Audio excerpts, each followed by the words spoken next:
Sense and Sensibility, by Jane Austen. Chapter 1. The family of Dashwood had long been settled in Sussex. Their estate was large, and their residence was at Norland Park, in the centre of their property, where, for many generations, they had lived in so respectable a manner as to engage the general good opinion of their surrounding acquaintance. The late owner of this estate was a single man, who lived to a very advanced age, and who for many years of his life, had a constant companion and housekeeper in his sister. But her death, which happened 10 years before his own, produced a great alteration in his home, for to supply her loss, he invited and received into his house the family of his nephew Mr. Henry Dashwood, the legal inheritor of the Norland estate, and the person to whom he intended to bequeath it.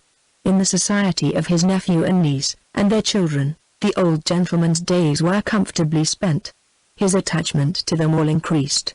The constant attention of Mr. and Mrs. Henry Dashwood to his wishes, which proceeded not merely from interest, but from goodness of heart, gave him every degree of solid comfort which his age could receive, and the cheerfulness of the children added a relish to his existence. By a former marriage, Mr. Henry Dashwood had one son, by his present lady, 3 daughters. The son, a steady respectable young man, was amply provided for by the fortune of his mother, which had been large, and half of which devolved on him on his coming of age. By his own marriage, likewise, which happened soon afterwards, he added to his wealth. To him therefore the succession to the Norland estate was not so really important as to his sisters, for their fortune, independent of what might arise to them from their fathers inheriting that property, could be but small. Their mother had nothing, and their father only £7,000 in his own disposal, for the remaining moiety of his first wife's fortune was also secured to her child, and he had only a life interest in it. The old gentleman died. His will was read, and like almost every other will, gave as much disappointment as pleasure. He was neither so unjust, nor so ungrateful, as to leave his estate from his nephew but he left it to him on such terms as destroyed half the value of the bequest. Mr. Dashwood had wished for it more for the sake of his wife and daughters than for himself or his son but to his son, and his son's son, a child of 4 years old, it was secured, in such a way, as to leave to himself no power of providing for those who were most dear to him, and who most needed a provision by any charge on the estate, or by any sale of its valuable woods. The whole was tied up for the benefit of this child, who, in occasional visits with his father and mother at Norland, had so far gained on the affections of his uncle, by such attractions as are by no means unusual in children of 2 or 3 years old, an imperfect articulation, an earnest desire of having his own way, many cunning tricks, and a great deal of noise, as to outweigh all the value of all the attention which, for years, he had received from his niece and her daughters. He meant not to be unkind, however, and, as a mark of his affection for the 3 girls, he left them £1,000 apiece. Mr. Dashwood's disappointment was, at first, severe, but his temper was cheerful and sanguine, and he might reasonably hope to live many years, and by living economically, lay by a considerable sum from the produce of an estate already large, and capable of almost immediate improvement. But the fortune, which had been so tardy in coming, was his only 1 12-month. He survived his uncle no longer, and £10,000, including the late legacies, was all that remained for his widow and daughters. His son was sent for as soon as his danger was known, and to him Mr. Dashwood recommended, with all the strength and urgency which illness could command, the interest of his mother-in-law and sisters.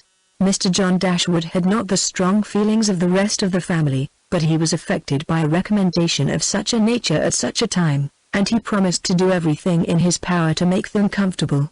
His father was rendered easy by such an assurance, and Mr. John Dashwood had then leisure to consider how much there might prudently be in his power to do for them.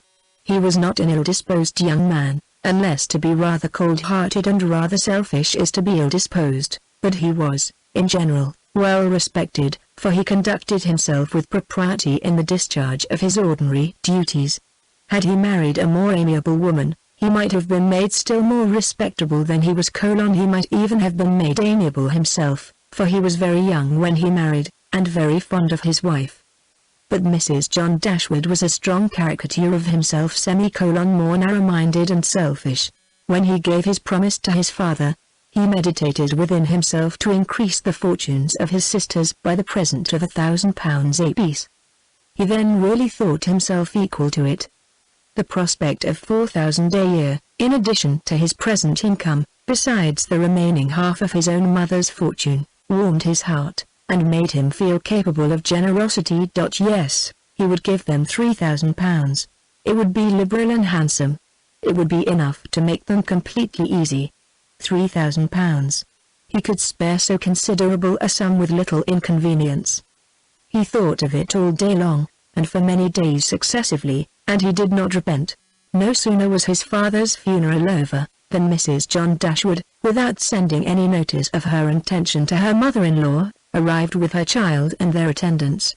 No one could dispute her right to come. The house was her husband's from the moment of his father's decease, but the indelicacy of her conduct was so much the greater, and to a woman in Mrs. Dashwood's situation, with only common feelings, must have been highly unpleasing.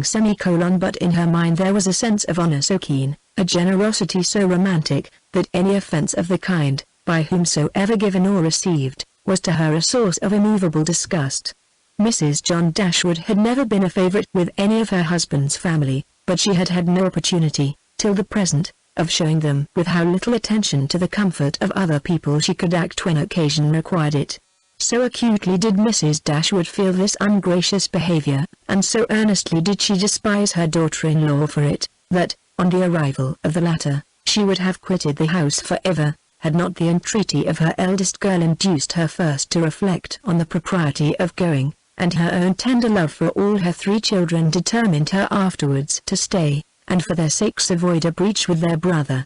Eleanor, this eldest daughter, whose advice was so effectual, possessed a strength of understanding, and coolness of judgment, which qualified her, though only 19, to be the counsellor of her mother, and enabled her frequently to counteract, to the advantage of them all, that eagerness of mind in Mrs. Dashwood which must generally have led to imprudence. She had an excellent heart. Her disposition was affectionate, and her feelings were strong, but she knew how to govern them. It was a knowledge which her mother had yet to learn, and which one of her sisters had resolved never to be taught. Marianne's abilities were, in many respects, quite equal to Eleanor's. She was sensible and clever, but eager in everything. Her sorrows, her joys, could have no moderation. She was generous, amiable, interesting. She was everything but prudent. The resemblance between her and her mother was strikingly great. Eleanor saw, with concern, the excess of her sister's sensibility, but by Mrs. Dashwood it was valued and cherished. They encouraged each other now in the violence of their affliction. The agony of grief which overpowered them at first, was voluntarily renewed, was sought for, was created again and again. They gave themselves up wholly to their sorrow, seeking increase of wretchedness in every reflection that could afford it, and resolved against ever admitting consolation in future. Eleanor, too, was deeply afflicted, but still she could struggle, she could exert herself. She could consult with her brother, could receive her sister-in-law on her arrival, and treat her with proper attention, and could strive to rouse her mother to similar exertion, and encourage her to similar forbearance. Margaret, the other sister, was a good-humoured, well-disposed girl, but as she had already imbibed a good deal of Marianne's romance, without having much of her sense, she did not, at 13, bid fair to equal her sisters at a more advanced period of life. Chapter 2. Mrs. John Dashwood now installed herself mistress of Norland, and her mother and sisters-in-law were degraded to the condition of visitors. As such, however, they were treated by her with quiet civility, and by her husband with as much kindness as he could feel towards anybody beyond himself, his wife, and their child. She really pressed them, with some earnestness, to consider Norland as their home, and, as no plan appeared so eligible to Mrs. Dashwood as remaining there till she could accommodate herself with a house in the neighbourhood, his invitation was accepted. A continuance in a place where everything reminded her of former delight, was exactly what suited her mind. In seasons of cheerfulness, no temper could be more cheerful than hers, or possess, in a greater degree, that sanguine expectation of happiness which is happiness itself. But in sorrow she must be equally carried away by her fancy, and as far beyond consolation as in pleasure she was beyond alloy. Mrs. John Dashwood did not at all approve of what her husband intended to do for his sisters.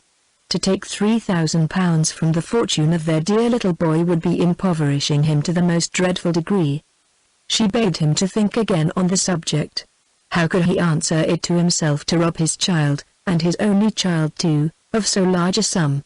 And what possible claim could the Miss Dashwoods, who were related to him only by half-blood, which he considered as no relationship at all, have on his generosity to so large an amount?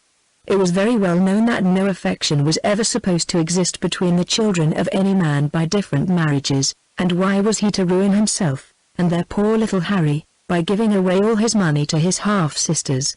"It was my father's last request to me," replied her husband, "that I should assist his widow and daughters. He did not know what he was talking of, I dare say, 10 to 1, but he was light-headed at the time. Had he been in his right senses, he could not have thought of such a thing as begging you to give away half your fortune from your own child. He did not stipulate for any particular sum, my dear Fanny, he only requested me, in general terms, to assist them, and make their situation more comfortable than it was in his power to do. Perhaps it would have been as well if he had left it wholly to myself. He could hardly suppose I should neglect them.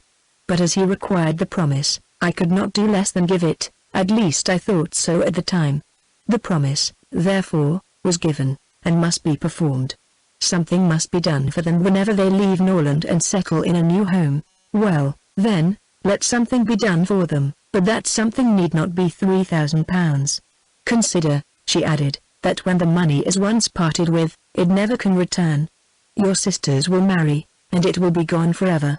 If, indeed, it could be restored to our poor little boy, why, to be sure," said her husband, very gravely, "that would make great difference.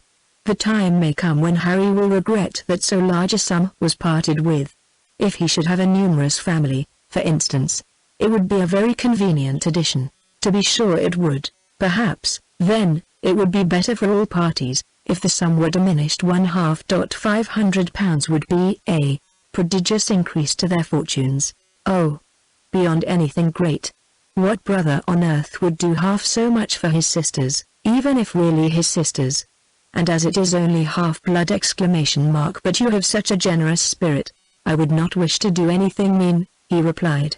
"One had rather, on such occasions, do too much than too little. No one, at least, can think I have not done enough for them. Even themselves, they can hardly expect more." "There is no knowing what they may expect," said the lady, "but we are not to think of their expectations. The question is, what you can afford to do." "Certainly, and I think I may afford to give them £500 apiece. As it is, without any addition of mine, they will each have about £3,000 on their mother's death, a very comfortable fortune for any young woman." "To be sure it is, and, indeed, it strikes me that they can want no addition at all. They will have £10,000 divided amongst them. If they marry, they will be sure of doing well, and if they do not, they may all live very comfortably together on the interest of £10,000. "That is very true, and, therefore, I do not know whether, upon the whole, it would not be more advisable to do something for their mother while she lives, rather than for them something of the annuity kind. I mean, my sisters would feel the good effects of it as well as herself. 100 a year would make them all perfectly comfortable." His wife hesitated a little, however, in giving her consent to this plan. "To be sure," said she, "it is better than parting with £1,500 at once. But, then, if Mrs. Dashwood should live 15 years, we shall be completely taken in." 15 years! My dear Fanny, her life cannot be worth half that purchase. Certainly not, but if you observe, people always live forever when there is an annuity to be paid them, and she is very stout and healthy, and hardly 40. An annuity is a very serious business. It comes over and over every year, and there is no getting rid of it. You are not aware of what you are doing. I have known a great deal of the trouble of annuities, for my mother was clogged with the payment of 3 to old superannuated servants by my father's will, and it is amazing how disagreeable she found it. Twice every year these annuities were to be paid, and then there was the trouble of getting it to them, and then one of them was said to have died, and afterwards it turned out to be no such thing. My mother was quite sick of it. Her income was not her own, she said, with such perpetual claims on it, and it was the more unkind in my father, because, otherwise, the money would have been entirely at my mother's disposal, without any restriction whatever. It has given me such an abhorrence of annuities, that I am sure I would not pin myself down to the payment of one for all the world. It is certainly an unpleasant thing, replied Mr. Dashwood, to have those kind of yearly drains on one's income. One's fortune, as your mother justly says, is not one's own. To be tied down to the regular payment of such a sum, on every rent day, is by no means desirable. It takes away one's independence, undoubtedly, and after all you have no thanks for it. They think themselves secure, you do no more than what is expected, and it raises no gratitude at all. If I were you, whatever I did should be done at my own discretion entirely. I would not bind myself to allow them anything yearly. It may be very inconvenient some years to spare £100, or even £50 from our own expenses. I believe you are right, my love. It will be better that there should be no annuity in the case. Whatever I may give them occasionally will be of far greater assistance than the yearly allowance, because they would only enlarge their style of living if they felt sure of a larger income, and would not be sixpence the richer for it at the end of the year. It will certainly be much the best way. A present of £50, now and then, will prevent their ever being distressed for money, and will, I think, be amply discharging my promise to my father. To be sure it will. Indeed, to say the truth, I am convinced within myself that your father had no idea of your giving them any money at all. The assistance he thought of, I dare say, was only such as might be reasonably expected of you, for instance, such as looking out for a comfortable small house for them, helping them to move their things, and sending them presents of fish and game, and so forth, whenever they are in season. I'll lay my life that he meant nothing farther. Indeed, it would be very strange and unreasonable if he did. Do but consider, my dear Mr. Dashwood, how excessively comfortably your mother-in-law and her daughters may live on the interest of £7,000, besides the £1,000 belonging to each of the girls, which brings them in £50 a year apiece, and, of course, they will pay their mother for their board out of it. Altogether, they will have £500 a year amongst them, and what on earth can 4 women want for more than that ? They will live so cheap. Their housekeeping will be nothing at all. They will have no carriage, no horses, and hardly any servants. They will keep no company, and can have no expenses of any kind. Only conceive how comfortable they will be. £500 a year. I am sure I cannot imagine how they will spend half of it, and as to your giving them more, it is quite absurd to think of it. They will be much more able to give you something. Upon my word, said Mr. Dashwood, I believe you are perfectly right. My father certainly could mean nothing more by his request to me than what you say. I clearly understand it now, and I will strictly fulfill my engagement by such acts of assistance and kindness to them as you have described. When my mother removes into another house, my services shall be readily given to accommodate her as far as I can. Some little present of furniture too may be acceptable then. Certainly, returned Mrs. John Dashwood. But, however, one thing must be considered. When your father and mother moved to Norland, though the furniture of Stanhill was sold, all the china, plate, and linen was saved, and is now left to your mother. Her house will therefore be almost completely fitted up as soon as she takes it. That is a material consideration undoubtedly. A valuable legacy indeed. And yet some of the plate would have been a very pleasant addition to our own stock here. Yes, and the set of breakfast china is twice as handsome as what belongs to this house. A great deal too handsome, in my opinion, for any place they can ever afford to live in. But, however, so it is. Your father thought only of them. And I must say this, that you owe no particular gratitude to him, nor attention to his wishes, for we very well know that if he could, he would have left almost everything in the world to them. This argument was irresistible. It gave to his intentions whatever of decision was wanting before, and he finally resolved that it would be absolutely unnecessary, if not highly indecorous, to do more for the widow and children of his father, than such kind of neighborly acts as his own wife pointed out. Chapter 3. Mrs. Dashwood remained at Norland several months, not from any disinclination to move when the sight of every well-known spot ceased to raise the violent emotion which it produced for a while, for when her spirits began to revive, and her mind became capable of some other exertion than that of heightening its affliction by melancholy remembrances. She was impatient to be gone, and indefatigable in her inquiries for a suitable dwelling in the neighborhood of Norland, for to remove far from that beloved spot was impossible. But she could hear of no situation that at once answered her notions of comfort and ease, and suited the prudence of her eldest daughter, whose steadier judgment rejected several houses as too large for their income, which her mother would have approved. Mrs. Dashwood had been informed by her husband of the solemn promise on the part of his son in their favor, which gave comfort to his last earthly reflections. She doubted the sincerity of this assurance no more than he had doubted it himself, and she thought of it for her daughter's sake with satisfaction, though as for herself she was persuaded that a much smaller provision than 7,000 litres would support her in affluence.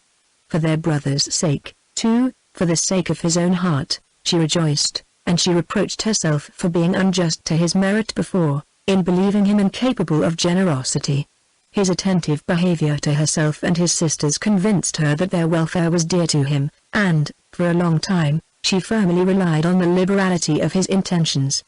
The contempt which she had, very early in their acquaintance, felt for her daughter-in-law, was very much increased by the farther knowledge of her character, which half a year's residence in her family afforded, and perhaps in spite of every consideration of politeness or maternal affection on the side of the former, the two ladies might have found it impossible to have lived together so long, had not a particular circumstance occurred to give still greater eligibility, according to the opinions of Mrs. Dashwood, to her daughter's continuance at Norland.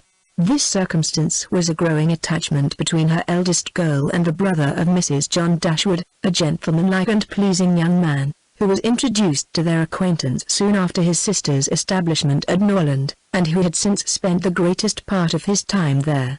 Some mothers might have encouraged the intimacy from motives of interest, for Edward Ferrars was the eldest son of a man who had died very rich, and some might have repressed it from motives of prudence, for, except a trifling sum, the whole of his fortune depended on the will of his mother. But Mrs. Dashwood was alike uninfluenced by either consideration.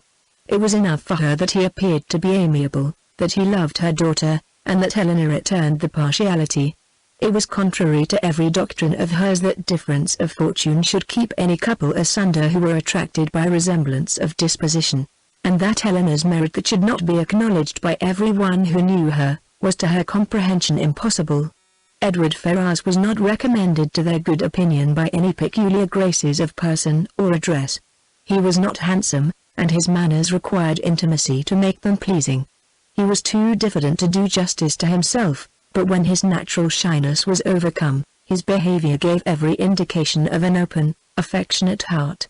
His understanding was good, and his education had given it solid improvement. But he was neither fitted by abilities nor disposition to answer the wishes of his mother and sister, who longed to see him distinguished as they hardly knew what. They wanted him to make a fine figure in the world in some manner or other. His mother wished to interest him in political concerns, to get him into Parliament, or to see him connected with some of the great men of the day. Mrs. John Dashwood wished it likewise, but in the meanwhile, till one of these superior blessings could be attained, it would have quieted her ambition to see him driving a barouche. But Edward had no turn for great men or barouches. All his wishes centered in domestic comfort and the quiet of private life. Fortunately he had a younger brother who was more promising. Edward had been staying several weeks in the house before he engaged much of Mrs. Dashwood's attention, for she was, at that time, in such affliction as rendered her careless of surrounding objects. She saw only that he was quiet and unobtrusive, and she liked him for it. He did not disturb the wretchedness of her mind by ill-timed conversation. She was first called to observe and approve him farther, by a reflection which Eleanor chanced one day to make on the difference between him and his sister. It was a contrast which recommended him most forcibly to her mother. "It is enough," said she, "to say that he is unlike Fanny is. Enough. It implies everything amiable. I love him already." "I think you will like him," said Eleanor, "when you know more of him." "Like him," replied her mother with a smile. "I feel no sentiment of approbation inferior to love. You may esteem him. I have never yet known what it was to separate esteem and love." Mrs. Dashwood now took pains to get acquainted with him. Her manners were attaching, and soon banished his reserve. She speedily comprehended all his merits. The persuasion of his regard for Eleanor perhaps assisted her penetration, but she really felt assured of his worth, and even that quietness of manner, which militated against all her established ideas of what a young man's address ought to be, was no longer uninteresting when she knew his heart to be warm and his temper affectionate. No sooner did she perceive any symptom of love in his behavior to Eleanor, than she considered their serious attachment as certain, and looked forward to their marriage as rapidly approaching. "In a few months, my dear Marianne," said she, "Eleanor will, in all probability, be settled for life. We shall miss her, but she will be happy. Oh, Mamma, how shall we do without her? My love, it will be scarcely a separation. We shall live within a few miles of each other, and shall meet every day of our lives. You will gain a brother, a real, affectionate brother. I have the highest opinion in the world of Edward's heart. But you look grave, Marianne. Do you disapprove your sister's choice?" "Perhaps," said Marianne, "I may consider it with some surprise. Edward is very amiable, and I love him tenderly. But yet he is not the kind of young man. There is something wanting. His figure is not striking. It has none of that grace which I should expect in a man who could seriously attach my sister. His eyes want all that spirit, that fire, which at once announce virtue and intelligence. And besides all this, I am afraid, Mamma, he has no real taste. Music seems scarcely to attract him, and though he admires Eleanor's drawings very much, it is not the admiration of a person who can understand their worth. It is evident, in spite of his frequent attention to her while she draws, that in fact he knows nothing of the matter. He admires as a lover, not as a connoisseur. To satisfy me, those characters must be united. I could not be happy with a man whose taste did not in every point coincide with my own. He must enter into all my feelings. The same books, the same music must charm us both. Oh, Mamma, how spiritless, how tame was Edward's manner in reading to us last night. I felt for my sister most severely. Yet she bore it with so much composure, she seemed scarcely to notice it. I could hardly keep my seat. To hear those beautiful lines which have frequently almost driven me wild, pronounced with such impenetrable calmness, such dreadful indifference. He would certainly have done more justice to simple and elegant prose. I thought so at the time, but you would give him Cooper. Nay, Mamma, if he is not to be animated by Cooper! But we must allow for difference of taste. Eleanor has not my feelings, and therefore she may overlook it, and be happy with him. But it would have broke my heart, had I loved him, to hear him read with so little sensibility. Mamma, the more I know of the world, the more am I convinced that I shall never see a man whom I can really love. I require so much. He must have all Edward's virtues, and his person and manners must ornament his goodness with every possible charm. Remember, my love, that you are not 17.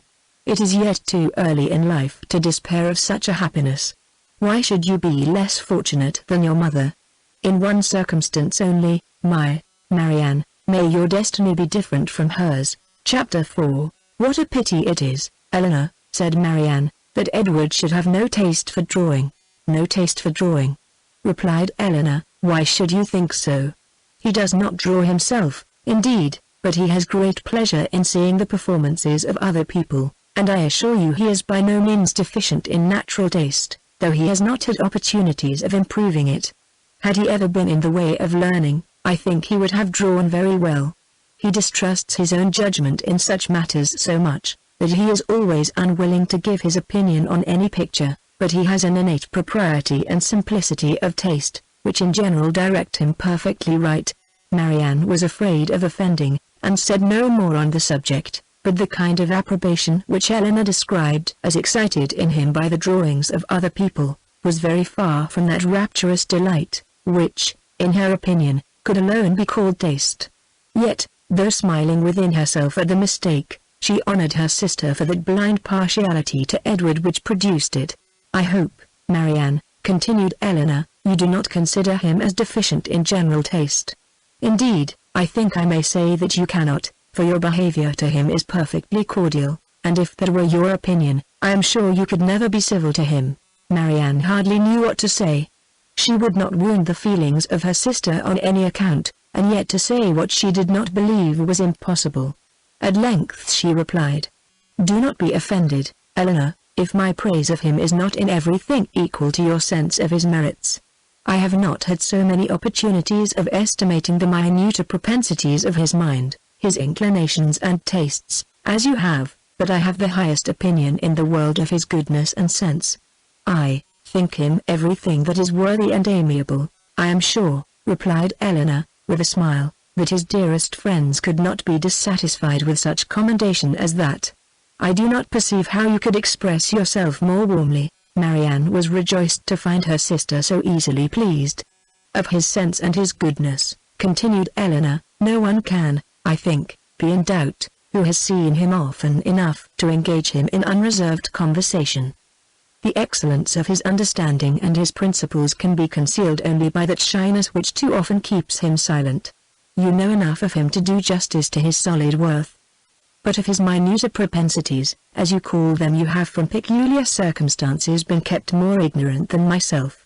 He and I have been at times thrown a good deal together, while you have been wholly engrossed on the most affectionate principle by my mother.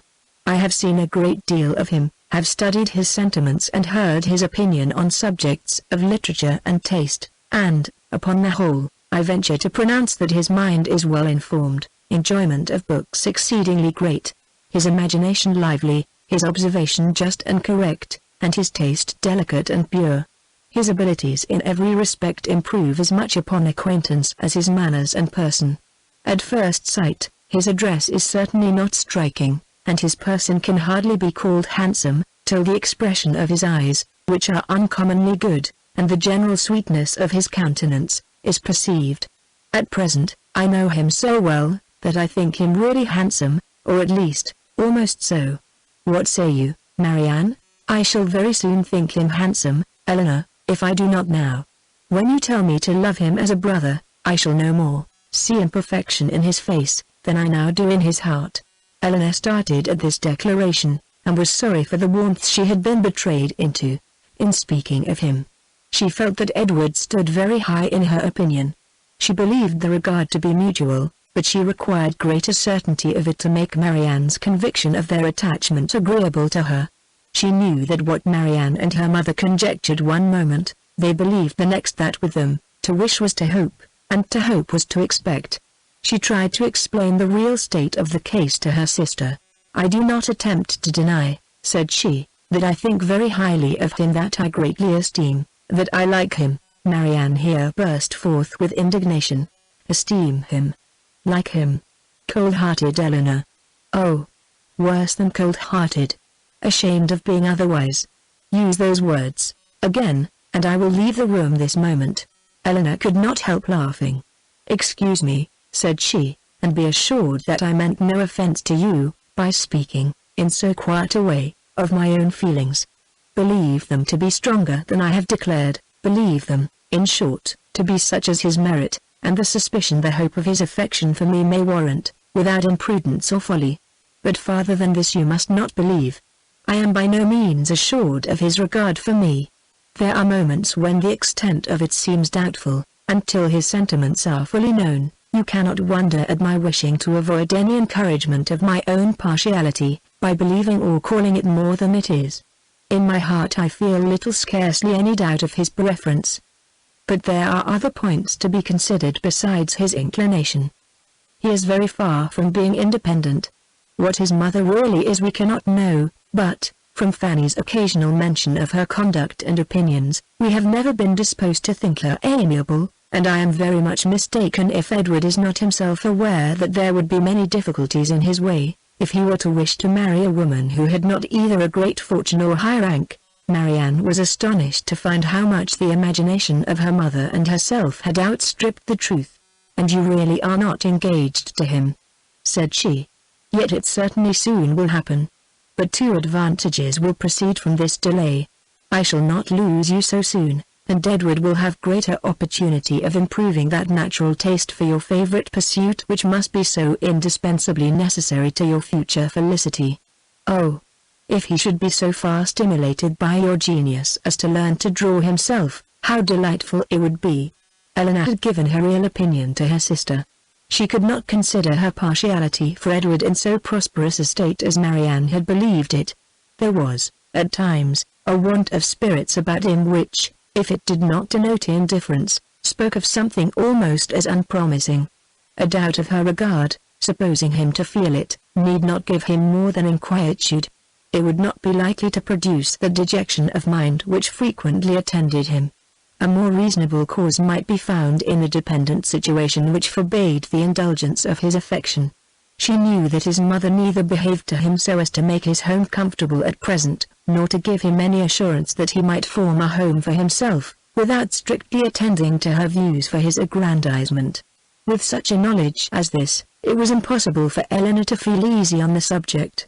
She was far from depending on that result of his preference of her, which her mother and sister still considered as certain. Nay, the longer they were together the more doubtful seemed the nature of his regard, and sometimes, for a few painful minutes, she believed it to be no more than friendship. But, whatever might really be its limits, it was enough, when perceived by his sister, to make her uneasy, and at the same time, which was still more common, to make her uncivil. She took the first opportunity of affronting her mother-in-law on the occasion, talking to her so expressively of her brother's great expectations, of Mrs. Ferrars's resolution that both her sons should marry well, and of the danger attending any young woman who attempted to draw him in, that Mrs. Dashwood could neither pretend to be unconscious, nor endeavour to be calm. She gave her an answer which marked her contempt, and instantly left the room, resolving that, whatever might be the inconvenience or expense of so sudden removal, her beloved Eleanor should not be exposed another week to such insinuations. In this state of her spirits, a letter was delivered to her from the post, which contained a proposal particularly well timed.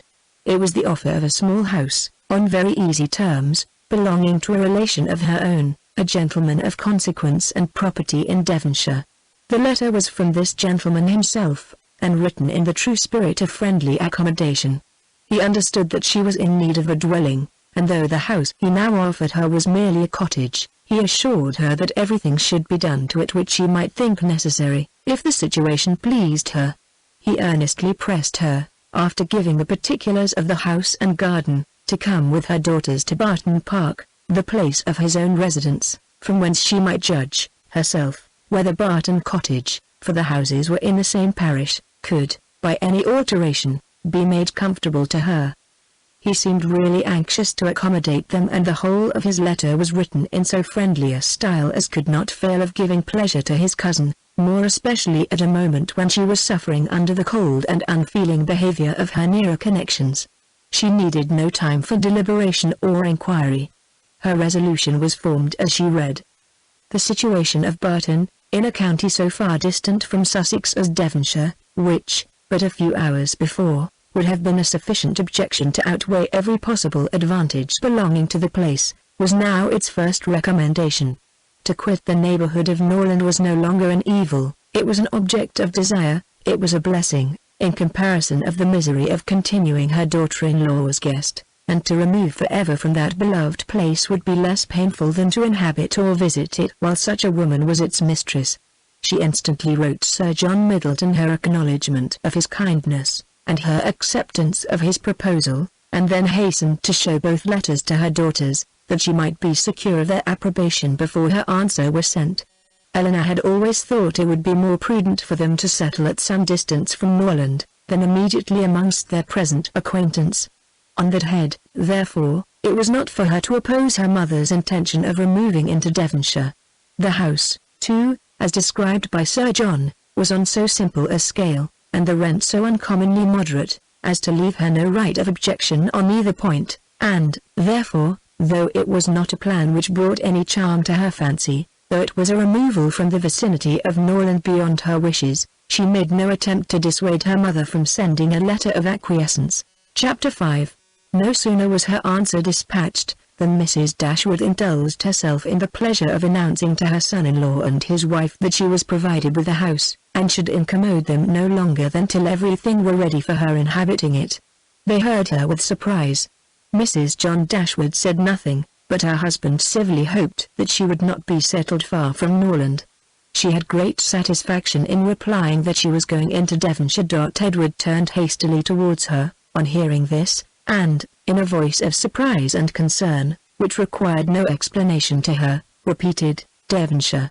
Are you, indeed, going there? So far from hence? And to what part of it?" She explained the situation. It was within 4 miles northward of Exeter. "It is but a cottage," she continued, "but I hope to see many of my friends in it.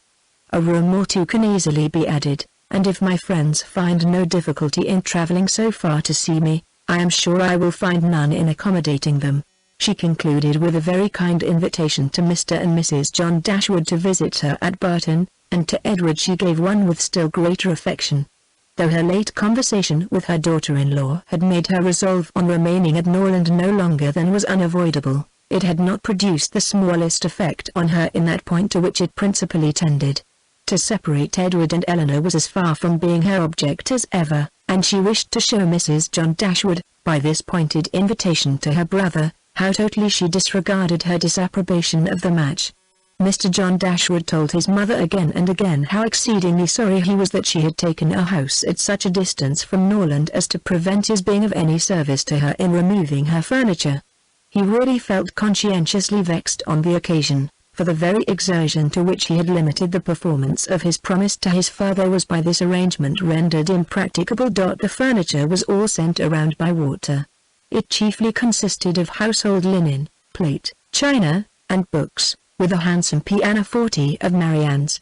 Mrs. John Dashwood saw the packages depart with a sigh. She could not help feeling it hard that as Mrs. Dashwood's income would be so trifling in comparison with their own, she should have any handsome article of furniture. Mrs. Dashwood took the house for a 12-month. It was ready furnished, and she might have immediate possession.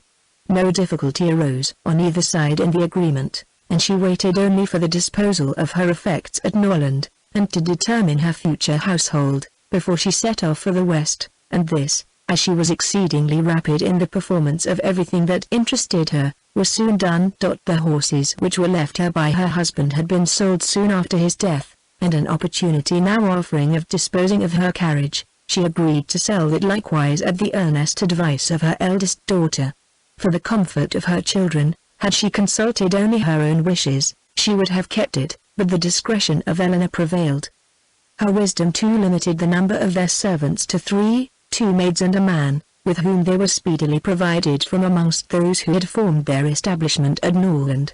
The man and one of the maids were sent off immediately into Devonshire, to prepare the house for their mistress's arrival, for as Lady Middleton was entirely unknown to Mrs. Dashwood, she preferred going directly to the cottage to being a visitor at Burton Park, and she relied so undoubtingly on Sir John's description of the house, as to feel no curiosity to examine it herself till she entered it as her own. Her eagerness to be gone from Norland was preserved from diminution by the evident satisfaction of her daughter-in-law in the prospect of her removal, a satisfaction which was but feebly attempted to be concealed under a cold invitation to her to defer her departure. Now was the time when her son-in-law's promise to his father might with particular propriety be fulfilled. Since he had neglected to do it on first coming to the estate, their quitting his house might be looked on as the most suitable period for its accomplishment. But Mrs. Dashwood began shortly to give over every hope of the kind, and to be convinced, from the general drift of his discourse, that his assistance extended no farther than their maintenance for 6 months at Norland. He so frequently talked of the increasing expenses of housekeeping, and of the perpetual demands upon his purse, which a man of any consequence in the world was beyond calculation exposed to, that he seemed rather to stand in need of more money himself than to have any design of giving money away. In a very few weeks from the day which brought Sir John Middleton's first letter to Norland, everything was so far settled in their future abode as to enable Mrs. Dashwood and her daughters to begin their journey. Many were the tears shed by them in their last adieus to a place so much beloved. "Dear, dear Norland," said Marianne, as she wandered alone before the house, on the last evening of their being there. "When shall I cease to regret you? When learn to feel a home elsewhere?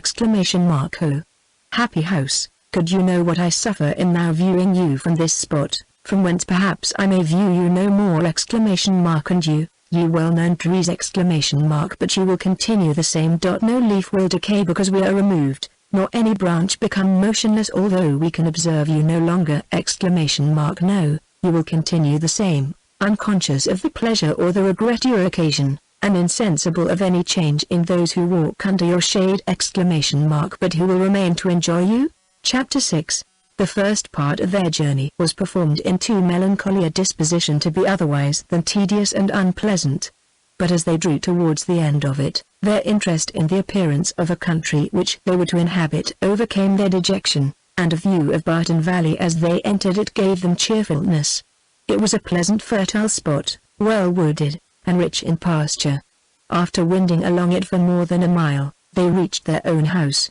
A small green court was the whole of its demesne in front, and a neat wicket gate admitted them into it. As a house, Barton Cottage, though small, was comfortable and compact, but as a cottage it was defective, for the building was regular, the roof was tiled, the window shutters were not painted green, nor were the walls covered with honeysuckles. A narrow passage led directly through the house into the garden behind. On each side of the entrance was a sitting room, about 16 feet square, and beyond them were the offices and the stairs. 4 bedrooms and 2 garrets formed the rest of the house. It had not been built many years and was in good repair. In comparison of Norland, it was poor and small indeed! But the tears which recollection called forth as they entered the house were soon dried away. They were cheered by the joy of the servants on their arrival, and each for the sake of the others resolved to appear happy. It was very early in September. The season was fine, and from first seeing the place under the advantage of good weather, they received an impression in its favor which was of material service in recommending it to their lasting approbation. The situation of the house was good. High hills rose immediately behind, and at no great distance on each side, some of which were open downs, the others cultivated and woody. The village of Barton was chiefly on one of these hills, and formed a pleasant view from the cottage windows. The prospect in front was more extensive, it commanded the whole of the valley, and reached into the country beyond.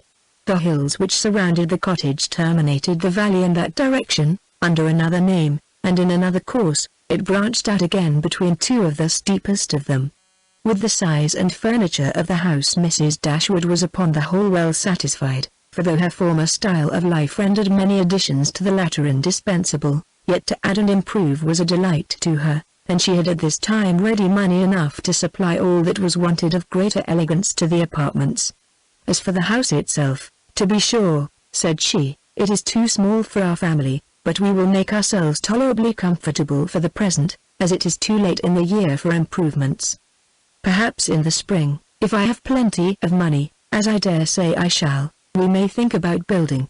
These parlors are both too small for such parties of our friends as I hope to see often collected here, and I have some thoughts of throwing the passage into one of them with perhaps a part of the other, and so leave the remainder of that other for an entrance. This, with a new drawing-room which may be easily added, and a bedchamber and garret above, will make it a very snug little cottage. I could wish the stairs were handsome. But one must not expect everything, though I suppose it would be no difficult matter to widen them. I shall see how much I am beforehand with the world in the spring, and we will plan our improvements accordingly. In the meantime, till all these alterations could be made from the savings of an income of 500 a year by a woman who never saved in her life, they were wise enough to be contented with the house as it was, and each of them was busy in arranging their particular concerns, and endeavoring, by placing around them books and other possessions, to form themselves a home. Marianne's pianoforte was unpacked and properly disposed of, and Eleanor's drawings were affixed to the walls of their sitting-room. In such employments as these they were interrupted soon after breakfast the next day by the entrance of their landlord, who called to welcome them to Barton, and to offer them every accommodation from his own house and garden in which theirs might at present be deficient. Sir John Middleton was a good-looking man about 40. He had formerly visited at Stanhill, but it was too long for his young cousins to remember him. His countenance was thoroughly good-humoured, and his manners were as friendly as the style of his letter. Their arrival seemed to afford him real satisfaction, and their comfort to be an object of real solicitude to him. He said much of his earnest desire of their living in the most sociable terms with his family, and pressed them so cordially to dine at Barton Park every day till they were better settled at home, that, though his entreaties were carried to a point of perseverance beyond civility, they could not give offence. His kindness was not confined to words, for within an hour after he left them, a large basket full of garden stuff and fruit arrived from the park, which was followed before the end of the day by a present of game. He insisted, moreover, on conveying all their letters to and from the post for them, and would not be denied the satisfaction of sending them his newspaper every day. Lady Middleton had sent a very civil message by him, denoting her intention of waiting on Mrs. Dashwood as soon as she could be assured that her visit would be no inconvenience, and as this message was answered by an invitation equally polite, her ladyship was introduced to them the next day. They were, of course, very anxious to see a person on whom so much of their comfort at Barton must depend, and the elegance of her appearance was favourable to their wishes. Lady Middleton was not more than 6 or 7 and 20, her face was handsome, her figure tall and striking, and her address graceful. Her manners had all the elegance which her husband's wanted. But they would have been improved by some share of his frankness and warmth, and her visit was long enough to detract something from their first admiration, by showing that, though perfectly well-bred, she was reserved, cold, and had nothing to say for herself beyond the most commonplace inquiry or remark. Conversation however was not wanted, for Sir John was very chatty, and Lady Middleton had taken the wise precaution of bringing with her their eldest child, a fine little boy about 6 years old, by which means there was one subject always to be recurred to by the ladies in case of extremity, for they had to inquire his name and age, admire his beauty, and ask him questions which his mother answered for him, while he hung about her and held down his head, to the great surprise of her ladyship, who wondered at his being so shy before company, as he could make noise enough at home. On every formal visit the child ought to be of the party, by way of provision for discourse. In the present case it took up 10 minutes to determine whether the boy were most like his father or mother, and in what particular he resembled either, for of course everybody differed, and everybody was astonished at the opinion of the others. An opportunity was soon to be given to the Dashwoods of debating on the rest of the children, as Sir John would not leave the house without securing their promise of dining at the park the next day. Chapter 7. Barton Park was about half a mile from the cottage. The ladies had passed near it in their way along the valley, but it was screened from their view at home by the projection of a hill. The house was large and handsome, and the Middletons lived in a style of equal hospitality and elegance. The former was for Sir John's gratification, the latter for that of his lady. They were scarcely ever without some friends staying with them in the house, and they kept more company of every kind than any other family in the neighbourhood. It was necessary to the happiness of both, for however dissimilar in temper and outward behaviour, they strongly resembled each other in that total want of talent and taste which confined their employments, unconnected with such as society produced, within a very narrow compass. Sir John was a sportsman, Lady Middleton a mother. He hunted and shot, and she humoured her children, and these were their only resources. Lady Middleton had the advantage of being able to spoil her children all the year round, while Sir John's independent employments were in existence only half the time. Continual engagements at home and abroad, however, supplied all the deficiencies of nature and education, supported the good spirits of Sir John, and gave exercise to the good breeding of his wife. Lady Middleton piqued herself upon the elegance of her table, and of all her domestic arrangements, and from this kind of vanity was her greatest enjoyment in any of their parties. But Sir John's satisfaction in society was much more real. He delighted in collecting about him more young people than his house would hold, and the noisier they were the better was he pleased. He was a blessing to all the juvenile part of the neighbourhood, for in summer he was forever forming parties to eat cold ham and chicken out of doors, and in winter his private balls were numerous enough for any young lady who was not suffering under the unsatiable appetite of 15.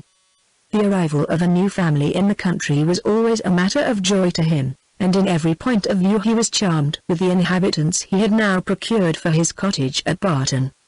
The Miss Dashwoods were young, pretty, and unaffected. It was enough to secure his good opinion, for to be unaffected was all that a pretty girl could want to make her mind as captivating as her person.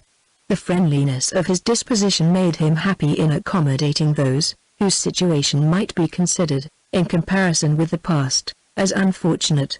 In showing kindness to his cousins therefore he had the real satisfaction of a good heart, and in settling a family of females only in his cottage, he had all the satisfaction of a sportsman, for a sportsman, though he esteems only those of his sex who are sportsmen likewise, is not often desirous of encouraging their taste by admitting them to a residence within his own manor. Mrs. Dashwood and her daughters were met at the door of the house by Sir John, who welcomed them to Barton Park with unaffected sincerity, and as he attended them to the drawing-room repeated to the young ladies the concern which the same subject had drawn from him the day before, at being unable to get any smart young men to meet them. They would see, he said, only one gentleman there besides himself, a particular friend who was staying at the park, but who was neither very young nor very gay. He hoped they would all excuse the smallness of the party, and could assure him it should never happen so again. He had been to several families that morning in hopes of procuring some addition to their number, but it was moonlight and everybody was full of engagements. Luckily Lady Middleton's mother had arrived at Barton within the last hour, and as she was a very cheerful agreeable woman, he hoped the young ladies would not find it so very dull as they might imagine. The young ladies, as well as their mother, were perfectly satisfied with having two entire strangers of the party, and wished for no more. Mrs. Jennings, Lady Middleton's mother, was a good-humoured, merry, fat, elderly woman, who talked a great deal, seemed very happy, and rather vulgar. She was full of jokes and laughter, and before dinner was over had said many witty things on the subject of lovers and husbands, hoped they had not left their hearts behind them in Sussex, and pretended to see them blush whether they did or not. Marianne was vexed at it for her sister's sake, and turned her eyes towards Eleanor to see how she bore these attacks, with an earnestness which gave Eleanor far more pain than could arise from such commonplace raillery as Mrs. Jennings's. Colonel Brandon, the friend of Sir John, seemed no more adapted by resemblance of manner to be his friend, than Lady Middleton was to be his wife, or Mrs. Jennings to be Lady Middleton's mother. He was silent and grave. His appearance however was not unpleasing, in spite of his being in the opinion of Marianne and Margaret an absolute old bachelor, for he was on the wrong side of 35, but though his face was not handsome, his countenance was sensible, and his address was particularly gentlemanlike. There was nothing in any of the party which could recommend them as companions to the Dashwoods, but the cold insipidity of Lady Middleton was so particularly repulsive, that in comparison of it the gravity of Colonel Brandon, and even the boisterous mirth of Sir John and his mother-in-law was interesting. Lady Middleton seemed to be roused to enjoyment only by the entrance of her four noisy children after dinner, who pulled her about, tore her clothes, and put an end to every kind of discourse except what related to themselves. In the evening, as Marianne was discovered to be musical, she was invited to play. The instrument was unlocked, everybody prepared to be charmed, and Marianne, who sang very well, at their request went through the chief of the songs which Lady Middleton had brought into the family on her marriage, and which perhaps had lain ever since in the same position on the pianoforte, for her ladyship had celebrated that event by giving up music, although by her mother's account, she had played extremely well, and by her own was very fond of it. Marianne's performance was highly applauded. Sir John was loud in his admiration at the end of every song, and as loud in his conversation with the others while every song lasted. Lady Middleton frequently called him to order, wondered how anyone's attention could be diverted from music for a moment, and asked Marianne to sing a particular song which Marianne had just finished. Colonel Brandon alone, of all the party, heard her without being in raptures. He paid her only the compliment of attention, and she felt a respect for him on the occasion, which the others had reasonably forfeited by their shameless want of taste. His pleasure in music, though it amounted not to that ecstatic delight which alone could sympathize with her own, was estimable when contrasted against the horrible insensibility of the others, and she was reasonable enough to allow that a man of 35 might well have outlived all acuteness of feeling and every exquisite power of enjoyment. She was perfectly disposed to make every allowance for the Colonel's advanced state of life which humanity required. Chapter 8. Mrs. Jennings was a widow with an ample jointure. She had only 2 daughters, both of whom she had lived to see respectably married, and she had now therefore nothing to do but to marry all the rest of the world. In the promotion of this object she was zealously active, as far as her ability reached, and missed no opportunity of projecting weddings among all the young people of her acquaintance. She was remarkably quick in the discovery of attachments, and had enjoyed the advantage of raising the blushes and the vanity of many a young lady by insinuations of her power over such a young man, and this kind of discernment enabled her soon after her arrival at Barton decisively to pronounce that Colonel Brandon was very much in love with Marianne Dashwood.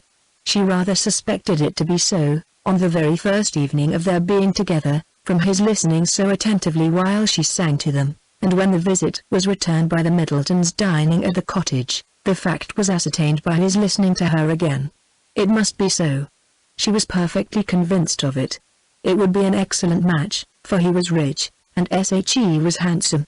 Mrs. Jennings had been anxious to see Colonel Brandon well married, ever since her connection with Sir John first brought him to her knowledge, and she was always anxious to get a good husband for every pretty girl. The immediate advantage to herself was by no means inconsiderable, for it supplied her with endless jokes against them both. At the park she laughed at the Colonel, and in the cottage at Marianne. To the former her raillery was probably, as far as it regarded only himself, perfectly indifferent, but to the latter it was at first incomprehensible, and when its object was understood, she hardly knew whether most to laugh at its absurdity, or censure its impertinence, for she considered it as an unfeeling reflection on the Colonel's advanced years, and on his forlorn condition as an old bachelor. Mrs. Dashwood, who could not think a man 5 years younger than herself, so exceedingly ancient as he appeared to the youthful fancy of her daughter, ventured to clear Mrs. Jennings from the probability of wishing to throw ridicule on his age. But at least, Mamma, you cannot deny the absurdity of the accusation, though you may not think it intentionally ill-natured. Colonel Brandon is certainly younger than Mrs. Jennings, but he is old enough to be my father, and if he were ever animated enough to be in love, must have long outlived every sensation of the kind. It is too ridiculous. When is a man to be safe from such wit, if age and infirmity will not protect him? Infirmity, said Eleanor. Do you call Colonel Brandon infirm? I can easily suppose that his age may appear much greater to you than to my mother, but you can hardly deceive yourself as to his having the use of his limbs. Did not you hear him complain of the rheumatism? And is not that the commonest infirmity of declining life? My dearest child, said her mother, laughing, at this rate you must be in continual terror of my decay, and it must seem to you a miracle that my life has been extended to the advanced age of 40. Mamma, you are not doing me justice. I know very well that Colonel Brandon is not old enough to make his friends yet apprehensive of losing him in the course of nature. He may live 20 years longer. But 35 has nothing to do with matrimony. Perhaps, said Eleanor, 35 and 17 had better not have anything to do with matrimony together.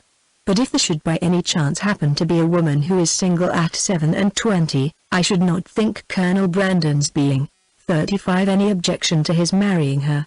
A woman of 27, said Marianne, after pausing a moment, can never hope to feel or inspire affection again, and if her home be uncomfortable, or her fortune small, I can suppose that she might bring herself to submit to the offices of a nurse, for the sake of the provision and security of a wife. In his marrying such a woman therefore there would be nothing unsuitable. It would be a compact of convenience, and the world would be satisfied. In my eyes it would be no marriage at all, but that would be nothing. To me it would seem only a commercial exchange, in which each wished to be benefited at the expense of the other. It would be impossible, I know, replied Eleanor, to convince you that a woman of 27 could feel for a man of 35 anything near enough to love, to make him a desirable companion to her. But I must object to your dooming Colonel Brandon and his wife to the constant confinement of a sick chamber, merely because he chanced to complain yesterday, a very cold damp day, of a slight rheumatic feel in one of his shoulders. But he talked of flannel waistcoats, said Marianne, and with me a flannel waistcoat is invariably connected with aches, cramps, rheumatisms, and every species of ailment that can afflict the old and the feeble. Had he been only in a violent fever, you would not have despised him half so much. Confess, Marianne, is not there something interesting to you in the flushed cheek, hollow eye, and quick pulse of a fever? Soon after this, upon Eleanor's leaving the room, Mamma, said Marianne, I have an alarm on the subject of illness which I cannot conceal from you. I am sure Edward Ferrars is not well. We have now been here almost a fortnight, and yet he does not come. Nothing but real indisposition could occasion this extraordinary delay. What else can detain him at Norland? Had you any idea of his coming so soon?" said Mrs. Dashwood. "I had none. On the contrary, if I have felt any anxiety at all on this subject, it has been in recollecting that he sometimes showed a want of pleasure and readiness in accepting my invitation, when I talked of his coming to Barton." "Does Eleanor expect him already?" "I have never mentioned it to her, but of course she must." "I rather think you are mistaken, for when I was talking to her yesterday of getting a new grate for the spare bedchamber, she observed that there was no immediate hurry for it, as it was not likely that the room would be wanted for some time." "How strange this is! What can be the meaning of it?" "But the whole of their behavior to each other has been unaccountable. How cold, how composed were their last adieus! How languid their conversation the last evening of their being together! In Edward's farewell there was no distinction between Eleanor and me, it was the good wishes of an affectionate brother to both. Twice did I leave them purposely together in the course of the last morning, and each time did he most unaccountably follow me out of the room. And Eleanor, in quitting Norland and Edward, cried not as I did. Even now her self-command is invariable. When is she dejected or melancholy? When does she try to avoid society, or appear restless and dissatisfied in it? Chapter 9. The Dashwoods were now settled at Barton with tolerable comfort to themselves. The house and the garden, with all the objects surrounding them, were now become familiar, and the ordinary pursuits which had given to Norland half its charms were engaged in again with far greater enjoyment than Norland had been able to afford, since the loss of their father. Sir John Middleton, who called on them every day for the first fortnight, and who was not in the habit of seeing much occupation at home, could not conceal his amazement on finding them always employed. Their visitors, except those from Barton Park, were not many, for, in spite of Sir John's urgent entreaties that they would mix more in the neighbourhood, and repeated assurances of his carriage being always at their service, the independence of Mrs. Dashwood's spirit overcame the wish of society for her children, and she was resolute in declining to visit any family beyond the distance of a walk. There were but few who could be so classed, and it was not all of them that were attainable. About a mile and a half from the cottage, along the narrow winding valley of Allenham, which issued from that of Barton, as formerly described, the girls had, in one of their earliest walks, discovered an ancient respectable-looking mansion which, by reminding them a little of Norland, interested their imagination and made them wish to be better acquainted with it. But they learnt, on inquiry, that its possessor, an elderly lady of very good character, was unfortunately too infirm to mix with the world, and never stirred from home. The whole country about them abounded in beautiful walks. The high downs which invited them from almost every window of the cottage to seek the exquisite enjoyment of air on their summits, were a happy alternative when the dirt of the valleys beneath shut up their superior beauties, and towards one of these hills did Marianne and Margaret one memorable morning direct their steps, attracted by the partial sunshine of a showery sky, and unable longer to bear the confinement which the settled rain of the 2 preceding days had occasioned. The weather was not tempting enough to draw the 2 others from their pencil and their book, in spite of Marianne's declaration that the day would be lastingly fair, and that every threatening cloud would be drawn off from their hills, and the 2 girls set off together. They gaily ascended the downs, rejoicing in their own penetration at every glimpse of blue sky, and when they caught in their faces the animating gales of a high southwesterly wind, they pitied the fears which had prevented their mother and Eleanor from sharing such delightful sensations. "Is there a felicity in the world," said Marianne, "superior to this? Margaret, we will walk here at least 2 hours." Margaret agreed, and they pursued their way against the wind, resisting it with laughing delight for about 20 minutes longer, when suddenly the clouds united over their heads, and a driving rain set full in their face. Chagrined and surprised, they were obliged, though unwillingly, to turn back, for no shelter was nearer than their own house.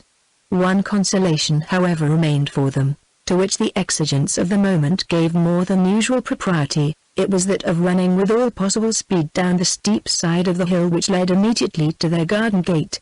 They set off. Marianne had at first the advantage, but a false step brought her suddenly to the ground, and Margaret, unable to stop herself to assist her, was involuntarily hurried along, and reached the bottom in safety. A gentleman carrying a gun, with 2 pointers playing round him, was passing up the hill and within a few yards of Marianne, when her accident happened. He put down his gun and ran to her assistance. She had raised herself from the ground, but her foot had been twisted in her fall, and she was scarcely able to stand. The gentleman offered his services, and perceiving that her modesty declined what her situation rendered necessary, took her up in his arms without farther delay, and carried her down the hill. Then passing through the garden, the gate of which had been left open by Margaret, he bore her directly into the house, whither Margaret was just arrived, and quitted not his hold till he had seated her in a chair in the parlour. Eleanor and her mother rose up in amazement at their entrance, and while the eyes of both were fixed on him with an evident wonder and a secret admiration which equally sprung from his appearance, he apologized for his intrusion by relating its cause, in a manner so frank and so graceful that his person, which was uncommonly handsome, received additional charms from his voice and expression.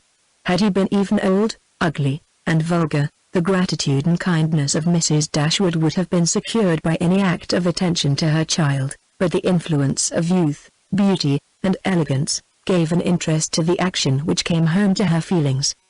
She thanked him again and again, and, with a sweetness of address which always attended her, invited him to be seated. But this he declined, as he was dirty and wet. Mrs. Dashwood then begged to know to whom she was obliged. His name, he replied, was Willoughby, and his present home was at Allenham, from whence he hoped she would allow him the honour of calling tomorrow to inquire after Miss Dashwood. The honour was readily granted, and he then departed, to make himself still more interesting, in the midst of a heavy rain. His manly beauty and more than common gracefulness were instantly the theme of general admiration, and the laugh which his gallantry raised against Marianne received particular spirit from his exterior attractions. Marianne herself had seen less of his person than the rest, for the confusion which crimsoned over her face, on his lifting her up, had robbed her of the power of regarding him after their entering the house. But she had seen enough of him to join in all the admiration of the others, and with an energy which always adorned her praise. His person and air were equal to what her fancy had ever drawn for the hero of a favourite story, and in his carrying her into the house with so little previous formality, there was a rapidity of thought which particularly recommended the action to her. Every circumstance belonging to him was interesting. His name was good, his residence was in their favourite village, and she soon found out that of all manly dresses a shooting jacket was the most becoming. Her imagination was busy, her reflections were pleasant, and the pain of a sprained ankle was disregarded. Sir John called on them as soon as the next interval of fair weather that morning allowed him to get out of doors, and Marianne's accident being related to him, he was eagerly asked whether he knew any gentleman of the name of Willoughby at Allenham. "Willoughby!" cried Sir John. "What, is he in the country? That is good news. However, I will ride over tomorrow, and ask him to dinner on Thursday." "You know him then?" said Mrs. Dashwood. "Know him? To be sure I do. Why, he is down here every year. And what sort of a young man is he? As good a kind of fellow as ever lived, I assure you. A very decent shot, and there is not a bolder rider in England. And is that all you can say for him?" cried Marianne, indignantly. "But what are his manners on more intimate acquaintance? What his pursuits, his talents, and genius?" Sir John was rather puzzled. "Upon my soul," said he, "I do not know much about him as to all that. But he is a pleasant, good-humoured fellow, and has got the nicest little black bitch of a pointer I ever saw. Was she out with him today?" But Marianne could no more satisfy him as to the colour of Mr. Willoughby's pointer, than he could describe to her the shades of his mind. "But who is he?" said Eleanor. "Where does he come from? Has he a house at Allenham?" On this point Sir John could give more certain intelligence, and he told them that Mr. Willoughby had no property of his own in the country, that he resided there only while he was visiting the old lady at Allenham Court, to whom he was related, and whose possessions he was to inherit, adding, "Yes, yes, he is very well worth catching, I can tell you, Miss Dashwood. He has a pretty little estate of his own in Somersetshire besides, and if I were you, I would not give him up to my younger sister, in spite of all this tumbling down hills. Miss Marianne must not expect to have all the men to herself. Brandon will be jealous, if she does not take care. I do not believe, said Mrs. Dashwood, with a good-humoured smile, that Mr. Willoughby will be incommoded by the attempts of either of my daughters towards what you call catching him. It is not an employment to which they have been brought up. Men are very safe with us, let them be ever so rich. I am glad to find, however, from what you say, that he is a respectable young man, and one whose acquaintance will not be ineligible. He is as good a sort of fellow, I believe, as ever lived, repeated Sir John. I remember last Christmas at a little hop at the park, he danced from 8 o'clock till 4, without once sitting down. Did he indeed? Cried Marianne with sparkling eyes, and with elegance, with spirit. Yes, and he was up again at 8 to ride to Covent. That is what I like, that is what a young man ought to be. Whatever be his pursuits, his eagerness in them should know no moderation, and leave him no sense of fatigue. I see how it will be, said Sir John, I see how it will be. You will be setting your cap at him now, and never think of poor Brandon. That is an expression, Sir John, said Marianne, warmly, which I particularly dislike. I abhor every commonplace phrase by which wit is intended, and setting one's cap at a man, or making a conquest, are the most odious of all. Their tendency is gross and illiberal, and if their construction could ever be deemed clever, time has long ago destroyed all its ingenuity. Sir John did not much understand this reproof, but he laughed as heartily as if he did, and then replied, you will make conquests enough, I dare say, one way or other. Poor Brandon. He is quite smitten already, and he is very well worth setting your cap at, I can tell you, in spite of all this tumbling about and spraining of ankles. Chapter 10. Marianne's preserver, as Margaret, with more elegance than precision, styled Willoughby, called at the cottage early the next morning to make his personal inquiries. He was received by Mrs. Dashwood with more than politeness, with a kindness which Sir John's account of him and her own gratitude prompted, and everything that passed during the visit tended to assure him of the sense, elegance, mutual affection, and domestic comfort of the family to whom accident had now introduced him. Of their personal charms he had not required a second interview to be convinced. Miss Dashwood had a delicate complexion, regular features, and a remarkably pretty figure. Marianne was still handsomer. Her form, though not so correct as her sister's, in having the advantage of height, was more striking, and her face was so lovely, that when in the common cant of praise, she was called a beautiful girl, truth was less violently outraged than usually happens. Her skin was very brown, but, from its transparency, her complexion was uncommonly brilliant, her features were all good, her smile was sweet and attractive, and in her eyes, which were very dark, there was a life, a spirit, an eagerness, which could hardly be seen without delight. From Willoughby their expression was at first held back, by the embarrassment which the remembrance of his assistance created. But when this passed away, when her spirits became collected, when she saw that to the perfect good breeding of the gentleman, he united frankness and vivacity, and above all, when she heard him declare, that of music and dancing he was passionately fond, she gave him such a look of approbation as secured the largest share of his discourse to herself for the rest of his stay. It was only necessary to mention any favourite amusement to engage her to talk. She could not be silent when such points were introduced, and she had neither shyness nor reserve in their discussion. They speedily discovered that their enjoyment of dancing and music was mutual, and that it arose from a general conformity of judgment in all that related to either. Encouraged by this to a further examination of his opinions, she proceeded to question him on the subject of books. Her favourite authors were brought forward and dwelt upon with so rapturous a delight, that any young man of 25 must have been insensible indeed, not to become an immediate convert to the excellence of such works, however disregarded before. Their taste was strikingly alike.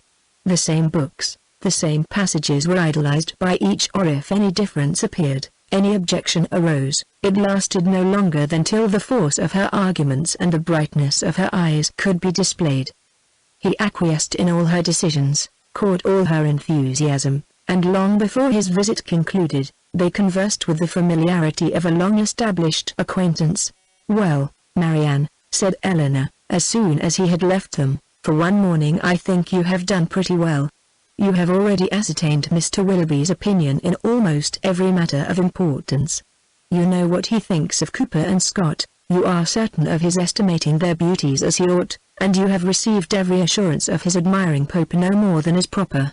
But how is your acquaintance to be long supported, under such extraordinary dispatch of every subject for discourse? You will soon have exhausted each favorite topic. Another meeting will suffice to explain his sentiments on picturesque beauty, and second marriages, and then you can have nothing farther to ask." "Eleanor," cried Marianne, "is this fair?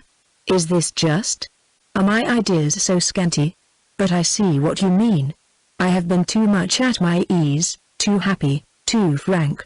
I have erred against every commonplace notion of decorum. I have been open and sincere where I ought to have been reserved, spiritless, dull, and deceitful. Had I talked only of the weather and the roads, and had I spoken only once in 10 minutes, this reproach would have been spared." "My love," said her mother, "you must not be offended with Eleanor. She was only in jest. I should scold her myself, if she were capable of wishing to check the delight of your conversation with our new friend." Marianne was softened in a moment. Willoughby, on his side, gave every proof of his pleasure in their acquaintance, which an evident wish of improving it could offer. He came to them every day. To inquire after Marianne was at first his excuse, but the encouragement of his reception, to which every day gave greater kindness, made such an excuse unnecessary before it had ceased to be possible, by Marianne's perfect recovery. She was confined for some days to the house, but never had any confinement been less irksome. Willoughby was a young man of good abilities, quick imagination, lively spirits, and open, affectionate manners. He was exactly formed to engage Marianne's heart, for with all this, he joined not only a captivating person, but a natural ardor of mind which was now roused and increased by the example of her own, and which recommended him to her affection beyond everything else. His society became gradually her most exquisite enjoyment. They read, they talked, they sang together, his musical talents were considerable, and he read with all the sensibility and spirit which Edward had unfortunately wanted. In Mrs. Dashwood's estimation he was as faultless as in Marianne's, and Eleanor saw nothing to censure in him but a propensity, in which he strongly resembled and peculiarly delighted her sister, of saying too much what he thought on every occasion, without attention to persons or circumstances. In hastily forming and giving his opinion of other people, in sacrificing general politeness to the enjoyment of undivided attention where his heart was engaged, and in slighting too easily the forms of worldly propriety, he displayed a want of caution which Eleanor could not approve, in spite of all that he and Marianne could say in its support. Marianne began now to perceive that the desperation which had seized her at 16½ of ever seeing a man who could satisfy her ideas of perfection, had been rash and unjustifiable. Willoughby was all that her fancy had delineated in that unhappy hour and in every brighter period, as capable of attaching her, and his behavior declared his wishes to be in that respect as earnest, as his abilities were strong. Her mother too, in whose mind not one speculative thought of their marriage had been raised, by his prospect of riches, was led before the end of a week to hope and expect it, and secretly to congratulate herself on having gained two such sons-in-law as Edward and Willoughby. Colonel Brandon's partiality for Marianne, which had so early been discovered by his friends, now first became perceptible to Eleanor, when it ceased to be noticed by them. Their attention and wit were drawn off to his more fortunate rival, and the raillery which the other had incurred before any partiality arose, was removed when his feelings began really to call for the ridicule so justly annexed to sensibility. Eleanor was obliged, though unwillingly, to believe that the sentiments which Mrs. Jennings had assigned him for her own satisfaction, were now actually excited by her sister, and that however a general resemblance of disposition between the parties might forward the affection of Mr. Willoughby, an equally striking opposition of character was no hindrance to the regard of Colonel Brandon. She saw it with concern, for what could a silent man of 35 hope, when opposed to a very lively one of 25? And as she could not even wish him successful, she heartily wished him indifferent. She liked him in spite of his gravity and reserve, she beheld in him an object of interest. His manners, though serious, were mild, and his reserve appeared rather the result of some oppression of spirits than of any natural gloominess of temper. Sir John had dropped hints of past injuries and disappointments, which justified her belief of his being an unfortunate man, and she regarded him with respect and compassion. Perhaps she pitied and esteemed him the more because he was slighted by Willoughby and Marianne, who, prejudiced against him for being neither lively nor young, seemed resolved to undervalue his merits. "Brandon is just the kind of man," said Willoughby one day, when they were talking of him together, "whom everybody speaks well of, and nobody cares about, whom all are delighted to see, and nobody remembers to talk to." "That is exactly what I think of him," cried Marianne. "Do not boast of it, however," said Eleanor, "for it is injustice in both of you. He is highly esteemed by all the family at the park, and I never see him myself without taking pains to converse with him." "That he is patronized by you," replied Willoughby, "is certainly in his favor, but as for the esteem of the others, it is a reproach in itself. Who would submit to the indignity of being approved by such a woman as Lady Middleton and Mrs. Jennings, that could command the indifference of anybody else? But perhaps the abuse of such people as yourself and Marianne will make amends for the regard of Lady Middleton and her mother. If their praise is censure, your censure may be praise, for they are not more undiscerning than you are prejudiced and unjust. In defense of your protégé you can even be saucy. My protégé, as you call him, is a sensible man, and sense will always have attractions for me." "Yes, Marianne, even in a man between 30 and 40. He has seen a great deal of the world, has been abroad, has read, and has a thinking mind. I have found him capable of giving me much information on various subjects, and he has always answered my inquiries with readiness of good breeding and good nature." "That is to say," cried Marianne contemptuously, "he has told you that in the East Indies the climate is hot, and the mosquitoes are troublesome." "He would have told me so, I doubt not, had I made any such inquiries, but they happened to be points on which I had been previously informed." "Perhaps," said Willoughby, "his observations may have extended to the existence of nabobs, gold moors, and palanquins. I may venture to say that his observations have stretched much further than your candor." "But why should you dislike him?" "I do not dislike him. I consider him, on the contrary, as a very respectable man, who has everybody's good word, and nobody's notice, who has more money than he can spend, more time than he knows how to employ, and 2 new coats every year. Add to which," cried Marianne, "that he has neither genius, taste, nor spirit. That his understanding has no brilliancy, his feelings no ardor, and his voice no expression." "You decide on his imperfections so much in the mass," replied Eleanor, "and so much on the strength of your own imagination, that the commendation I am able to give of him is comparatively cold and insipid. I can only pronounce him to be a sensible man, well-bred, well-informed, of gentle address, and, I believe, possessing an amiable heart." "Miss Dashwood," cried Willoughby, "you are now using me unkindly. You are endeavouring to disarm me by reason, and to convince me against my will. But it will not do. You shall find me as stubborn as you can be artful. I have 3 unanswerable reasons for disliking Colonel Brandon. He threatened me with rain when I wanted it to be fine. He was found fault with the hanging of my curricle, and I cannot persuade him to buy my brown mare. If it will be any satisfaction to you, however, to be told that I believe his character to be in other respects irreproachable, I am ready to confess it. And in return for an acknowledgment, which must give me some pain, you cannot deny me the privilege of disliking him as much as ever." Chapter 11. Little had Mrs. Dashwood or her daughters imagined when they first came into Devonshire, that so many engagements would arise to occupy their time as shortly presented themselves, or that they should have such frequent invitations and such constant visitors as to leave them little leisure for serious employment. Yet such was the case. When Marianne was recovered, the schemes of amusement at home and abroad, which Sir John had been previously forming, were put into execution. The private balls at the park then began, and parties on the water were made and accomplished as often as a showery October would allow. In every meeting of the kind Willoughby was included, and the ease and familiarity which naturally attended these parties were exactly calculated to give increasing intimacy to his acquaintance with the Dashwoods, to afford him opportunity of witnessing the excellencies of Marianne, of marking his animated admiration of her, and of receiving, in her behavior to himself, the most pointed assurance of her affection. Eleanor could not be surprised at their attachment. She only wished that it were less openly shown, and once or twice did venture to suggest the propriety of some self-command to Marianne. But Marianne abhorred all concealment where no real disgrace could attend unreserve, and to aim at the restraint of sentiments which were not in themselves laudable, appeared to her not merely an unnecessary effort, but a disgraceful subjection of reason to commonplace and mistaken notions. Willoughby thought the same, and their behavior at all times was an illustration of their opinions. When he was present she had no eyes for anyone else. Everything he did was right. Everything he said was clever.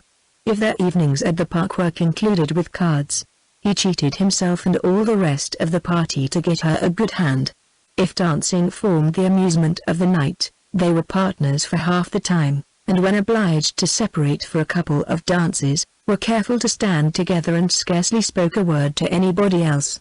Such conduct made them of course most exceedingly laughed at, but ridicule could not shame, and seemed hardly to provoke them.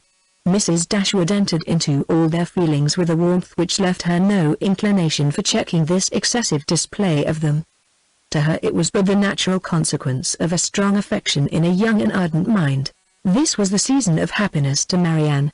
Her heart was devoted to Willoughby, and the fond attachment to Norland, which she brought with her from Sussex, was more likely to be softened than she had thought it possible before, by the charms which his society bestowed on her present home. Eleanor's happiness was not so great. Her heart was not so much at ease, nor her satisfaction in their amusements so pure. They afforded her no companion that could make amends for what she had left behind, nor that could teach her to think of Norland with less regret than ever.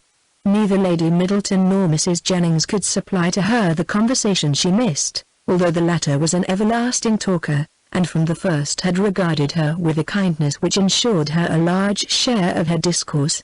She had already repeated her own history to Eleanor 3 or 4 times, and had Eleanor's memory been equal to her means of improvement, she might have known very early in their acquaintance all the particulars of Mr. Jennings' last illness, and what he said to his wife a few minutes before he died. Lady Middleton was more agreeable than her mother only in being more silent. Eleanor needed little observation to perceive that her reserve was a mere calmness of manner with which sense had nothing to do. Towards her husband and mother she was the same as to them, and intimacy was therefore neither to be looked for nor desired. She had nothing to say one day that she had not said the day before. Her insipidity was invariable, for even her spirits were always the same, and though she did not oppose the parties arranged by her husband, provided everything were conducted in style and her 2 eldest children attended her, she never appeared to receive more enjoyment from them than she might have experienced in sitting at home and so little did her presence add to the pleasure of the others, by any share in their conversation, that they were sometimes only reminded of her being amongst them by her solicitude about her troublesome boys. In Colonel Brandon alone, of all her new acquaintance, did Eleanor find a person who could in any degree claim the respect of abilities, excite the interest of friendship, or give pleasure as a companion. Willoughby was out of the question. Her admiration and regard, even her sisterly regard, was all his own, but he was a lover, his attentions were wholly Marianne's, and a far less agreeable man might have been more generally pleasing. Colonel Brandon, unfortunately for himself, had no such encouragement to think only of Marianne, and in conversing with Eleanor he found the greatest consolation for the indifference of her sister. Eleanor's compassion for him increased, as she had reason to suspect that the misery of disappointed love had already been known to him. This suspicion was given by some words which accidentally dropped from him one evening at the park, when they were sitting down together by mutual consent, while the others were dancing. His eyes were fixed on Marianne, and, after a silence of some minutes, he said, with a faint smile, "Your sister, I understand, does not approve of second attachments." "No," replied Eleanor, "her opinions are all romantic, or rather, as I believe, she considers them impossible to exist. I believe she does. But how she contrives it without reflecting on the character of her own father, who had himself 2 wives, I know not. A few years however will settle her opinions on the reasonable basis of common sense and observation, and then they may be more easy to define and to justify than they now are. by anybody but herself. This will probably be the case, he replied, and yet there is something so amiable in the prejudices of a young mind, that one is sorry to see them give way to the reception of more general opinions. I cannot agree with you there, said Eleanor. There are inconveniences attending such feelings as Marianne's, which all the charms of enthusiasm and ignorance of the world cannot atone for. Her systems have all the unfortunate tendency of setting propriety at naught, and a better acquaintance with the world is what I look forward to as her greatest possible advantage. After a short pause he resumed the conversation by saying, Does your sister make no distinction in her objections against a second attachment? Or is it equally criminal in everybody? Are those who have been disappointed in their first choice, whether from the inconstancy of its object, or the perverseness of circumstances, to be equally indifferent during the rest of their lives? Upon my word, I am not acquainted with the minutiae of her principles. I only know that I never yet heard her admit any instance of a second attachment's being pardonable. This, said he, cannot hold, but a total change of sentiments no, do not desire it, for when the romantic refinements of a young mind are obliged to give way, how frequently are they succeeded by such opinions as are but too common, and too dangerous. I speak from experience. I once knew a lady who in temper and mind greatly resembled your sister, who thought and judged like her, but who from an enforced change from a series of unfortunate circumstances, here he stopped suddenly, appeared to think that he had said too much, and by his countenance gave rise to conjectures, which might not otherwise have entered Eleanor's head. The lady would probably have passed without suspicion, had he not convinced Miss Dashwood that what concerned her ought not to escape his lips. As it was, it required but a slight effort of fancy to connect his emotion with the tender recollection of past regard. Eleanor attempted no more. But Marianne, in her place, would not have done so little. The whole story would have been speedily formed under her active imagination, and everything established in the most melancholy order of disastrous love. Chapter 12. As Eleanor and Marianne were walking together the next morning, the latter communicated a piece of news to her sister, which in spite of all that she knew before of Marianne's imprudence and want of thought, surprised her by its extravagant testimony of both. Marianne told her, with the greatest delight, that Willoughby had given her a horse, one that he had bred himself on his estate in Somersetshire, and which was exactly calculated to carry a woman. Without considering that it was not in her mother's plan to keep any horse, that if she were to alter her resolution in favour of this gift, she must buy another for the servant, and keep a servant to ride it, and after all, build a stable to receive them. She had accepted the present without hesitation, and told her sister of it in raptures. He intends to send his groom into Somersetshire immediately for it, she added, and when it arrives we will ride every day. You shall share its use with me. Imagine to yourself, my dear Eleanor, the delight of a gallop on some of these downs. Most unwilling was she to awaken from such a dream of felicity to comprehend all the unhappy truths which attended the affair, and for some time she refused to submit to them. As to an additional servant, the expense would be a trifle. Mamma she was sure would never object to it, and any horse would do for him. He might always get one at the park. As to a stable, the merest shed would be sufficient. Eleanor then ventured to doubt the propriety of her receiving such a present from a man so little, or at least so lately known to her. This was too much. "You're mistaken, Eleanor," said she warmly, "in supposing I know very little of Willoughby.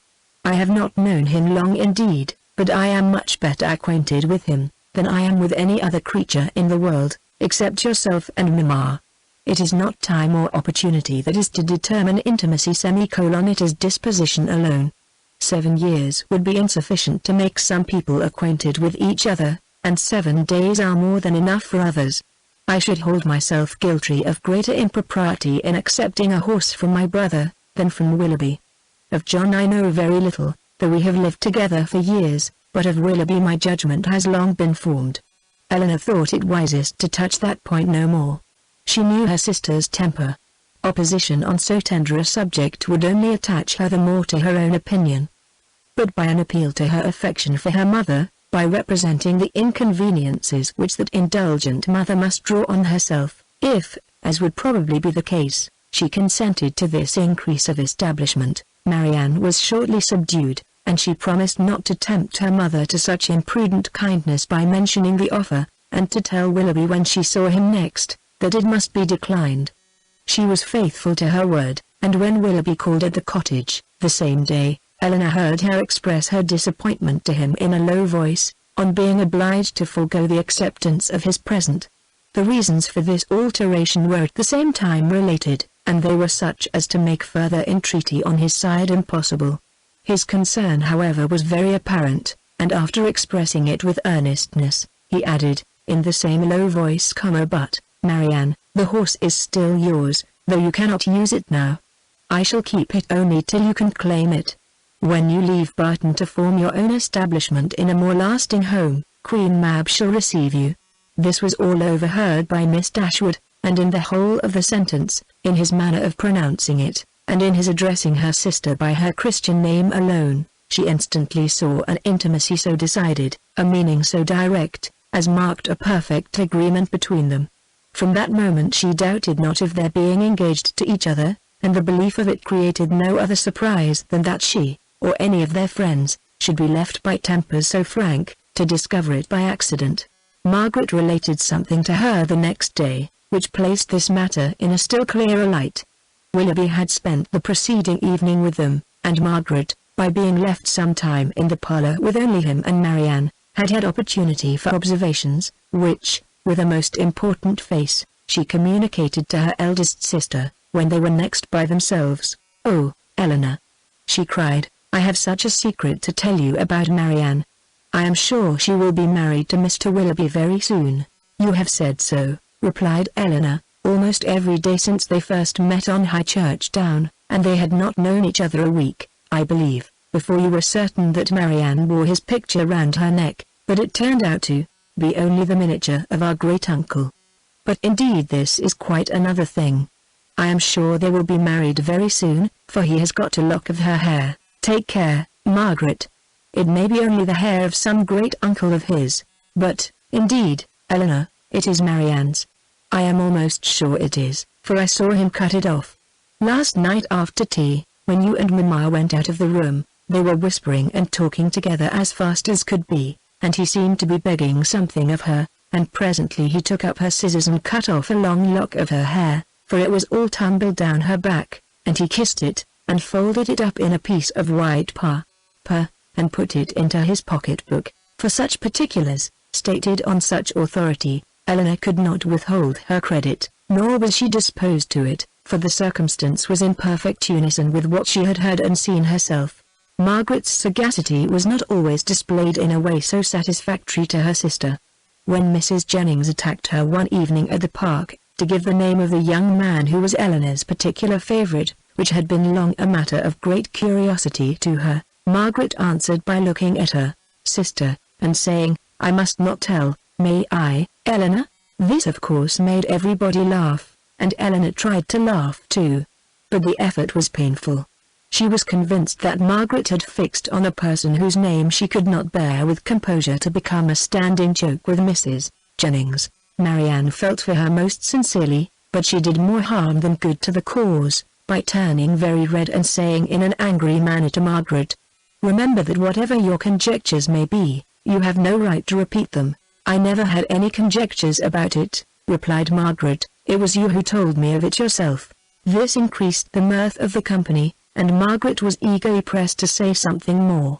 "Oh, pray, Miss Margaret, let us know all about it," said Mrs. Jennings. "What is the gentleman's name?" "I must not tell, ma'am. But I know very well what it is, and I know where he is too." Yes, we can guess where he is, at his own house at Land to be sure." "He is the curate of the parish, I dare say." "No, that he is not.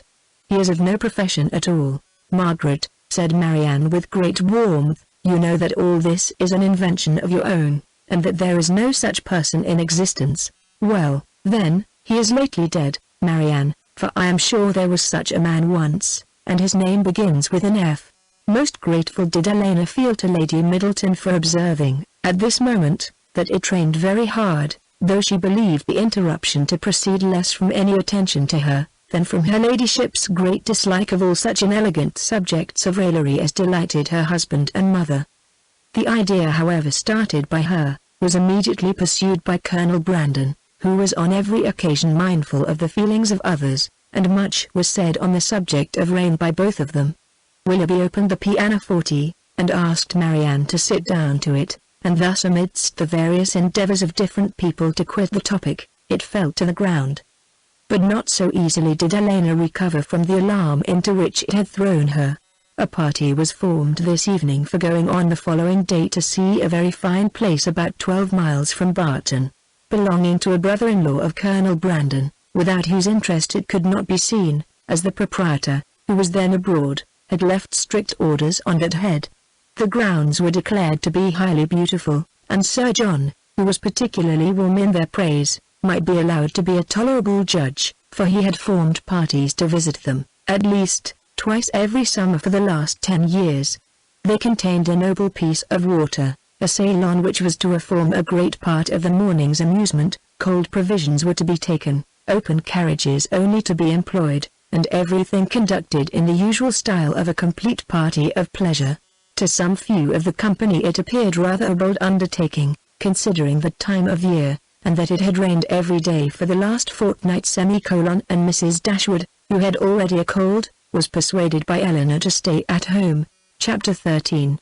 Their intended excursion to Whitwell turned out very different from what Eleanor had expected.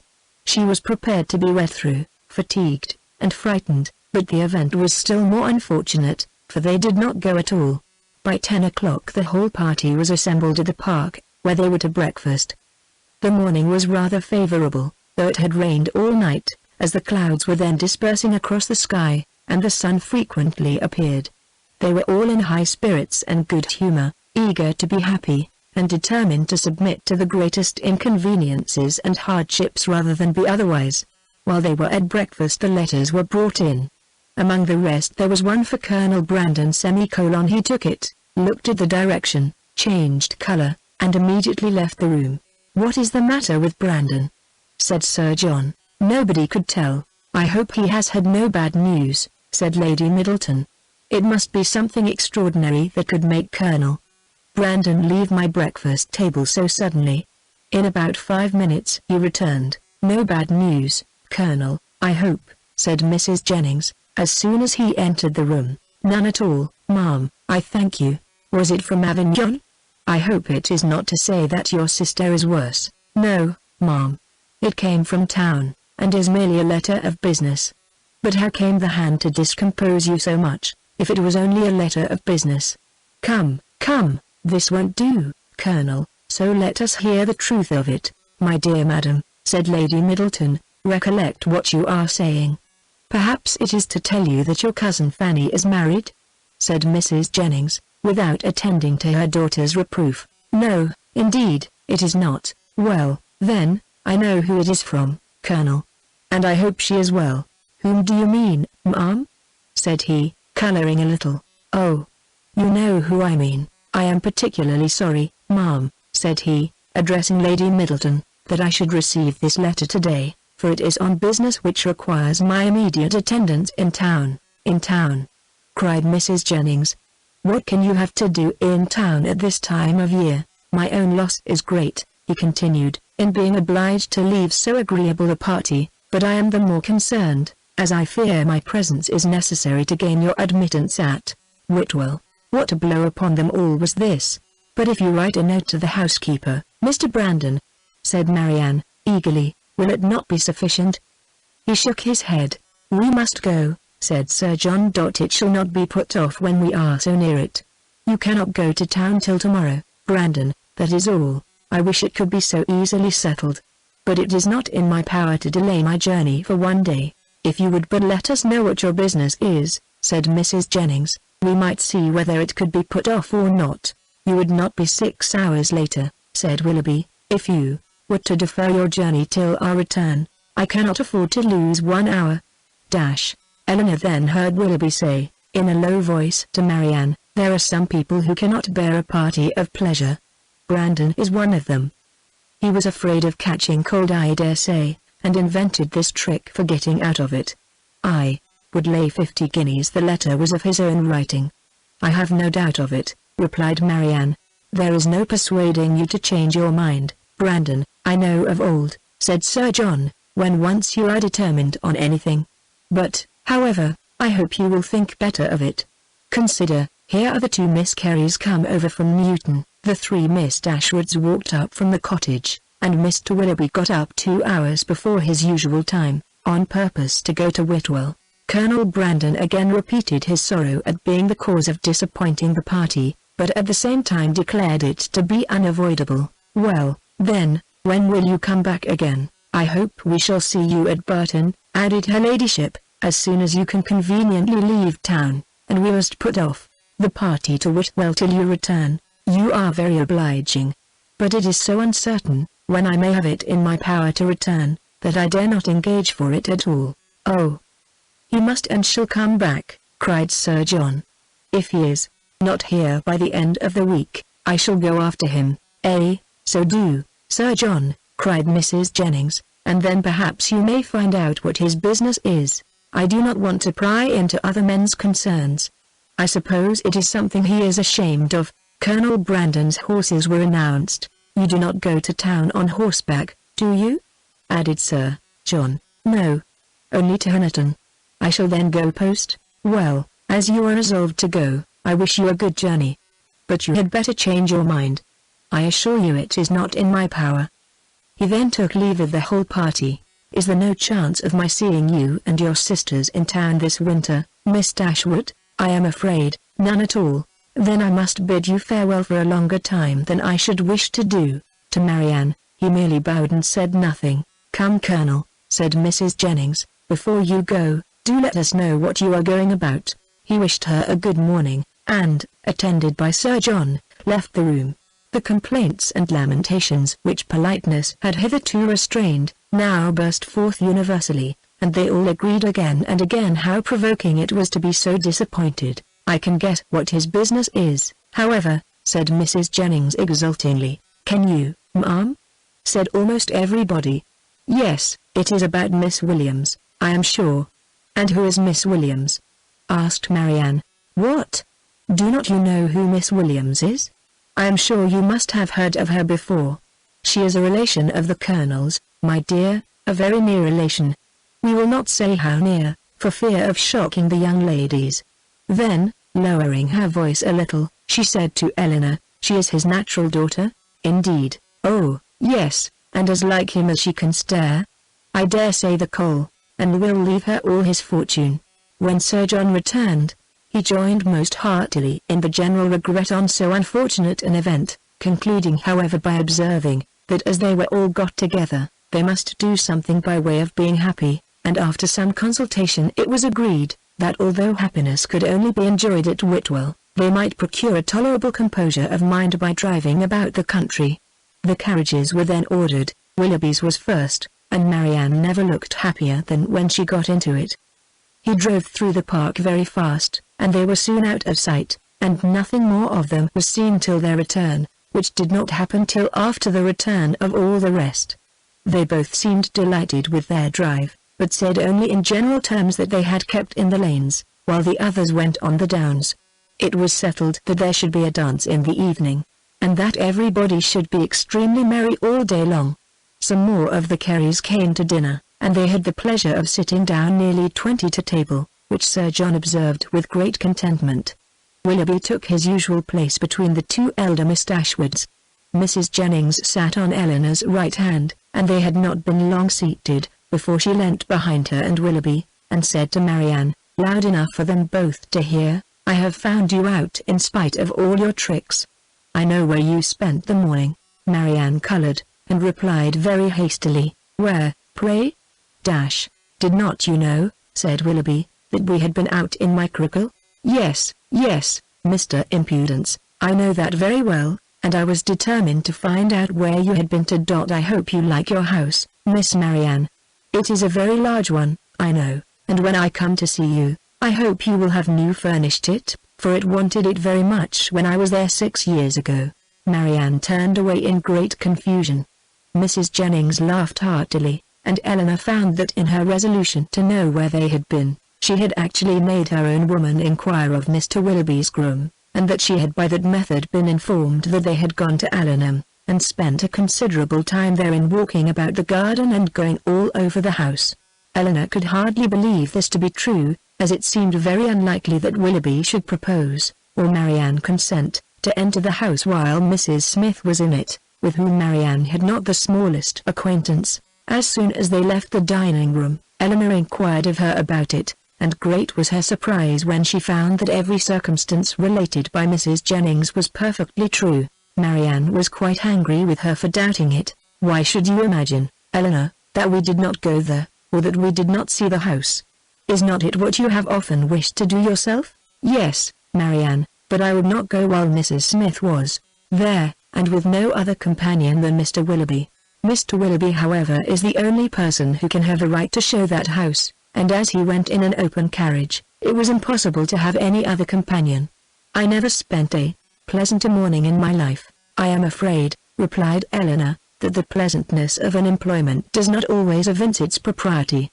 On the contrary, nothing can be a stronger proof of it, Eleanor, for if there had been any real impropriety in what I did, I should have been sensible of it at the time, for we always know when we are acting wrong, and with such a conviction I could have had no pleasure. But, my dear Marianne, as it has already exposed you to some very impertinent remarks, do you not now begin to doubt the discretion of your own conduct?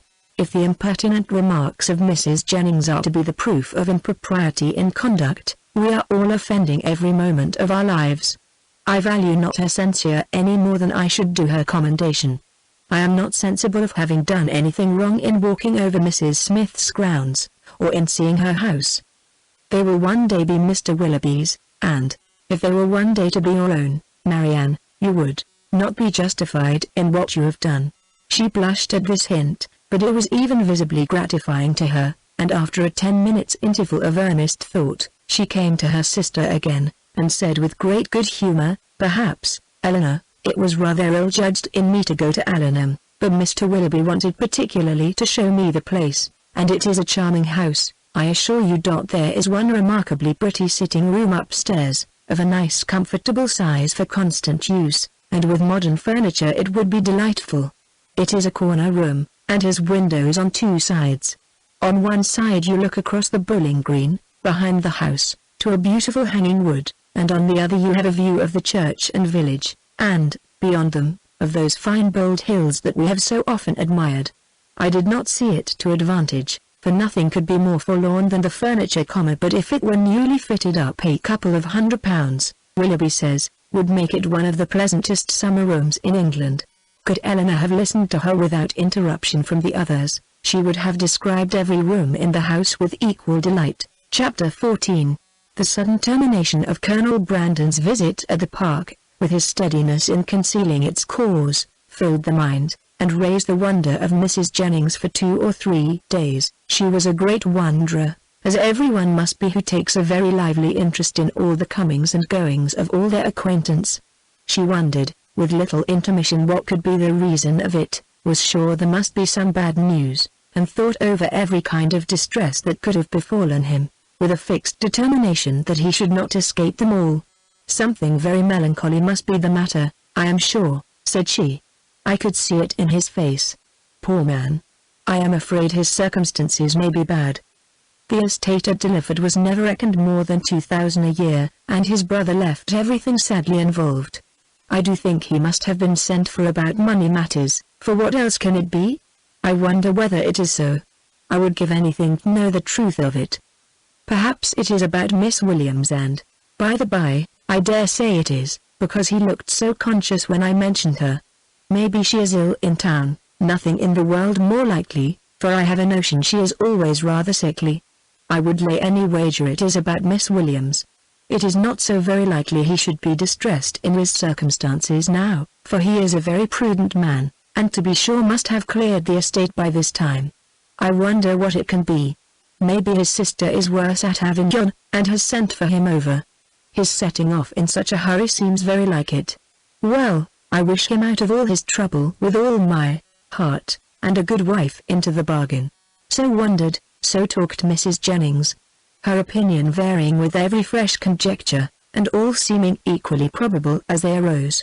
Eleanor, though she felt really interested in the welfare of Colonel Brandon, could not bestow all the wonder on his going so suddenly away, which Mrs. Jennings was desirous of her feeling, for besides that the circumstance did not in her opinion justify such lasting amazement or variety of speculation, her wonder was otherwise disposed of.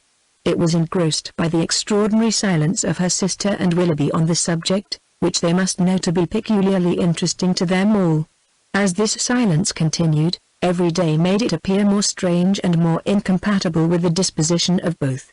Why they should not openly acknowledge to her mother and herself what their constant behavior to each other declared to have taken place, Eleanor could not imagine. She could easily conceive that marriage might not be immediately in their power, for though Willoughby was independent, there was no reason to believe him rich.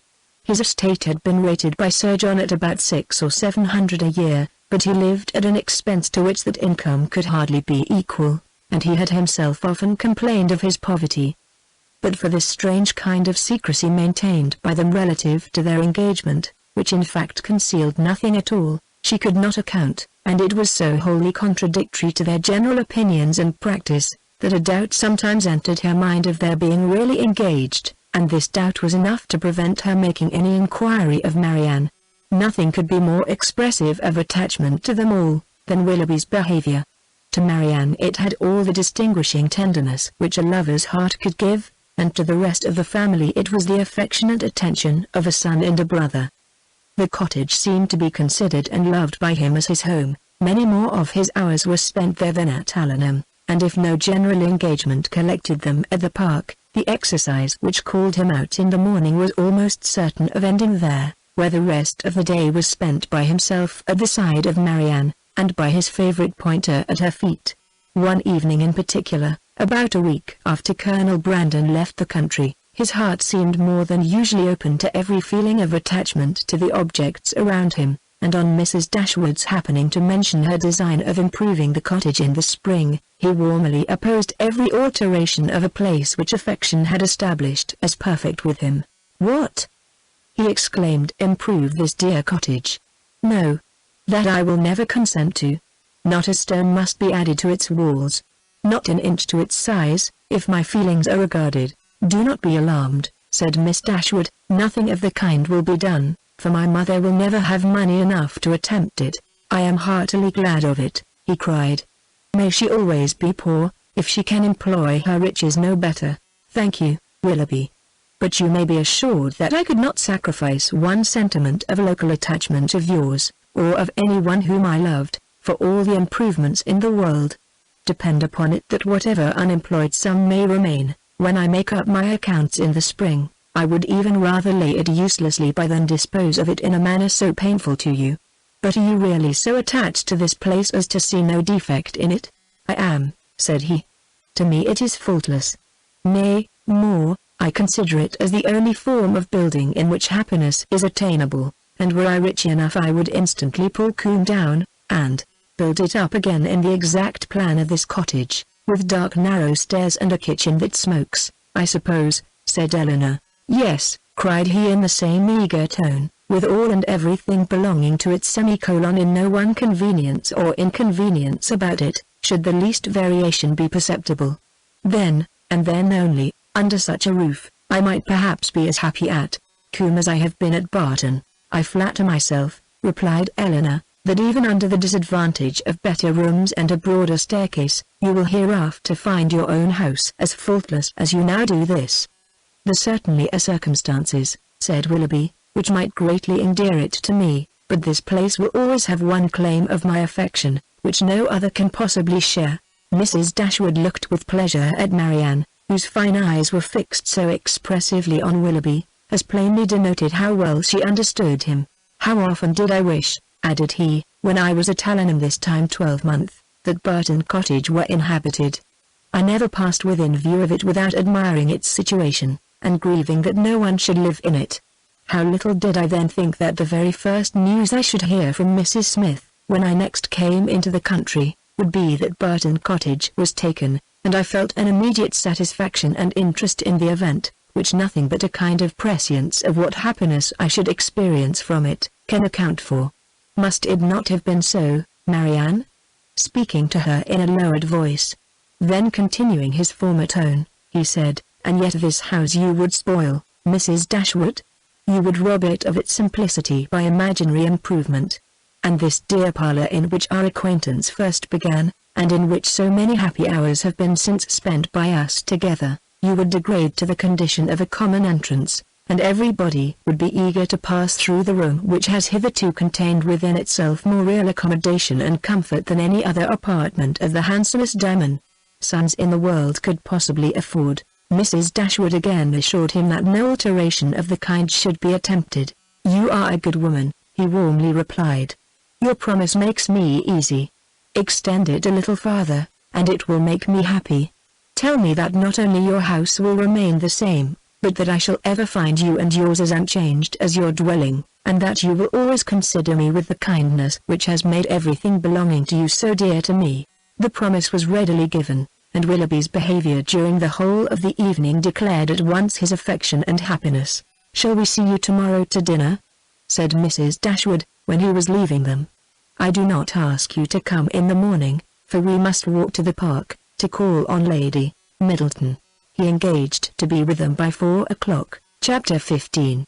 Mrs. Dashwood's visit to Lady Middleton took place the next day, and 2 of her daughters went with her, but Marianne excused herself from being of the party, under some trifling pretext of employment, and her mother, who concluded that a promise had been made by Willoughby the night before of calling on her while they were absent, was perfectly satisfied with her remaining at home.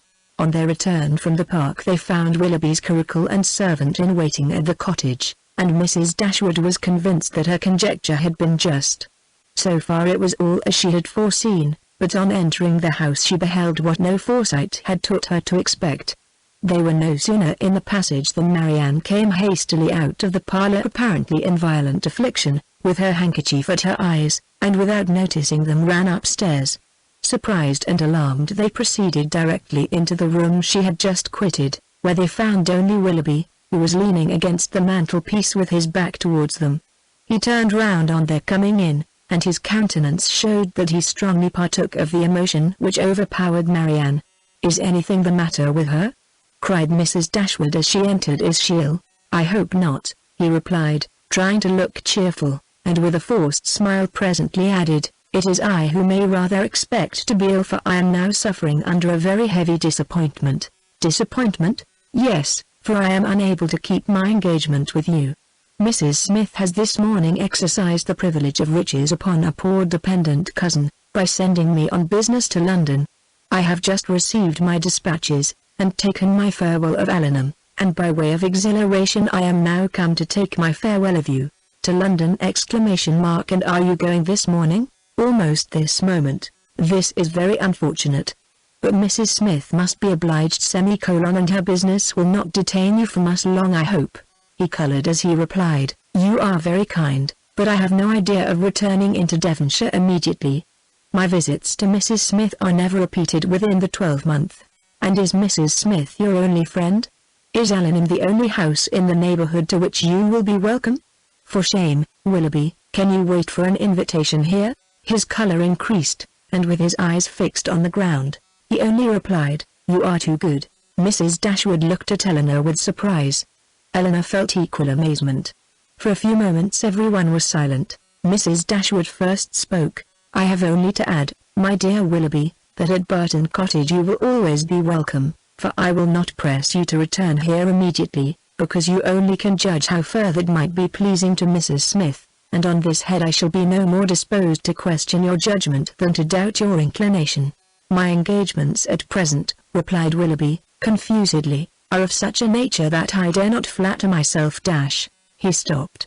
Mrs. Dashwood was too much astonished to speak, and another pause succeeded. This was broken by Willoughby, who said with a faint smile, "It is folly to linger in this manner.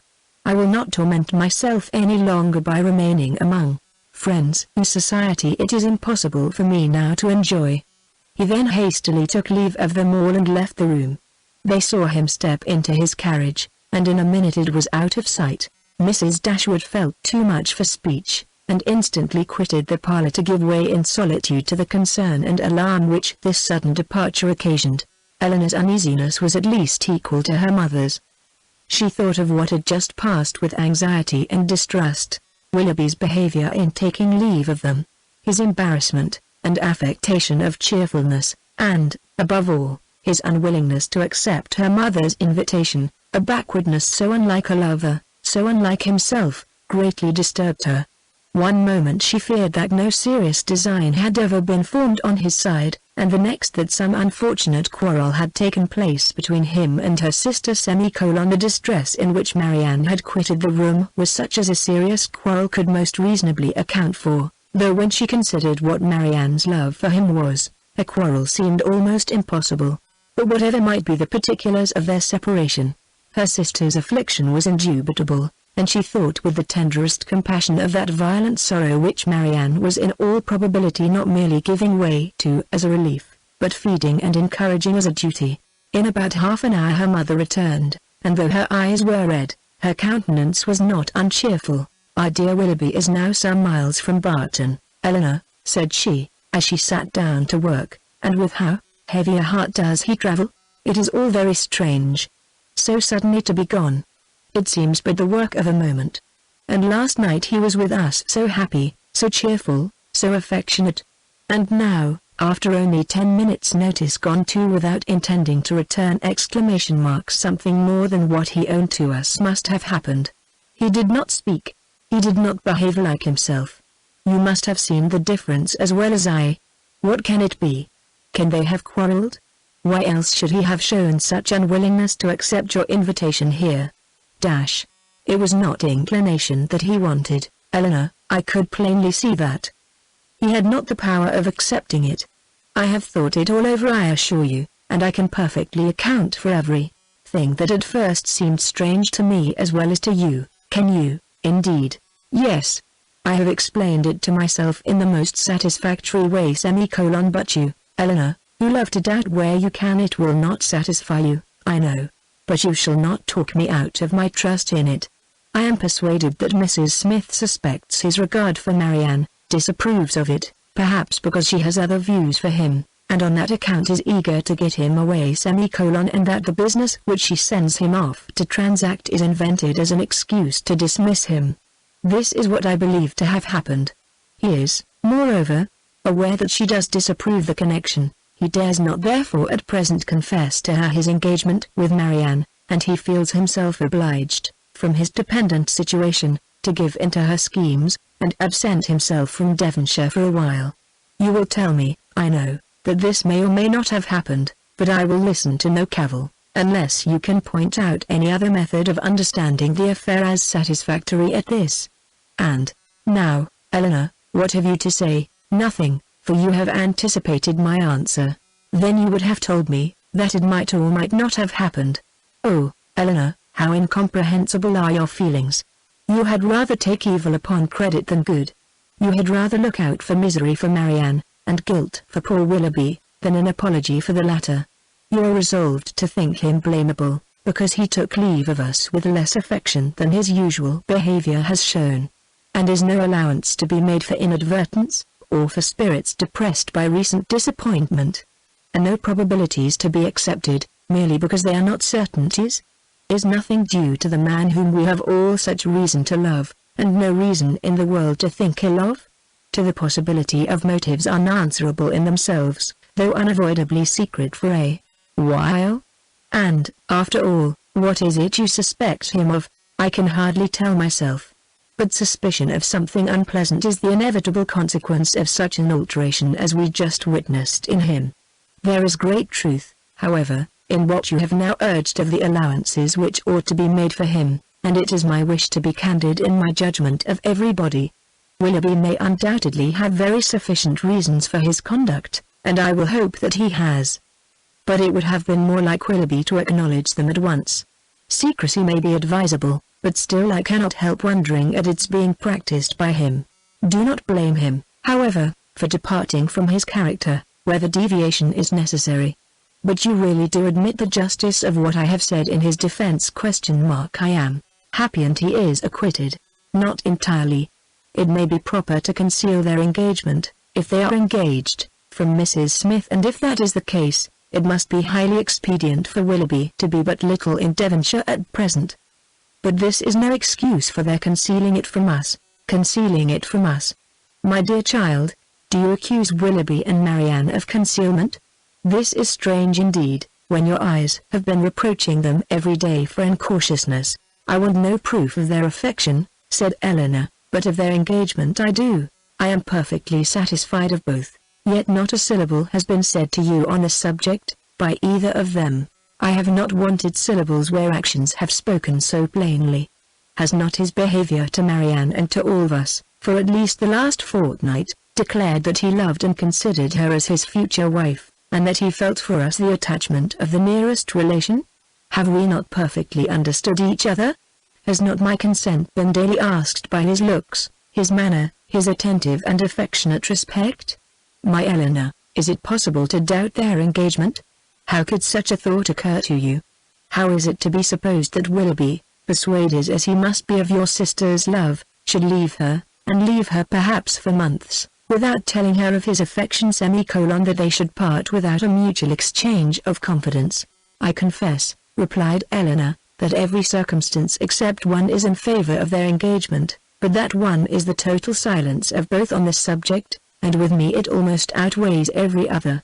How strange this is! You must think wretchedly indeed of Willoughby, if, after all that has openly passed between them, you can doubt the nature of the terms on which they are together. Has he been acting a part in his behavior to your sister all this time? Do you suppose him really indifferent to her? No, I cannot think that. He must and does love her, I am sure. But with a strange kind of tenderness, if he can leave her with such indifference, such carelessness of the future, as you attribute to him. You must remember, my dear mother, that I have never considered this matter as certain. I have had my doubts, I confess, but they are fainter than they were, and they may soon be entirely done away. If we find they correspond, every fear of mine will be removed. A mighty concession indeed. If you were to see them at the altar, you would suppose they were going to be married. Ungracious girl! But I require no such proof. Nothing in my opinion has ever passed to justify doubt, no secrecy has been attempted, all has been uniformly open and unreserved. You cannot doubt your sister's wishes. It must be Willoughby therefore whom you suspect. But why? Is he not a man of honor and feeling? Has there been any inconsistency on his side to create alarm? Can he be deceitful? I hope not, I believe not, cried Eleanor. I love Willoughby, sincerely love him, and suspicion of his integrity cannot be more painful to yourself than to me. It has been involuntary, and I will not encourage it.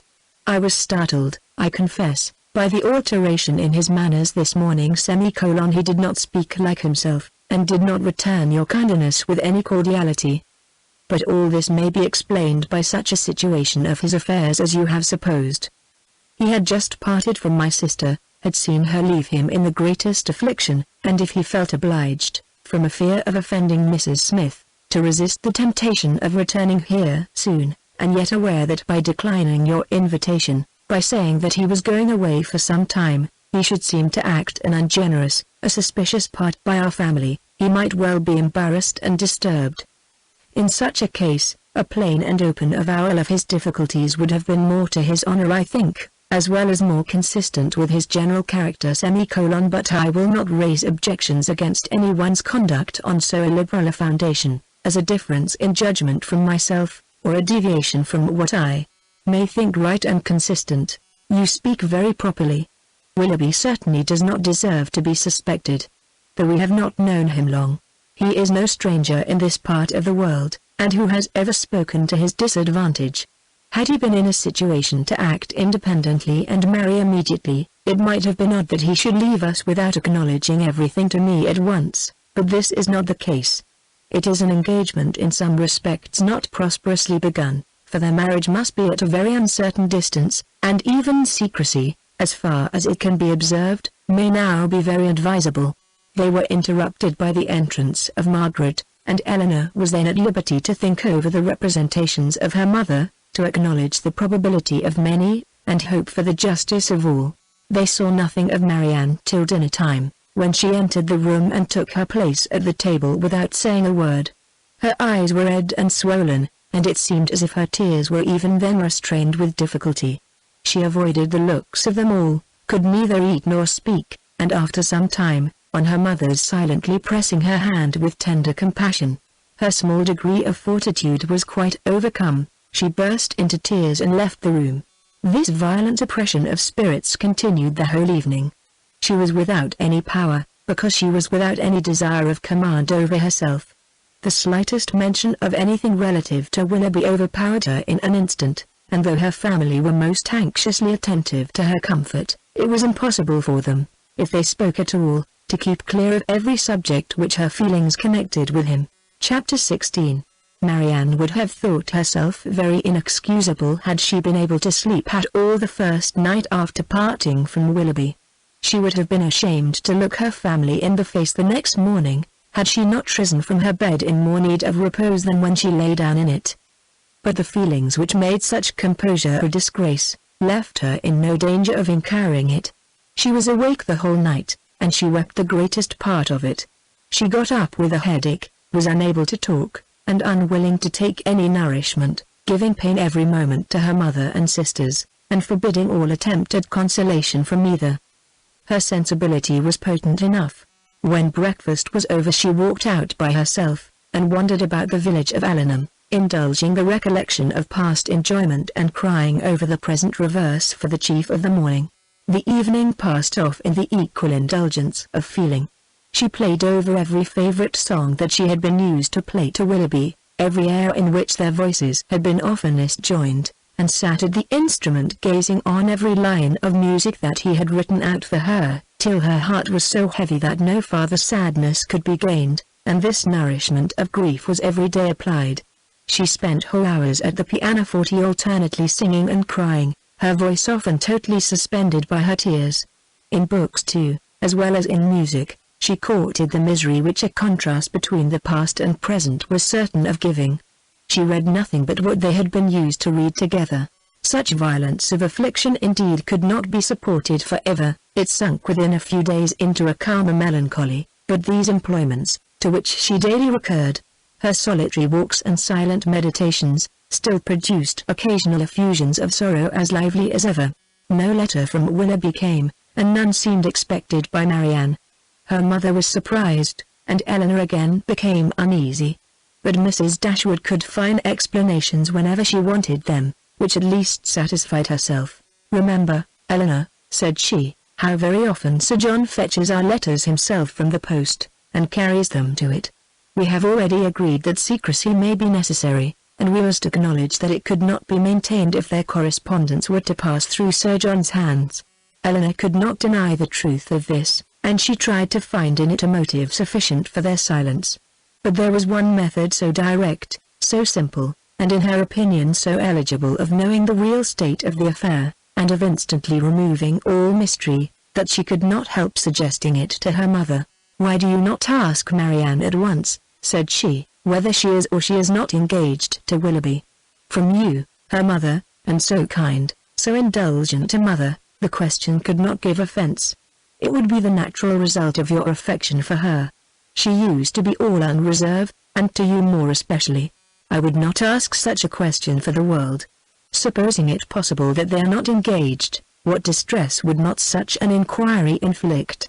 At any rate it would be most ungenerous. I should never deserve her confidence again, after forcing from her a confession of what is meant at present to be unacknowledged to anyone. I know Marianne's heart, I know that she dearly loves me, and that I shall not be the last to whom the affair is made known, when circumstances make the revirement of it eligible. I would not attempt to force the confidence of anyone, of a child much less, because a sense of duty would prevent the denial which her wishes might direct."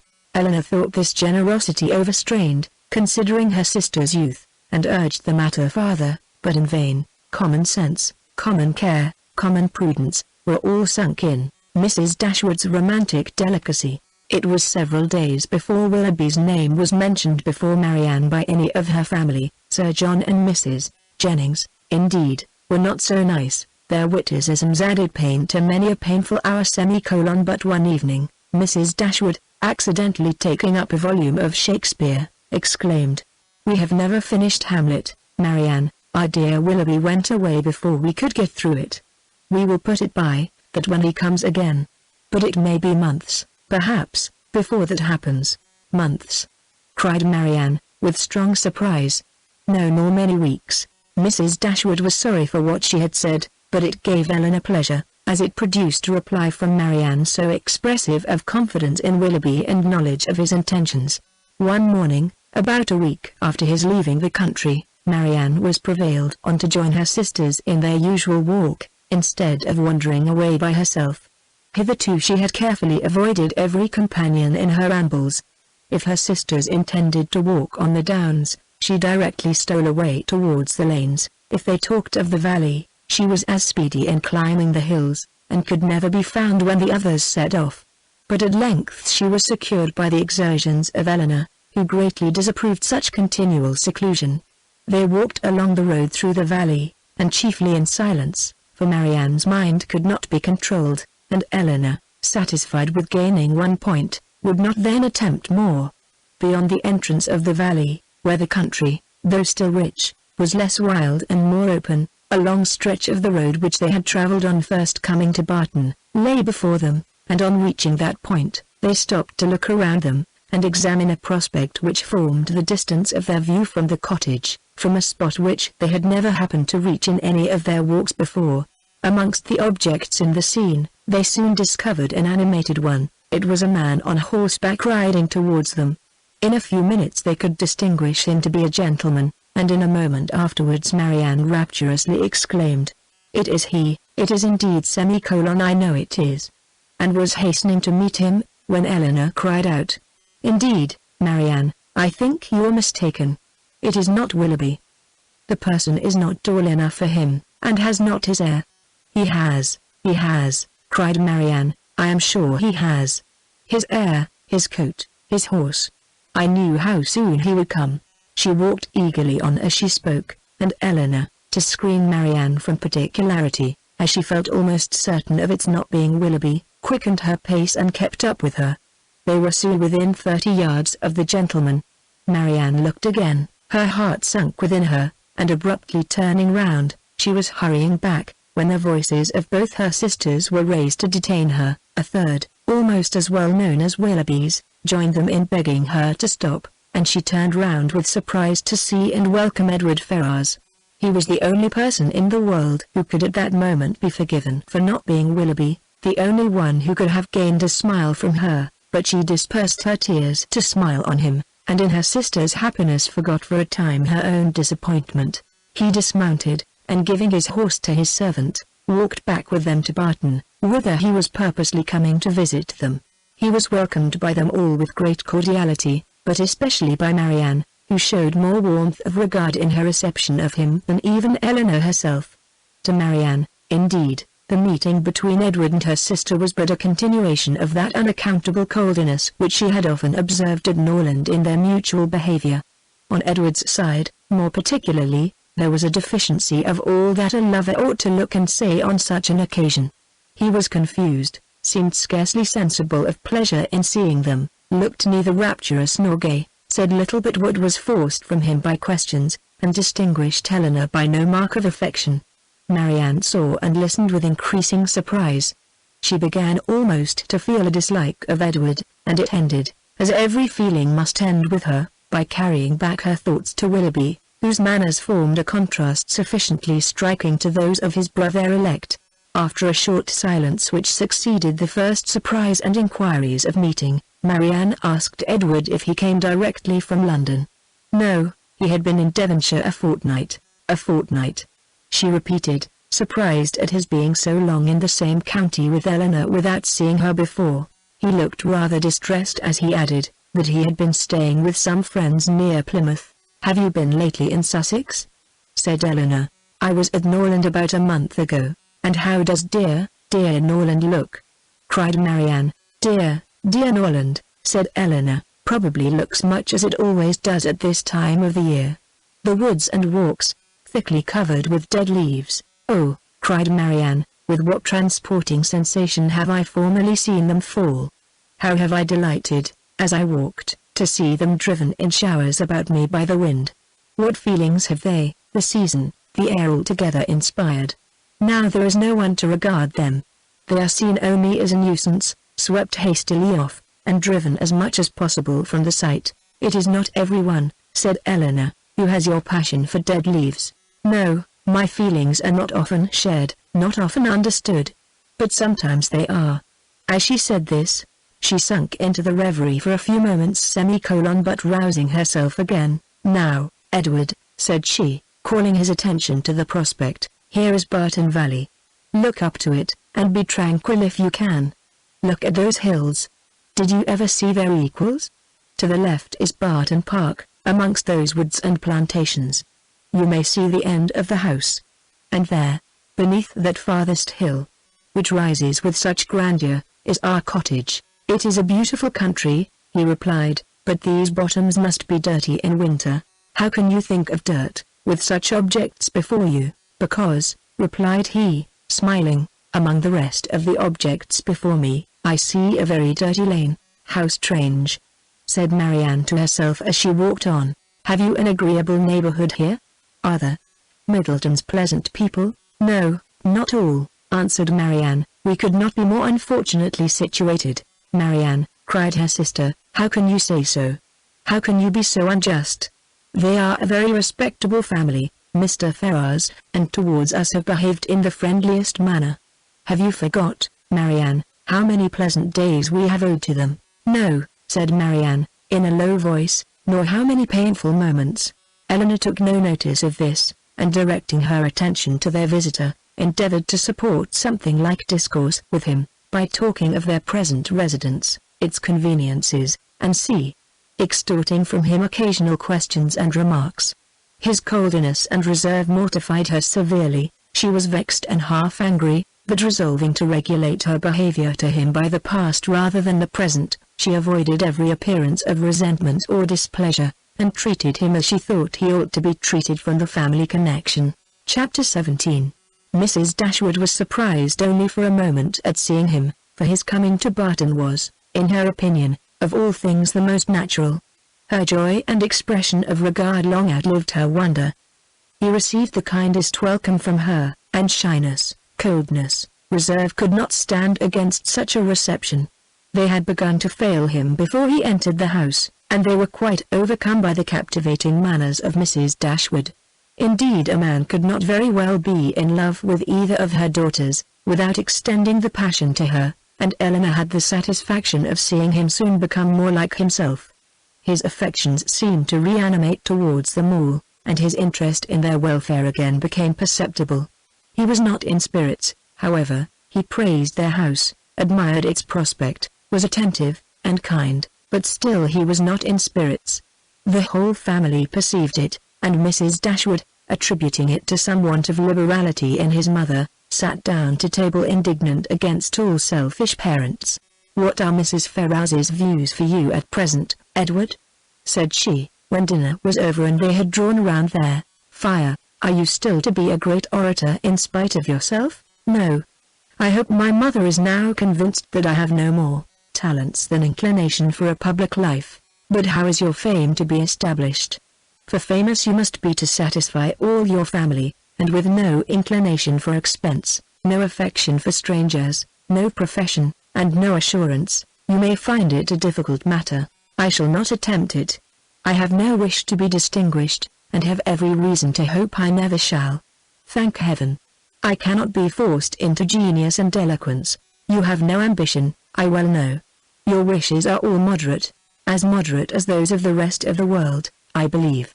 I wish as well as everybody else to be perfectly happy, but, like everybody else, it must be in my own way.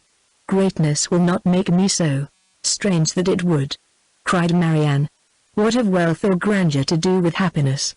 "Grandeur has but little," said Eleanor, "but wealth has much to do with it." "Eleanor, for shame," said Marianne. "Money can only give happiness where there is nothing else to give it. Beyond a competence, it can afford no real satisfaction, as far as mere self is concerned." "Perhaps," said Eleanor, smiling, "we may come to the same point. Your competence and my wealth are very much alike. I dare say, and without them, as the world goes now, we shall both agree that every kind of external comfort must be wanting. Your ideas are only more noble than mine. Come, what is your competence? About 1800 or 2000 a year, not more than that. Eleanor laughed. 2000 a year. One is my wealth. I guessed how it would end. And yet 2000 a year is a very moderate income, said Marianne. A family cannot well be maintained on a smaller. I am sure I am not extravagant in my demands. A proper establishment of servants, a carriage, perhaps two, and hunters, cannot be supported on less. Eleanor smiled again, to hear her sister describing so accurately their future expenses at Combe Magna. Hunters, repeated Edward. But why must you have hunters? Everybody does not hunt. Marianne colored as she replied, but most people do. I wish, said Margaret, striking out novel thought, that somebody would give us all a large fortune apiece. Oh, that they would! Cried Marianne, her eyes sparkling with animation, and her cheeks glowing with the delight of such imaginary happiness. We are all unanimous in that wish, I suppose, said Eleanor. In spite of the insufficiency of wealth. Oh dear! Cried Margaret, how happy I should be! I wonder what I should do with it. Marianne looked as if she had no doubt on that point. I should be puzzled to spend so large a fortune myself, said Mrs. Dashwood. If my children were all to be rich, my help. You must begin your improvements on this house, observed Eleanor, and your difficulties will soon vanish.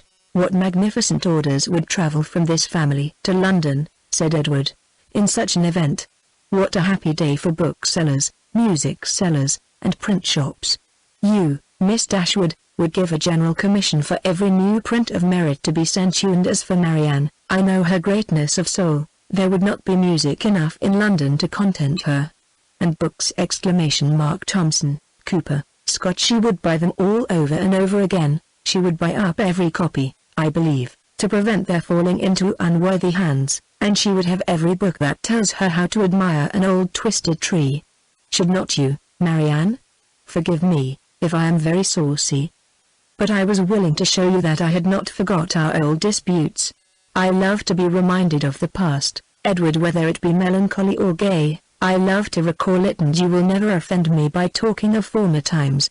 You are very right in supposing how my money would be spent. Some of it, at least my loose cash, would certainly be employed in improving my collection of music and books. And the bulk of your fortune would be laid out in annuities on the authors or their heirs. No, Edward, I should have something else to do with it. Perhaps, then, you would bestow it as a reward on that person who wrote the ablest defense of your favorite maxim, that no one can ever be in love more than once in their life. Your opinion on that point is unchanged, I presume? Undoubtedly. At my time of life opinions are tolerably fixed. It is not likely that I should now see or hear anything to change them. Marianne is as steadfast as ever, you see, said Eleanor. She is not at all altered. She has only grown a little more grave than she was. Nay, Edward, said Marianne, you need not reproach me. You are not very gay yourself. Why should you think so? Replied he, with a sigh. But, gaiety never was a part of my character. Nor do I think it a part of Marianne's, said Eleanor. I should hardly call her a lively girl. She is very earnest, very eager in all she does, sometimes talks a great deal and always with animation, but she is not often really merry. I believe you are right, he replied, and yet I have always set her down as a lively girl. I have frequently detected myself in such kind of mistakes, said Eleanor, in a total misapprehension of character in some point or other, fancying people so much more gay or grave, or ingenious or stupid than they really are, and I can hardly tell why or in what the deception originated. Sometimes one is guided by what they say of themselves, and very frequently by what other people say of them, without giving oneself time to deliberate and judge. But I thought it was right, Eleanor, said Marianne, to be guided wholly by the opinion of other people. I thought our judgments were given us merely to be subservient to those of neighbors. This has always been your doctrine, I am sure. No, Marianne, never.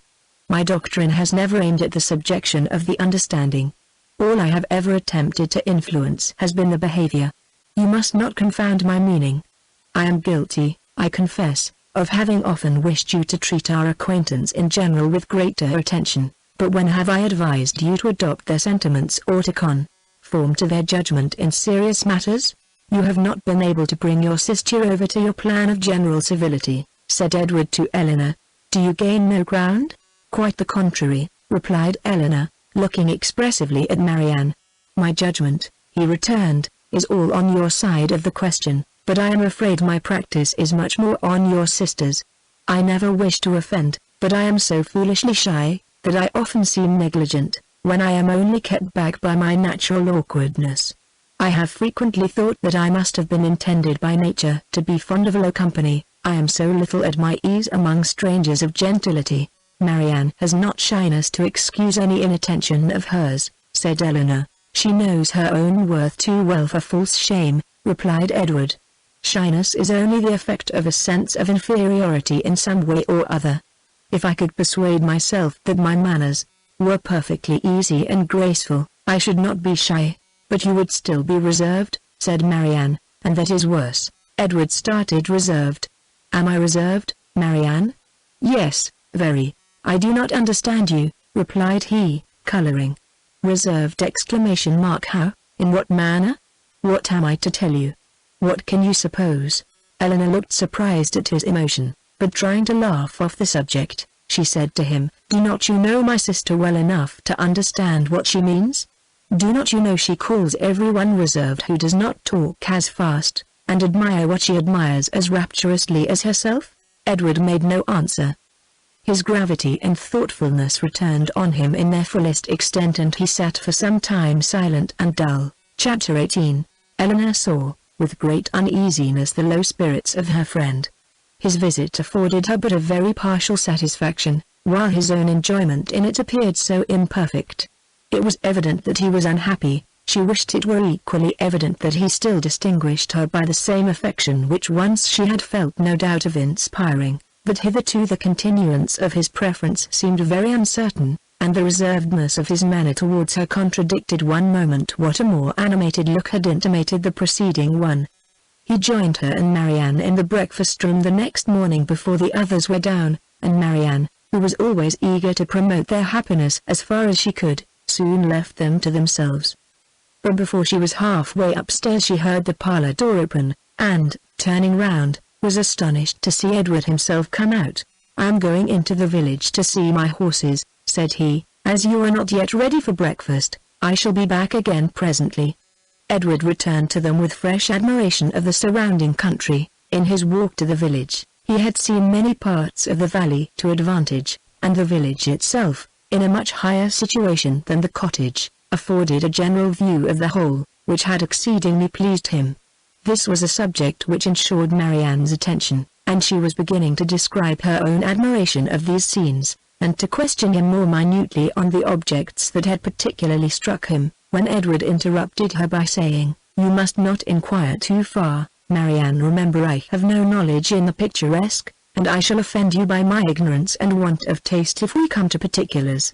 I shall call hills steep, which ought to be bold, surfaces strange and uncouth, which ought to be irregular and rugged, and distant objects out of sight, which ought only to be indistinct through the soft medium of a hazy atmosphere. You must be satisfied with such admiration as I can honestly give. I call it a very fine country. The hills are steep, the woods seem full of fine timber, and the valley looks comfortable and snug with rich meadows and several neat farmhouses scattered here and there. It exactly answers my idea of a fine country, because it unites beauty with utility, and I dare say it is a picturesque one too, because you admire it. I can easily believe it to be full of rocks and promontories, grey moss and brushwood, but these are all lost on me. I know nothing of the picturesque. I am afraid it is but too true, said Marianne, but why should you boast of it? I suspect, said Eleanor, that to avoid one kind of affectation, Edward here falls into another. Because he believes many people pretend to more admiration of the beauties of nature than they really feel, and is disgusted with such pretensions, he affects greater indifference and less discrimination in viewing them himself than he possesses. He is fastidious and will have an affectation of his own. It is very true, said Marianne, that admiration of landscape scenery is become a mere jargon. Everybody pretends to feel and tries to describe with the taste and elegance of him who first defined what picturesque beauty was. I detest jargon of every kind, and sometimes I have kept my feelings to myself, because I could find no languages to describe them in but what was worn and hackneyed out of all sense and meaning. I am convinced, said Edward, that you really feel all the delight in a fine prospect which you profess to feel. But, in return, your sister must allow me to feel no more than I profess. I like a fine prospect, but not on picturesque principles. I do not like crooked, twisted, blasted trees. I admire them much more if they are tall, straight, and flourishing. I do not like ruined, tattered cottages. I am not fond of nettles or thistles, or heath blossoms. I have more pleasure in a snug farmhouse than a watchtower and a troop of tidy, happy villages please me better than the finest banditti in the world. Marianne looked with amazement at Edward, with compassion at her sister. Eleanor only laughed. The subject was continued no farther, and Marianne remained thoughtfully silent, till a new object suddenly engaged her attention. She was sitting by Edward, and in taking his tea from Mrs. Dashwood, his hand passed so directly before her, as to make a ring, with a plait of hair in the centre, very conspicuous on one of his fingers. "I never saw you wear a ring before, Edward," she cried. "Is that Fanny's hair? I remember her promising to give you some. But I should have thought her hair had been darker." Marianne spoke inconsiderately what she really felt, but when she saw how much she had pained Edward, her own vexation at her want of thought could not be surpassed by his. He coloured very deeply, and giving a momentary glance at Eleanor, replied, "Yes, it is my sister's hair. The setting always casts a different shade on it, you know." Eleanor had met his eye, and looked conscious likewise. That the hair was her own, she instantaneously felt as well satisfied as Marianne. The only difference in their conclusions was, that what Marianne considered as a free gift from her sister, Eleanor was conscious must have been procured by some theft or contrivance unknown to herself. She was not in a humour, however, to regard it as an affront, and affecting to take no notice of what passed, by instantly talking of something else, she internally resolved henceforward to catch every opportunity of eyeing the hair and of satisfying herself, beyond all doubt, that it was exactly the shade of her own. Edward's embarrassment lasted some time, and it ended in an absence of mind still more settled. He was particularly grave the whole morning. Marianne severely censured herself for what she had said, but her own forgiveness might have been more speedy, had she known how little offence it had given her sister. Before the middle of the day, they were visited by Sir John and Mrs. Jennings, who, having heard of the arrival of a gentleman at the cottage, came to take a survey of the guest. With the assistance of his mother-in-law, Sir John was not long in discovering that the name of Ferrars began with an F. And this prepared a future mine of raillery against the devoted Helena, which nothing but the newness of their acquaintance with Edward could have prevented from being immediately sprung. But, as it was, she only learned, from some very significant looks, how far their penetration, founded on Margaret's instructions, extended. Sir John never came to the Dashwoods without either inviting them to dine at the park the next day, or to drink tea with them that evening. On the present occasion, for the better entertainment of their visitor, towards whose amusement he felt himself bound to contribute, he wished to engage them for both. "You must drink tea with us tonight," said he, "for we shall be quite alone, and tomorrow you must absolutely dine with us, for we shall be a large party." Mrs. Jennings enforced the necessity. "And who knows but you may raise a dance," said she. "And that will tempt you, Miss Marianne." "A dance?" cried Marianne. "Impossible. Who is to dance?" "Who?" "Why, yourselves, and the Careys, and Whittakers to be sure. What? You thought nobody could dance because a certain person that shall be nameless is gone." "I wish with all my soul," cried Sir John, "that Willoughby were among us again." This, and Marianne's blushing, gave new suspicions to Edward. "And who is Willoughby?" said he, in a low voice, to Miss Dashwood, by whom he was sitting. She gave him a brief reply. Marianne's countenance was more communicative. Edward saw enough to comprehend, not only the meaning of others, but such of Marianne's expressions as had puzzled him before, and when their visitors left them, he went immediately round her, and said, in a whisper, "I have been guessing." "Shall I tell you my guess?" "What do you mean?" Shall I tell you? Certainly. Well then, I guess that Mr. Willoughby hunts. Marianne was surprised and confused, yet she could not help smiling at the quiet archness of his manner, and after a moment's silence, said, "Oh, Edward. How can you question? But the time will come, I hope. I am sure you will like him." "I do not doubt it," replied he, rather astonished at her earnestness and warmth, for had he not imagined it to be a joke for the good of her acquaintance in general, founded only on a something or a nothing between Mr. Willoughby and herself? He would not have ventured to mention it. Chapter 19. Edward remained a week at the cottage. He was earnestly pressed by Mrs. Dashwood to stay longer, but, as if he were bent only on self-mortification, he seemed resolved to be gone when his enjoyment among his friends was at the height. His spirits, during the last 2 or 3 days, though still very unequal, were greatly improved. He grew more and more partial to the house and environs, never spoke of going away without a sigh, declared his time to be wholly disengaged, even doubted to what place he should go when he left them, but still, go he must. Never had any week passed so quickly, he could hardly believe it to be gone. He said so repeatedly. Other things he said too, which marked the turn of his feelings and gave a light to his actions. He had no pleasure at Norland. He detested being in town, but either to Norland or London, he must go. He valued their kindness beyond anything, and his greatest happiness was in being with them. Yet, he must leave them at the end of a week, in spite of their wishes and his own, and without any restraint on his time. Eleanor placed all that was astonishing in this way of acting to his mother's account, and it was happy for her that he had a mother whose character was so imperfectly known to her, as to be the general excuse for everything strange on the part of her son. Disappointed, however, and vexed as she was, and sometimes displeased with his uncertain behavior to herself, she was very well disposed on the whole to regard his actions with all the candid allowances and generous qualifications, which had been rather more painfully extorted from her, for Willoughby's service, by her mother. His want of spirits, of openness, and of consistency, were most usually attributed to his want of independence, and his better knowledge of Mrs. Ferrars's disposition and designs. The shortness of his visit, the steadiness of his purpose in leaving them, originated in the same fettered inclination, the same inevitable necessity of temporizing with his mother.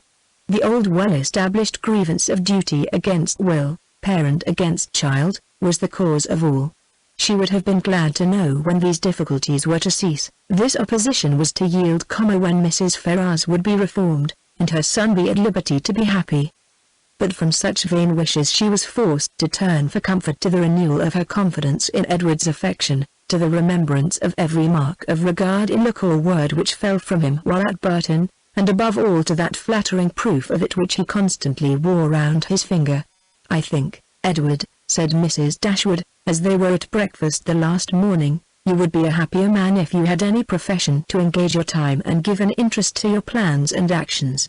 Some inconvenience to your friends, indeed, might result from it. You would not be able to give them so much of your time. But, with a smile, you would be materially benefited in one particular. At least you would know where to go when you left them." "I do assure you," he replied, "that I have long thought on this point, as you think now. It has been, and is, and probably will always be a heavy misfortune to me, that I have had no necessary business to engage me, no profession to give me employment, or afford me anything like independence. But unfortunately my own nicety, and the nicety of my friends, have made me what I am, an idle, helpless being. We never could agree in our choice of a profession.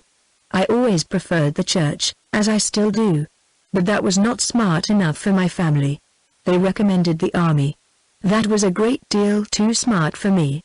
The law was allowed to be genteel enough. Many young men, who had chambers in the Temple, made a very good appearance in the first circles, and drove about town in very knowing gigs. But I had no inclination for the law, even in this less abstruse study of it, which my family approved. As for the navy, it had fashion on its side, but I was too old when the subject was first started to enter it, and, at length, as there was no necessity for my having any profession at all, as I might be as dashing and expensive without a red coat on my back as with one, idleness was pronounced on the whole to be most advantageous and honorable, and a young man of 18 is not in general so earnestly bent on being busy as to resist the solicitations of his friends to do nothing. I was therefore entered at Oxford and have been properly idle ever since. The consequence of which, I suppose, will be, said Mrs. Dashwood, since leisure has not promoted your own happiness, that your sons will be brought up to as many pursuits, employments, professions, and trades as columellers. They will be brought up, said he, in a serious accent, to be as unlike myself as is possible. In feeling, in action, in condition, in everything. Come, come, this is all an effusion of immediate want of spirits, Edward. You are in a melancholy humour, and fancy that anyone unlike yourself must be happy. But remember that the pain of parting from friends will be felt by everybody at times, whatever be their education or state. Know your own happiness. You want nothing but patience, or give it a more fascinating name, call it hope. Your mother will secure to you, in time, that independence you are so anxious for. It is her duty, and it must ere long become her happiness to prevent your whole youth from being wasted in discontent. How much may not a few months do? I think, replied Edward, that I may defy many months to produce any good to me. This desponding turn of mind, though it could not be communicated to Mrs. Dashwood, gave additional pain to them all in the parting, which shortly took place, and left an uncomfortable impression on Elinor's feelings especially, which required some trouble and time to subdue. But as it was her determination to subdue it, and to prevent herself from appearing to suffer more than what all her family suffered on his going away, she did not adopt the method so judiciously employed by Marianne, on a similar occasion, to augment and fix her sorrow, by seeking silence, solitude and idleness. Their means were as different as their objects, and equally suited to the advancement of each. Elinor sat down to her drawing table as soon as he was out of the house, busily employed herself the whole day, neither sought nor avoided the mention of his name, appeared to interest herself almost as much as ever in the general concerns of the family, and if, by this conduct, she did not lessen her own grief, it was at least prevented from unnecessary increase, and her mother and sisters were spared much solicitude on her account. Such behavior as this, so exactly the reverse of her own, appeared no more meritorious to Marianne, than her own had seemed faulty to her. The business of self-command she settled very easily. With strong affections it was impossible, with calm ones it could have no merit. That her sister's affections were calm, she dared not deny, though she blushed to acknowledge it, and of the strength of her own, she gave a very striking proof, by still loving and respecting that sister, in spite of this mortifying conviction. Without shutting herself up from her family, or leaving the house in determined solitude to avoid them, or lying awake the whole night to indulge meditation, Elinor found every day afforded her leisure enough to think of Edward, and of Edward's behaviour, in every possible variety which the different state of her spirits at different times could produce, with tenderness, pity, approbation, censure, and doubt. There were moments in abundance, when, if not by the absence of her mother and sisters, at least by the nature of their employments, conversation was forbidden among them, and every effect of solitude was produced. Her mind was inevitably at liberty, her thoughts could not be chained elsewhere, and the past and the future, on a subject so interesting, must be before her, must force her attention, and engross her memory, her reflection, and her fancy. From a reverie of this kind, as she sat at her drawing table, she was roused one morning, soon after Edward's leaving them, by the arrival of company. She happened to be quite alone. The closing of the little gate, at the entrance of the green court in front of the house, drew her eyes to the window, and she saw a large party walking up to the door. Amongst them were Sir John and Lady Middleton and Mrs. Jennings, but there were two others, a gentleman and lady, who were quite unknown to her. She was sitting near the window, and as soon as Sir John perceived her, he left the rest of the party to the ceremony of knocking at the door, and stepping across the turf, obliged her to open the casement to speak to him, though the space was so short between the door and the window, as to make it hardly possible to speak at one without being heard at the other. "Well," said he, "we have brought you some strangers. How do you like them?" "Hush! They will hear you. Never mind if they do. It is only the Palmers. Charlotte is very pretty, I can tell you. You may see her if you look this way." As Elinor was certain of seeing her in a couple of minutes, Without taking that liberty, she begged to be excused. "Where is Marianne? Has she run away because we are come? I see her instrument is open. She is walking, I believe." They were now joined by Mrs. Jennings, who had not patience enough to wait till the door was opened before she told her story. She came hallooing to the window. "How do you do, my dear? How does Mrs. Dashwood do? And where are your sisters?" "What? All alone? You will be glad of a little company to sit with you. I have brought my other son and daughter to see you. Only think of their coming so suddenly. I thought I heard a carriage last night, while we were drinking our tea, but it never entered my head that it could be them. I thought of nothing but whether it might not be Colonel Brandon come back again, so I said to Sir John, I do think I hear a carriage, perhaps it is Colonel Brandon come back again.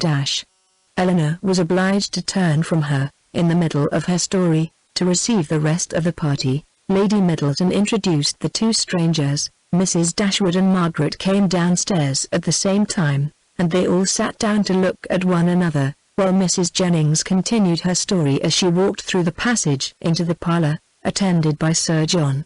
Mrs. Palmer was several years younger than Lady Middleton, and totally unlike her in every respect. She was short and plump, had a very pretty face, and the finest expression of good humour in it that could possibly be. Her manners were by no means so elegant as her sister's, but they were much more prepossessing. She came in with a smile, smiled all the time of her visit, except when she laughed, and smiled when she went away. Her husband was a grave-looking young man of 5 or 6 and 20, with an air of more fashion and sense than his wife, but of less willingness to please or be pleased. He entered the room with a look of self-consequence, slightly bowed to the ladies, without speaking a word, and, after briefly surveying them and their apartments, took up a newspaper from the table, and continued to read it as long as he stayed. Mrs. Palmer, on the contrary, who was strongly endowed by nature with a turn for being uniformly civil and happy, was hardly seated before her admiration of the parlour and everything in it burst forth. "Well, what a delightful room this is! I never saw anything so charming. Only think, Mamma, how it has improved since I was here last. I always thought it such a sweet place, Ma'am," turning to Mrs. Dashwood, "but you have made it so charming. Only look, sister, how delightful everything is. How I should like such a house for myself. Should not you, Mr. Palmer?" Mr. Palmer made her no answer, and did not even raise his eyes from the newspaper. "Mr. Palmer does not hear me," said she, laughing. "He never does sometimes. It is so ridiculous."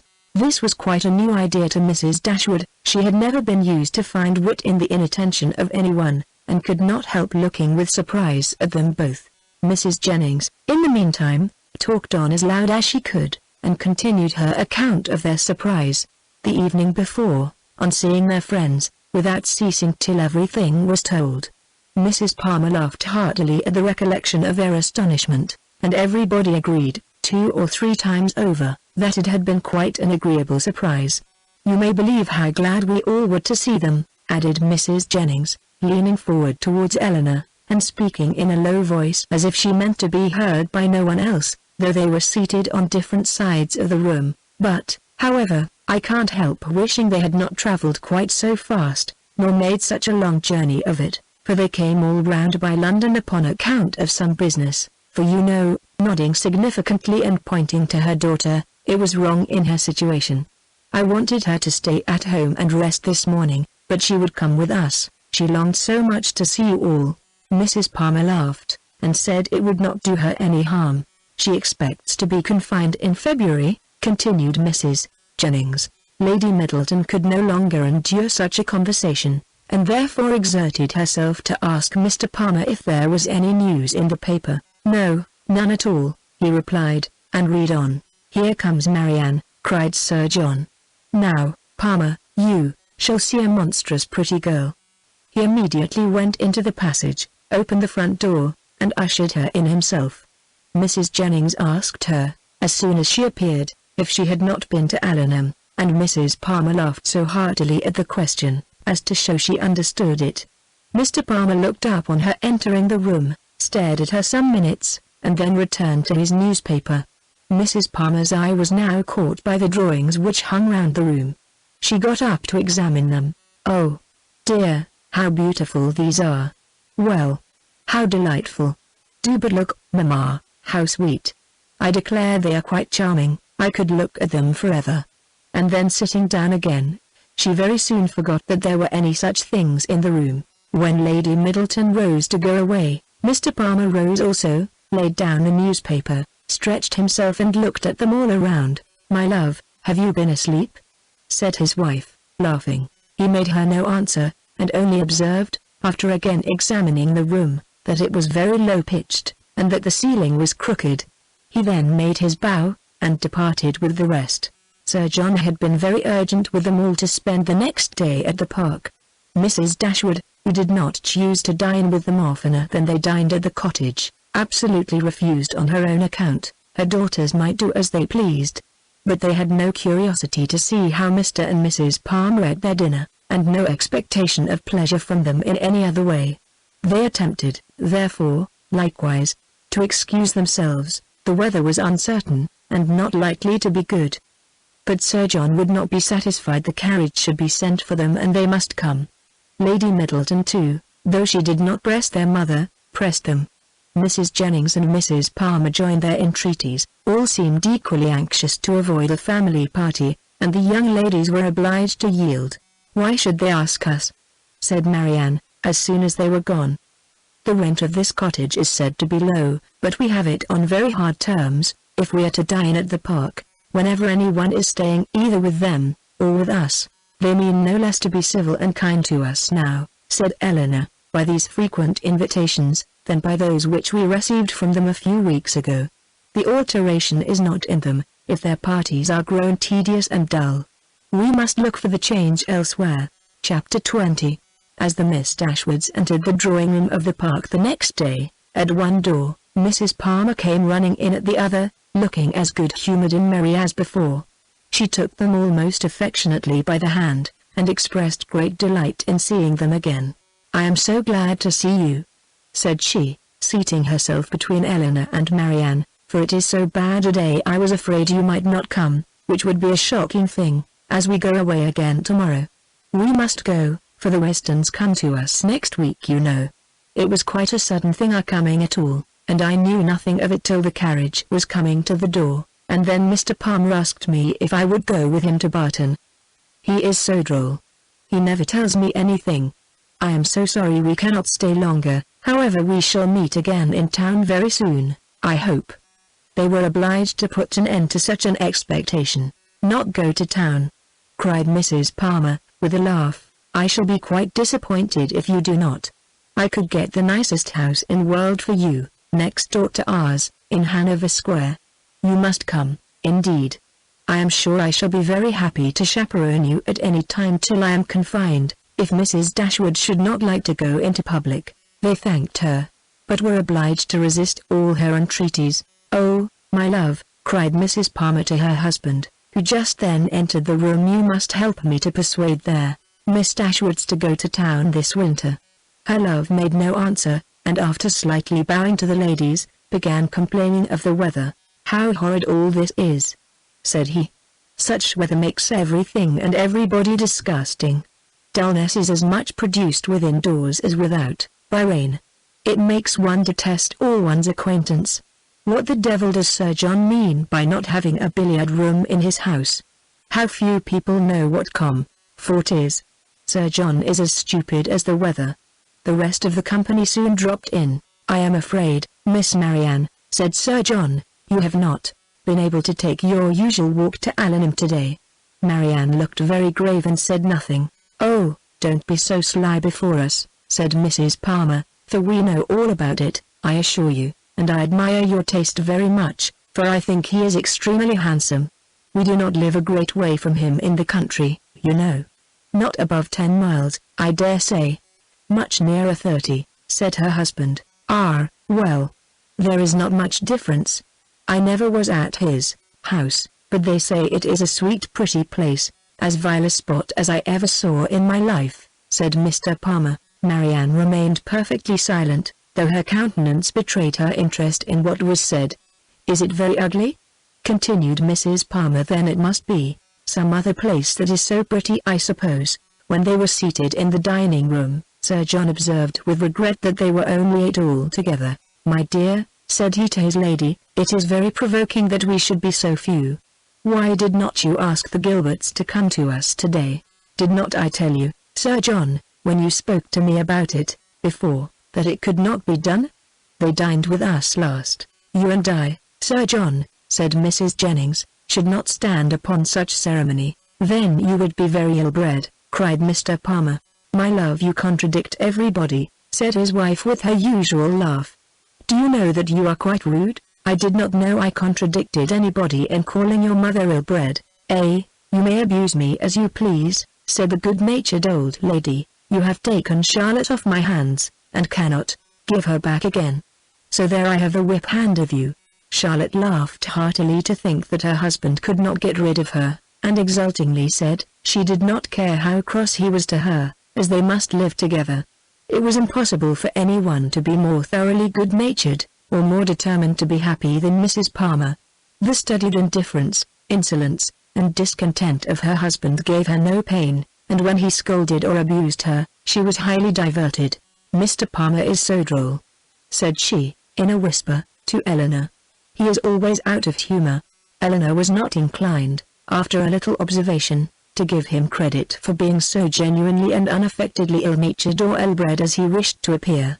His temper might perhaps be a little soured by finding, like many others of his sex, that through some unaccountable bias in favor of beauty, he was the husband of a very silly woman, but she knew that this kind of blunder was too common for any sensible man to be lastingly hurt by it. It was rather a wish of distinction, she believed, which produced his contemptuous treatment of everybody, and his general abuse of everything before him. It was the desire of appearing superior to other people. The motive was too common to be wondered at, but the means, however they might succeed by establishing his superiority in ill-breeding, were not likely to attach anyone to him except his wife. "Oh, my dear Miss Dashwood," said Mrs. Palmer soon afterwards, "I have got such a favor to ask of you and your sister. Will you come and spend some time at Cleveland this Christmas? Now, pray do come while the Westons are with us. You cannot think how happy I shall be. It will be quite delightful!" My love, applying to her husband, "don't you long to have the Miss Dashwoods come to Cleveland?" "Certainly," he replied, with a sneer. "I came into Devonshire with no other view." "There now," said his lady, "you see Mr. Palmer expects you, so you cannot refuse to come." They both eagerly and resolutely declined her invitation. "But indeed you must and shall come. I am sure you will like it of all things. The Westons will be with us, and it will be quite delightful. You cannot think what a sweet place Cleveland is, and we are so gay now, for Mr. Palmer is always going about the country canvassing against the election, and so many people came to dine with us that I never saw before. It is quite charming. But, poor fellow, it is very fatiguing to him, for he is forced to make everybody like him." Eleanor could hardly keep her countenance as she assented to the hardship of such an obligation. "How charming it will be," said Charlotte, "when he is in Parliament! Won't it? How I shall laugh! It will be so ridiculous to see all his letters directed to him with an M.P. But do you know, he says, he will never frank for me? He declares he won't. Don't you, Mr. Palmer?" Mr. Palmer took no notice of her. "He cannot bear writing, you know," she continued. "He says it is quite shocking." "No," said he, "I never said anything so irrational. Don't palm all your abuses and languages upon me." "There now, you see how droll he is. This is always the way with him. Sometimes he won't speak to me for half a day together, and then he comes out with something so droll all about anything in the world." She surprised Eleanor very much as they returned into the drawing-room, by asking her whether she did not like Mr. Palmer excessively. "Certainly," said Eleanor, "he seems very agreeable." "Well, I am so glad you do. I thought you would. He is so pleasant, and Mr. Palmer is excessively pleased with you and your sisters, I can tell you, and you can't think how disappointed he will be if you don't come to Cleveland. I can't imagine why you should object to it." Eleanor was again obliged to decline her invitation, and by changing the subject, put a stop to her entreaties. She thought it probable that as they lived in the same county, Mrs. Palmer might be able to give some more particular account of Willoughby's general character than could be gathered from the Middletons' partial acquaintance with him, and she was eager to gain from anyone such a confirmation of his merits as might remove the possibility of fear from Marianne. She began by inquiring if they saw much of Mr. Willoughby at Cleveland, and whether they were intimately acquainted with him. "Oh dear, yes, I know him extremely well," replied Mrs. Palmer Not that I ever spoke to him, indeed, but I have seen him forever in town. Somehow or other I never happened to be staying at Barton while he was at Allenham. Mamma saw him here once before but I was with my uncle at Weymouth. However, I dare say we should have seen a great deal of him in Somersetshire, if it had not happened very unluckily that we should never have been in the country together.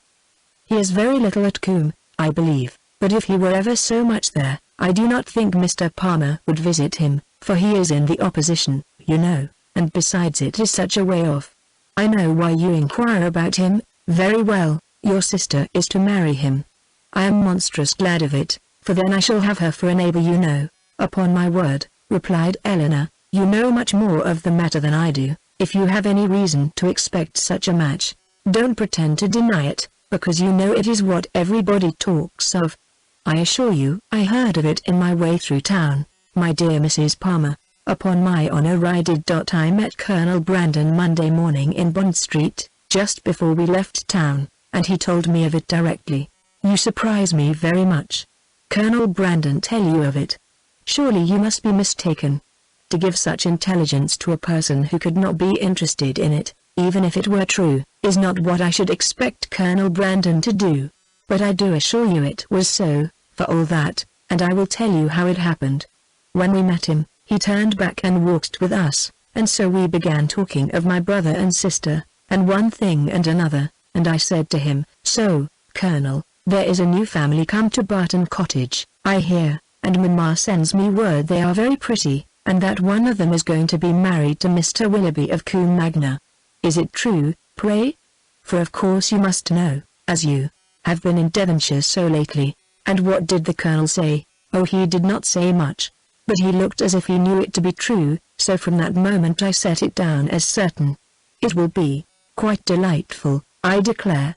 When is it to take place? Mr. Brandon was very well, I hope?" "Oh, yes, quite well, and so full of your praises. He did nothing but say fine things of you. I am flattered by his commendation. He seems an excellent man, and I think him uncommonly pleasing. So do I. He is such a charming man, that it is quite a pity he should be so grave and so dull. Mamma says he was in love with your sister too. I assure you it was a great compliment if he was, for he hardly ever falls in love with anybody." "Is Mr. Willoughby much known in your part of Somersetshire?" said Eleanor. "Oh, yes, extremely well. That is, I do not believe many people are acquainted with him, because Combe Magna is so far off, but they all think him extremely agreeable, I assure you. Nobody is more liked than Mr. Willoughby wherever he goes, and so you may tell your sister. She is a monstrous lucky girl to get him, upon my honour, not but that he is much more lucky in getting her, because she is so very handsome and agreeable, that nothing can be good enough for her. However, I don't think her hardly at all handsomer than you, I assure you, for I think you both excessively pretty, and so does Mr. Palmer too, I am sure, though we could not get him to own it last night." Mrs. Palmer's information respecting Willoughby was not very material, but any testimony in his favour, however small, was pleasing to her. "I am so glad we are got acquainted at last," continued Charlotte. "And now I hope we shall always be great friends. You can't think how much I long to see you. It is so delightful that you should live at the cottage. Nothing can be like it, to be sure. And I am so glad your sister is going to be well married. I hope you will be a great deal at Combe Magna. It is a sweet place, by all accounts. You have been long acquainted with Colonel Brandon, have not you?" "Yes, a great while, ever since my sister married. He was a particular friend of Sir John's. I believe," she added in a low voice, "he would have been very glad to have had me, if he could. Sir John and Lady Middleton wished it very much. But Mamma did not think the match good enough for me, otherwise Sir John would have mentioned it to the Colonel, and we should have been married immediately. Did not Colonel Brandon know of Sir John's proposal to your mother before it was made? Had he never owned his affection to yourself?" "Oh, no, but if Mamma had not objected to it, I dare say he would have liked it of all things. He had not seen me then above twice, for it was before I left school. However, I am much happier as I am. Mr. Palmer is the kind of man I like." Chapter 21. The Palmers returned to Cleveland the next day, and the two families at Barton were again left to entertain each other. But this did not last long. Eleanor had hardly got their last visitors out of her head, had hardly done wondering at Charlotte's being so happy without a cause, at Mr. Palmer's acting so simply, with good abilities, and at the strange unsuitableness which often existed between husband and wife, before Sir John's and Mrs. Jennings's active zeal in the cause of society procured her some other new acquaintance to see and observe. In a morning's excursion to Exeter, they had met with two young ladies, whom Mrs. Jennings had the satisfaction of discovering to be her relations, and this was enough for Sir John to invite them directly to the park, as soon as their present engagements at Exeter were over. Their engagements at Exeter instantly gave way before such an invitation, and Lady Middleton was thrown into no little alarm on the return of Sir John, by hearing that she was very soon to receive a visit from two girls whom she had never seen in her life, and of whose elegance, whose tolerable gentility even, she could have no proof, for the assurances of her husband and mother on that subject went for nothing at all. Their being her relations too made it so much the worse, and Mrs. Jennings's attempts at consolation were therefore unfortunately founded, when she advised her daughter not to care about their being so fashionable, because they were all cousins and must put up with one another. As it was impossible, however, now to prevent their coming, Lady Middleton resigned herself to the idea of it, with all the philosophy of a well-bred woman, contenting herself with merely giving her husband a gentle reprimand on the subject 5 or 6 times every day. The young ladies arrived. Their appearance was by no means ungenteel or unfashionable. Their dress was very smart, their manners very civil. They were delighted with the house, and in raptures with the furniture, and they happened to be so dotingly fond of children that Lady Middleton's good opinion was engaged in their favour before they had been an hour at the park. She declared them to be very agreeable girls indeed, which for her ladyship was enthusiastic admiration. Sir John's confidence in his own judgment rose with this animated praise, and he set off directly for the cottage to tell the Miss Dashwoods of the Miss Steele's arrival, and to assure them of their being the sweetest girls in the world.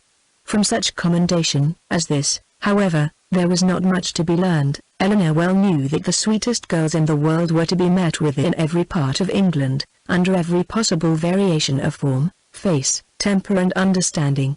Sir John wanted the whole family to walk to the park directly and look at his guests. Benevolent, philanthropic man. It was painful to him even to keep a third cousin to himself.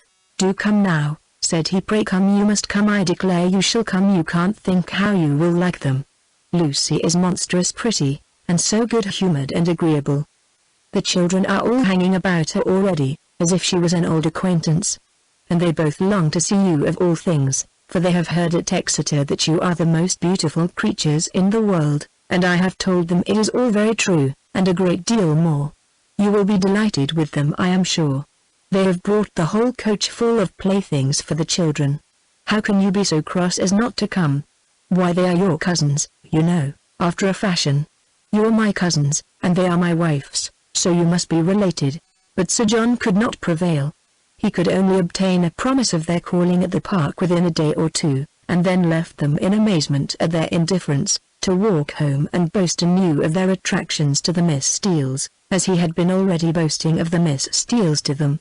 When their promised visit to the park and consequent introduction to these young ladies took place, they found in the appearance of the eldest, who was nearly 30, with a very plain and not a sensible face, nothing to admire, but in the other, who was not more than 2 or 3 and 20, they acknowledged considerable beauty. Her features were pretty, and she had a sharp quick eye, and a smartness of air, which though it did not give actual elegance or grace, gave distinction to her person. Their manners were particularly civil, and Eleanor soon allowed them credit for some kind of sense, when she saw with what constant and judicious attention they were making themselves agreeable to Lady Middleton.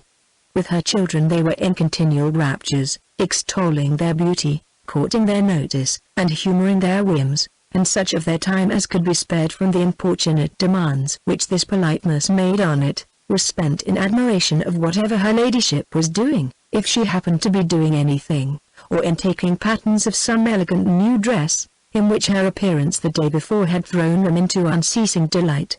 Fortunately for those who pay their court through such foibles, a fond mother, though, in pursuit of praise for her children, the most rapacious of human beings, is likewise the most credulous. Her demands are exorbitant, but she will swallow anything, and the excessive affection and endurance of the Miss Steeles towards her offspring were viewed therefore by Lady Middleton without the smallest surprise or distrust.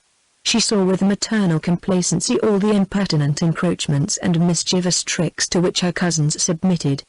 She saw their sashes untied, their hair pulled about their ears, their work-bags searched, and their knives and scissors stolen away, and felt no doubt of its being a reciprocal enjoyment. It suggested no other surprise than that Eleanor and Marianne should sit so composedly by, without claiming a share in what was passing. "John is in such spirits today," said she, on his taking Miss Steeles's pocket-handkerchief, and throwing it out of window. "He is full of monkey tricks," and soon afterwards, on the second boy's violently pinching one of the same lady's fingers, she fondly observed, "How playful William is! And here is my sweet little Anna Maria," she added, tenderly caressing a little girl of 3 years old, who had not made a noise for the last 2 minutes, "and she is always so gentle and quiet. Never was there such a quiet little thing." But unfortunately in bestowing these embraces, a pin in her ladyship's head-dress slightly scratching the child's neck, produced from this pattern of gentleness such violent screams, as could hardly be outdone by any creature professedly noisy. The mother's consternation was excessive, but it could not surpass the alarm of the Miss Steeles, and everything was done by all three, in so critical an emergency, which affection could suggest as likely to assuage the agonies of the little sufferer. She was seated in her mother's lap, covered with kisses, her gown bathed with lavender water, by one of the Miss Steeles, who was on her knees to attend her, and her mouth stuffed with sugar plums by the other. With such a reward for her tears, the child was too wise to cease crying. She still screamed and sobbed lustily, kicked her 2 brothers for offering to touch her, and all their united soothings were ineffectual till Lady Middleton, luckily remembering that in a scene of similar distress last week, some apricot marmalade had been successfully applied for a bruised temple, the same remedy was eagerly proposed for this unfortunate scratch, and a slight intermission of screams in the young lady on hearing it, gave them reason to hope that it would not be rejected. She was carried out of the room therefore in her mother's arms, in quest of this medicine, and as the 2 boys chose to follow, though earnestly entreated by their mother to stay behind, the 4 young ladies were left in a quietness which the room had not known for many hours. "Poor little creatures," said Miss Steele, as soon as they were gone. "It might have been a very sad accident, yet I hardly know how," cried Marianne, "unless it had been under totally different circumstances. But this is the usual way of heightening alarm, where there is nothing to be alarmed at in reality. What a sweet woman Lady Middleton is," said Lucy Steele. Marianne was silent. It was impossible for her to say what she did not feel, however trivial the occasion, and upon Eleanor therefore the whole task of telling lies when politeness required it, always fell. She did her best when thus called on, by speaking of Lady Middleton with more warmth than she felt, though with far less than Miss Lucy. "And Sir John too," cried the elder sister, "what a charming man he is." Here too, Miss Dashwood's commendation, being only simple and just, came in without any éclat. She merely observed that he was perfectly good-humoured and friendly. "And what a charming little family they have. I never saw such fine children in my life. I declare I quite dote upon them already, and indeed I am always distractedly fond of children." "I should guess so," said Eleanor, with a smile, "from what I have witnessed this morning." "I have a notion," said Lucy, "you think the little Middletons rather too much indulged. Perhaps they may be the outside of enough, but it is so natural in Lady Middleton, and for my part, I love to see children full of life and spirits. I cannot bear them if they are tame and quiet." "I confess," replied Eleanor, "that while I am at Barton Park, I never think of tame and quiet children with any abhorrence." A short pause succeeded this speech, which was first broken by Miss Steele, who seemed very much disposed for conversation, and who now said rather abruptly, "And how do you like Devonshire, Miss Dashwood? I suppose you are very sorry to leave Sussex?" In some surprise at the familiarity of this question, or at least of the manner in which it was spoken, Eleanor replied that she was. "Norland is a prodigious beautiful place, is not it?" added Miss Steele. "We have heard Sir John admire it excessively," said Lucy, who seemed to think some apology necessary for the freedom of her sister. "I think everyone must admire it," replied Eleanor, "whoever saw the place, though it is not to be supposed that anyone can estimate its beauties as we do. And had you a great many smart beaux there? I suppose you have not so many in this part of the world. For my part, I think they are a vast addition always." "But why should you think," said Lucy, looking ashamed of her sister, "that there are not as many genteel young men in Devonshire as Sussex?" "Nay, my dear, I'm sure I don't pretend to say that there aren't. I'm sure there's a vast many smart beaux in Exeter, but you know, how could I tell what smart beaux there might be about Norland, and I was only afraid the Miss Dashwoods might find it dull at Barton, if they had not so many as they used to have. But perhaps you young ladies may not care about the beaux, and had as lief be without them as with them. For my part, I think they are vastly agreeable, provided they dress smart and behave civil. But I can't bear to see them dirty and nasty. Now there's Mr. Rose at Exeter, a prodigious smart young man, quite a beau, clerk to Mr. Simpson, you know, and yet if you do but meet him of a morning, he is not fit to be seen. I suppose your brother was quite a beau, Miss Dashwood, before he married, as he was so rich?" "Upon my word," replied Eleanor, "I cannot tell you, for I do not perfectly comprehend the meaning of the word. But this I can say, that if he ever was a beau before he married, he is one. Still, for there is not the smallest alteration in him. Oh, dear! One never thinks of married men's being beaux. They have something else to do." "Lord! Anne," cried her sister, "you can talk of nothing but beaux. You will make Miss Dashwood believe you think of nothing else." And then, to turn the discourse, she began admiring the house and the furniture. This specimen of the Miss Steeles was enough. The vulgar freedom and folly of the eldest left her no recommendation, and as Eleanor was not blinded by the beauty, or the shrewd look of the youngest, to her want of real elegance and artlessness, she left the house without any wish of knowing them better.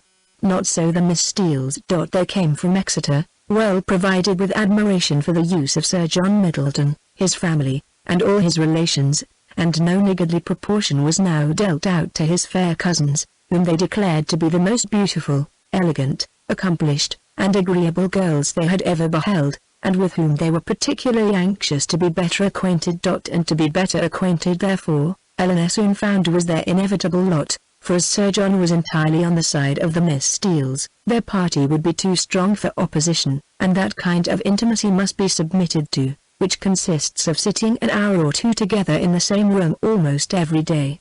Sir John could do no more, but he did not know that any more was required. To be together was, in his opinion, to be intimate, and while his continual schemes for their meeting were effectual, he had not a doubt of their being established friends.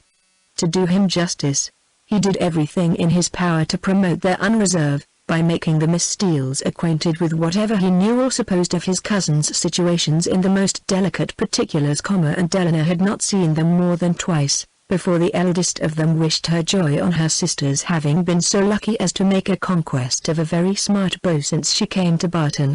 "'Twill be a fine thing to have her married so young, to be sure," said she, "and I hear he is quite a beau, and prodigious handsome. And I hope you may have as good luck yourself soon, but perhaps you may have a friend in the corner already." Eleanor could not suppose that Sir John would be more nice in proclaiming his suspicions of her.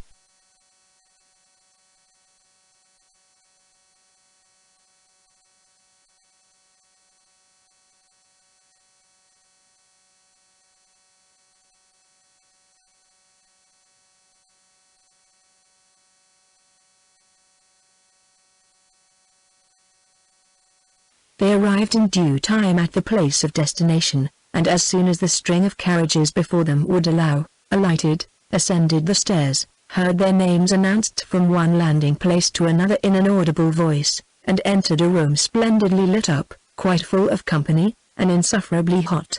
When they had paid their tribute of politeness by curtsying to the lady of the house, they were permitted to mingle in the crowd, and take their share of the heat and inconvenience, to which their arrival must necessarily add. After some time spent in saying little or doing less, Lady Middleton sat down to Casino, and as Marianne was not in spirits for moving about, she and Eleanor, luckily succeeding to chairs, placed themselves at no great distance from the table.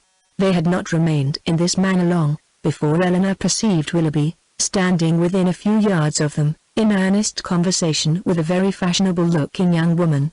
She soon caught his eye, and he immediately bowed, but without attempting to speak to her, or to approach Marianne, though he could not but see her, and then continued his discourse with the same lady. Eleanor turned involuntarily to Marianne, to see whether it could be unobserved by her. At that moment she first perceived him, and her whole countenance glowing with sudden delight. She would have moved towards him instantly, had not her sister caught hold of her. "Good heavens!" she exclaimed, he is the row. Why does he not look at me? Why cannot I speak to him?" Pray be composed," cried Eleanor, "and do not betray what you feel to everybody present. Perhaps he has not observed you yet." This however was more than she could believe herself, and to be composed at such a moment was not only beyond the reach of Marianne, it was beyond her wish.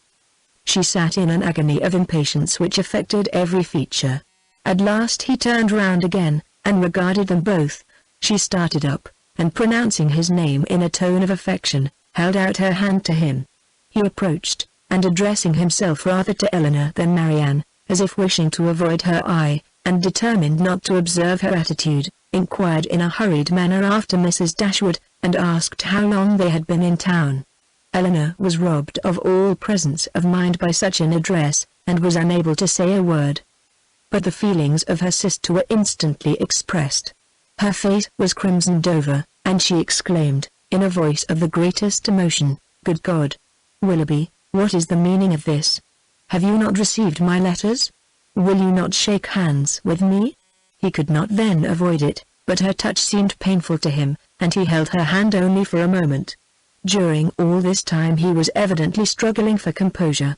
Eleanor watched his countenance and saw its expression becoming more tranquil. After a moment's pause, he spoke with calmness. "I did myself the honor of calling in Berkeley Street last Tuesday, and very much regretted that I was not fortunate enough to find yourselves and Mrs. Jennings at home. My card was not lost, I hope. But have you not received my notes?" cried Marianne in the wildest anxiety. "Here is some mistake, I am sure, some dreadful mistake. What can be the meaning of it? Tell me, Willoughby, for heaven's sake tell me, what is the matter?" He made no reply. His complexion changed and all his embarrassment returned, but as if, on catching the eye of the young lady with whom he had been previously talking, he felt the necessity of instant exertion. He recovered himself again, and after saying, "Yes, I had the pleasure of receiving the information of your arrival in town, which you were so good as to send me," turned hastily away with a slight bow and joined his friend. Marianne, now looking dreadfully white, and unable to stand, sunk into her chair, and Eleanor, expecting every moment to see her faint, tried to screen her from the observation of others, while reviving her with lavender water. "Go to him, Eleanor," she cried, as soon as she could speak, "and force him to come to me. Tell him I must see him again, must speak to him instantly. I cannot rest, I shall not have a moment's peace till this is explained, some dreadful misapprehension or other. Oh, go to him this moment." "How can that be done?" "No, my dearest Marianne, you must wait. This is not the place for explanations. Wait only till tomorrow." With difficulty however could she prevent her from following him herself, and to persuade her to check her agitation, to wait, at least, with the appearance of composure, till she might speak to him with more privacy and more effect, was impossible, for Marianne continued incessantly to give way in a low voice to the misery of her feelings, by exclamations of wretchedness. In a short time Eleanor saw Willoughby quit the room by the door towards the staircase, and telling Marianne that he was gone, urged the impossibility of speaking to him again that evening, as a fresh argument for her to be calm. She instantly begged her sister would entreat Lady Middleton to take them home, as she was too miserable to stay a minute longer.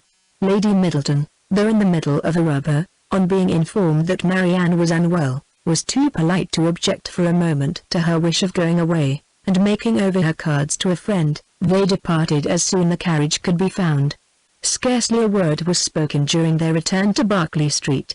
Marianne was in a silent agony, too much oppressed even for tears, but as Mrs. Jennings was luckily not come home, they could go directly to their own room, where Hartshorn restored her a little to herself. She was soon undressed and in bed, and as she seemed desirous of being alone, her sister then left her, and while she waited the return of Mrs. Jennings, had leisure enough for thinking over the past. That some kind of engagement had subsisted between Willoughby and Marianne she could not doubt, and that Willoughby was weary of it, seemed equally clear, for however Marianne might still feed her own wishes, she could not attribute such behavior to mistake or misapprehension of any kind. Nothing but a thorough change of sentiment could account for it. Her indignation would have been still stronger than it was, had she not witnessed that embarrassment which seemed to speak a consciousness of his own misconduct, and prevented her from believing him so unprincipled as to have been sporting with the affections of her sister from the first, without any design that would bear investigation. Absence might have weakened his regard, and convenience might have determined him to overcome it, but that such a regard had formerly existed she could not bring herself to doubt. As for Marianne, on the pangs which so unhappy a meeting must already have given her, and on those still more severe which might await her in its probable consequence, she could not reflect without the deepest concern. Her own situation gained in the comparison, for while she could esteem Edward as much as ever, however they might be divided in future, her mind might be always supported. But every circumstance that could embitter such an evil seemed uniting to heighten the misery of Marianne in a final separation from Willoughby, in an immediate and irreconcilable rupture with him. Chapter 29. Before the housemaid had lit their fire the next day, or the sun gained any power over a cold, gloomy morning in January, Marianne, only half-dressed, was kneeling against one of the window-seats for the sake of all the little light she could command from it, and writing as fast as a continual flow of tears would permit her. In this situation, Eleanor, roused from sleep by her agitation and sobs, first perceived her, and after observing her for a few moments with silent anxiety, said, in a tone of the most considerate gentleness, "Marianne, may I ask—" "No, Eleanor," she replied, "ask nothing, you will soon know all." The sort of desperate calmness with which this was said, lasted no longer than while she spoke, and was immediately followed by a return of the same excessive affliction. It was some minutes before she could go on with her letter, and the frequent bursts of grief which still obliged her, at intervals, to withhold her pen, were proofs enough of her feeling how more than probable it was that she was writing for the last time to Willoughby. Eleanor paid her every quiet and unobtrusive attention in her power, and she would have tried to soothe and tranquilize her still more, had not Marianne entreated her, with all the eagerness of the most nervous irritability, not to speak to her for the world. In such circumstances, it was better for both that they should not be long together, and the restless state of Marianne's mind not only prevented her from remaining in the room a moment after she was dressed, but requiring at once solitude and continual change of place, made her wander about the house till breakfast time, avoiding the sight of everybody.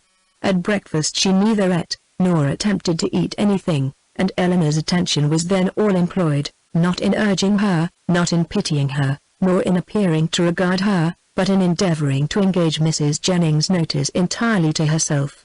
As this was a favorite meal with Mrs. Jennings, it lasted a considerable time, and they were just setting themselves, after it, round the common working table, when a letter was delivered to Marianne, which she eagerly caught from the servant, and, turning of a death-like paleness, instantly ran out of the room. Eleanor, who saw as plainly by this, as if she had seen the direction, that it must come from Willoughby, felt immediately such a sickness at heart as made her hardly able to hold up her head, and sat in such a general tremor as made her fear it impossible to escape Mrs. Jennings' notice. That good lady, however, saw only that Marianne had received a letter from Willoughby, which appeared to her a very good joke, and which she treated accordingly, by hoping, with a laugh, that she would find it to her liking. Of Eleanor's distress, she was too busily employed in measuring lengths of worsted for the rug, to see anything at all, and calmly continuing her talk, as soon as Marianne disappeared, she said, "Upon my word, I never saw a young woman so desperately in love in my life. My girls were nothing to her, and yet they used to be foolish enough. But as for Miss Marianne, she is quite an altered creature.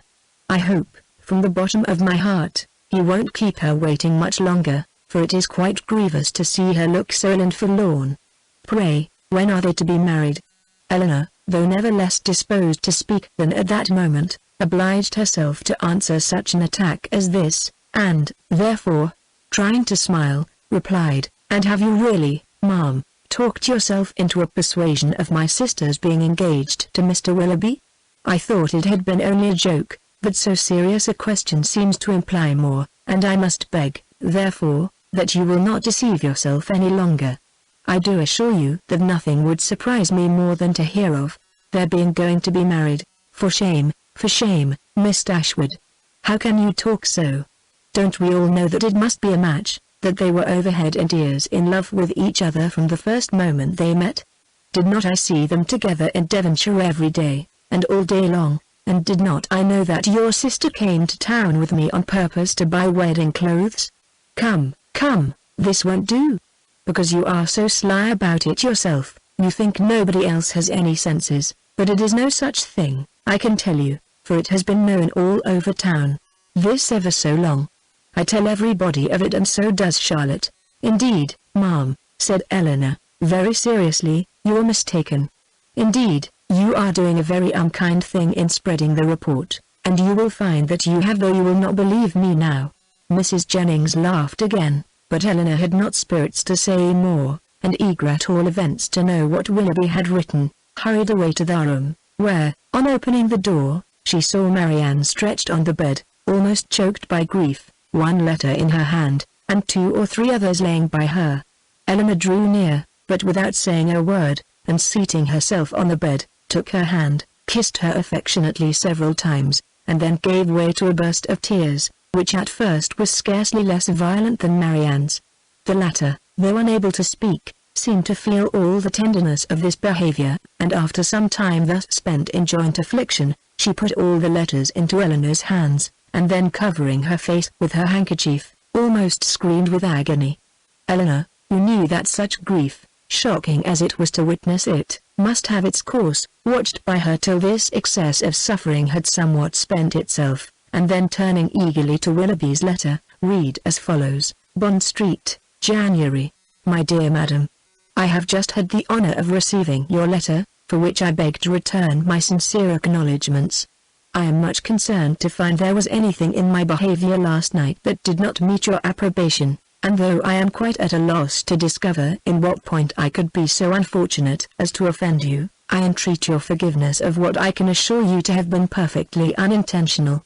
I shall never reflect on my former acquaintance with your family in Devonshire without the most grateful pleasure, and flatter myself it will not be broken by any mistake or misapprehension of my actions.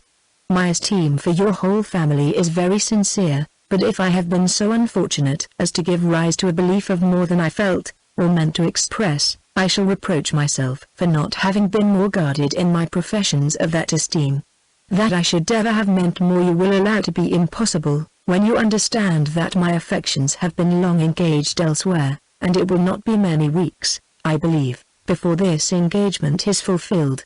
It is with great regret that I obey your commands in returning the letters with which I have been honored from you, and the lock of hair, which you so obligingly bestowed on me. I am, dear Madam, your most obedient, humble servant, John Willoughby." With what indignation such a letter as this must be read by Miss Dashwood, may be imagined. Though aware, before she began it, that it must bring a confession of his inconstancy, and confirm their separation for ever, she was not aware that such language could be suffered to announce it, nor could she have supposed Willoughby capable of departing so far from the appearance of every honourable and delicate feeling, so far from the common decorum of a gentleman, as to send a letter so impudently cruel, a letter which, instead of bringing with his desire of a release any professions of regret, acknowledged no breach of faith, denied all peculiar affection whatever, a letter of which every line was an insult, and which proclaimed its writer to be deep in hardened villainy. She paused over it for some time with indignant astonishment, then read it again and again, but every perusal only served to increase her abhorrence of the man, and so bitter were her feelings against him, that she dared not trust herself to speak, lest she might wound Marianne still deeper by treating their disengagement, not as a loss to her of any possible good but as an escape from the worst and the most irremediable of all evils, a connection, for life, with an unprincipled man, as a deliverance the most real, a blessing the most important. In her earnest meditations on the contents of the letter, on the depravity of that mind which could dictate it, and probably, on the very different mind of a very different person, who had no other connection whatever with the affair than what her heart gave him with everything that passed, Eleanor forgot the immediate distress of her sister, forgot that she had 3 letters on her lap yet unread, and so entirely forgot how long she had been in the room, that when on hearing a carriage drive up to the door, she went to the window to see who could be coming so unreasonably early. She was all astonishment to perceive Mrs. Jennings's chariot, which she knew had not been ordered till 1. Determined not to quit Marianne, though hopeless of contributing, at present, to her ease, she hurried away to excuse herself from attending Mrs. Jennings, on account of her sister being indisposed.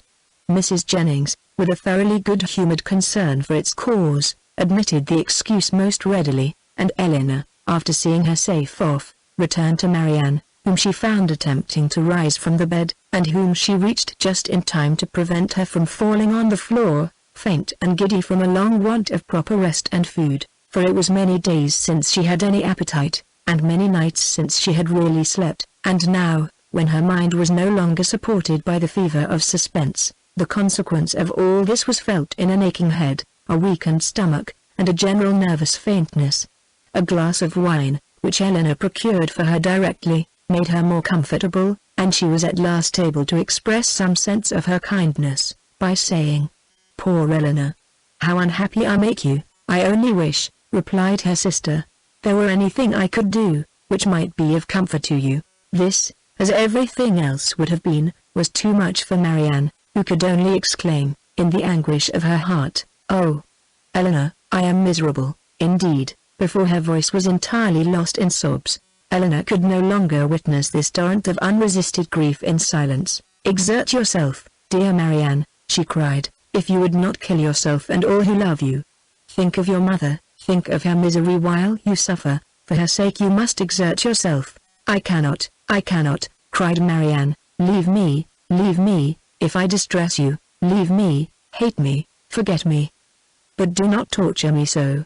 Oh, how easy for those who have no sorrow of their own to talk of exertion. Happy, Eleanor, you cannot have an idea of what I suffer.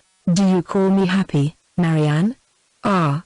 If you knew! And, can you believe me to be so, while I see you so wretched? Forgive me, throwing her arms round her sister's neck. I know you feel for me, I know what a heart you have, but yet you must be happy. Edward loves you. What, oh what, can do away such happiness as that?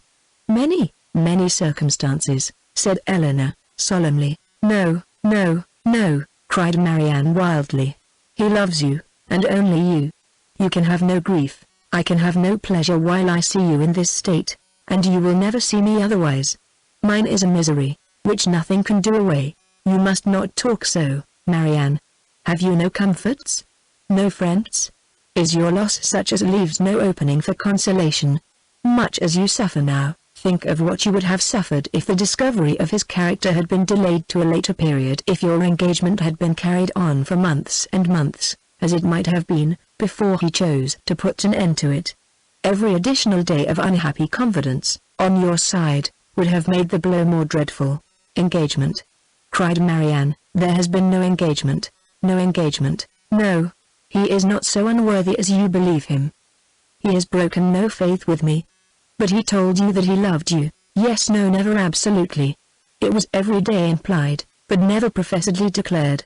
Sometimes I thought it had been, but it never was. Yet you wrote to him? Yes, could that be wrong after all that had passed? But I cannot talk. Eleanor said no more, and turning again to the 3 letters which now raised a much stronger curiosity than before, directly ran over the contents of all.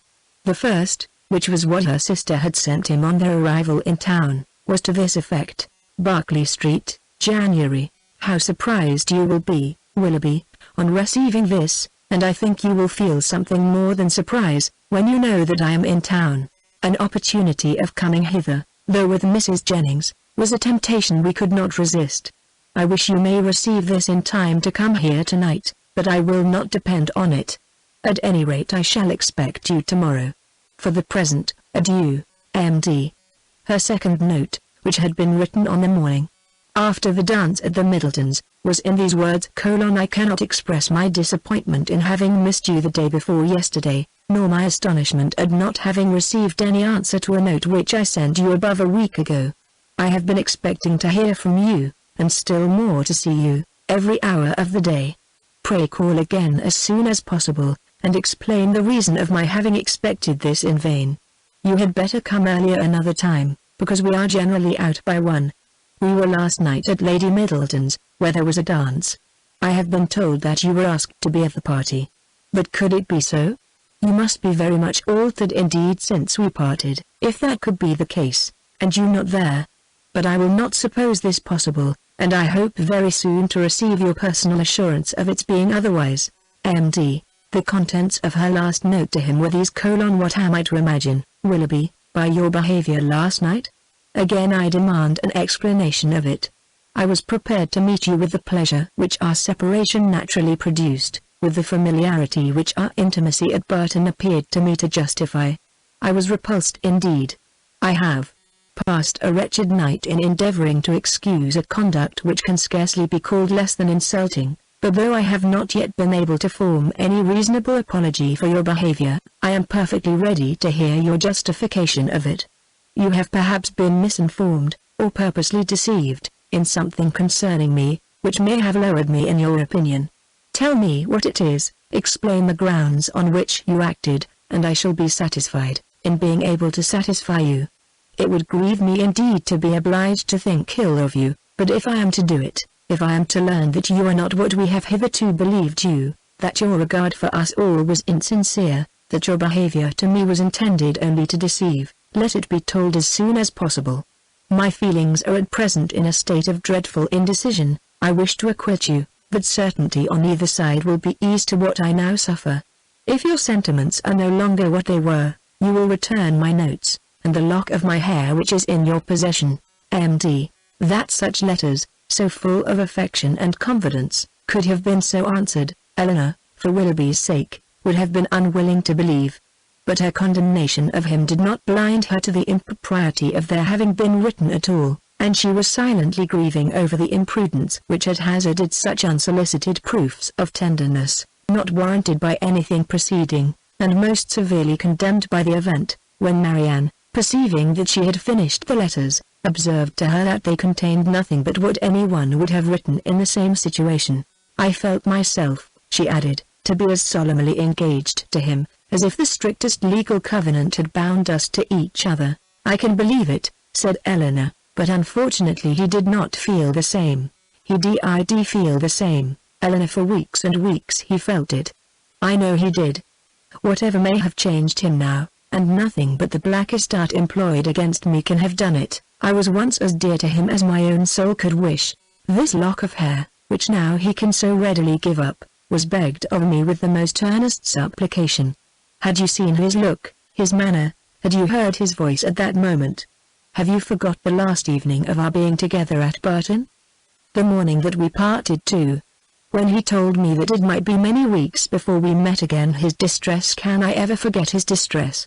For a moment or two she could say no more, but when this emotion had passed away, she added, in a firmer tone, Eleanor, I have been cruelly used, but not by Willoughby, dearest Marianne, who but himself? By whom can he have been instigated? By all the world, rather than by his own heart. I could rather believe every creature of my acquaintance leagued together to ruin me in his opinion, than believe his nature capable of such cruelty. This woman of whom he writes, whoever she be or anyone, in short, but your own dear self, Mamma, and Edward, may have been so barbarous to bully me.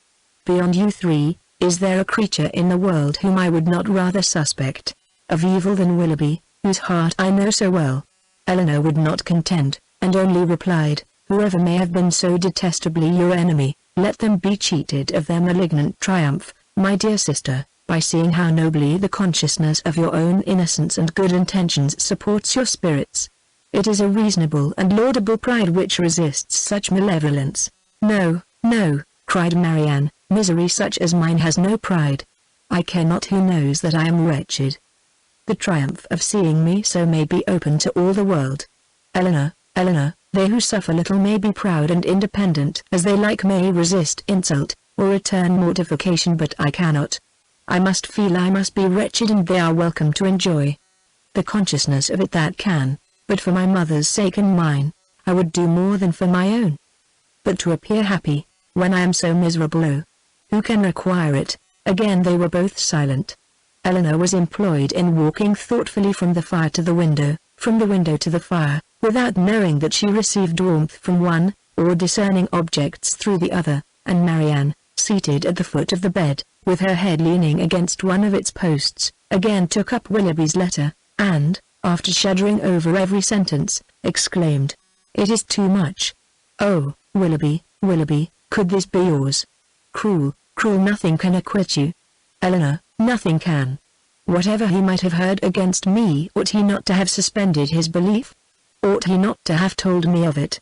To have given me the power of clearing myself? The lock of hair, repeating it from the letter, which you so obligingly bestowed on me, that is unpardonable. Willoughby, where was your heart when you wrote those words? Oh, barbarously insolent! Eleanor, can he be justified? No, Marianne, in no possible way. And yet this woman, who knows what her art may have been, how long it may have been premeditated, and how deeply contrived by her! Who is she? Who can she be? Whom did I ever hear him talk of as young and attractive among his female acquaintance? Who? No one, no one. He talked to me only of myself. Another pause ensued. Marianne was greatly agitated, and it ended thus: Eleanor, I must go home. I must go and comfort Mamma. Can not we be gone tomorrow? Tomorrow, Marianne? Yes, why should I stay here? I came only for Willoughby's sake, and now who cares for me? Who regards me? It would be impossible to go tomorrow. We owe Mrs. Jennings much more than civility, and civility of the commonest kind must prevent such a hasty removal as that. Well then, another day or two, perhaps, but I cannot stay here long. I cannot stay to endure the questions and remarks of all these people. The Middletons and Palmers, how am I to bear their pity? The pity of such a woman as Lady Middleton. Oh, what would he say to that? Eleanor advised her to lie down again, and for a moment she did so, but no attitude could give her ease, and in restless pain of mind and body she moved from one posture to another, till growing more and more hysterical, her sister could with difficulty keep her on the bed at all, and for some time was fearful of being constrained to call for assistance. Some lavender drops, however, which she was at length persuaded to take, were of use, and from that time till Mrs. Jennings returned, she continued on the bed quiet and motionless. Chapter 30. Mrs. Jennings came immediately to their room on her return, and without waiting to have her request of admittance answered, opened the door and walked in with a look of real concern. "How do you do, my dear?" said she in a voice of great compassion to Marianne, who turned away her face without attempting to answer. "How is she, Miss Dashwood? Poor thing. She looks very bad. No wonder. It is but too true. He is to be married very soon, a good-for-nothing fellow. I have no patience with him. Mrs. Taylor told me of it half an hour ago, and she was told it by a particular friend of Miss Grey herself, else I am sure I should not have believed it, and I was almost ready to sink as it was. Well, said I, all I can say is, that if this be true, he has used a young lady of my acquaintance abominably ill, and I wish with all my soul his wife may plague his heart out. And so I shall always say, my dear, you may depend on it. I have no notion of men's going on in this way, and if ever I meet him again, I will give him such a dressing as he has not had this many a day. But there is one comfort, my dear Miss Marianne, he is not the only young man in the world worth having, and with your pretty face you will never want admirers. Well, poor thing. I won't disturb her any longer, for she had better have her cry out at once and have done with. The Parrys and Sandersons luckily are coming tonight, you know, and that will amuse her. She then went away, walking on tiptoe out of the room, as if she supposed her young friend's affliction could be increased by noise. Marianne, to the surprise of her sister, determined on dining with them. Eleanor even advised her against it. But no, she would go down, she could bear it very well, and the bustle about her would be less. Eleanor, pleased to have her governed for a moment by such a motive, though believing it hardly possible that she could sit out the dinner, said no more, and adjusting her dress for her as well as she could, while Marianne still remained on the bed, was ready to assist her into the dining room as soon as they were summoned to it. When there, though looking most wretchedly, she ate more and was calmer than her sister had expected. Had she tried to speak, or had she been conscious of half Mrs. Jennings's well-meant but ill-judged attentions to her, this calmness could not have been maintained, but not a syllable escaped her lips, and the abstraction of her thoughts preserved her in ignorance of everything that was passing before her. Eleanor, who did justice to Mrs. Jennings's kindness, though its effusions were often distressing, and sometimes almost ridiculous, made her those acknowledgments, and returned her those civilities, which her sister could not make or return for herself. Their good friend saw that Marianne was unhappy, and felt that everything was due to her which might make her at all less so.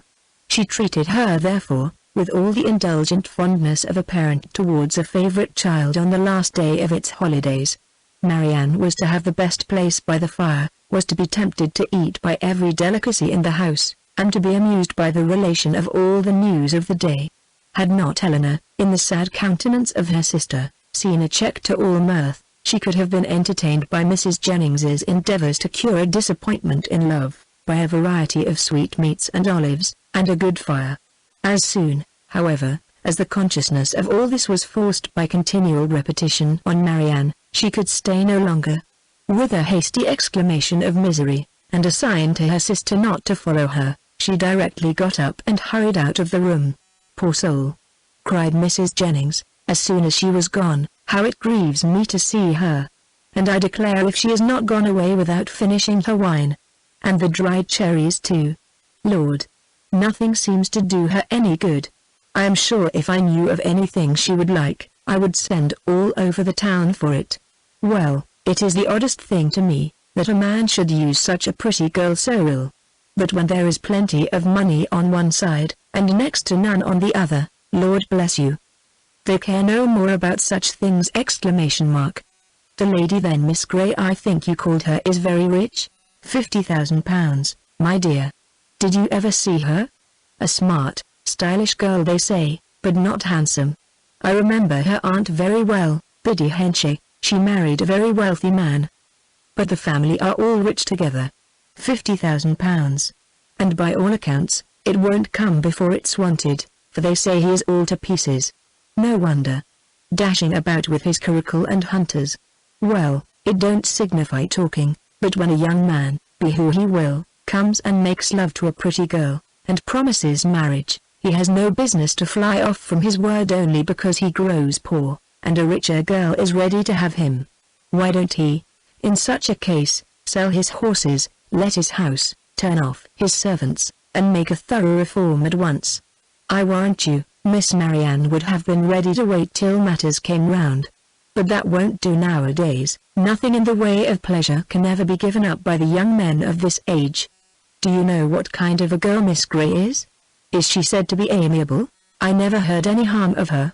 Indeed, I hardly ever heard her mentioned, except that Mrs. Taylor did say this morning, that one day Miss Walker hinted to her, that she believed Mr. and Mrs. Ellison would not be sorry to have Miss Grey married, for she and Mrs. Ellison could never agree. Dash. And who are the Ellisons? Her guardians, my dear. But now she is of age and may choose for herself, and a pretty choice she has made! What now? After pausing a moment, your poor sister is gone to her own room, I suppose, to moan by herself. Is there nothing one can get to comfort her? Poor dear, it seems quite cruel to let her be alone. Well, by and by we shall have a few friends, and that will amuse her a little. What shall we play at? She hates whist, I know, but is there no round game she cares for? Dear ma'am, this kindness is quite unnecessary. Marianne, I dare say, will not leave her room again this evening. I shall persuade her if I can to go early to bed, for I am sure she wants rest. I believe that will be best for her. Let her name her own supper, and go to bed. Lord! No wonder she has been looking so bad and so cast down this last week or two. for this matter I suppose has been hanging over her head as long as that. And so the letter that came today finished it. Poor soul. I am sure if I had had a notion of it, I would not have joked her about it for all my money. But then you know, how should I guess such a thing? I made sure of its being nothing but a common love letter, and you know young people like to be laughed at about them.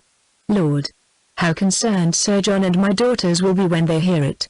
If I had my senses about me I might have called in Conduit Street in my way home, and told them of it.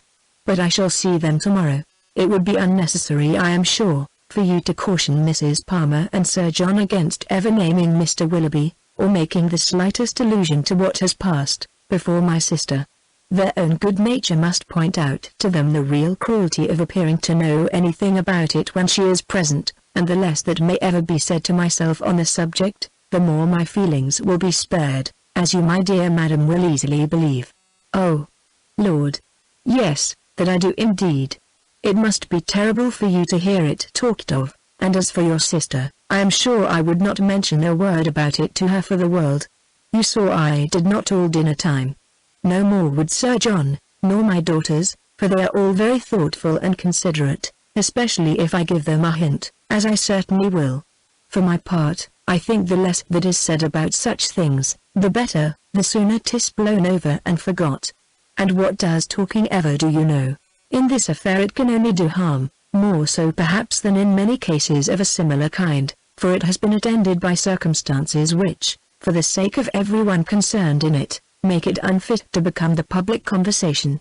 I must do this justice to Mr. Willoughby. He has broken no positive engagement with my sister. Law, my dear. Don't pretend to defend him. No positive engagement indeed. After taking her all over Allenham House, and fixing on the very rooms they were to live in hereafter.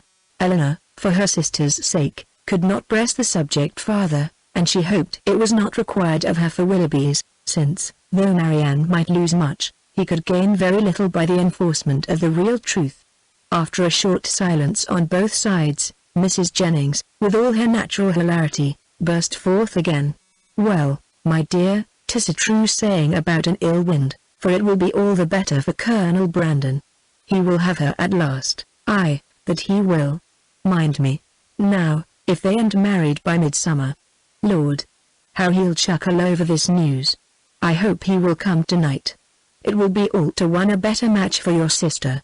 2,000 a year without debt or drawback except the little love child, indeed. I had forgot her, but she may be prenticed out at a small cost, and then what does it signify? Dilliford is a nice place, I can tell you, exactly what I call a nice old-fashioned place, full of comforts and conveniences, quite shut in with great garden walls that are covered with the best fruit trees in the country, and such a mulberry tree in one corner. Lord! How Charlotte and I did stuff the only time we were there. Then, there is a dovecote, some delightful stewponds, and a very pretty canal, and everything, in short, that one could wish for, and, moreover, it is close to the church, and only a quarter of a mile from the turnpike road, so 'tis never dull, for if you only go and sit up in an old arbor behind the house, you may see all the carriages that pass along. Oh, 'tis a nice place. A butcher hard by in the village, and the parsonage house within a stone's throw. To my fancy, 1,000 times prettier than Barton Park, where they are forced to send 3 miles for their meat, and have not a neighbour nearer than your mother. Well, I shall spirit up the Colonel as soon as I can. One shoulder of mutton, you know, drives another down. If we can but put Willoughby out of her head. If we can do that, ma'am, said Eleanor, we shall do very well with or without Colonel Brandon. And then rising, she went away to join Marianne, whom she found, as she expected, in her own room, leaning, in silent misery, over the small remains of a fire, which, till Eleanor's entrance, had been her only light. You had better leave me, was all the notice that her sister received from her. I will leave you, said Eleanor, if you will go to bed. But this, from the momentary perverseness of impatient suffering, she at first refused to do. Her sister's earnest, though gentle persuasion, however, soon softened her to compliance, and Eleanor saw her lay her aching head on the pillow, and as she hoped, in a way to get some quiet rest before she left her, in the drawing-room, whither she then repaired. She was soon joined by Mrs. Jennings, with a wineglass, full of something, in her hand. "My dear," said she, entering, "I have just recollected that I have some of the finest old Constantia wine in the house that ever was tasted, so I have brought a glass of it for your sister. My poor husband! How fond he was of it! Whenever he had a touch of his old colicky gout, he said it did him more good than anything else in the world. Do take it to your sister, dear ma'am," replied Eleanor, smiling at the difference of the complaints for which it was recommended. "How good you are! But I have just left Marianne in bed, and, I hope, almost asleep, and as I think nothing will be of so much service to her as rest. If you will give me leave, I will drink the wine myself." Mrs. Jennings, though regretting that she had not been 5 minutes earlier, was satisfied with the compromise, and Eleanor, as she swallowed the chief of it, reflected that though its effects on a colicky gout were, at present, of little importance to her, its healing powers, on a disappointed heart might be as reasonably tried on herself as on her sister. Colonel Brandon came in while the party were at tea, and by his manner of looking round the room for Marianne, Eleanor immediately fancied that he neither expected nor wished to see her there, and, in short, that he was already aware of what occasioned her absence. Mrs. Jennings was not struck by the same thought, for soon after his entrance, she walked across the room to the tea-table where Eleanor presided, and whispered, "The Colonel looks as grave as ever you see. He knows nothing of it, do tell him, my dear." He shortly afterwards drew a chair close to hers, and, with a look which perfectly assured her of his good information, inquired after her sister. "Marianne is not well," said she. "She has been indisposed all day, and we have persuaded her to go to bed. Perhaps, then," he hesitatingly replied, "what I heard this morning there may be more truth in it than I could believe possible at first." "What did you hear?" "That a gentleman, whom I had reason to think, in short, that a man, whom I knew to be engaged, but how shall I tell you? If you know it already, as surely you must, I may be spared." "You mean," answered Eleanor, with forced calmness, "Mr. Willoughby's marriage with Miss Grey?" "Yes, we do know it all." This seems to have been a day of general elucidation, for this very morning first unfolded it to us. "Mr. Willoughby is unfathomable." "Where did you hear it?" "In a stationer's shop in Pall Mall, where I had business. 2 ladies were waiting for their carriage, and one of them was giving the other an account of the intended match, in a voice so little attempting concealment, that it was impossible for me not to hear all. The name of Willoughby, John Willoughby, frequently repeated, first caught my attention, and what followed was a positive assertion that everything was now finally settled respecting his marriage with Miss Grey. It was no longer to be a secret, it would take place even within a few weeks, with many particulars of preparations and other matters. One thing, especially, I remember, because it served to identify the man still more. As soon as the ceremony was over, they were to go to Combe Magna, his seat in Somersetshire. My astonishment! But it would be impossible to describe what I felt. The communicative lady, I learnt, on inquiry, for I stayed in the shop till they were gone, was a Mrs. Ellison, and that, as I have been since informed, is the name of Miss Grey's guardian. "It is. But have you likewise heard that Miss Grey has £50,000? In that, if in anything, we may find an explanation. It may be so. But Willoughby is capable, at least I think." He stopped a moment, then added in a voice which seemed to distrust itself, "And your sister, how did she? Her sufferings have been very severe." "I have only to hope that they may be proportionately short." It is a most cruel affliction. Till yesterday, I believe, she never doubted his regard, and even now, perhaps, but I am almost convinced that he never was really attached to her. He has been very deceitful. And, in some points, there seems a hardness of heart about him." "Ah," said Colonel Brandon, "there is, indeed. But your sister does not. I think you said so. She does not consider quite as you do. You know her disposition, and may believe how eagerly she would still justify him if she could." He made no answer, and soon afterwards, by the removal of the tea things, and the arranged parties, the subject was necessarily dropped. Mrs. Jennings, who had watched them with pleasure while they were talking, and who expected to see the effect of Miss Dashwood's communication, in such an instantaneous gaiety on Colonel Brandon's side, as might have become a man in the bloom of youth, of hope and happiness, saw him, with amazement, remain the whole evening more serious and thoughtful than usual. Chapter 31. From a night of more sleep than she had expected, Marianne awoke the next morning to the same consciousness of misery in which she had closed her eyes. Eleanor encouraged her as much as possible to talk of what she felt, and before breakfast was ready, they had gone through the subject again and again, and with the same steady conviction and affectionate counsel on Eleanor's side, the same impetuous feelings and varying opinions on Marianne's, as before. Sometimes she could believe Willoughby to be as unfortunate and as innocent as herself, and at others, lost every consolation in the impossibility of acquitting him. At one moment she was absolutely indifferent to the observation of all the world, at another she would seclude herself from it forever, and at a third could resist it with energy. In one thing, however, she was uniform, when it came to the point, in avoiding, where it was possible, the presence of Mrs. Jennings, and in a determined silence when obliged to endure it. Her heart was hardened against the belief of Mrs. Jennings's entering into her sorrows with any compassion. "No, no, no, it cannot be," she cried, "she cannot feel. Her kindness is not sympathy, her good nature is not tenderness. All that she wants is gossip, and she only likes me now because I supply it." Eleanor had not needed this to be assured of the injustice to which her sister was often led in her opinion of others, by the irritable refinement of her own mind, and the too great importance placed by her on the delicacies of a strong sensibility, and the graces of a polished manner. Like half the rest of the world, if more than half there be that are clever and good, Marianne, with excellent abilities and an excellent disposition, was neither reasonable nor candid. She expected from other people the same opinions and feelings as her own, and she judged of their motives by the immediate effect of their actions on herself. Thus a circumstance occurred, while the sisters were together in their own room after breakfast, which sunk the heart of Mrs. Jennings still lower in her estimation, because, through her own weakness, it chanced to prove a source of fresh pain to herself, though Mrs. Jennings was governed in it by an impulse of the utmost goodwill. With a letter in her outstretched hand, and countenance gaily smiling, from the persuasion of bringing comfort, she entered their room, saying, "Now, my dear, I bring you something that I am sure will do you good." Marianne heard enough.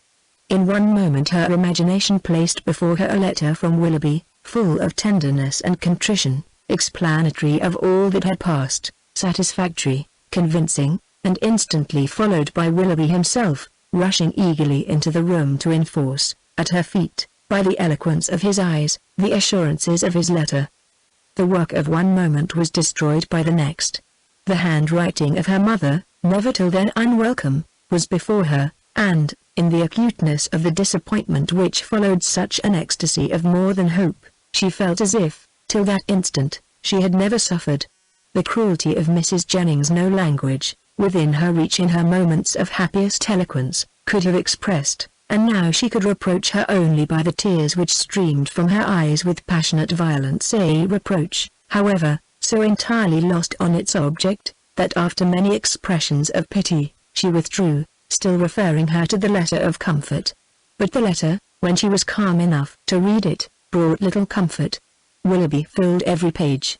Her mother, still confident of their engagement, and relying as warmly as ever on his constancy, had only been roused by Eleanor's application, to entreat from Marianne greater openness towards them both, and this, with such tenderness towards her, such affection for Willoughby, and such a conviction of their future happiness in each other, that she wept with agony through the whole of it. All her impatience to be at home again now returned. Her mother was dearer to her than ever, dearer through the very excess of her mistaken confidence in Willoughby, and she was wildly urgent to be gone.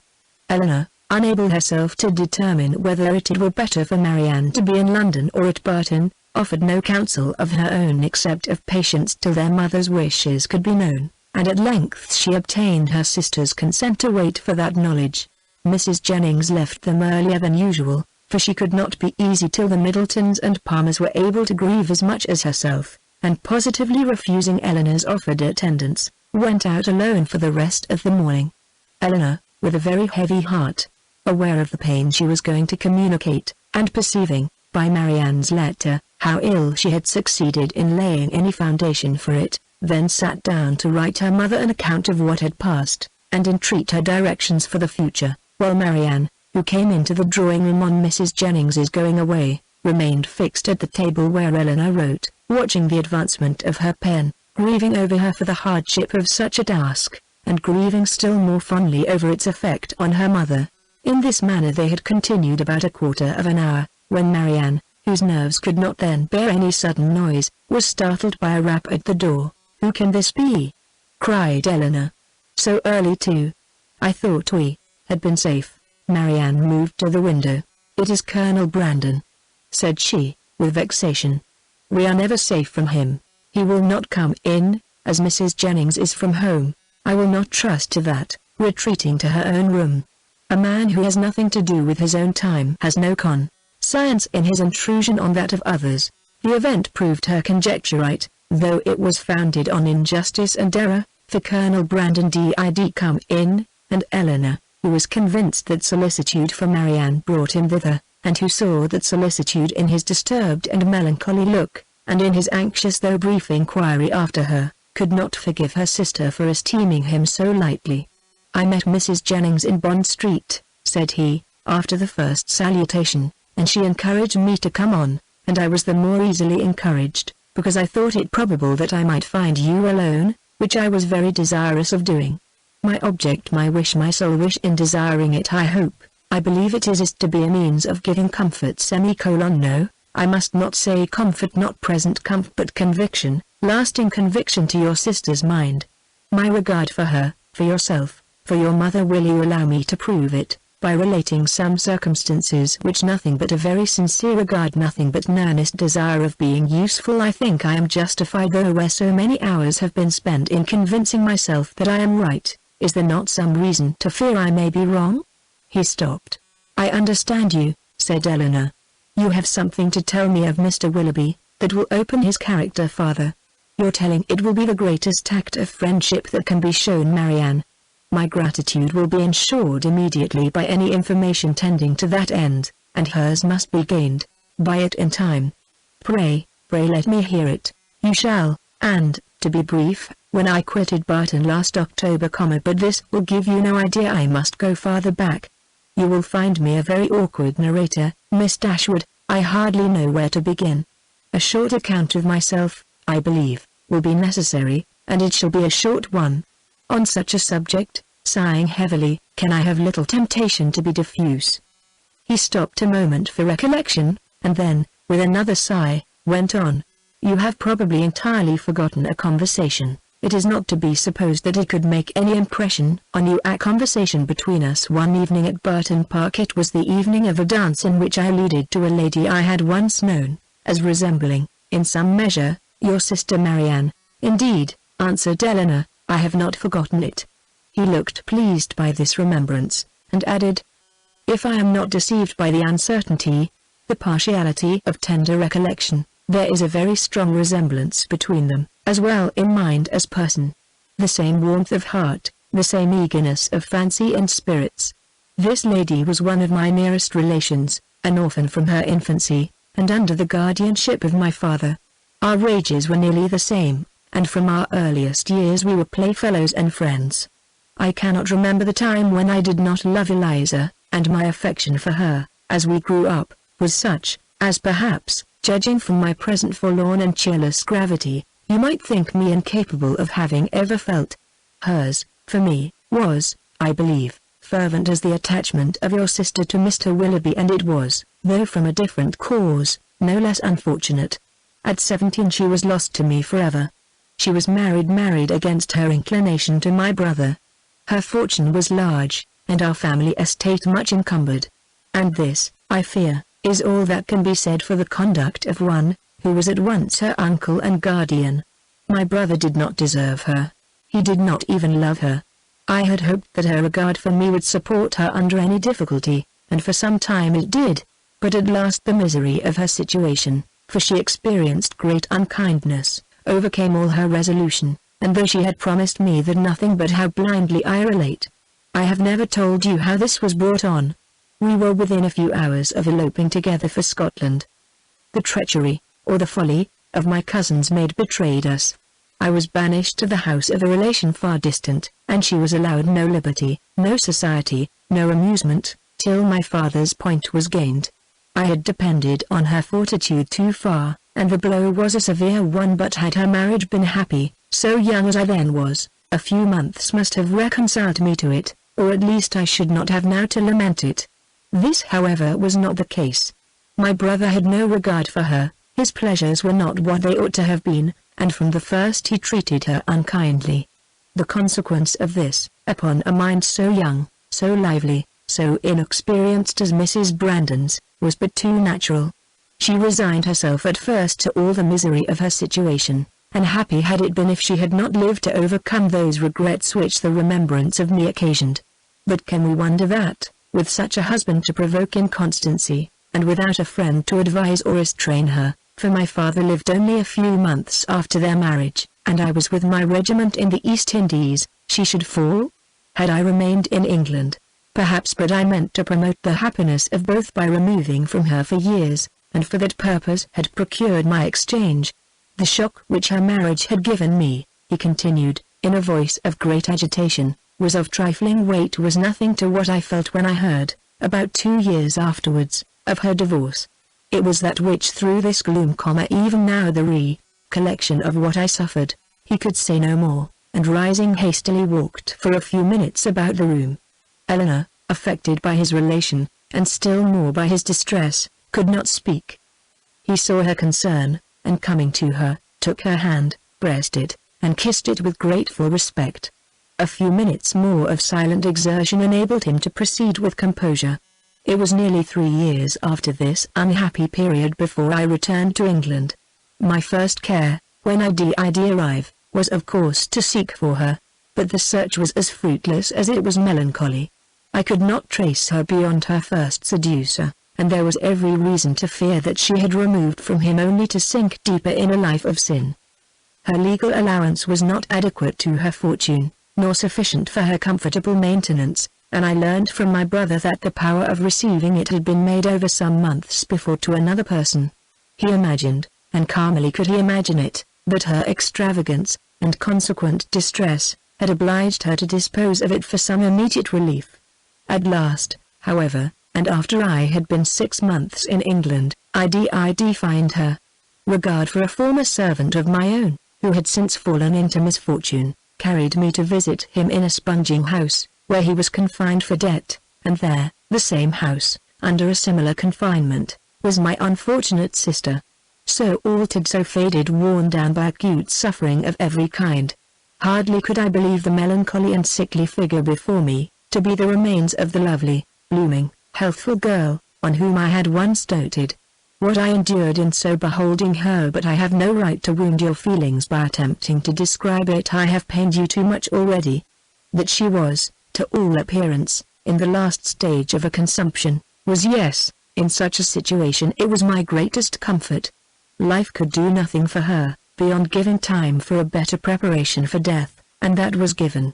I saw her placed in comfortable lodgings, and under proper attendance. I visited her every day during the rest of her short life. I was with her in her last moments.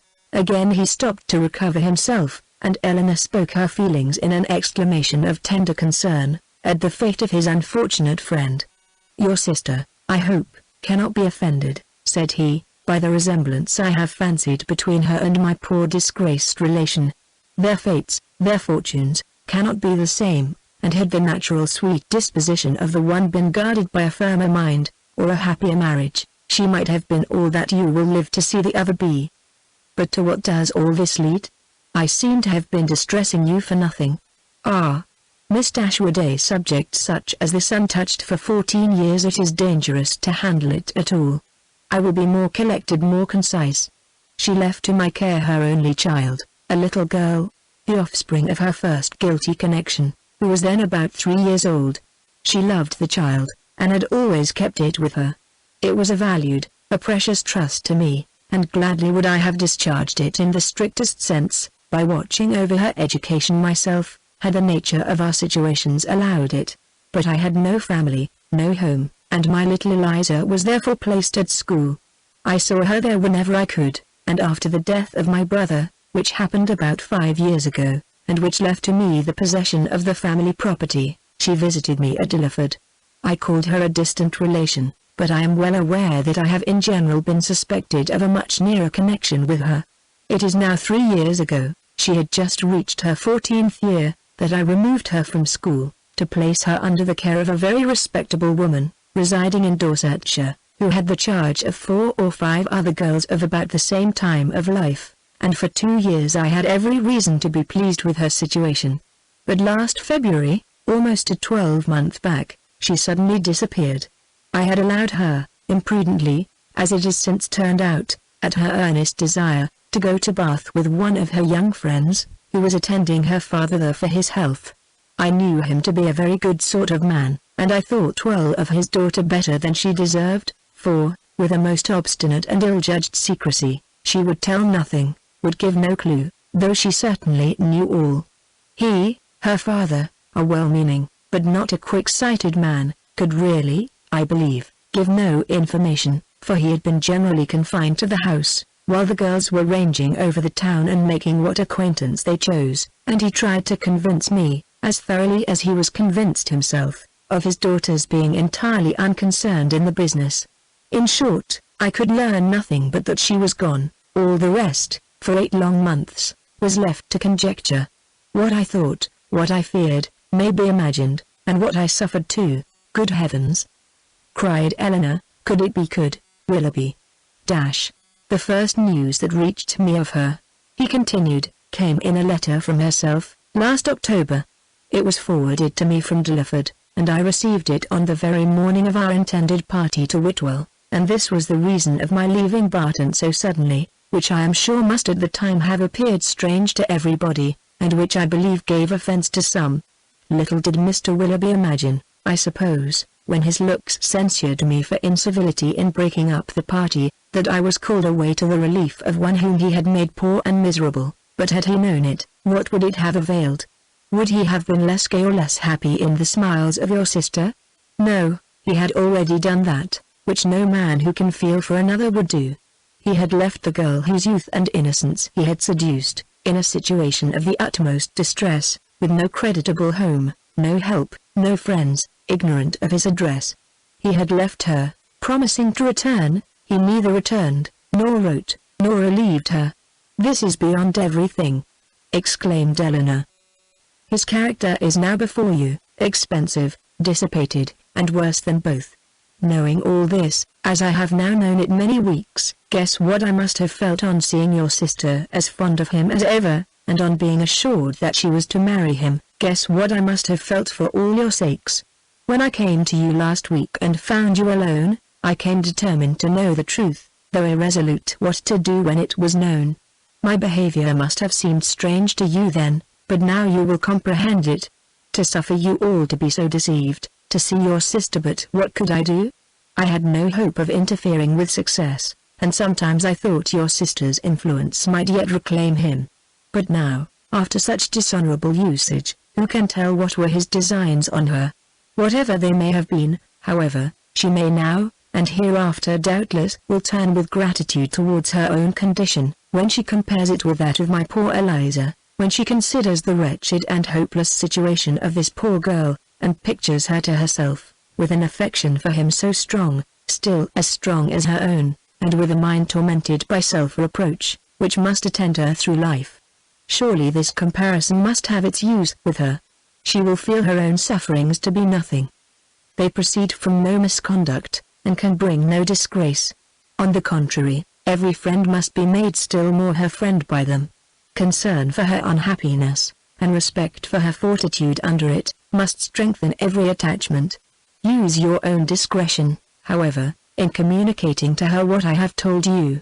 You must know best what will be its effect, but had I not seriously, and from my heart believed it might be of service, might lessen her regrets, I would not have suffered myself to trouble you with this account of my family afflictions, with a recital which may seem to have been intended to raise myself at the expense of others. Eleanor's thanks followed this speech with grateful earnestness, attended too with the assurance of her expecting material advantage to Marianne, from the communication of what had passed. I have been more pained, said she, by her endeavors to acquit him than by all the rest, for it irritates her mind more than the most perfect conviction of his unworthiness can do. Now, though at first she will suffer much, I am sure she will soon become easier. Have you, she continued, after a short silence, ever seen Mr. Willoughby since you left him at Burton? Yes, he replied gravely, once I have. One meeting was unavoidable. Eleanor, startled by his manner, looked at him anxiously, saying, What? Have you met him too? I could meet him no other way. Eliza had confessed to me, though most reluctantly, the name of her lover, and when he returned to town, which was within a fortnight after myself, we met by appointment, he to defend, I to punish his conduct. We returned unwounded, and the meeting, therefore, never got abroad. Eleanor sighed over the fancied necessity of this, but to a man and soldier she presumed not to censure it. Such, said Colonel Brandon, after a pause, has been the unhappy resemblance between the fate of mother and daughter. And so imperfectly have I discharged my trust. Is she still in town? No, as soon as she recovered from her lying in, for I found her near her delivery, I removed her and her child into the country, and there she remains. Recollecting, soon afterwards, that he was probably dividing Eleanor from her sister, he put an end to his visit, receiving from her again the same grateful acknowledgments, and leaving her full of compassion and esteem for him. Chapter 32. When the particulars of this conversation were repeated by Miss Dashwood to her sister, as they very soon were, the effect on her was not entirely such as the former had hoped to see. Not that Marianne appeared to distrust the truth of any part of it, for she listened to it all with the most steady and submissive attention, made neither objection nor remark, attempted no vindication of Willoughby, and seemed to show by her tears that she felt it to be impossible. But though this behavior assured Eleanor that the conviction of this guilt was carried home to her mind, though she saw with satisfaction the effect of it, in her no longer avoiding Colonel Brandon when he called, in her speaking to him, even voluntarily speaking, with a kind of compassionate respect, and though she saw her spirits less violently irritated than before, she did not see her less wretched. Her mind did become settled, but it was settled in a gloomy dejection. She felt the loss of Willoughby's character yet more heavily than she had felt the loss of his heart, his seduction and desertion of Miss Williams, the misery of that poor girl, and the doubt of what his designs might once have been on herself, weighed altogether so much on her spirits, that she could not bring herself to speak of what she felt even to Eleanor, and, brooding over her sorrows in silence, gave more pain to her sister than could have been communicated by the most open and the most frequent confession of them. To give the feelings or the language of Mrs. Dashwood on receiving and answering Eleanor's letter would be only to give a repetition of what her daughters had already felt and said, of a disappointment hardly less painful than Marianne's, and an indignation even greater than Eleanor's. Long letters from her, quickly succeeding each other, arrived to tell all that she suffered and thought, to express her anxious solicitude for Marianne, and entreat she would bear up with fortitude under this misfortune. Bad indeed must the nature of Marianne's affliction be, when her mother could talk of fortitude. Mortifying and humiliating must be the origin of those regrets, which she could wish her not to indulge.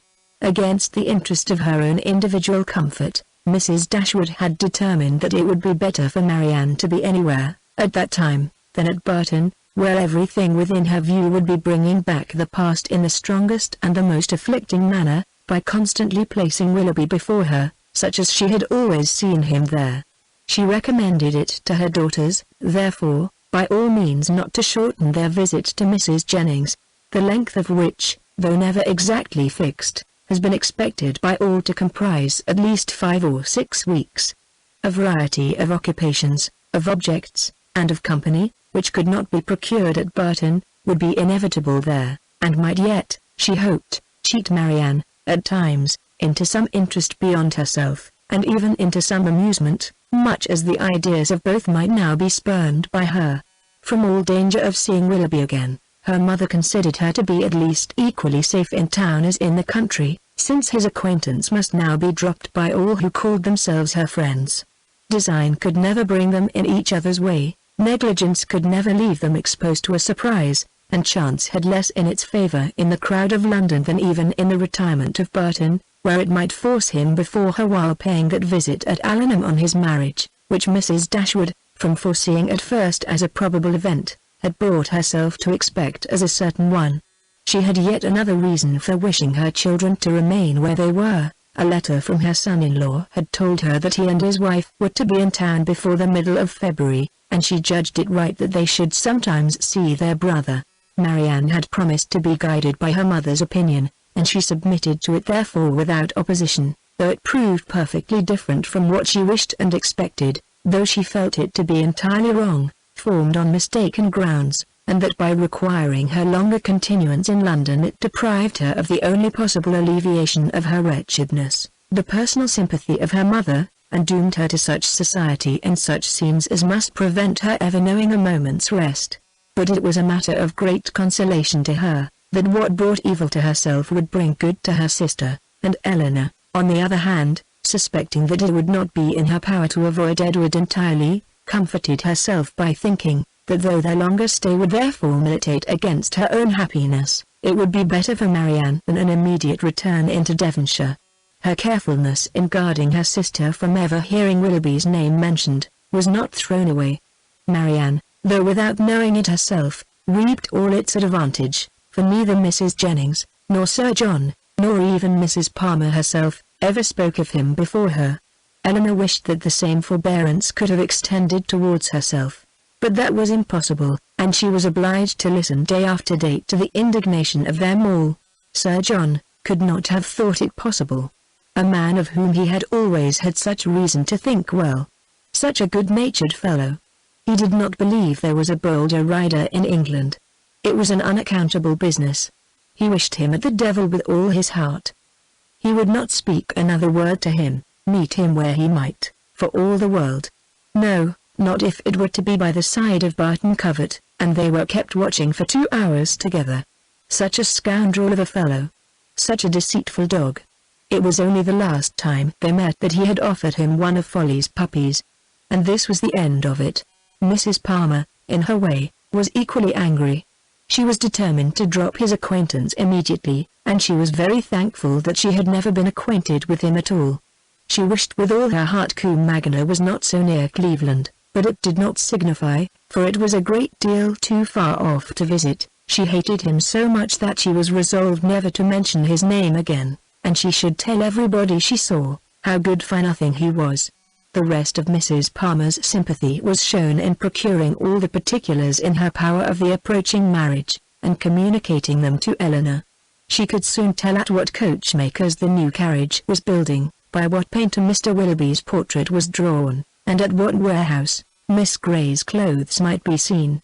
The calm and polite unconcern of Lady Middleton on the occasion was a happy relief to Eleanor's spirits, oppressed as they often were by the clamorous kindness of the others.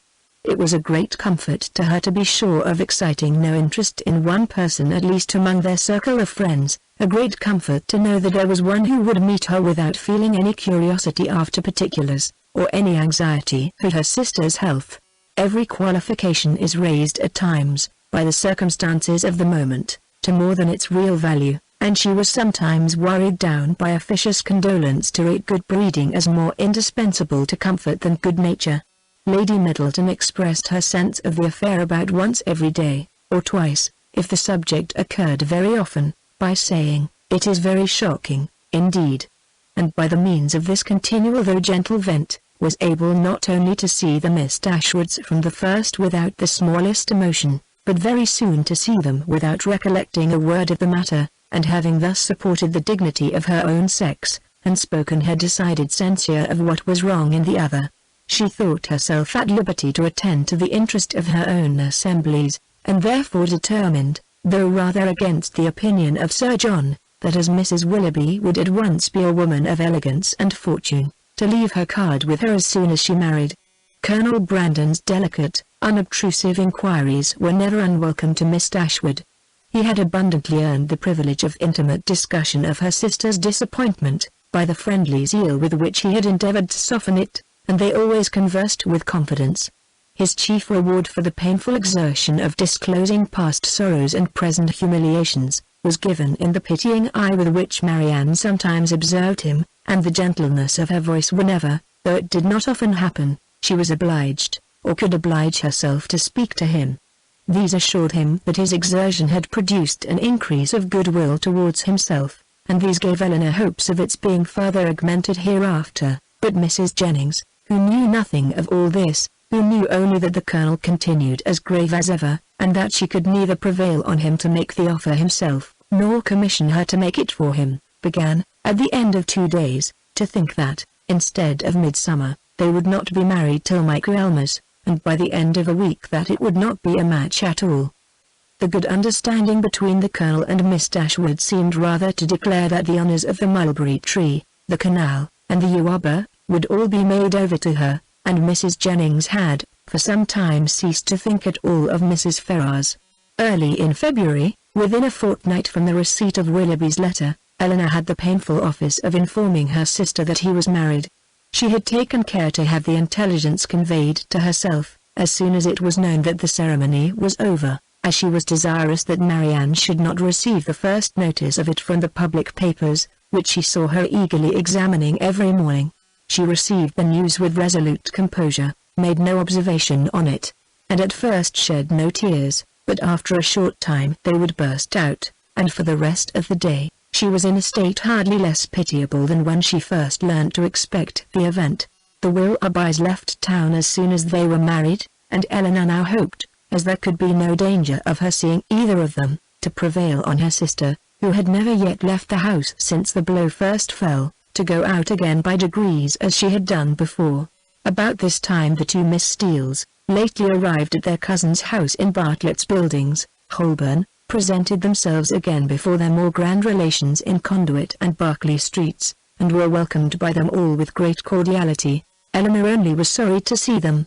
Their presence always gave her pain, and she hardly knew how to make a very gracious return to the overpowering delight of Lucy in finding her still in town. "I should have been quite disappointed if I had not found you here still," said she repeatedly, with a strong emphasis on the word. "But I always thought I should. I was almost sure you would not leave London yet a while, though you told me, you know, at Burton, that you should not stay above a month. But I thought, at the time, that you would most likely change your mind when it came to the point. It would have been such a great pity to have went away before your brother and sister came.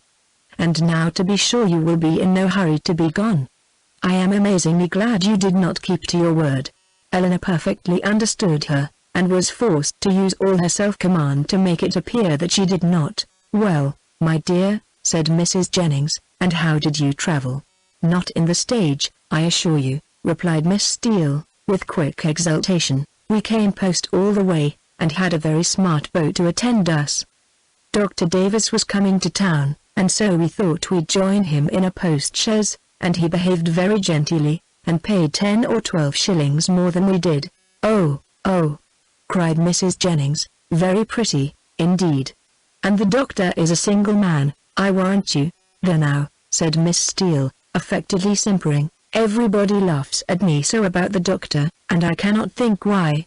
My cousins say they are sure I have made a conquest, but for my part one declare I never think about him from one hour's end to another. Lord! Here comes your beau, Nancy," my cousin said t'other day, when she saw him crossing the street to the house. "My beau, indeed," said I cannot think who you mean. "The doctor is no beau of mine." Aye, that is very pretty talking, but it won't do there. Doctor is the man, I see." "No, indeed," replied her cousin, with affected earnestness. "And I beg you will contradict it, if you ever hear it talked of." Mrs. Jennings directly gave her the gratifying assurance that she certainly would not, and Miss Steele was made completely happy. "I suppose you will go and stay with your brother and sister, Miss Dashwood, when they come to town," said Lucy, returning, after a cessation of hostile hints, to the charge. "No, I do not think we shall." "Oh, yes, I dare say you will." Eleanor would not humour her by farther opposition. "What a charming thing it is that Mrs. Dashwood can spare you both for so long a time together." "Long a time, indeed," interposed Mrs. Jennings. "Why, their visit is but just begun." Lucy was silenced. "I am sorry we cannot see your sister, Miss Dashwood," said Miss Steele. "I am sorry she is not well," for Marianne had left the room on their arrival. "You are very good. My sister will be equally sorry to miss the pleasure of seeing you, but she has been very much plagued lately with nervous headaches, which make her unfit for company or conversation. Oh, dear, that is a great pity. But such old friends as Lucy and me! I think she might see the United States, and I am sure we would not speak a word. Eleanor, with great civility, declined the proposal. Her sister was perhaps laid down upon the bed, or in her dressing gown, and therefore not able to come to them. "Oh, if that's all," cried Miss Steele, "we can just as well go and see her." Eleanor began to find this impertinence too much for her temper, but she was saved the trouble of checking it by Lucy's sharp reprimand, which now, as on many occasions, though it did not give much sweetness to the manners of one sister, was of advantage in governing those of the other. Chapter 33. After some opposition, Marianne yielded to her sister's entreaties, and consented to go out with her and Mrs. Jennings one morning for half an hour.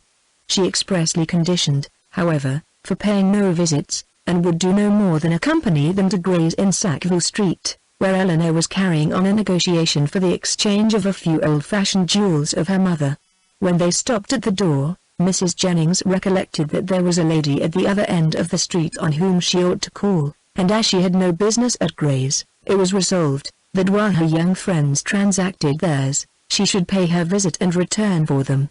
On ascending the stairs, the Miss Dashwoods found so many people before them in the room, that there was not a person at liberty to tend to their orders, and they were obliged to wait.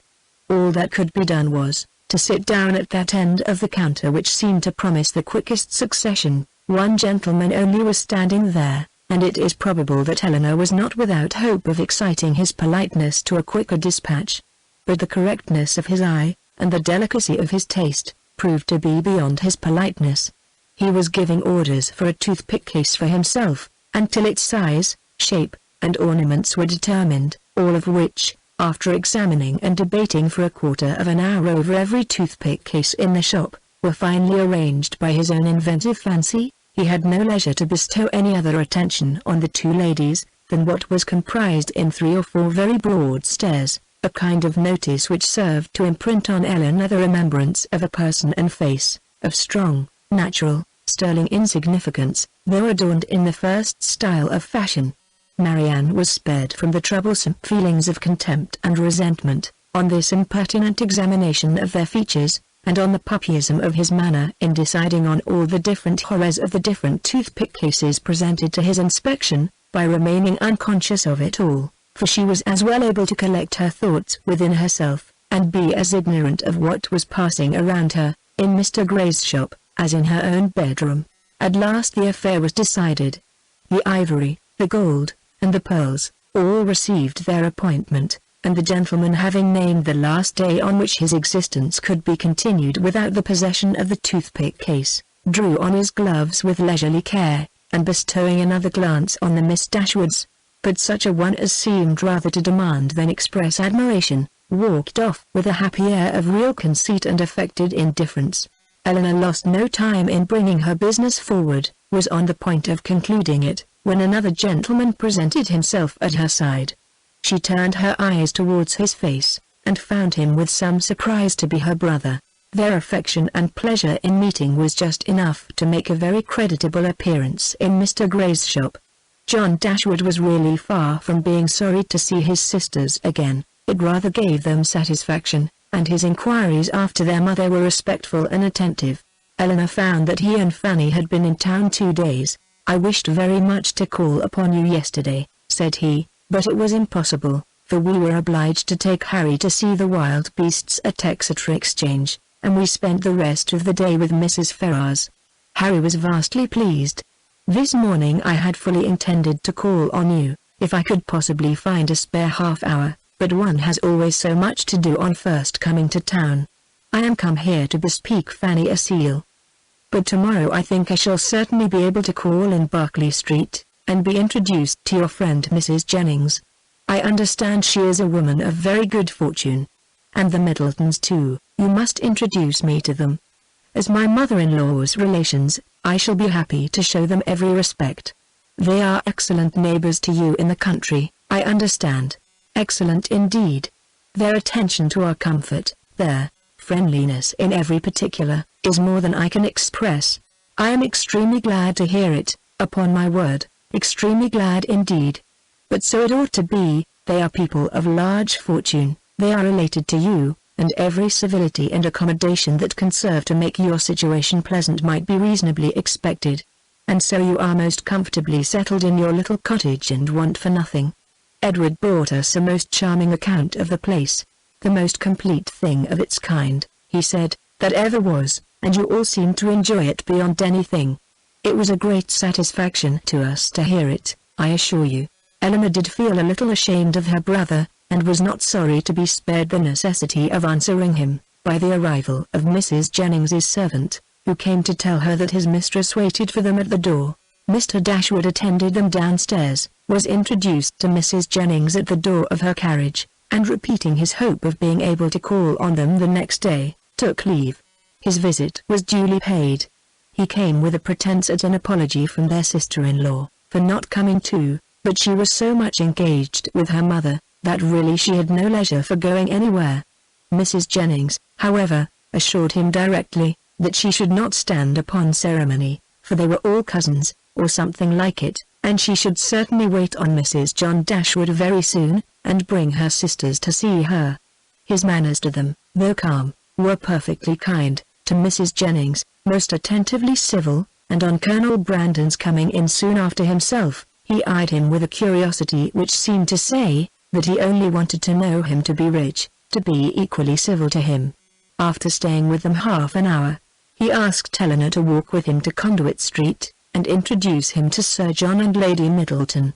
The weather was remarkably fine, and she readily consented. As soon as they were out of the house, his inquiries began. Who is Colonel Brandon? Is he a man of fortune? Yes, he has very good property in Dorsetshire. I am glad of it. He seems a most gentlemanlike man, and I think, Eleanor, I may congratulate you on the prospect of a very respectable establishment in life. Me, brother. What do you mean? He likes you. I observed him narrowly, and am convinced of it. What is the amount of his fortune? I believe about 2,000 a year, 2,000 a year, and then working himself up to a pitch of enthusiastic generosity. He added, Eleanor, I wish with all my heart it were twice as much, for your sake. Indeed I believe you, replied Eleanor, but I am very sure that Colonel Brandon has not the smallest wish of marrying me. You're mistaken, Eleanor, you are very much mistaken. A very little trouble on your side secures him.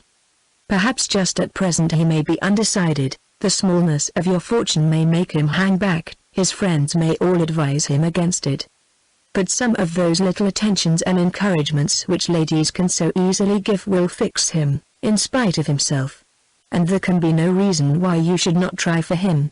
It is not to be supposed that any prior attachment on your side, in short, you know, as to an attachment of that kind, it is quite out of the question. The objections are insurmountable. You have too much sense not to see all that. Colonel Brandon must be the man, and no civility shall be wanting on my part to make him pleased with you and your family. It is a match that must give universal satisfaction. In short, it is a kind of thing that, lowering his voice to an important whisper, will be exceedingly welcome to all parties. Recollecting himself, however, he added, that is, I mean to say your friends are all truly anxious to see you well settled, Fanny particularly, for she has your interest very much at heart, I assure you. And her mother too, Mrs. Ferrars, a very good-natured woman. I am sure it will give her great pleasure. She said as much the other day. Eleanor would not vouchsafe any answer. It would be something remarkable, now, he continued, something droll, if Fanny should have a brother and a sister, settling at the same time. And yet it is not very unlikely. Is Mr. Edward Ferrars, said Eleanor, with resolution, going to be married? It is not actually settled, but there is such a thing in agitation. He is a most excellent mother. Mrs. Ferrars, with the utmost liberality, will come forward, and settle on him 1,000 a year, if the match takes place. The lady is the Honourable Miss Morton, only daughter of the late Lord Morton, with £30,000. A very desirable connection on both sides, and I have not a doubt of its taking place in time. 1,000 a year is a great deal for a mother to give away, to make over for ever, but Mrs. Ferrars has a noble spirit.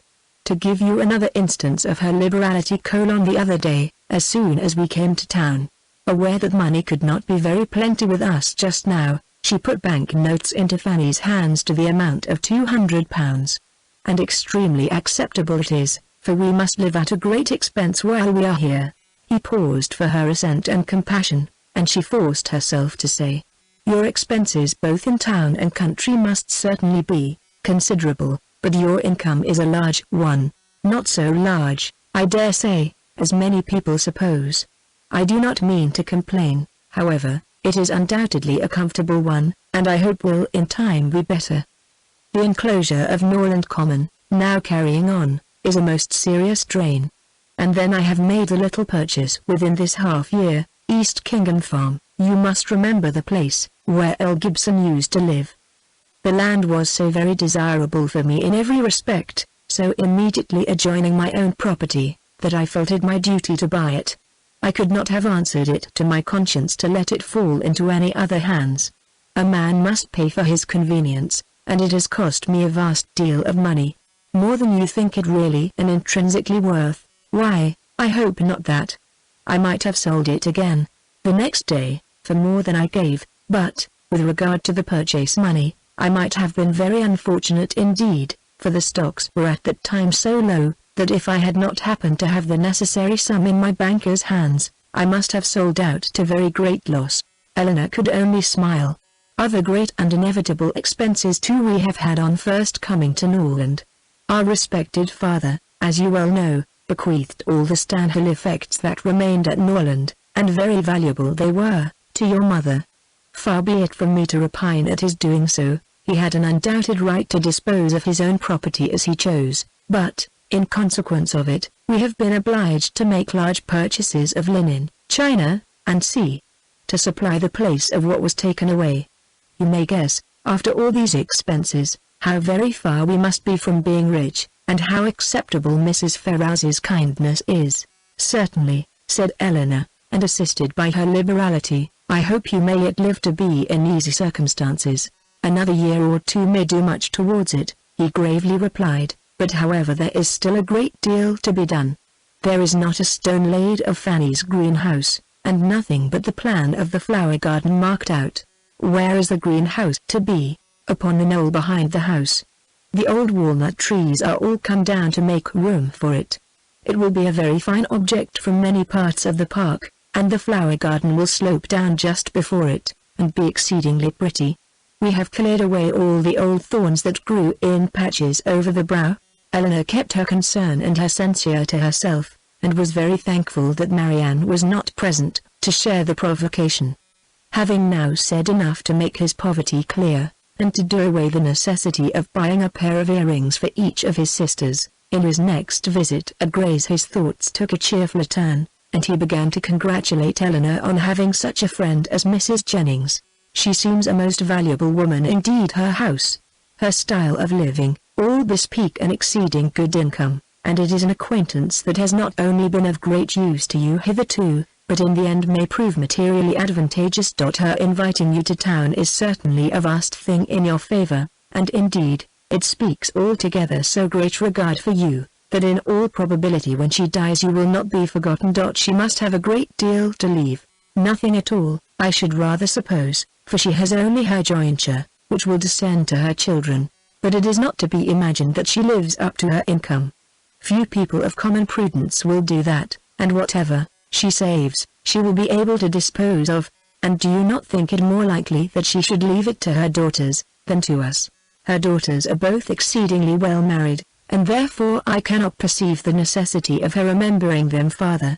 Whereas, in my opinion, by her taking so much notice of you, and treating you in this kind of way, she has given you a sort of claim on her future consideration, which a conscientious woman would not disregard. Nothing can be kinder than her behavior, and she can hardly do all this, without being aware of the expectation it raises, but she raises none in those most concerned. Indeed, brother, your anxiety for our welfare and prosperity carries you too far. Why, to be sure," said he, seeming to recollect himself, "people have very little in their power. But, my dear Eleanor, "What is the matter with Marianne?" She looks very well, has lost her color, and is grown quite thin. Is she ill? She is not well. She has had a nervous complaint on her for several weeks. I am sorry for that. At her time of life, anything of an illness destroys the bloom forever. Hers has been a very short one. She was as handsome a girl last September as I ever saw, and as likely to attract the man. There was something in her style of beauty to please them particularly. I remember Fanny used to say that she would marry sooner and better than you did, not but what she is exceedingly fond of you, but so it happened to strike her. She will be mistaken, however. I question whether Marianne now will marry a man worth more than 500 or 600 a year, at the utmost, and I am very much deceived if you do not do better. Dorsetshire. I know very little of Dorsetshire, but, my dear Eleanor, I shall be exceedingly glad to know more of it, and I think I can answer for your having Fanny and myself among the earliest and best pleased of your visitors. Eleanor tried very seriously to convince him that there was no likelihood of her marrying Colonel Brandon, but it was an expectation of too much pleasure to himself to be relinquished, and he was really resolved on seeking an intimacy with that gentleman, and promoting the marriage by every possible attention. He had just compunction enough for having done nothing for his sisters himself, to be exceedingly anxious that everybody else should do a great deal, and an offer from Colonel Brandon, or a legacy from Mrs. Jennings, was the easiest means of atoning for his own neglect. They were lucky enough to find Lady Middleton at home, and Sir John came in before their visit ended. Abundance of civilities passed on all sides. Sir John was ready to like anybody, and though Mr. Dashwood did not seem to know much about horses, he soon set him down as a very good-natured fellow, while Lady Middleton saw enough of fashion in his appearance to think his acquaintance worth having, and Mr. Dashwood went away delighted with both. "I shall have a charming account to carry to Fanny," said he, as he walked back with his sister. "Lady Middleton is really a most elegant woman. Such a woman as I am sure Fanny will be glad to know. And Mrs. Jennings too, an exceedingly well-behaved woman, though not so elegant as her daughter. Your sister need not have any scruple even of visiting her, which, to say the truth, has been a little the case, and very naturally, for we only knew that Mrs. Jennings was the widow of a man who had got all his money in a low way, and Fanny and Mrs. Ferrars were both strongly prepossessed, that neither she nor her daughters were such kind of women as Fanny would like to associate with. But now I can carry her a most satisfactory account of both." Chapter 34. Mrs. John Dashwood had so much confidence in her husband's judgment, that she waited the very next day both on Mrs. Jennings and her daughter, and her confidence was rewarded by finding even the former, even the woman with whom her sisters were staying, by no means unworthy her notice, and as for Lady Middleton, she found her one of the most charming women in the world. Lady Middleton was equally pleased with Mrs. Dashwood. There was a kind of cold-hearted selfishness on both sides, which mutually attracted them, and they sympathized with each other in an insipid propriety of demeanor, and a general want of understanding.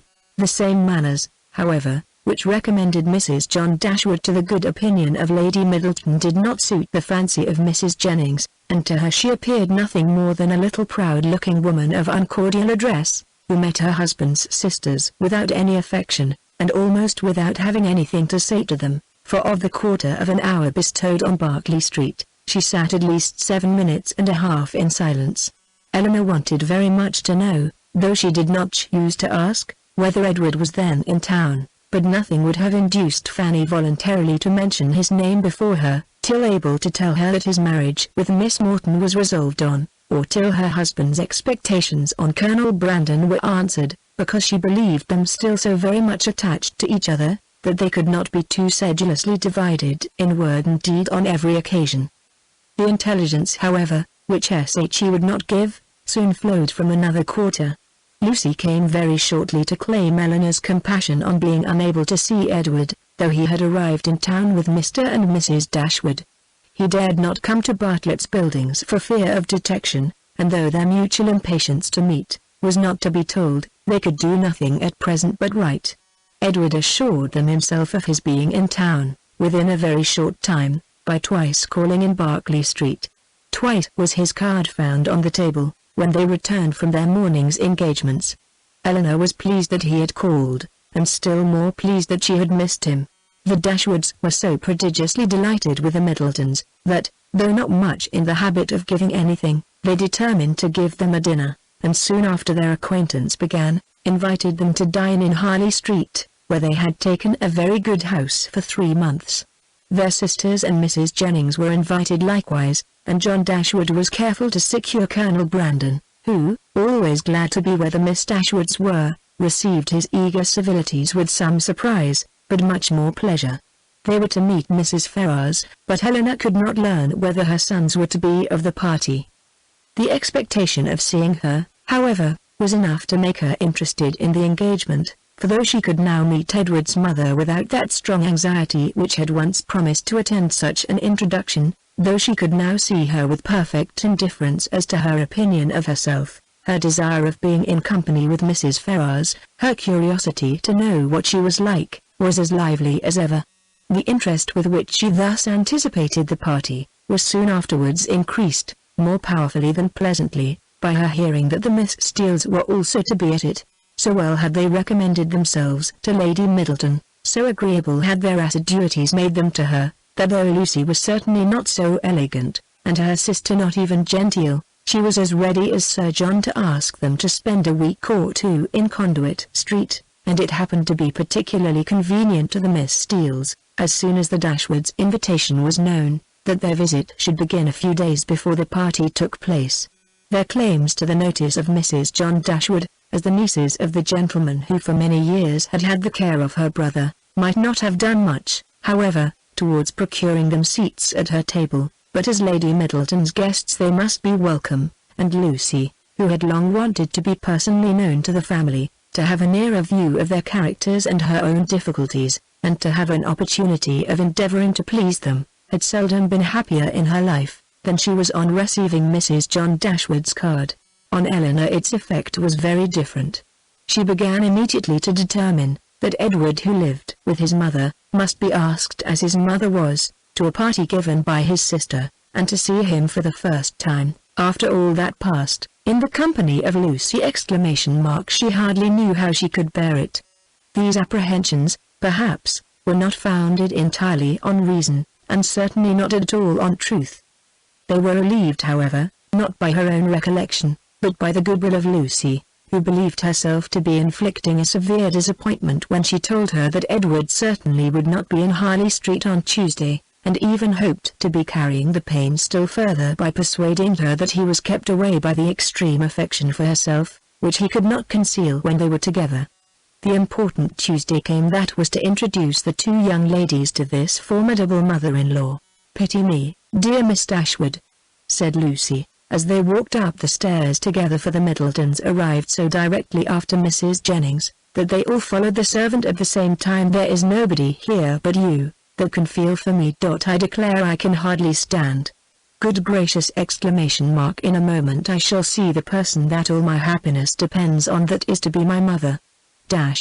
Eleanor could have given her immediate relief by suggesting the possibility of its being Miss Morton's mother, rather than her own, whom they were about to behold, but instead of doing that, she assured her, and with great sincerity, that she did pity her, to the utter amazement of Lucy, who, though really uncomfortable herself, hoped at least to be an object of irrepressible envy to Eleanor.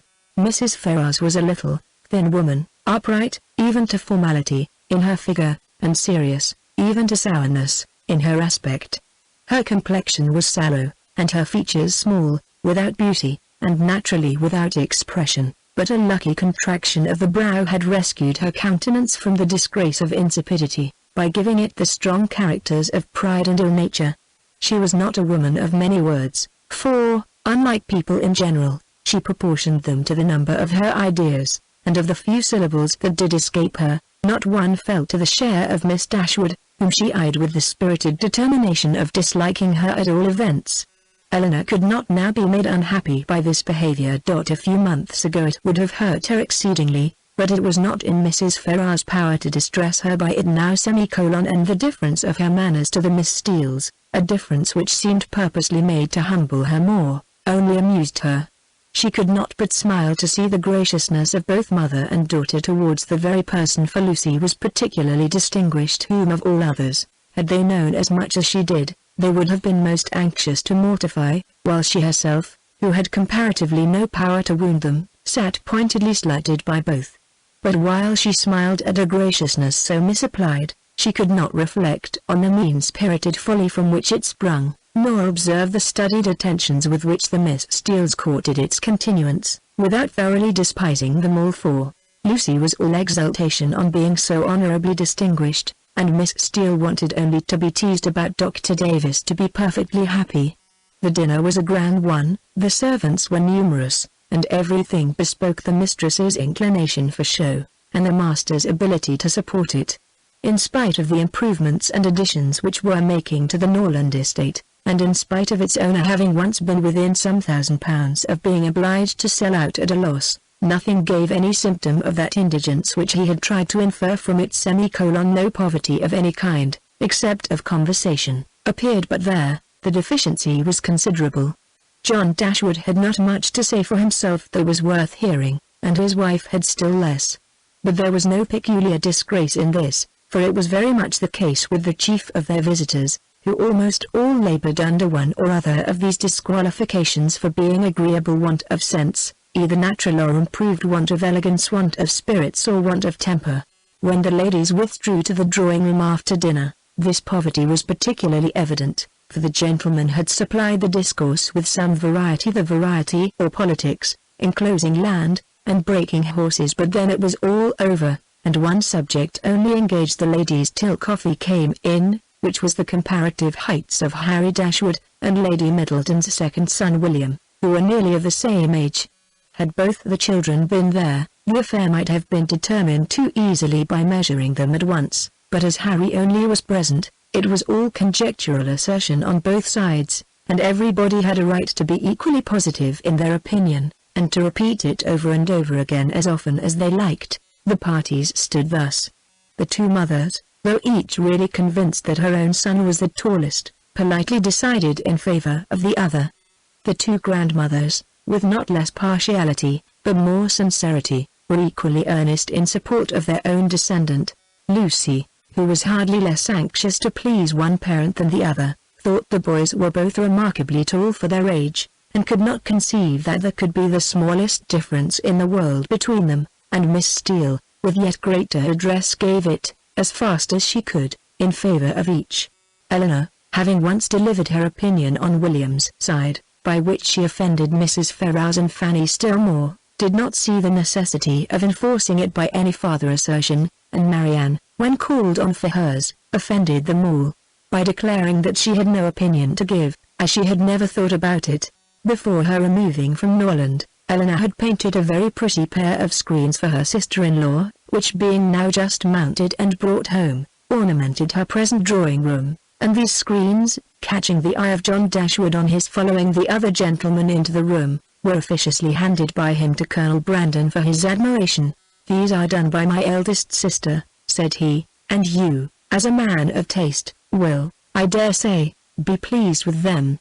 I do not know whether you have ever happened to see any of her performances before, but she is in general reckoned to draw extremely well." The Colonel, though disclaiming all pretensions to connoisseurship, warmly admired the screens, as he would have done anything painted by Miss Dashwood, and on the curiosity of the others being of course excited, they were handed round for general inspection. Mrs. Ferrars, not aware of their being Eleanor's work, particularly requested to look at them, and after they had received gratifying testimony of Lady Middleton's approbation, Fanny presented them to her mother, considerately informing her, at the same time, that they were done by Miss Dashwood. Said Mrs. Ferrars, very pretty, and without regarding them at all, returned them to her daughter.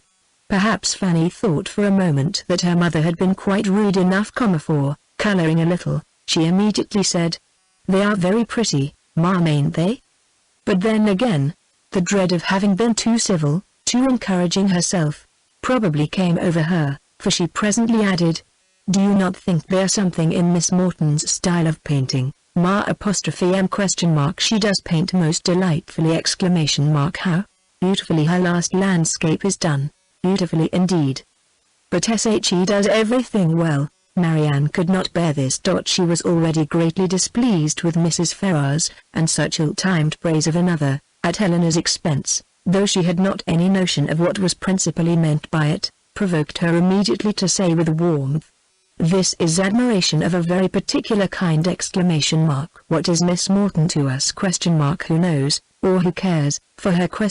It is Eleanor of whom we think and speak." And so saying, she took the screens out of her sister-in-law's hands, to admire them herself as they ought to be admired.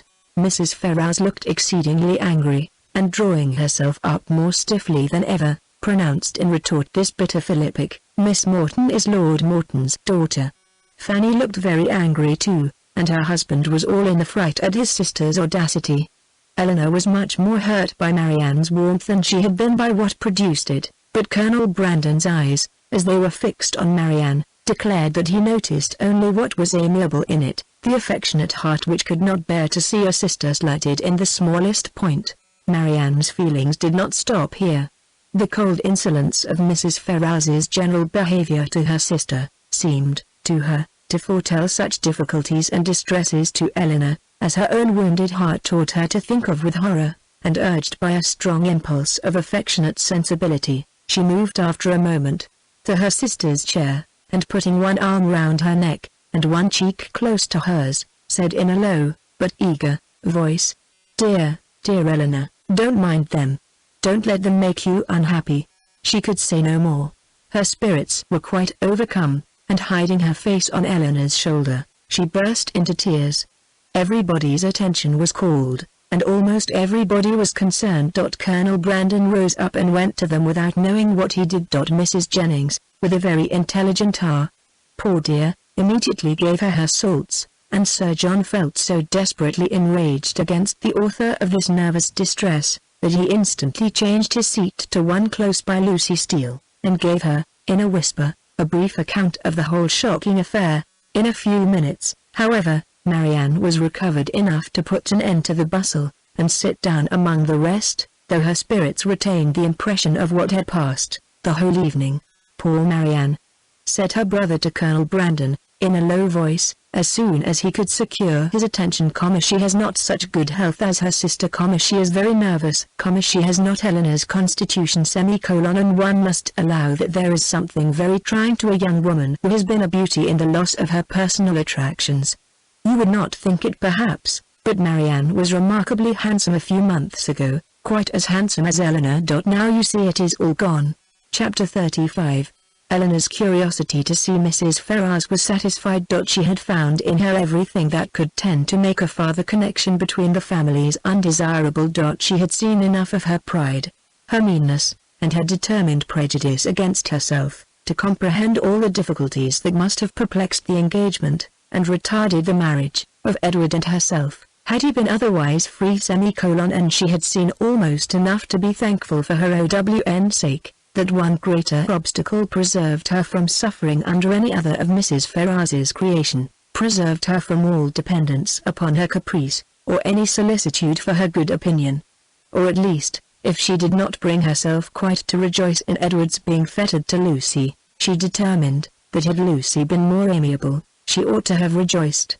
She wondered that Lucy's spirits could be so very much elevated by the civility of Mrs. Ferrars, that her interest and her vanity should so very much blind her as to make the attention which seemed only paid her because she was not Eleanor, appear a compliment to herself, or to allow her to derive encouragement from a preference only given her, because her real situation was unknown.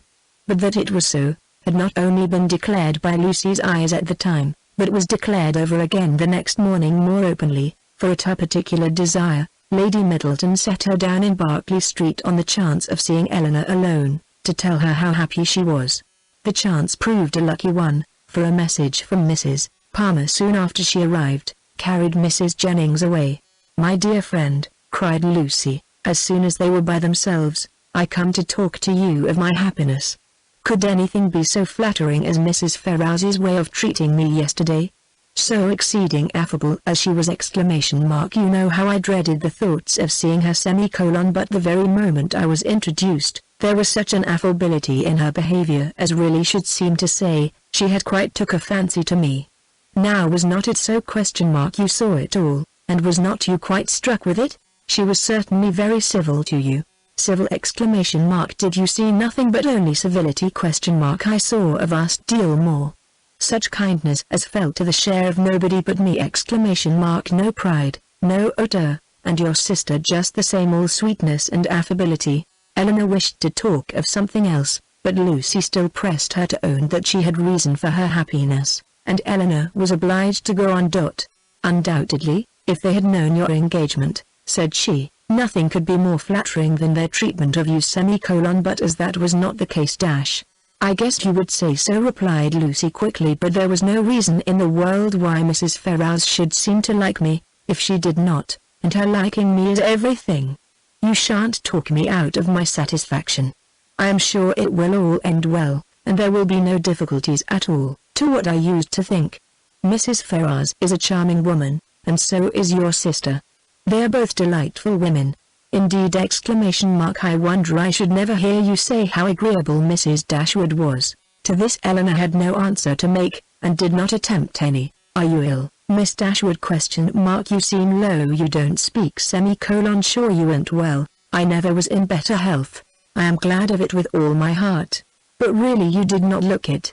I should be sorry to have you ill. You, that have been the greatest comfort to me in the world exclamation mark. Heaven knows what I should have done without your friendship. Eleanor tried to make a civil answer, though doubting her own success.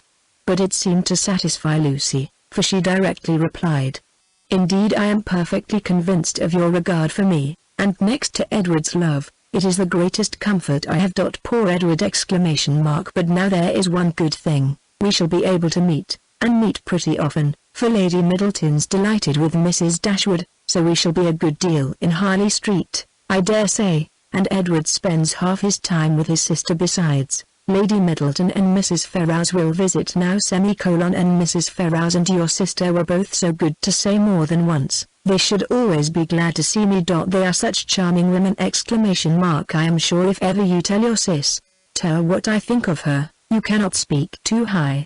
But Eleanor would not give her any encouragement to hope that she should tell her sister. Lucy continued, I am sure I should have seen it in a moment, if Mrs. Ferrars had took a dislike to me. If she had only made me a formal courtesy, for instance, without saying a word, and never after had took any notice of me, and never looked at me in a pleasant way. You know what I mean. If I had been treated in that forbidding sort of way, I should have gave it all up in despair. I could not have stood it. For where she does dislike, I know it is most violent. Eleanor was prevented from making any reply to this civil triumph, by the doors being thrown open, the servants announcing Mr. Ferrars, and Edward's immediately walking in. It was a very awkward moment, and the countenance of each showed that it was so. They all looked exceedingly foolish, and Edward seemed to have as great an inclination to walk out of the room again, as to advance farther into it. The very circumstance, in its unpleasantest form, which they would each have been most anxious to avoid, had fallen on them. They were not only all three together, but were together without the relief of any other person. The ladies recovered themselves first. It was not Lucy's business to put herself forward, and the appearance of secrecy must still be kept up. She could therefore only look her tenderness, and after slightly addressing him, said no more. But Eleanor had more to do, and so anxious was she, for his sake and her own, to do it well, that she forced herself, after a moment's recollection, to welcome him, with a look and manner that were almost easy, and almost open, and another struggle, another effort still improved them. She would not allow the presence of Lucy, nor the consciousness of some injustice towards herself, to deter her from saying that she was happy to see him, and that she had very much regretted being from home, when he called before in Berkeley Street. She would not be frightened from paying him those attentions which, as a friend and almost a relation, were his due, by the observant eyes of Lucy, though she soon perceived them to be narrowly watching her. Her manners gave some reassurance to Edward, and he had courage enough to sit down, but his embarrassment still exceeded that of the ladies in a proportion, which the case rendered reasonable, though his sex might make it rare, for his heart had not the indifference of Lucy's, nor could his conscience have quite the ease of Eleanor's. Lucy, with a demure and settled air, seemed determined to make no contribution to the comfort of the others, and would not say a word, and almost everything that was said, proceeded from Eleanor. who was obliged to volunteer all the information about her mother's health, their coming to town, and see, which Edward ought to have inquired about, but never did. Her exertions did not stop here, for she soon afterwards felt herself so heroically disposed as to determine, under pretence of fetching Marianne, to leave the others by themselves, and she really did it, and that in the handsomest manner, for she loitered away several minutes on the landing place, with the most high-minded fortitude, before she went to her sister. When that was once done, however, it was time for the raptures of Edward to cease, for Marianne's joy hurried her into the drawing-room immediately. Her pleasure in seeing him was like every other of her feelings, strong in itself, and strongly spoken. She met him with a hand that would be taken, and a voice that expressed the affection of a sister. "Dear Edward," she cried, "this is a moment of great happiness!" This would almost make amends for everything. Edward tried to return her kindness as it deserved, but before such witnesses he dared not say half what he really felt. Again they all sat down, and for a moment or two all were silent, while Marianne was looking with the most speaking tenderness, sometimes at Edward and sometimes at Helena, regretting only that their delight in each other should be checked by Lucy's unwelcome presence. Edward was the first to speak, and it was to notice Marianne's altered looks, and express his fear of her not finding London agree with her. "Oh, don't think of me," she replied with spirited earnestness, though her eyes were filled with tears as she spoke. "Don't think of my health. Eleanor is well, you see. That must be enough for us both." This remark was not calculated to make Edward or Eleanor more easy, nor to conciliate the goodwill of Lucy, who looked up at Marianne with no very benignant expression. "Do you like London?" said Edward, willing to say anything that might introduce another subject. "Not at all. I expected much pleasure in it, but I have found none. The sight of you, Edward, is the only comfort it has afforded, and thank heaven. You are what you always were." She paused. No one spoke. "I think, Eleanor," she presently added, "we must employ Edward to take care of us in our return to Barton. In a week or two, I suppose, we shall be going, and, I trust, Edward will not be very unwilling to accept the charge." Poor Edward muttered something, but what it was, nobody knew, not even himself. But Marianne, who saw his agitation, and could easily trace it to whatever cause best pleased herself, was perfectly satisfied, and soon talked of something else. "We spent such a day, Edward, in Harley Street yesterday. So dull, so wretchedly dull!" But I have much to say to you on that head, which cannot be said now. And with this admirable discretion did she defer the assurance of her finding their mutual relatives more disagreeable than ever, and of her being particularly disgusted with his mother, till they were more in private. "But why were you not there, Edward? Why did you not come?" "I was engaged elsewhere." "Engaged? But what was that, when such friends were to be met?" "Perhaps, Miss Marianne," cried Lucy, eager to take some revenge on her, "you think young men never stand upon engagements, if they have no mind to keep them, little as well as great." Eleanor was very angry, but Marianne seemed entirely insensible of the sting, for she calmly replied, "Not so, indeed, for, seriously speaking, I am very sure that conscience only kept Edward from Harley Street. And I really believe he has the most delicate conscience in the world, the most scrupulous in performing every engagement, however minute, and however it may make against his interest or pleasure. He is the most fearful of giving pain, of wounding expectation, and the most incapable of being selfish, of anybody I ever saw. Edward, it is so, and I will say it." "What? Are you never to hear yourself praised?" Then you must be no friend of mine, for those who will accept of my love and esteem, must submit to my open commendation." The nature of her commendation, in the present case, however, happened to be particularly ill-suited to the feelings of 2/3 of her auditors, and was so very unexhilarating to Edward, that he very soon got up to go away. "Going so soon?" said Marianne. "My dear Edward, this must not be." And drawing him a little aside, she whispered her persuasion that Lucy could not stay much longer.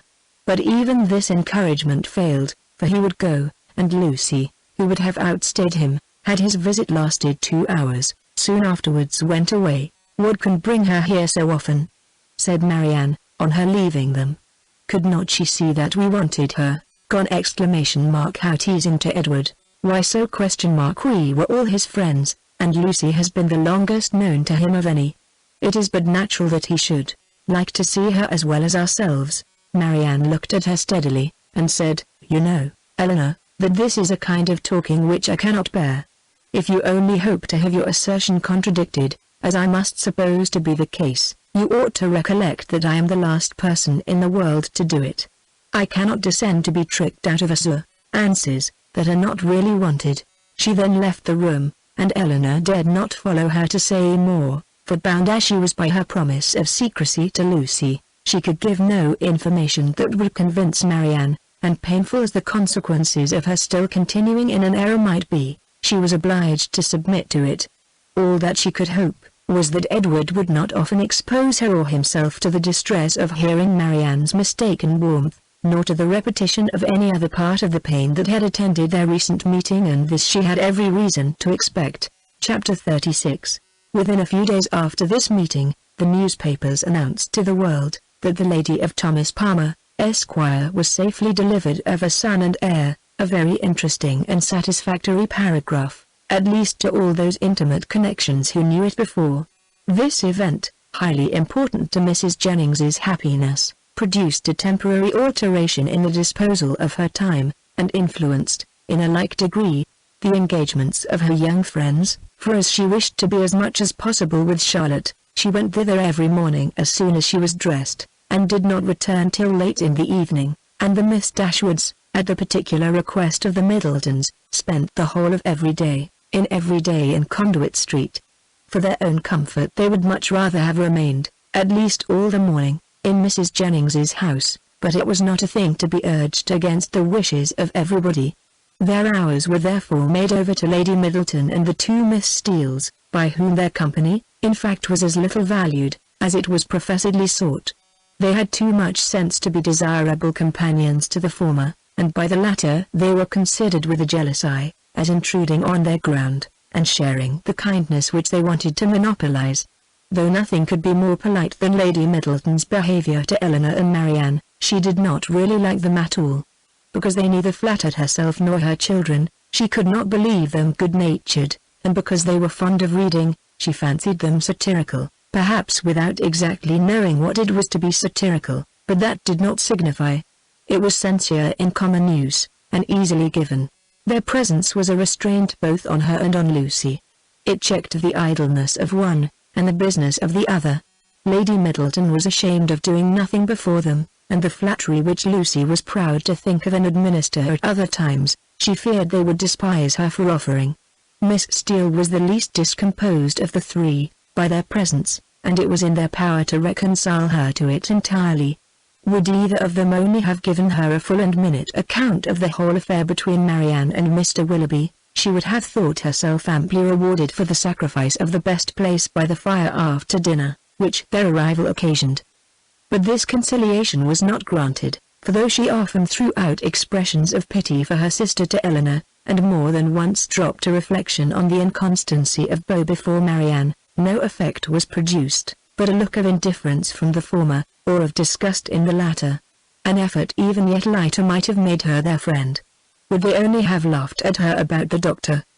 But so little were they, any more than the others, inclined to oblige her, that if Sir John dined from home, she might spend a whole day without hearing any other raillery on the subject, than what she was kind enough to bestow on herself.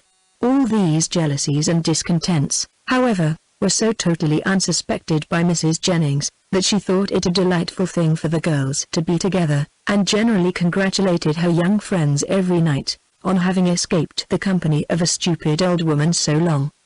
She joined them sometimes at Sir John's, sometimes at her own house, but wherever it was, she always came in excellent spirits, full of delight and importance, attributing Charlotte's well-doing to her own care, and ready to give so exact, so minute a detail of her situation, as only Miss Steele had curiosity enough to desire.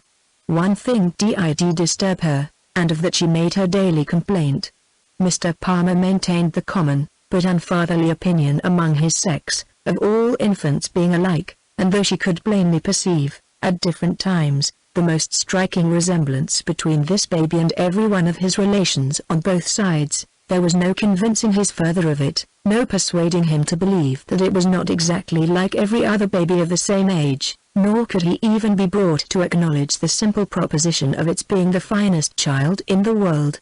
I come now to the relation of a misfortune, which about this time befell Mrs. John Dashwood. It so happened that while her two sisters with Mrs. Jennings were first calling on her in Harley Street, another of her acquaintance had dropped in, a circumstance in itself not apparently likely to produce evil to her. But while the imaginations of other people will carry them away to form wrong judgments of our conduct, and to decide on it by slight appearances, one's happiness must in some measure be always at the mercy of chance.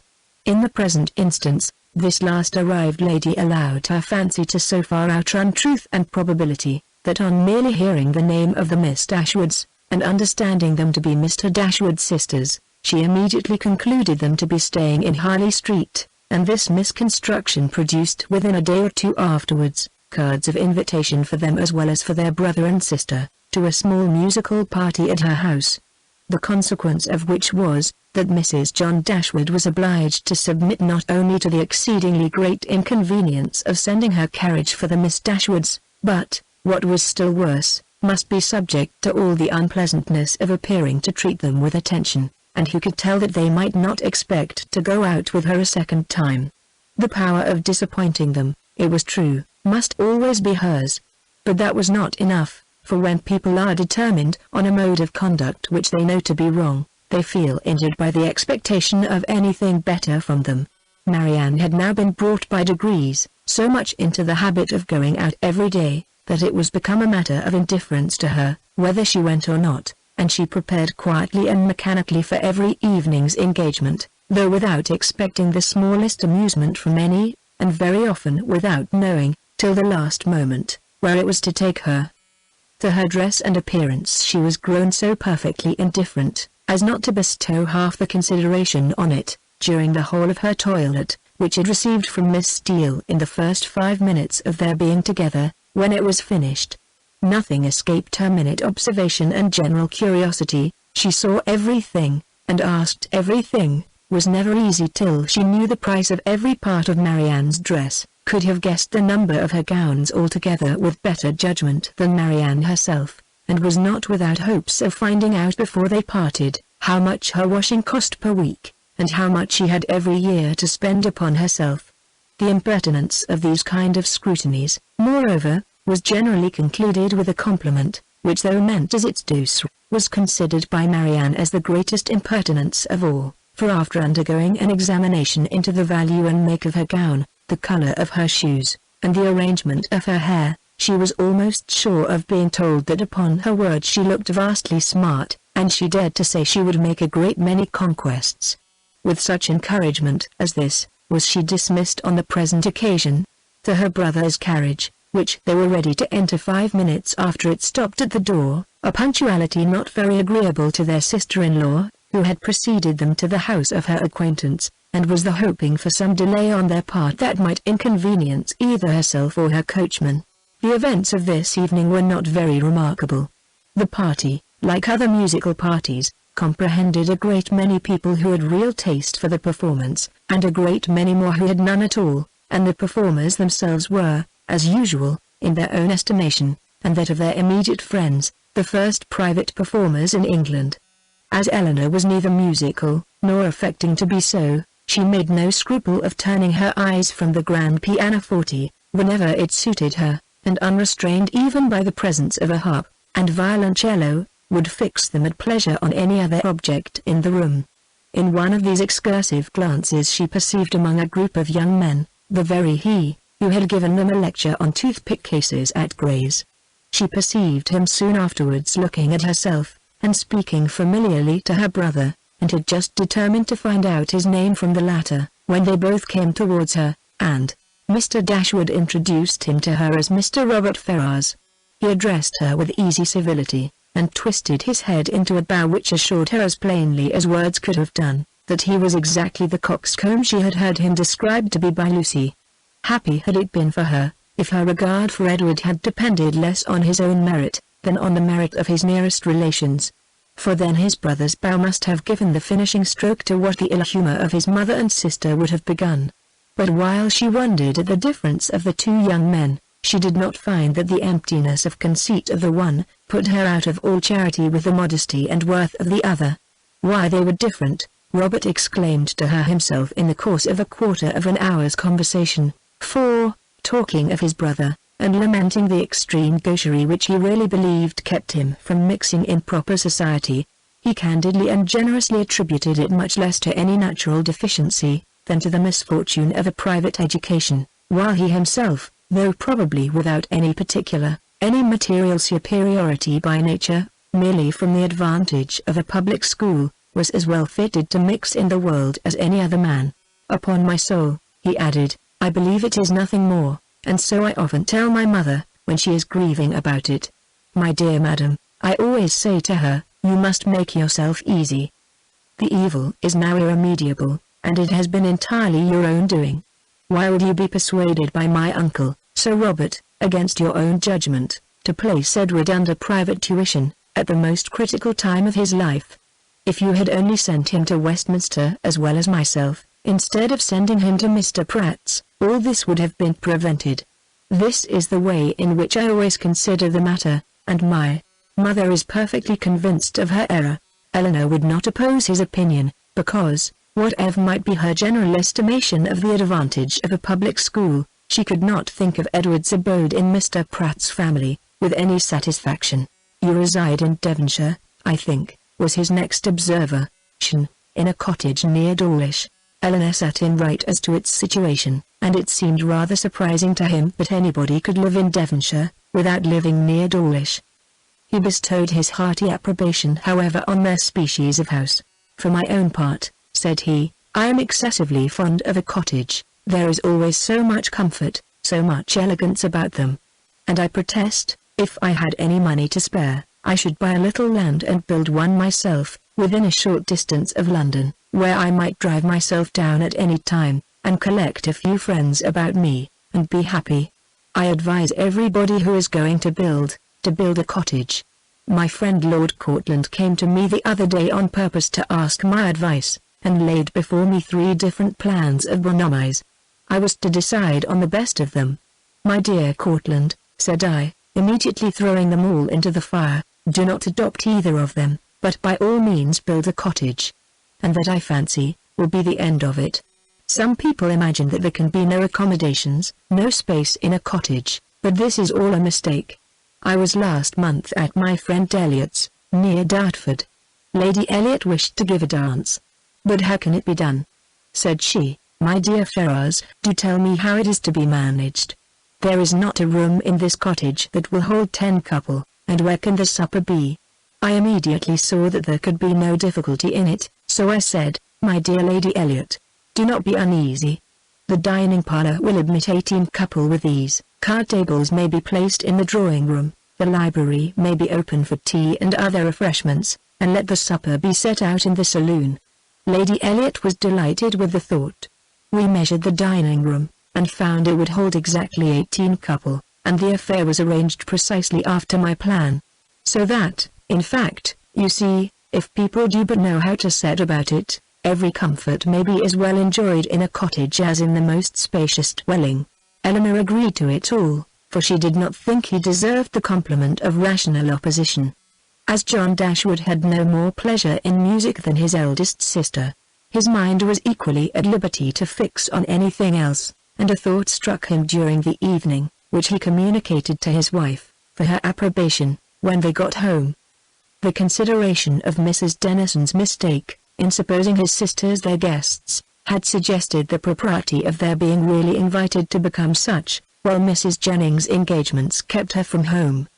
The expense would be nothing, the inconvenience not more, and it was altogether an attention which the delicacy of his conscience pointed out to be requisite to its complete enfranchisement from his promise to his father. Fanny was startled at the proposal. I do not see how it can be done, said she, without affronting Lady Middleton, for they spent every day with her, otherwise I should be exceedingly glad to do it. You know I am always ready to pay them any attention in my power, as my taking them out this evening shows. But they are Lady Middleton's visitors. How can I ask them away from her? Her husband, but with great humility, did not see the force of her objection. They had already spent a week in this manner in Conduit Street, and Lady Middleton could not be displeased at their giving the same number of days to such near relations. Fanny paused a moment, and then, with fresh vigor, said, "My love, I would ask them with all my heart, if it was in my power. But I had just settled within myself to ask the Miss Steeles to spend a few days with us.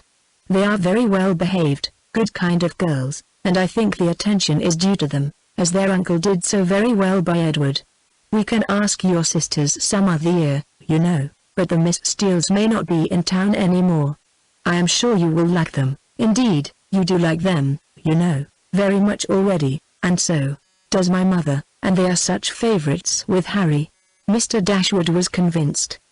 He saw the necessity of inviting the Miss Steeles immediately, and his conscience was pacified by the resolution of inviting his sisters another year, at the same time, however, slyly suspecting that another year would make the invitation needless, by bringing Eleanor to town as Colonel Brandon's wife, and Marianne as their visitor. Fanny, rejoicing in her escape, and proud of the ready wit that had procured it, wrote the next morning to Lucy, to request her company and her sisters, for some days, in Harley Street, as soon as Lady Middleton could spare them. This was enough to make Lucy really and reasonably happy. Mrs. Dashwood seemed actually working for her, herself, cherishing all her hopes, and promoting all her views. Such an opportunity of being with Edward and his family was, above all things, the most material to her interest, and such an invitation the most gratifying to her feelings. It was an advantage that could not be too gratefully acknowledged, nor too speedily made use of, and the visit to Lady Middleton, which had not before had any precise limits, was instantly discovered to have been always meant to end in 2 days' time.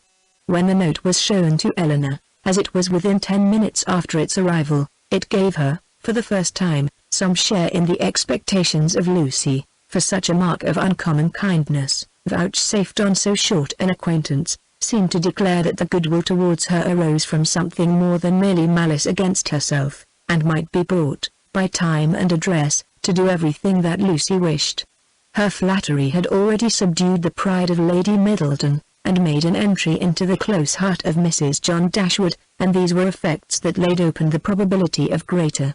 The Miss Steeles removed to Harley Street, and all that reached Helena of their influence there, strengthened her expectation of the event. Sir John, who called on them more than once, brought home such accounts of the favour they were in, as must be universally striking. Mrs. Dashwood had never been so much pleased with any young women in her life, as she was with them, had given each of them a needle-book made by some emigrant, called Lucy by her Christian name, and did not know whether she should ever be able to part with them. Chapter 37. Mrs. Palmer was so well at the end of a fortnight, that her mother felt it no longer necessary to give up the whole of her time to her, and, contenting herself with visiting her once or twice a day, returned from that period to her own home, and her own habits, in which she found the Miss Dashwoods very ready to resume their former share. About the 3rd or 4th morning after their being thus resettled in Berkeley Street, Mrs. Jennings, on returning from her ordinary visit to Mrs. Palmer, entered the drawing-room, where Eleanor was sitting by herself, with an air of such hurrying importance as prepared her to hear something wonderful, and giving her time only to form that idea, began directly to justify it, by saying, "Lord, my dear Miss Dashwood, have you heard the news?" "No, ma'am." "What is it?" "Something so strange. But you shall hear it all. When I got to Mr. Palmer's, I found Charlotte quite in a fuss about the child. She was sure it was very ill. It cried, and fretted, and was all over pimples. So I looked at it directly, and, Lord, my dear, says I, it is nothing in the world, but the red gum, and nurse said just the same. But Charlotte, she would not be satisfied, so Mr. Donovan was sent for, and luckily he happened to just come in from Harley Street, so he stepped over directly, and as soon as ever he saw the child, B said just as we did, that it was nothing in the world but the red gum, and then Charlotte was easy. And so, just as he was going away again, it came into my head, I am sure I do not know how I happened to think of it, but it came into my head to ask him if there was any news.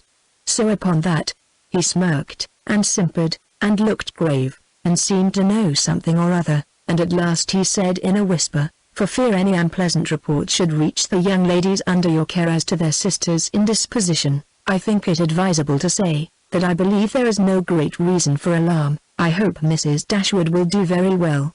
"What? Is Fanny ill?" "That is exactly what I said, my dear.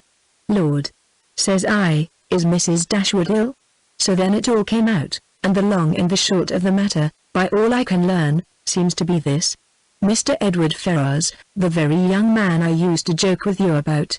But however, as it turns out, I am monstrous glad there was never anything in it. Mr. Edward Ferrars, it seems, has been engaged above this 12-month to my cousin Lucy! There's for you, my dear! And not a creature knowing a syllable of the matter, except Nancy!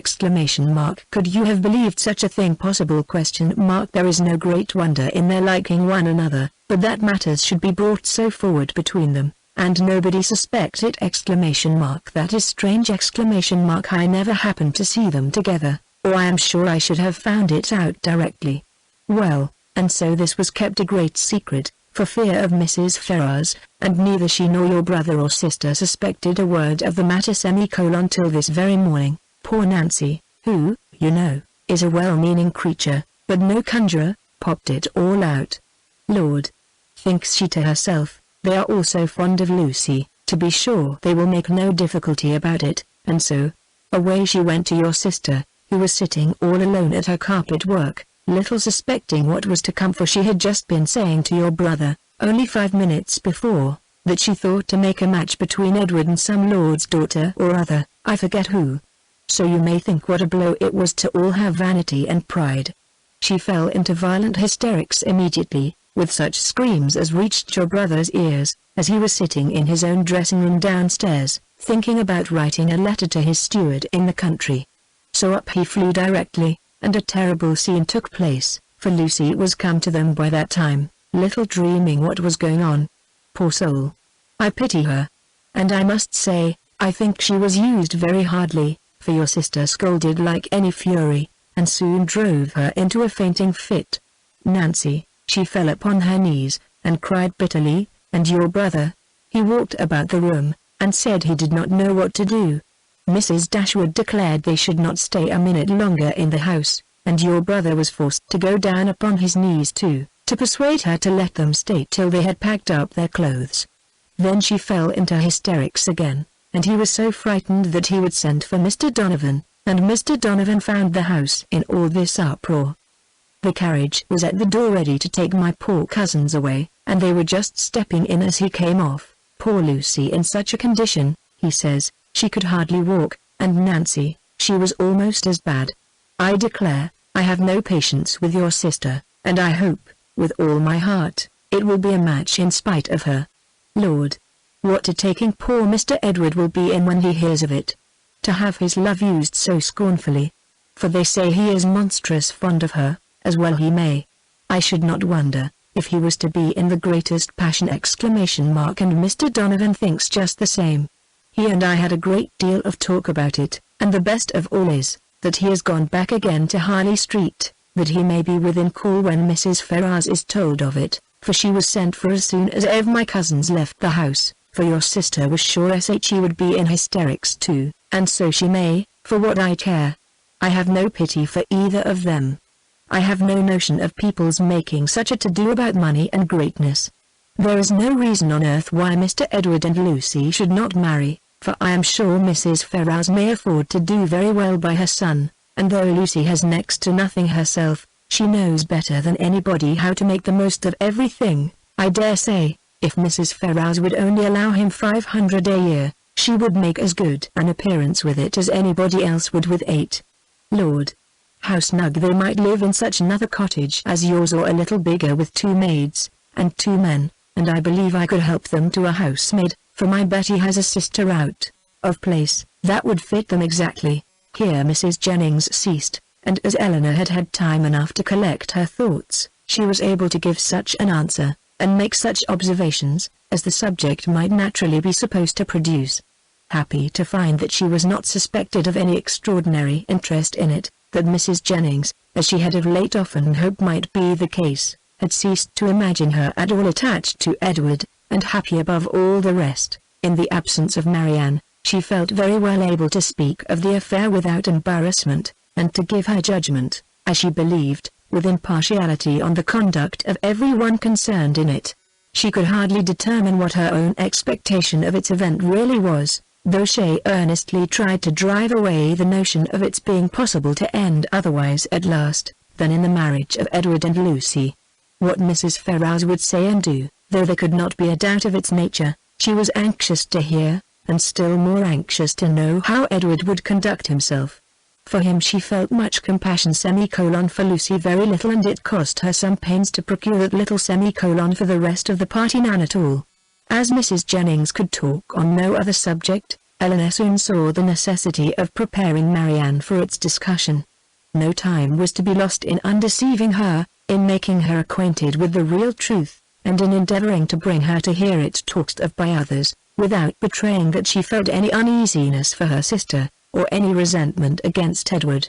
Eleanor's office was a painful one. She was going to remove what she really believed to be her sister's chief consolation, to give such particulars of Edward as she feared would ruin him forever in her good opinion, and to make Marianne, by a resemblance in their situations, which to her fancy would seem strong, feel all her own disappointment over again. But unwelcome as such a task must be, it was necessary to be done, and Eleanor therefore hastened to perform it. She was very far from wishing to dwell on her own feelings, or to represent herself as suffering much, any otherwise than as the self-command she had practiced since her first knowledge of Edward's engagement, might suggest a hint of what was practicable to Marianne. Her narration was clear and simple, and though it could not be given without emotion, it was not accompanied by violent agitation, nor impetuous grief. That belonged rather to the hearer, for Marianne listened with horror, and cried excessively. Eleanor was to be the comforter of others in her own distresses, no less than in theirs, and all the comfort that could be given by assurances of her own composure of mind, and a very earnest vindication of Edward from every charge but of imprudence, was readily offered. But Marianne for some time would give credit to neither. Edward seemed to second Willoughby, and acknowledging as Eleanor did, that she had loved him most sincerely, could she feel less than herself. As for Lucy Steele, she considered her so totally unamiable, so absolutely incapable of attaching a sensible man, that she could not be persuaded at first to believe, and afterwards to pardon, any former affection of Edward for her. She would not even admit it to have been natural, and Eleanor left her to be convinced that it was so, by that which only could convince her, a better knowledge of mankind. Her first communication had reached no farther than to state the fact of the engagement, and the length of time it had existed. Marianne's feelings had then broken in, and put an end to all regularity of detail, and for some time all that could be done was to soothe her distress, lessen her alarms, and combat her resentment. The first question on her side, which led to farther particulars, was, "How long has this been known to you, Eleanor? Has he written to you?" "I have known it these 4 months. When Lucy first came to Barton Park last November, she told me in confidence of her engagement." At these words, Marianne's eyes expressed the astonishment which her lips could not utter. After a pause of wonder, she exclaimed, 4 months! Have you known of this 4 months?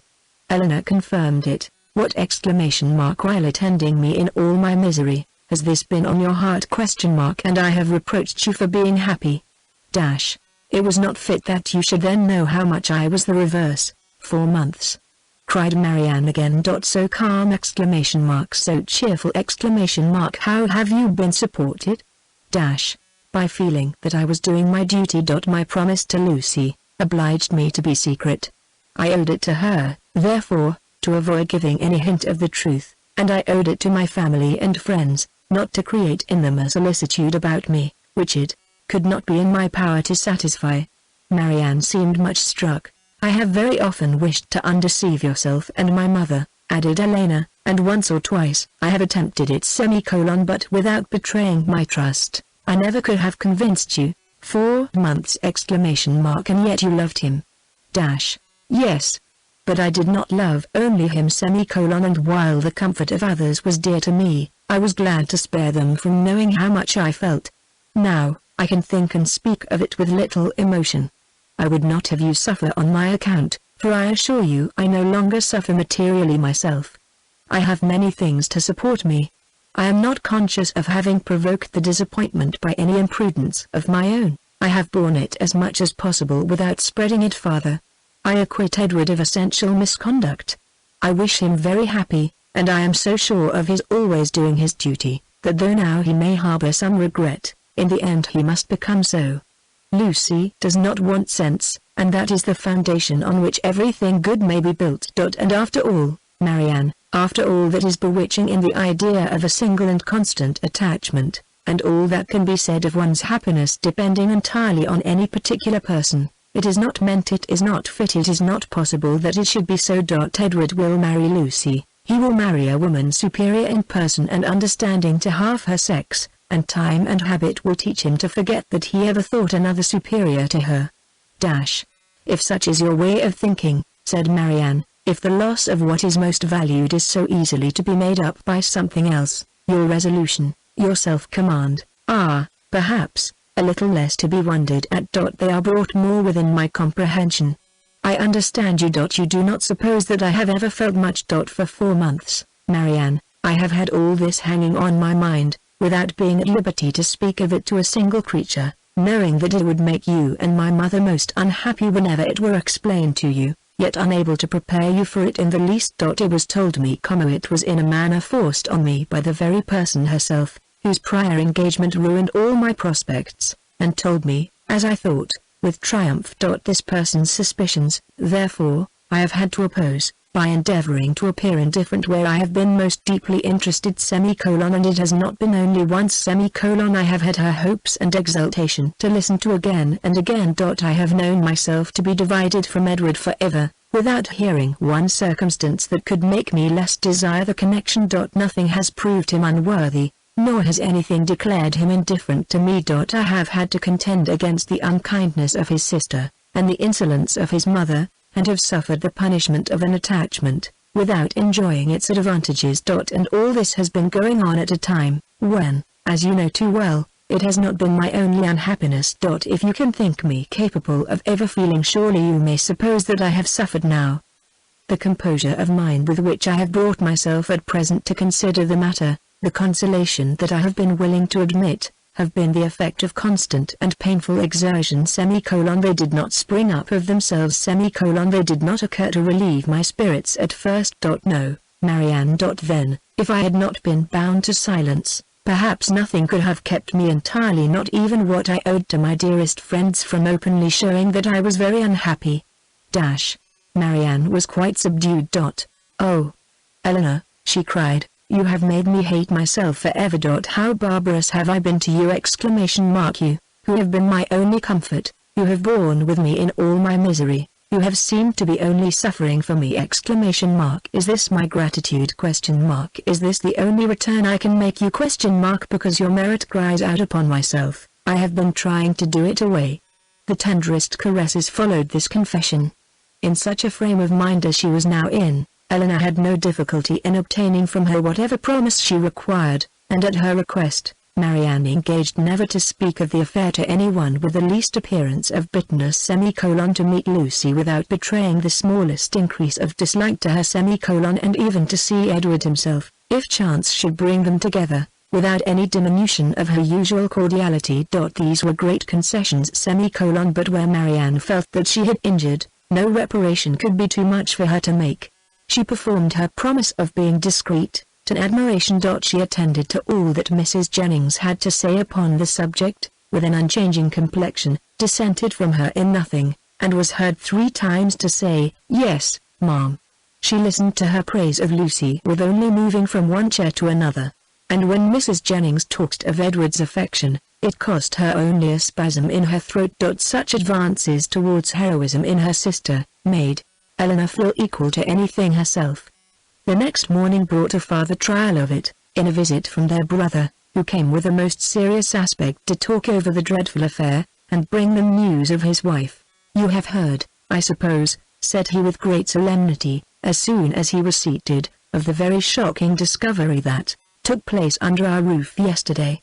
They all looked their assent, It seemed too awful a moment for speech. "Your sister," he continued, "has suffered dreadfully.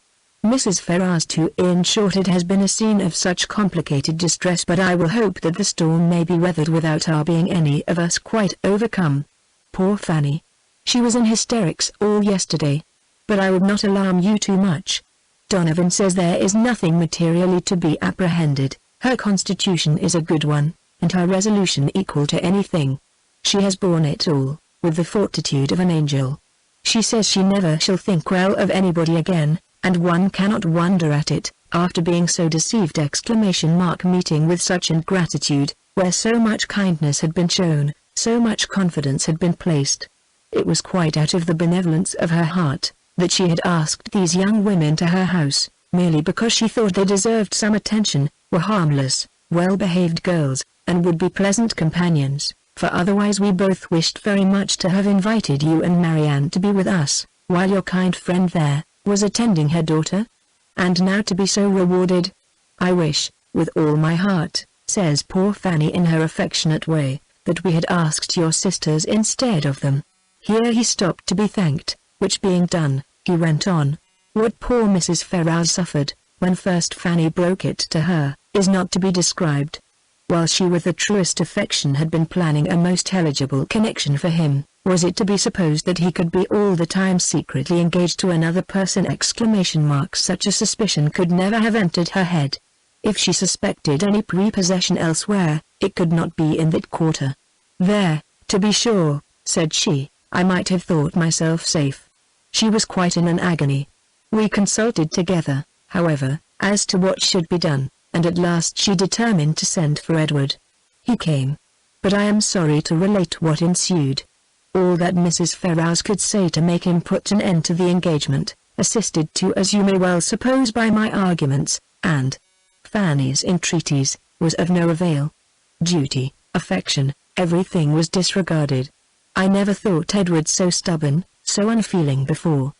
His mother explained to him her liberal designs, in case of his marrying Miss Morton, told him she would settle on him the Norfolk estate, which, clear of land tax, brings in a good 1,000 a year, offered even, when matters grew desperate, to make it 1,200, and in opposition to this, if he still persisted in this low connection, represented to him the certain penury that must attend the match.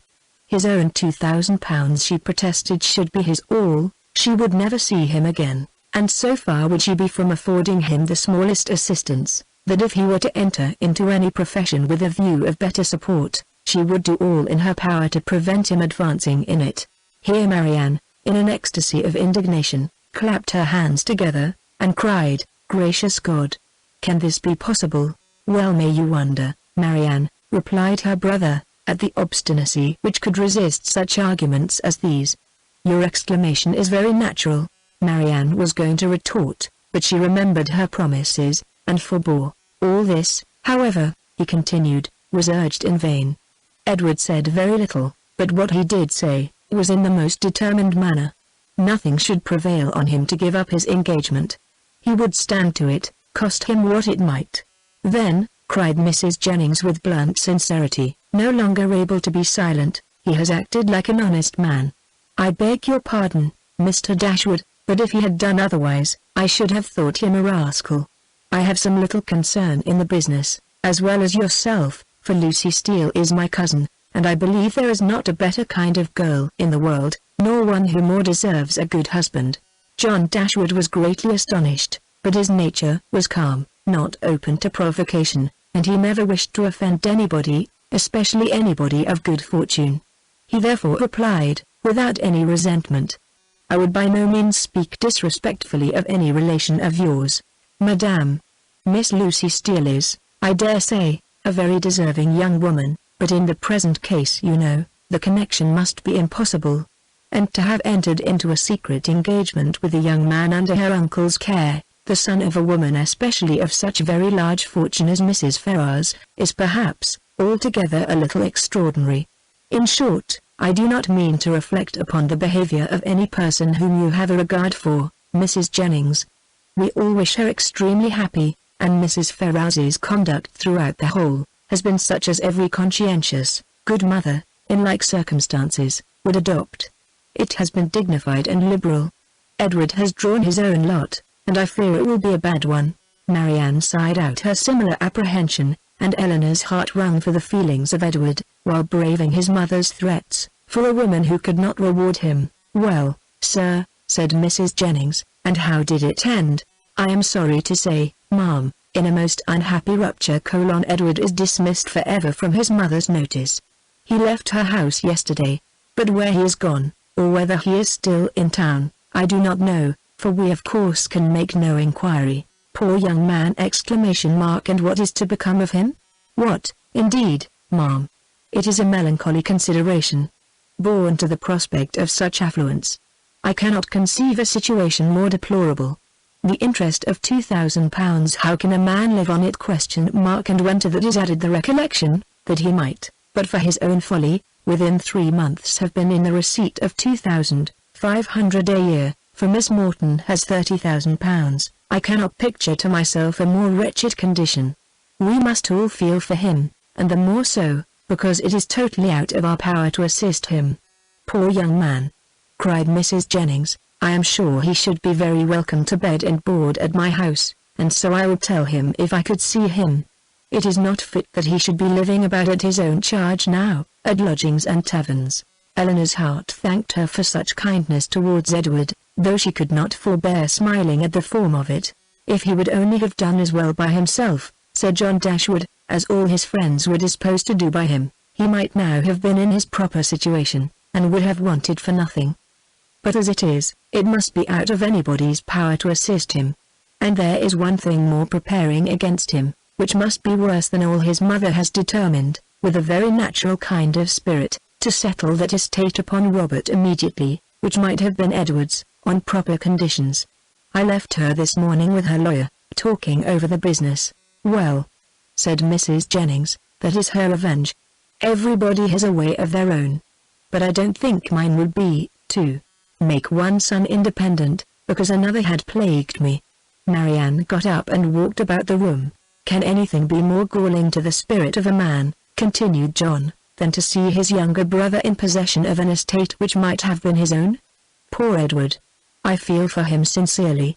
A few minutes more spent in the same kind of effusion, concluded his visit, and with repeated assurances to his sisters that he really believed there was no material danger in Fanny's indisposition, and that they need not therefore be very uneasy about it, he went away, leaving the 3 ladies unanimous in their sentiments on the present occasion, as far at least as it regarded Mrs. Ferrars's conduct, the Dashwoods, and Edward's. Marianne's indignation burst forth as soon as he quitted the room, and as her vehemence made reserve impossible in Eleanor, and unnecessary in Mrs. Jennings, they all joined in a very spirited critique upon the party. Chapter 38. Mrs. Jennings was very warm in her praise of Edward's conduct, but only Eleanor and Marianne understood its true merit.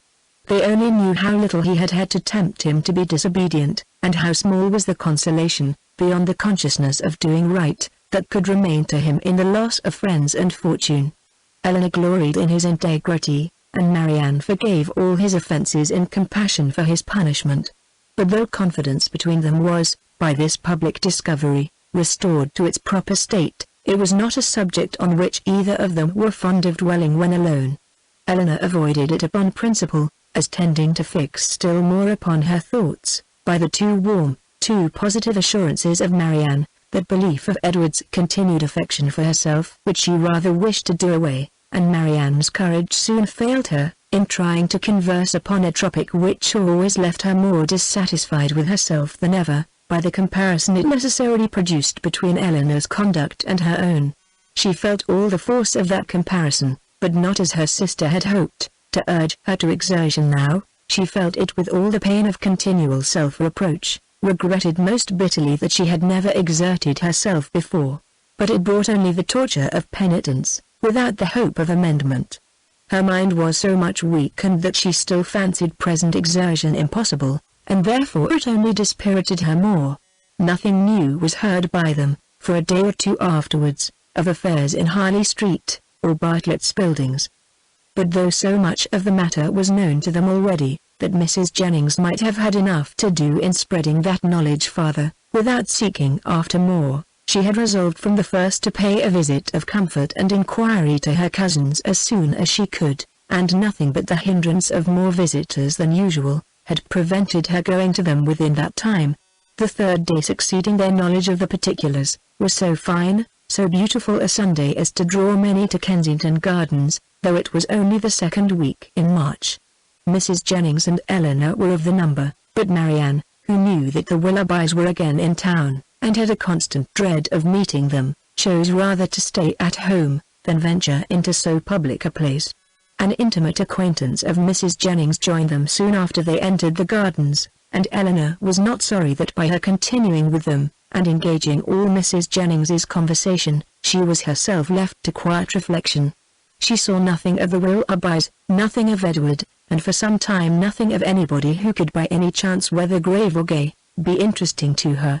But at last she found herself with some surprise, accosted by Miss Steele, who, though looking rather shy, expressed great satisfaction in meeting them, and on receiving encouragement from the particular kindness of Mrs. Jennings, left her own party for a short time, to join theirs.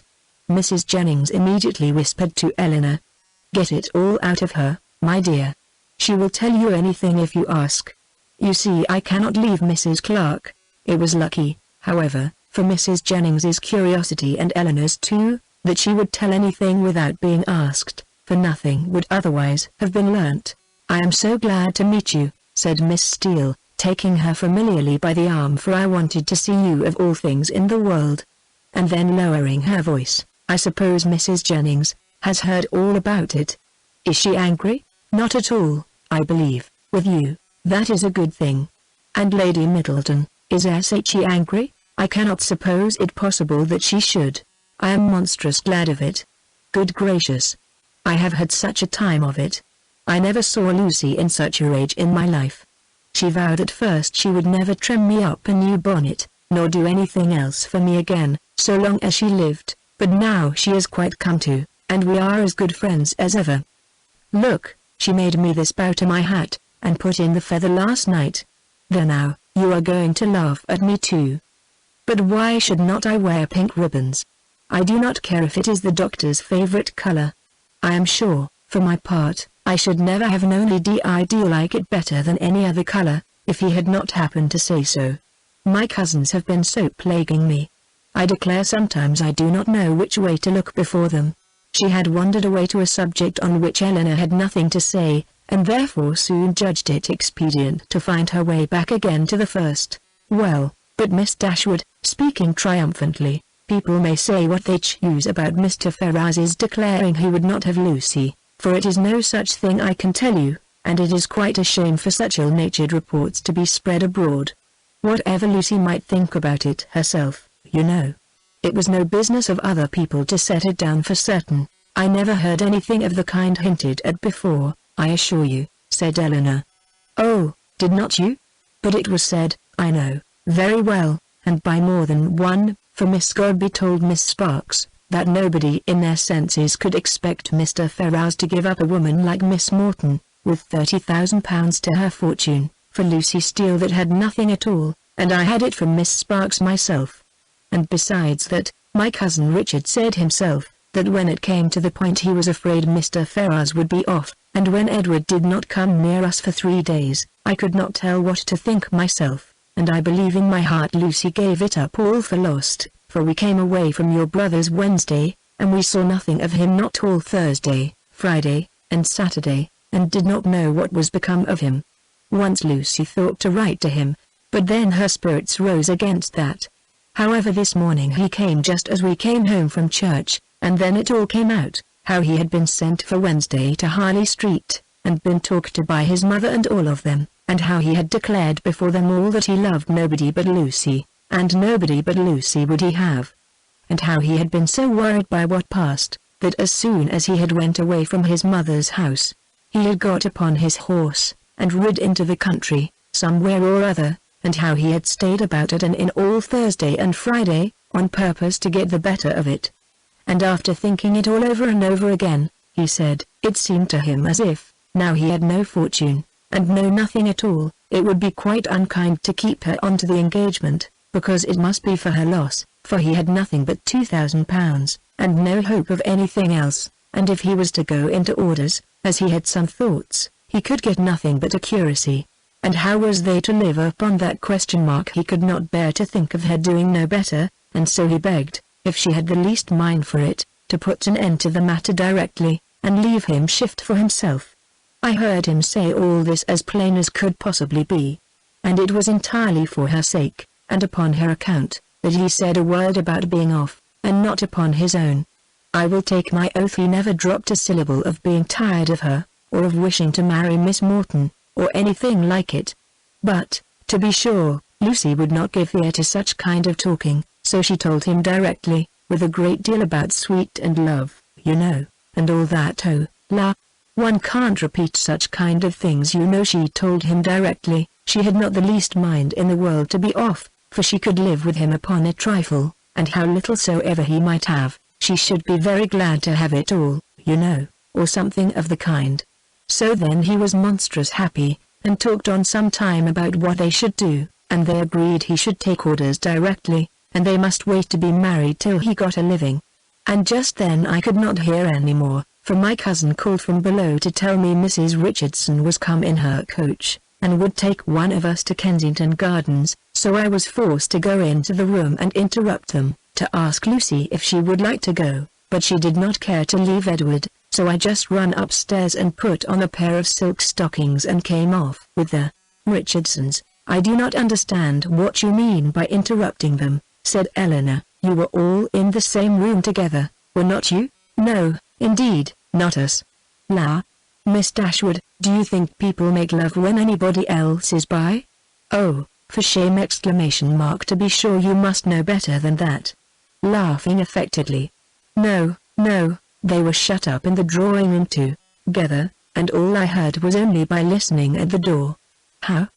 Cried Eleanor, have you been repeating to me what you only learnt yourself by listening at the door? I am sorry I did not know it before, for I certainly would not have suffered you to give me particulars of a conversation which you ought not to have known yourself. How could you behave so unfairly by your sister? Oh, la! There is nothing in that. I only stood at the door, and heard what I could. And I am sure Lucy would have done just the same by me, for a year or two back, when Martha Sharp and I had so many secrets together, she never made any bones of hiding in a closet, or behind a chimney board, on purpose to hear what we said. Eleanor tried to talk of something else, but Miss Steele could not be kept beyond a couple of minutes, from what was uppermost in her mind. Edward talks of going to Oxford soon, said she, but now he is lodging at No. Pall Mall. What an ill-natured woman his mother is, and she. And your brother and sister were not very kind. However, I shan't say anything against them to you, and to be sure they did send us home in their own chariot, which was more than I looked for. And for my part, I was all in a fright for fear your sister should ask us for the huswives she had gave us a day or two before, but, however, nothing was said about them, and I took care to keep mine out of sight.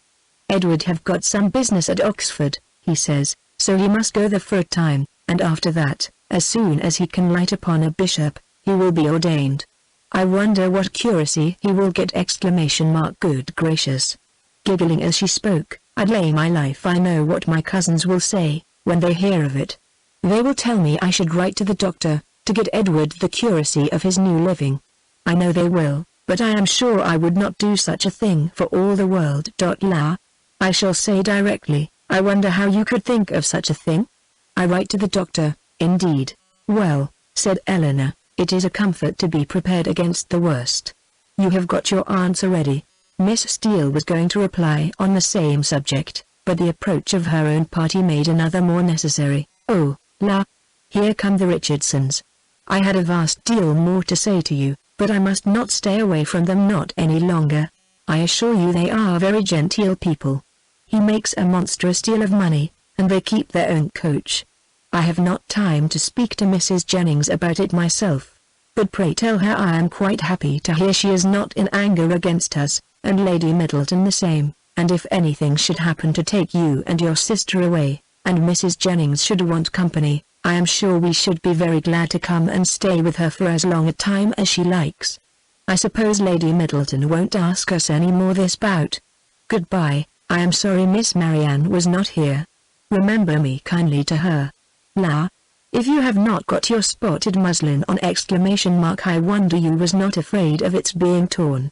Such was her parting concern, for after this, she had time only to pay her farewell compliments to Mrs. Jennings, before her company was claimed by Mrs. Richardson, and Eleanor was left in possession of knowledge which might feed her powers of reflection some time, though she had learnt very little more than what had been already foreseen and foreplanned in her own mind.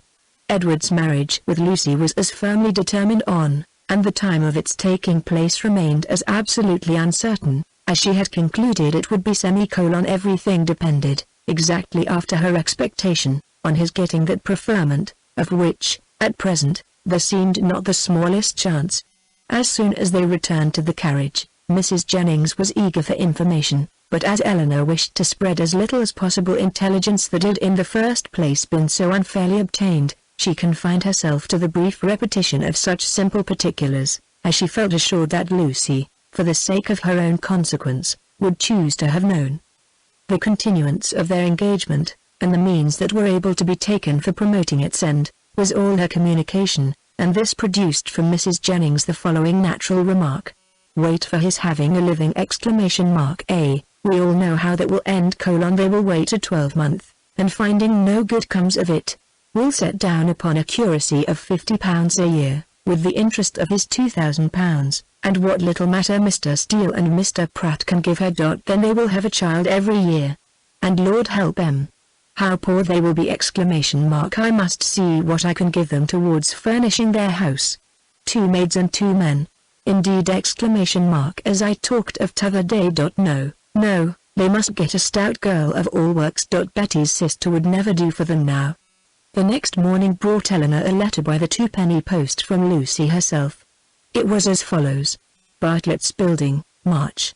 I hope my dear Miss Dashwood will excuse the liberty I take of writing to her, but I know your friendship for me will make you pleased to hear such a good account of myself and my dear Edward, after all the troubles we have went through lately, therefore will make no more apologies, but proceed to say that, thank God, though we have suffered dreadfully, we are both quite well now, and as happy as we must always be in one another's love.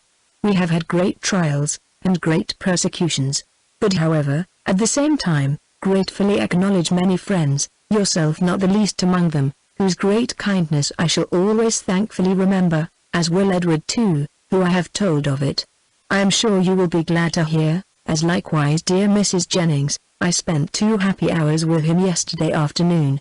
He would not hear of our parting, though earnestly did I, as I thought my duty required, urge him to it for prudence sake, and would have parted for ever on the spot, would he consent to it, but he said it should never be. He did not regard his mother's anger, while he could have my affections. Our prospects are not very bright, to be sure, but we must wait, and hope for the best. He will be ordained shortly, and should it ever be in your power to recommend him to anybody that has a living to bestow, am very sure you will not forget us, and dear Mrs. Jennings too. Trust she will speak a good word for us to Sir John, or Mr. Palmer, or any friend that may be able to assist us. Poor Anne was much to blame for what she did, but she did it for the best, so I say nothing. Hope Mrs. Jennings won't think it too much trouble to give us a call, should she come this way any morning. 'Twould be a great kindness, and my cousins would be proud to know her.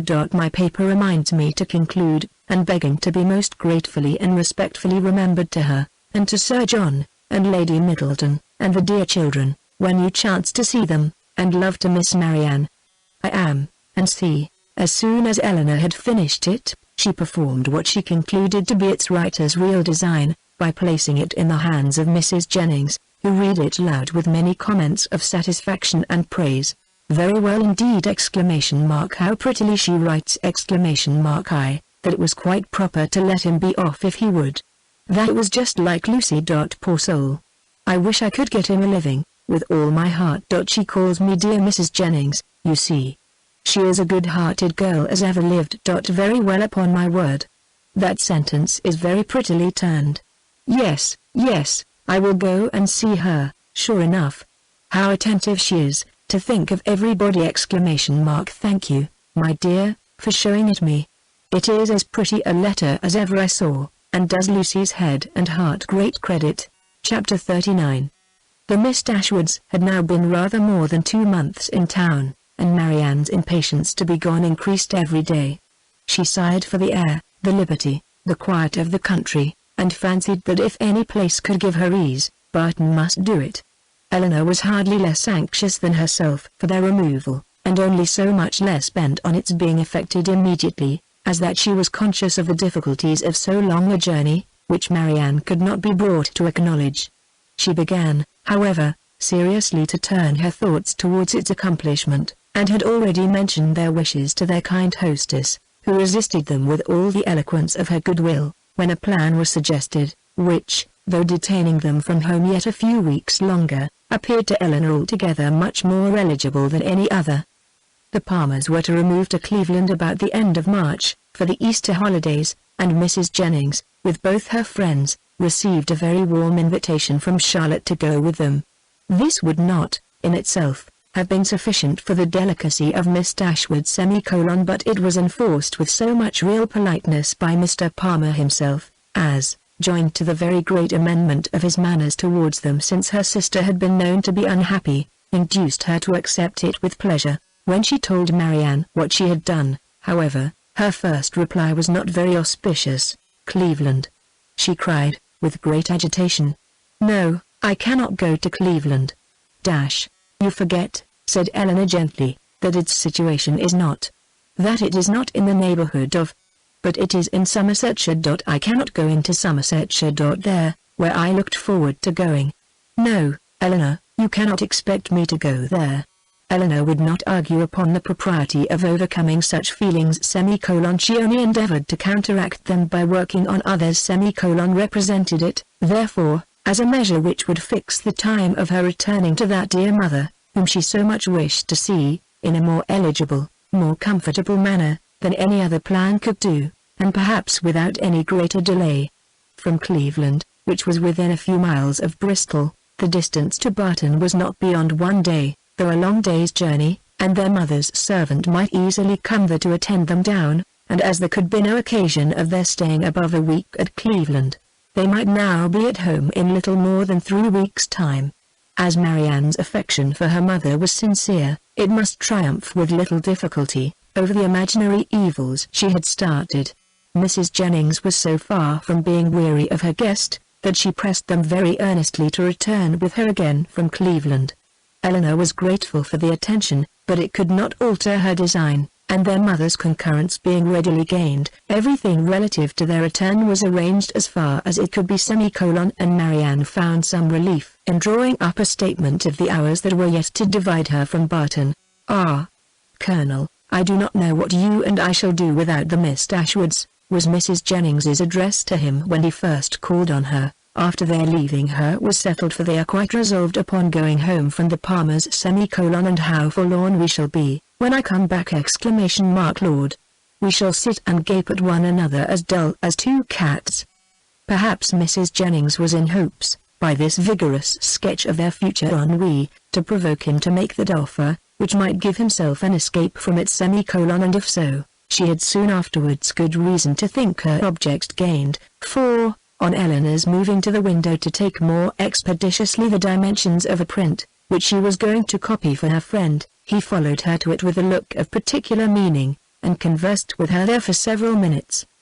The effect of his discourse on the lady too, could not escape her observation, for though she was too honorable to listen, and had even changed her seat, on purpose that she might not hear, to one close by the pianoforte on which Marianne was playing, she could not keep herself from seeing that Eleanor changed color, attended with agitation, and was too intent on what he said to pursue her employment. Still farther in confirmation of her hopes, in the interval of Marianne's turning from one lesson to another, some words of the Colonel's inevitably reached her ear, in which he seemed to be apologizing for the badness of his house. This set the matter beyond a doubt. She wondered, indeed, at his thinking it necessary to do so, but supposed it to be the proper etiquette. What Eleanor said in reply she could not distinguish, but judged from the motion of her lips, that she did not think that any material objection. And Mrs. Jennings commended her in her heart for being so honest. They then talked on for a few minutes longer without her catching a syllable, when another lucky stop in Marianne's performance brought her these words in the Colonel's calm voice, "I am afraid it cannot take place very soon." Astonished and shocked at so unlover-like a speech, she was almost ready to cry out, "Lord! What should hinder it?" But checking her desire, confined herself to this silent ejaculation. "This is very strange!" Sure, he need not wait to be older. This delay on the Colonel's side, however, did not seem to offend or mortify his fair companion in the least, for on their breaking up the conference soon afterwards, and moving different ways, Mrs. Jennings very plainly heard Eleanor say, and with a voice which showed her to feel what she said, "I shall always think myself very much obliged to you." Mrs. Jennings was delighted with her gratitude, and only wondered that after hearing such a sentence, the Colonel should be able to take leave of them, as he immediately did, with the utmost sang-froid, and go away without making her any reply! She had not thought her old friend could have made so indifferent a suitor. What had really passed between them was to this effect. "I have heard," said he, with great compassion, "of the injustice your friend Mr. Ferrars has suffered from his family, for if I understand the matter right, he has been entirely cast off by them for persevering in his engagement with a very deserving young woman. Have I been rightly informed? Is it so? Eleanor told him that it was. "The cruelty, the impolitic cruelty," he replied, with great feeling, "of dividing, or attempting to divide, two young people long attached to each other, is terrible. Mrs. Ferrars does not know what she may be doing, what she may drive her son to. I have seen Mr. Ferrars 2 or 3 times in Harley Street, and am much pleased with him. He is not a young man with whom one can be intimately acquainted in a short time, but I have seen enough of him to wish him well for his own sake, and as a friend of yours, I wish it still more. I understand that he intends to take orders. Will you be so good as to tell him that the living of Dilliford, now just vacant, as I am informed by this day's post, is his, if he think it worth his acceptance, but that, perhaps, so unfortunately circumstanced as he is now, it may be nonsense to appear to doubt. I only wish it were more valuable. It is a rectory, but a small one. The late incumbent, I believe, did not make more than 200 litres per annum, and though it is certainly capable of improvement, I fear, not to such an amount as to afford him a very comfortable income. Such as it is, however, my pleasure in presenting him to it will be very great. Pray assure him of it." Eleanor's astonishment at this commission could hardly have been greater, had the Colonel been really making her an offer of his hand. The preferment, which only 2 days before she had considered as hopeless for Edward, was already provided to enable him to marry and she, of all people in the world, was fixed on to bestow it! Her emotion was such as Mrs. Jennings had attributed to a very different cause but whatever minor feelings less pure, less pleasing, might have a share in that emotion, her esteem for the general benevolence, and her gratitude for the particular friendship, which together prompted Colonel Brandon to this act, were strongly felt, and warmly expressed. She thanked him for it with all her heart, spoke of Edward's principles and disposition with that praise which she knew them to deserve, and promised to undertake the commission with pleasure, if it were really his wish to put off so agreeable an office to another. But at the same time, she could not help thinking that no one could so well perform it as himself. It was an office, in short, from which, unwilling to give Edward the pain of receiving an obligation from her, she would have been very glad to be spared herself. But Colonel Brandon, on motives of equal delicacy, declining it likewise, still seemed so desirous of its being given through her means, that she would not on any account make farther opposition. Edward, she believed, was still in town, and fortunately she had heard his address from Miss Steele. She could undertake therefore to inform him of it, in the course of the day. After this had been settled, Colonel Brandon began to talk of his own advantage in securing so respectable and agreeable a neighbor, and then it was that he mentioned with regret, that the house was small and indifferent, an evil which Eleanor, as Mrs. Jennings had supposed her to do, made very light of, at least as far as regarded its size. "The smallness of the house," said she, "I cannot imagine any inconvenience to them, for it will be in proportion to their family and income. by which the Colonel was surprised to find that he was considering Mr. Ferrars's marriage as the certain consequence of the presentation, for he did not suppose it possible that delivered living could supply such an income, as anybody in his style of life would venture to settle on, and he said so. This little rectory can do no more than make Mr. Ferrars comfortable as a bachelor. It cannot enable him to marry. I am sorry to say that my patronage ends with this, and my interest is hardly more extensive.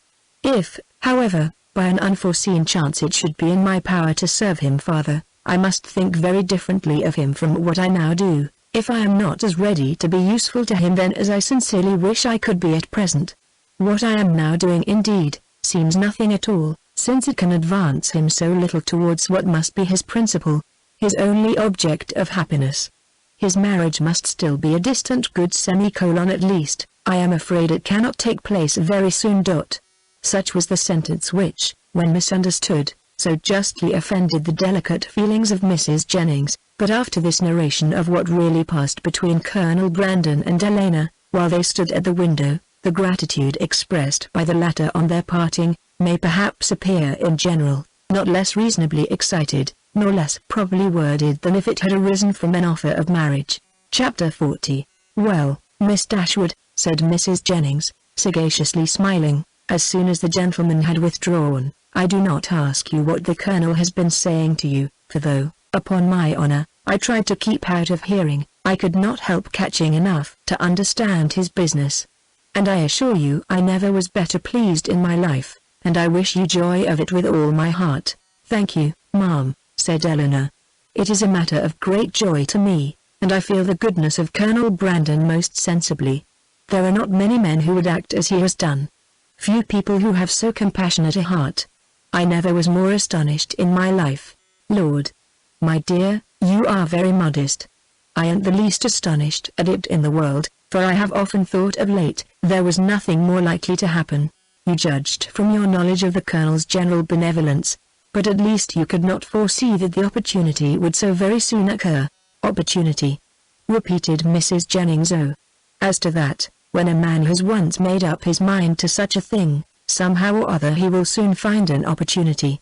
Well, my dear, I wish you joy of it again and again, and if ever there was a happy couple in the world, I think I shall soon know where to look for them. You mean to go to Dilliford after them, I suppose, said Eleanor, with a faint smile. Aye, my dear, that I do, indeed. And as to the house being a bad one, I do not know what the Colonel would be at, for it is as good a one as ever I saw. He spoke of its being out of repair. Well, and whose fault is that? Why don't he repair it? Who should do it but himself? They were interrupted by the servants coming in to announce the carriage being at the door, and Mrs. Jennings immediately preparing to go, said, Well, my dear, I must be gone before I have had half my talk out. But, however, we may have it all over in the evening, for we shall be quite alone. I do not ask you to go with me, for I dare say your mind is too full of the matter to care for company, and besides, you must long to tell your sister all about it. Marianne had left the room before the conversation began. Certainly, ma'am, I shall tell Marianne of it, but I shall not mention it at present to anybody else. Oh, very well, said Mrs. Jennings, rather disappointed.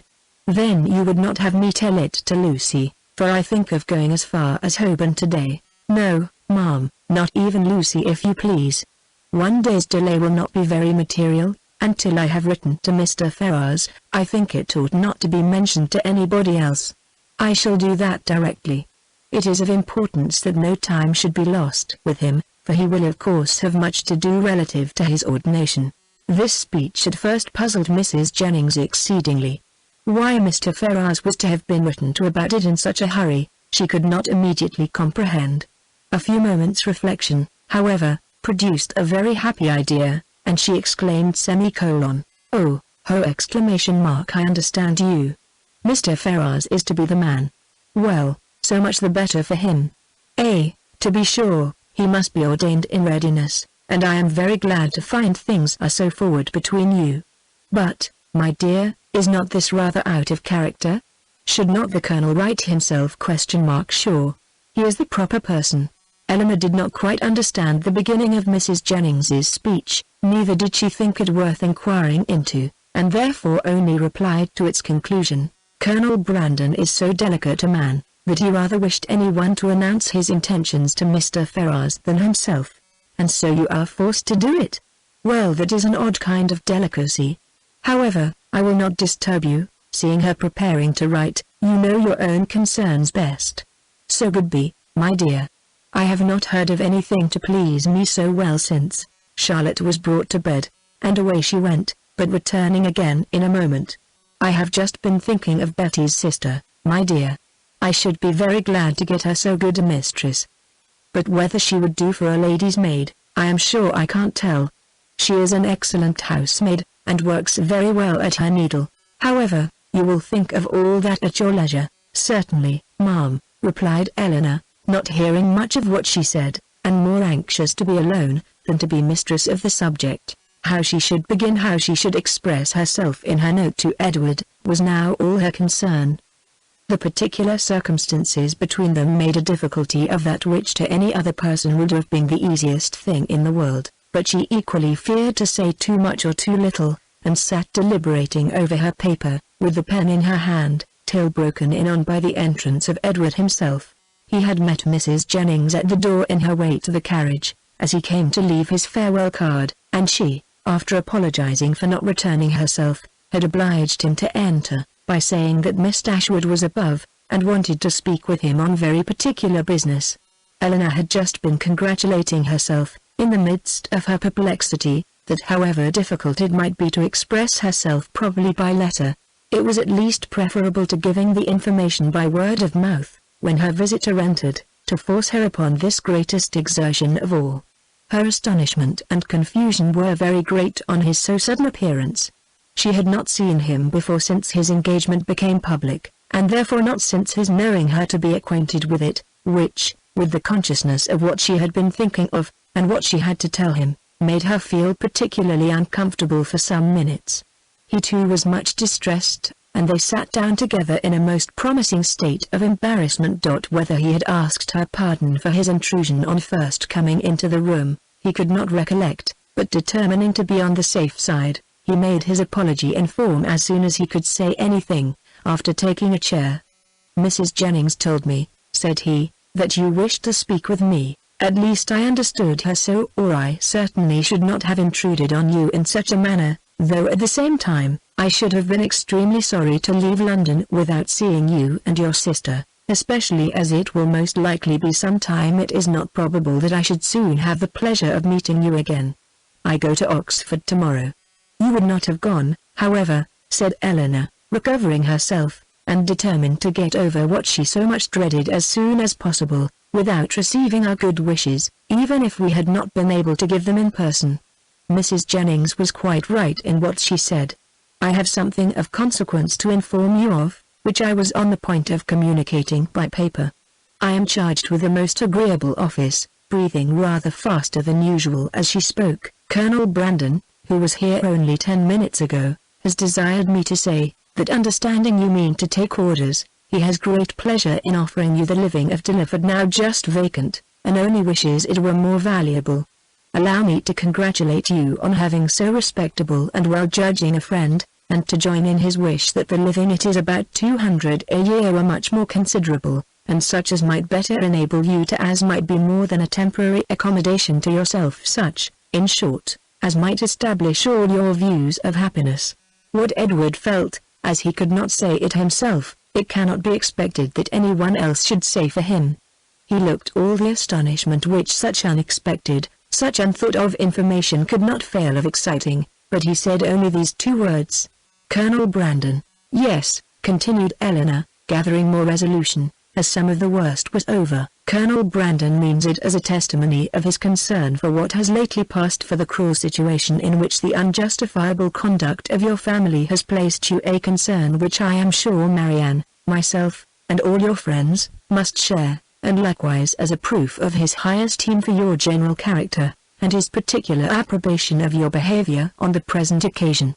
Colonel Brandon, give me a living exclamation mark. Can it be possible? The unkindness of your own relations has made you, Austen-ish to find friendship anywhere. No, replied B, with sudden consciousness, not to find it in you, for I cannot be ignorant that to you, to your goodness, I owe it all. I feel it. I would express it if I could, but, as you well know, I am no orator. You are very much mistaken. I do assure you that you owe it entirely, at least almost entirely, to your own merit, and Colonel Brandon's discernment of it. I have had no hand in it. I did not even know, till I understood his design, that the living was vacant, nor had it ever occurred to me that he might have had such a living in his gift.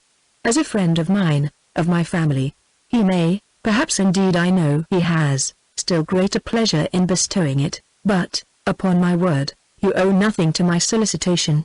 Truth obliged her to acknowledge some small share in the action, but she was at the same time so unwilling to appear as the benefactress of Edward, that she acknowledged it with hesitation, which probably contributed to fix that suspicion in his mind which had recently entered it. For a short time he sat deep in thought, after Eleanor had ceased to speak at last, and, as if it were rather an effort, he said, "Colonel Brandon seems a man of great worth and respectability. I have always heard him spoken of as such, and your brother I know esteems him highly. He is undoubtedly a sensible man, and in his manners perfectly the gentleman." "Indeed," replied Eleanor, "I believe that you will find him, on further acquaintance, all that you have heard him to be, and as you will be such very near neighbors, for I understand the parsonage is almost close to the mansion house, it is particularly important that he should be all this." Edward made no answer, but when she had turned away her head, gave her a look so serious, so earnest, so uncheerful, as seemed to say, that he might hereafter wish the distance between the parsonage and the mansion house much greater. "Colonel Brandon, I think, lodges in St. James Street," said he, soon afterwards, rising from his chair. Eleanor told him the number of the house. "I must hurry away then, to give him those thanks which you will not allow me to give you, to assure him that he has made me a very and exceedingly happy man." Eleanor did not offer to detain him, and they parted, with a very earnest assurance on her side of her unceasing good wishes for his happiness in every change of situation that might befall him, on his, with rather an attempt to return the same goodwill, than the power of expressing it. "When I see him again," said Eleanor to herself, as the door shut him out, "I shall see him the husband of Lucy." And with this pleasing anticipation, she sat down to reconsider the past, recall the words and endeavor to comprehend all the feelings of Edward, and, of course, to reflect on her own with discontent.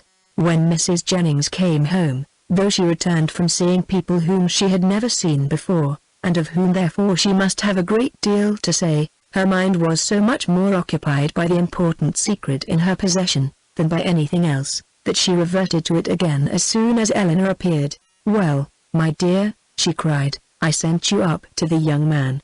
Did not I do right?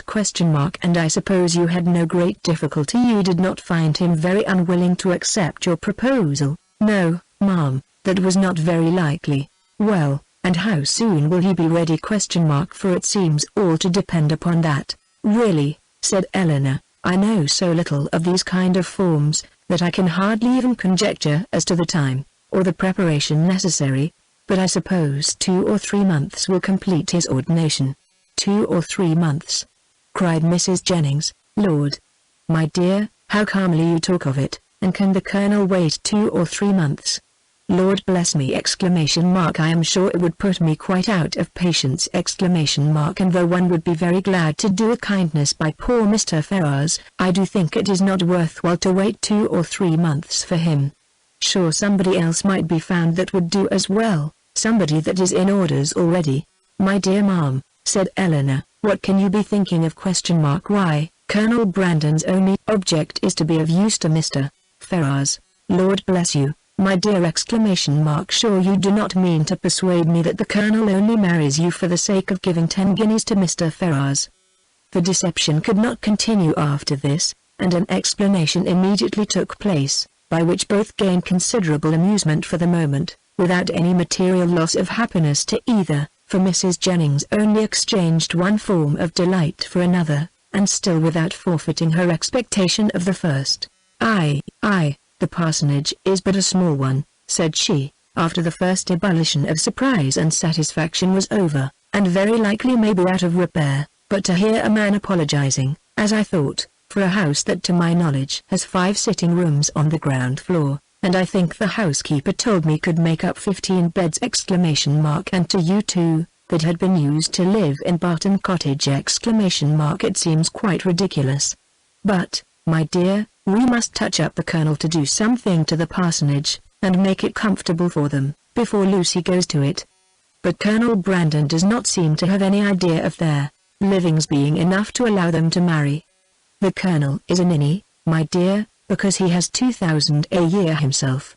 He thinks that nobody else can marry unless, take my word for it, that, if I am alive, I shall be paying a visit at Dilliford Parsonage before Micah Elmers, and I am sure I shan't go if Lucy ain't there. Eleanor was quite of her opinion, as to the probability of their not waiting for anything more. Chapter 41. Edward, having carried his thanks to Colonel Brandon, proceeded with his happiness to Lucy, and such was the excess of it by the time he reached Bartlett's Buildings, that she was able to assure Mrs. Jennings, who called on her again the next day with her congratulations, that she had never seen him in such spirits before in her life. Her own happiness, and her own spirits, were at least very certain, and she joined Mrs. Jennings most heartily in her expectation of their being all comfortably together in Dilliford Parsonage before Micah Elmers. So far was she, at the same time, from any backwardness to give Eleanor that credit which Edward would give her, that she spoke of her friendship for them both with the most grateful warmth, was ready to own all their obligation to her, and openly declared that no exertion for their good on Miss Dashwood's part, either present or future, would ever surprise her, for she believed her capable of doing anything in the world for those she really valued. As for Colonel Brandon, she was not only ready to worship him as a saint, but was moreover truly anxious that he should be treated as one in all worldly concerns, anxious that his tithes should be raised to the utmost, and scarcely resolved to avail herself, at Dilliford, as far as she possibly could, of his servants, his carriage, his cows, and his poultry. It was now above a week since John Dashwood had called in Berkeley Street, and as since that time no notice had been taken by them of his wife's indisposition, beyond one verbal inquiry, Eleanor began to feel it necessary to pay her a visit. This was an obligation, however, which not only opposed her own inclination, but which had not the assistance of any encouragement from her companions. Marianne, not contented with absolutely refusing to go herself, was very urgent to prevent her sister's going at all, and Mrs. Jennings, though her carriage was always at Eleanor's service, so very much disliked Mrs. John Dashwood, that not even her curiosity to see how she looked after the late discovery, nor her strong desire to affront her by taking Edward's part, could overcome her unwillingness to be in her company again. The consequence was, that Eleanor set out by herself to pay a visit, for which no one could really have less inclination, and to run the risk of a tete-a-tete with a woman, whom neither of the others had so much reason to dislike. Mrs. Dashwood was denied, but before the carriage could turn from the house, her husband accidentally came out. He expressed great pleasure in meeting Eleanor, told her that he had been just going to call in Berkeley Street, and, assuring her that Fanny would be very glad to see her, invited her to come in. They walked upstairs into the drawing-room. Nobody was there. "Fanny is in her own room, I suppose," said he. "I will go to her presently, for I am sure she will not have the least objection in the world to seeing you. Very far from it, indeed. Now especially the cannot be, but however, you and Marianne were always great favourites. Why would not Marianne come?" Eleanor made what excuse she could for her. "I am not sorry to see you alone," he replied, "for I have a good deal to say to you. This living of Colonel Brandon's, can it be true? Has he really given it to Edward? I heard it yesterday by chance, and was coming to you on purpose to inquire further about it. It is perfectly true. Colonel Brandon has given the living of Dilliford to Edward." "Really?" "Well, this is very astonishing!" "No relationship!" "No connection between them!" "And now that livings fetch such a price!" "What was the value of this?" "About 200 a year." "Very well, and for the next presentation to a living of that value, supposing the late incumbent to have been old and sickly, and likely to vacate it soon, he might have got, I dare say, £1,400. And how came he not to have settled that matter before this person's death? Now indeed it would be too late to sell it. but a man of Colonel Brandon's sense! I wonder he should be so improvident in a point of such common, such natural, concern! Well, I am convinced that there is a vast deal of inconsistency in almost every human character. I suppose, however, on recollection, that the case may probably be this. Edward is only to hold the living till the person to whom the Colonel has really sold the presentation, is old enough to take it. Aye, that is the fact, depend upon it. Eleanor contradicted it, however, very positively, and by relating that she had herself been employed in conveying the offer from Colonel Brandon to Edward, and, therefore, must understand the terms on which it was given, obliged him to submit to her authority. It is truly astonishing, he cried, after hearing what she said. What could be the Colonel's motive?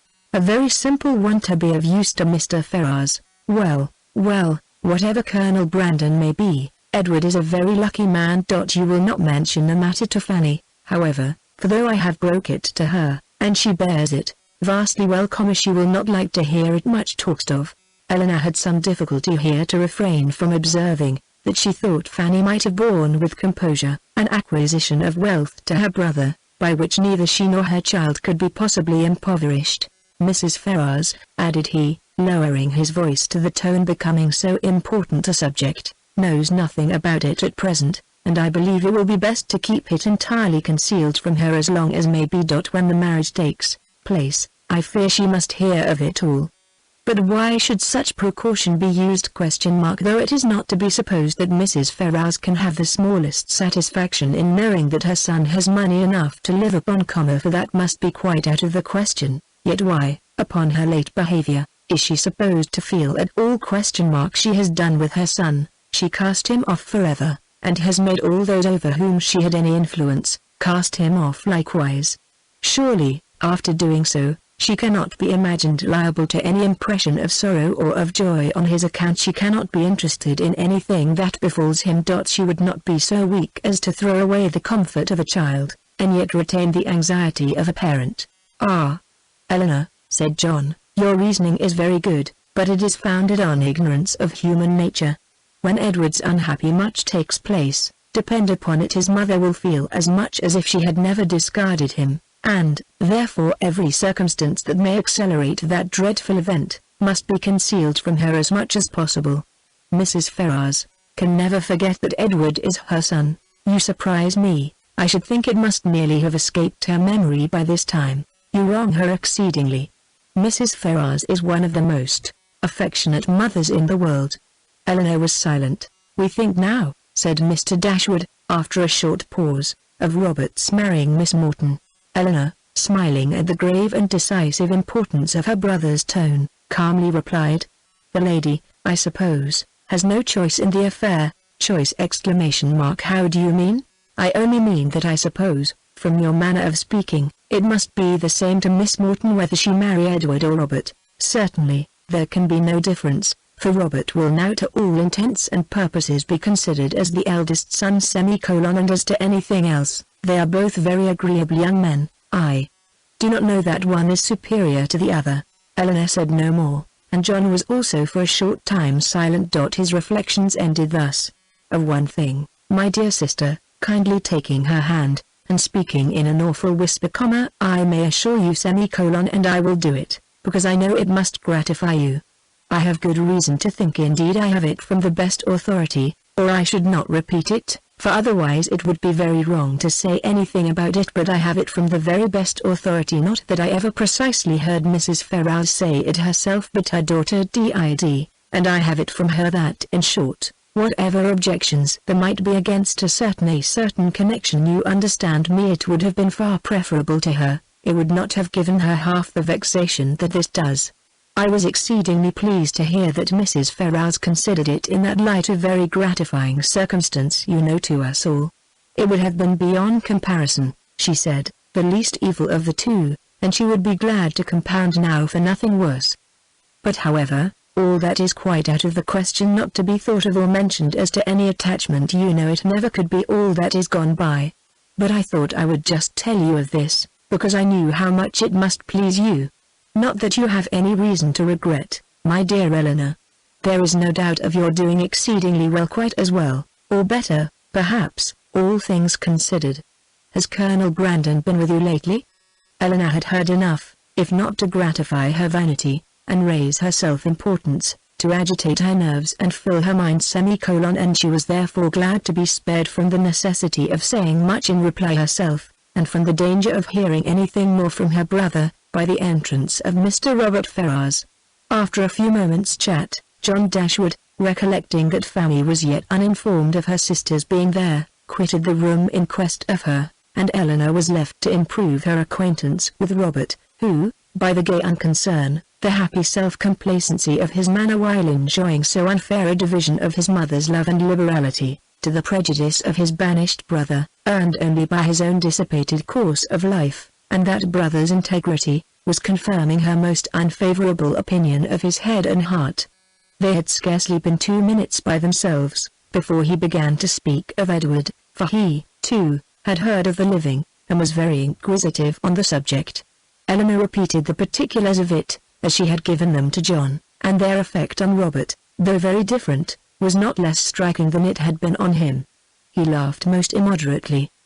The idea of Edward's being a clergyman, and living in a small parsonage house, diverted him beyond measure and when to that was added the fanciful imagery of Edward reading prayers in a white surplice, and publishing the banns of marriage between John Smith and Mary Brown, he could conceive nothing more ridiculous.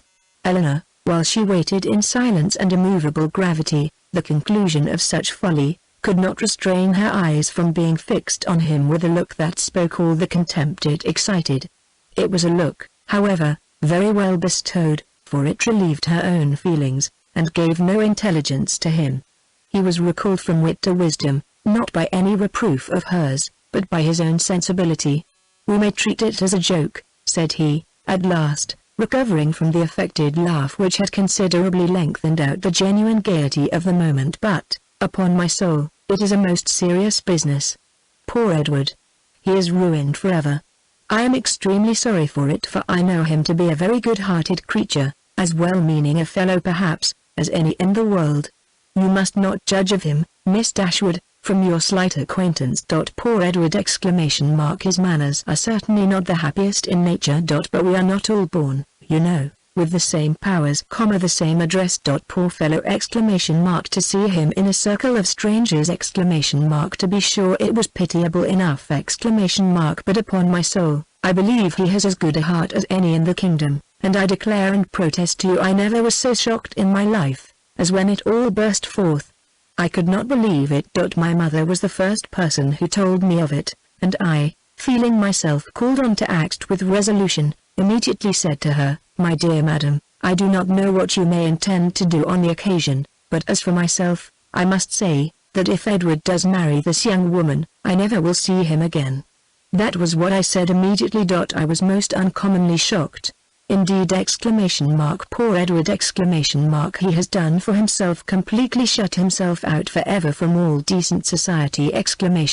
But, as I directly said to my mother, I'm not in the least surprised at it. From his style of education, it was always to be expected. My poor mother was half frantic. Have you ever seen the lady?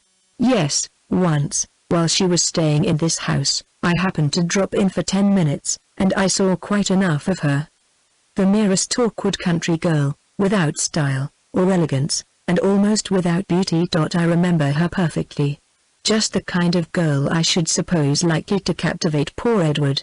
I offered immediately, as soon as my mother related the affair to me, to talk to him myself, and dissuade him from the match, but it was too late then, I found, to do anything, for unluckily, I was not in the way at first, and knew nothing of it till after the breach had taken place, when it was not for me, you know, to interfere. But had I been informed of it a few hours earlier, I think it is most probable that something might have been hit on. I certainly should have represented it to Edward in a very strong light. My dear fellow, I should have said, consider what you are doing. You are making a most disgraceful connection, and such a one as your family are unanimous in disapproving. I cannot help thinking, in short, that means might have been found. But now it is all too late. He must be starved, you know, that is certain, absolutely starved. He had just settled this point with great composure, when the entrance of Mrs. John Dashwood put an end to the subject. But though she never spoke of it out of her own family, Elinor could see its influence on her mind, in the something like confusion of countenance with which she entered, and an attempt at cordiality in her behavior to herself. She even proceeded so far as to be concerned to find that Elinor and her sister were so soon to leave town, as she had hoped to see more of them. An exertion in which her husband, who attended her into the room, and hung enamoured over her accents, seemed to distinguish everything that was most affectionate and graceful. Chapter 42. One other short call in Harley Street, in which Elinor received her brother's congratulations on their travelling so far towards Barton without any expense, and on Colonel Brandon's being to follow them to Cleveland in a day or two, completed the intercourse of the brother and sisters in town. And a faint invitation from Fanny, to come to Norland whenever it should happen to be in their way, which of all things was the most unlikely to occur, with a more warm, though less public, assurance, from John to Elinor, of the promptitude with which he should come to see her at Dilliford, was all that foretold any meeting in the country.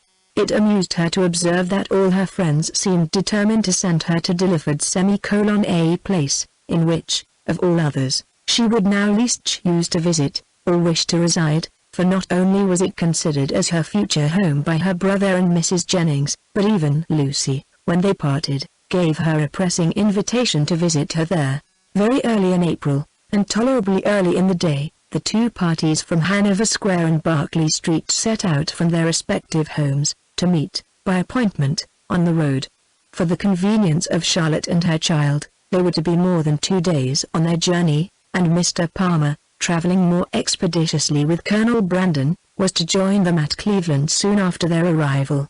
Marianne, few as had been her hours of comfort in London, and eager as she had long been to quit it, could not, when it came to the point, bid adieu to the house in which she had for the last time enjoyed those hopes, and that confidence, in Willoughby, which were now extinguished for ever, without great pain.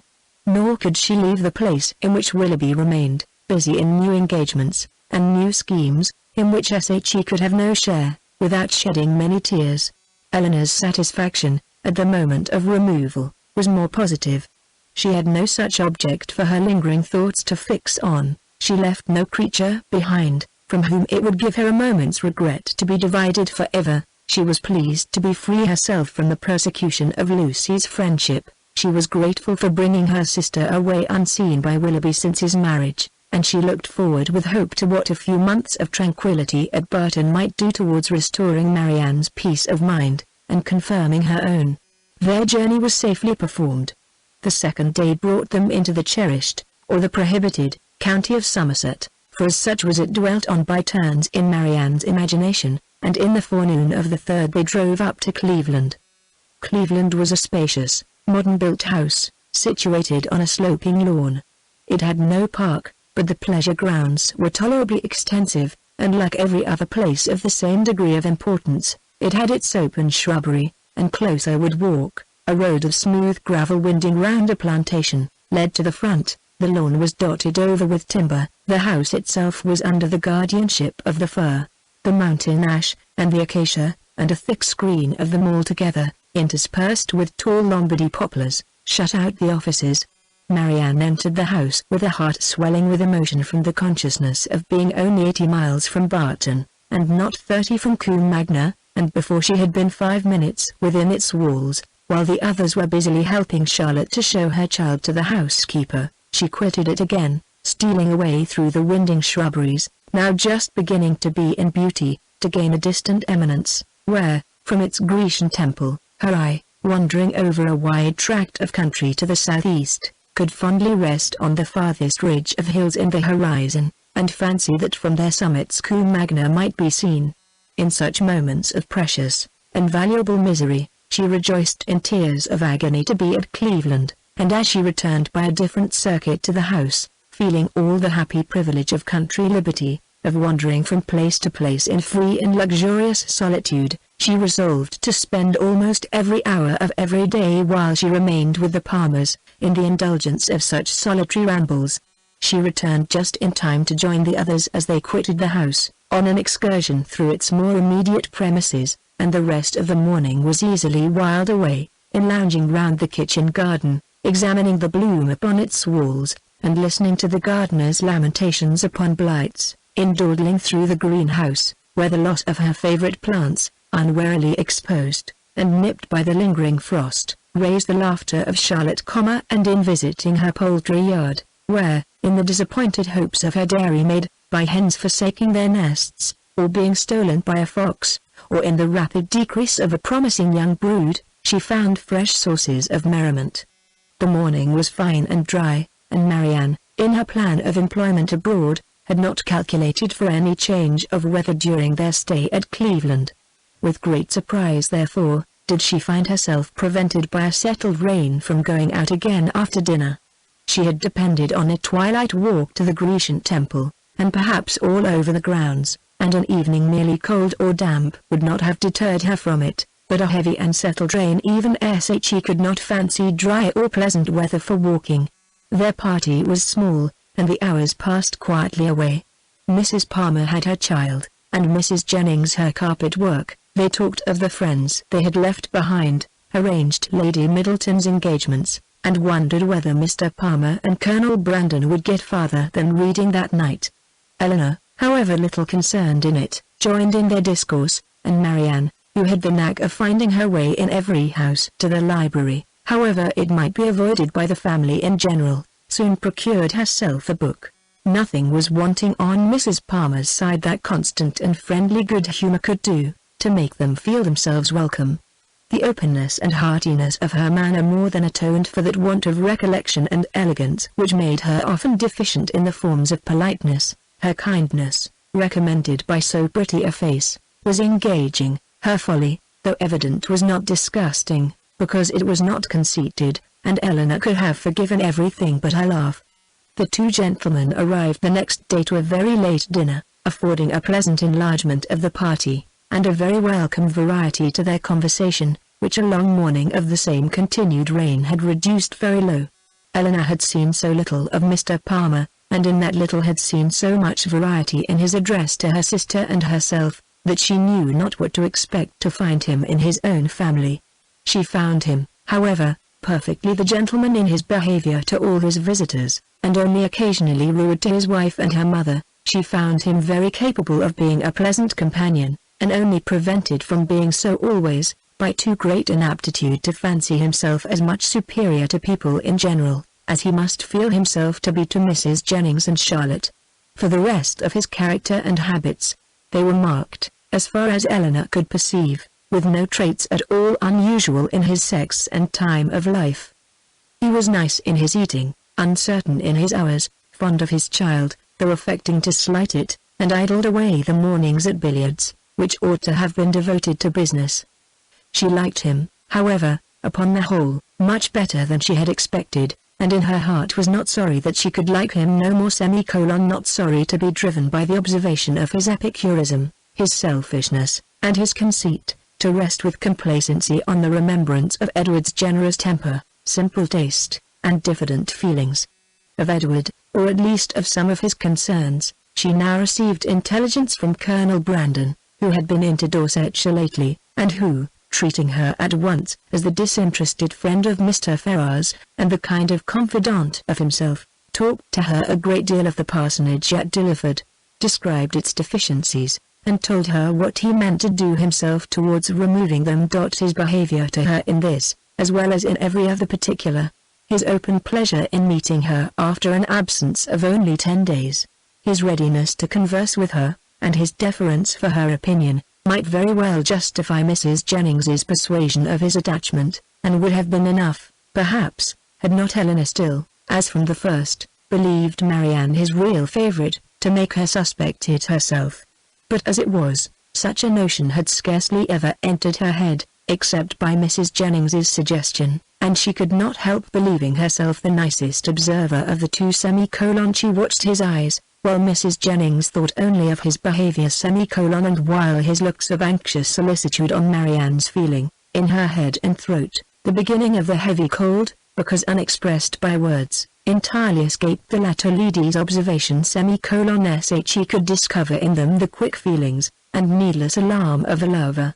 2 delightful twilight walks on the 3rd and 4th evenings of her being there, not merely on the dry gravel of the shrubbery, but all over the grounds, and especially in the most distant parts of them, where there was something more of wildness than in the rest, where the trees were the oldest, and the grass was the longest and wettest, had assisted by the still greater imprudence of sitting in her wet shoes and stockings given Marianne a cold so violent as, though for a day or two trifled with or denied, would force itself by increasing ailments on the concern of everybody, and the notice of herself. Prescriptions poured in from all quarters, and as usual, were all declined. Though heavy and feverish, with a pain in her limbs, and a cough, and a sore throat, a good night's rest was to cure her entirely, and it was with difficulty that Helena prevailed on her, when she went to bed, to try 1 or 2 of the simplest of the remedies. Chapter 43. Marianne got up the next morning at her usual time. To every inquiry replied that she was better, and tried to prove herself so, by engaging in her customary employments. But a day spent in sitting shivering over the fire with a book in her hand, which she was unable to read, or in lying, weary and languid, on a sofa, did not speak much in favor of her amendment, and when, at last, she went early to bed, more and more indisposed, Colonel Brandon was only astonished at her sister's composure, who, though attending and nursing her the whole day, against Marianne's inclination, and forcing proper medicines on her at night, trusted, like Marianne, to the certainty and efficacy of sleep, and felt no real alarm. A very restless and feverish night, however, disappointed the expectation of both, and when Marianne, after persisting in rising, confessed herself unable to sit up, and returned voluntarily to her bed, Eleanor was very ready to adopt Mrs. Jennings's advice, of sending for the Palmer's apothecary. He came, examined his patient, and though encouraging Miss Dashwood to expect that a very few days would restore her sister to health, yet, by pronouncing her disorder to have a putrid tendency, and allowing the word infection to pass his lips, gave instant alarm to Mrs. Palmer, on her baby's account.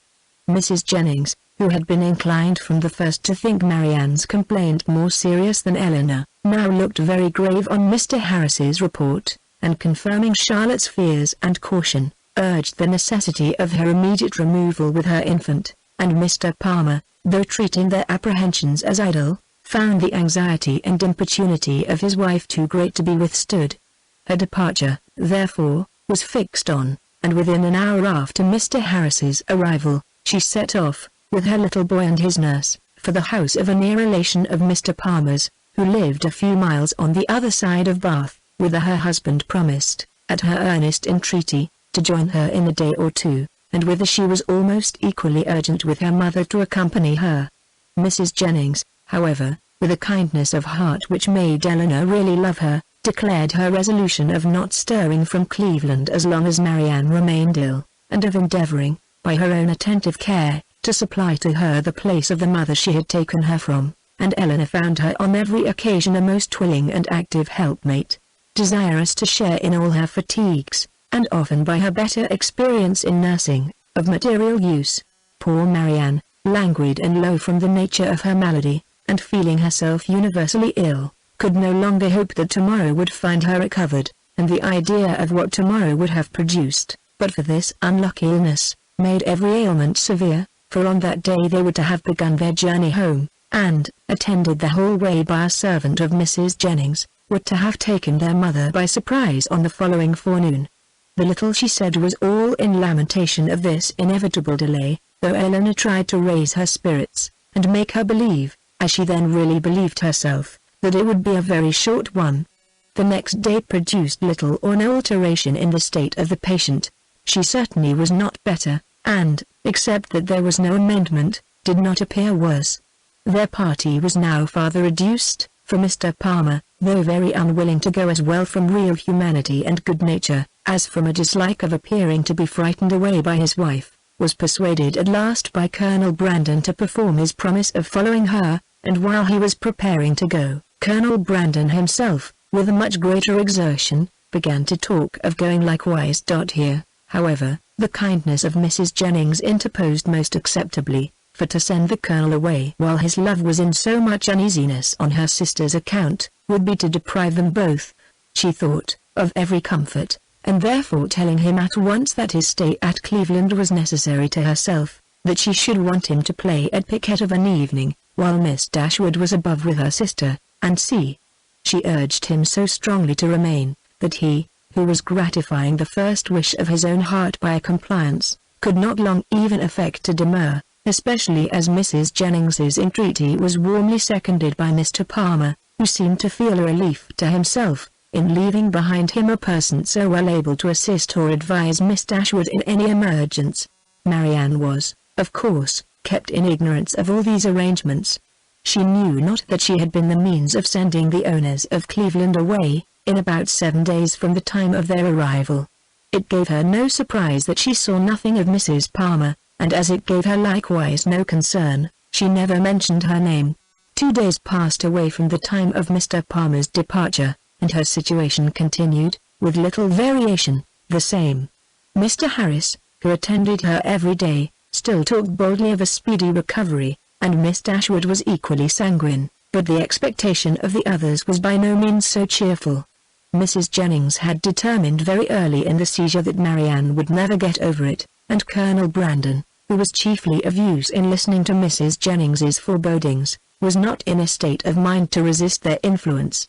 He tried to reason himself out of fears, which the different judgment of the apothecary seemed to render absurd, but the many hours of each day in which he was left entirely alone, were but too favorable for the admission of every melancholy idea, and he could not expel from his mind the persuasion that he should see Marianne no more.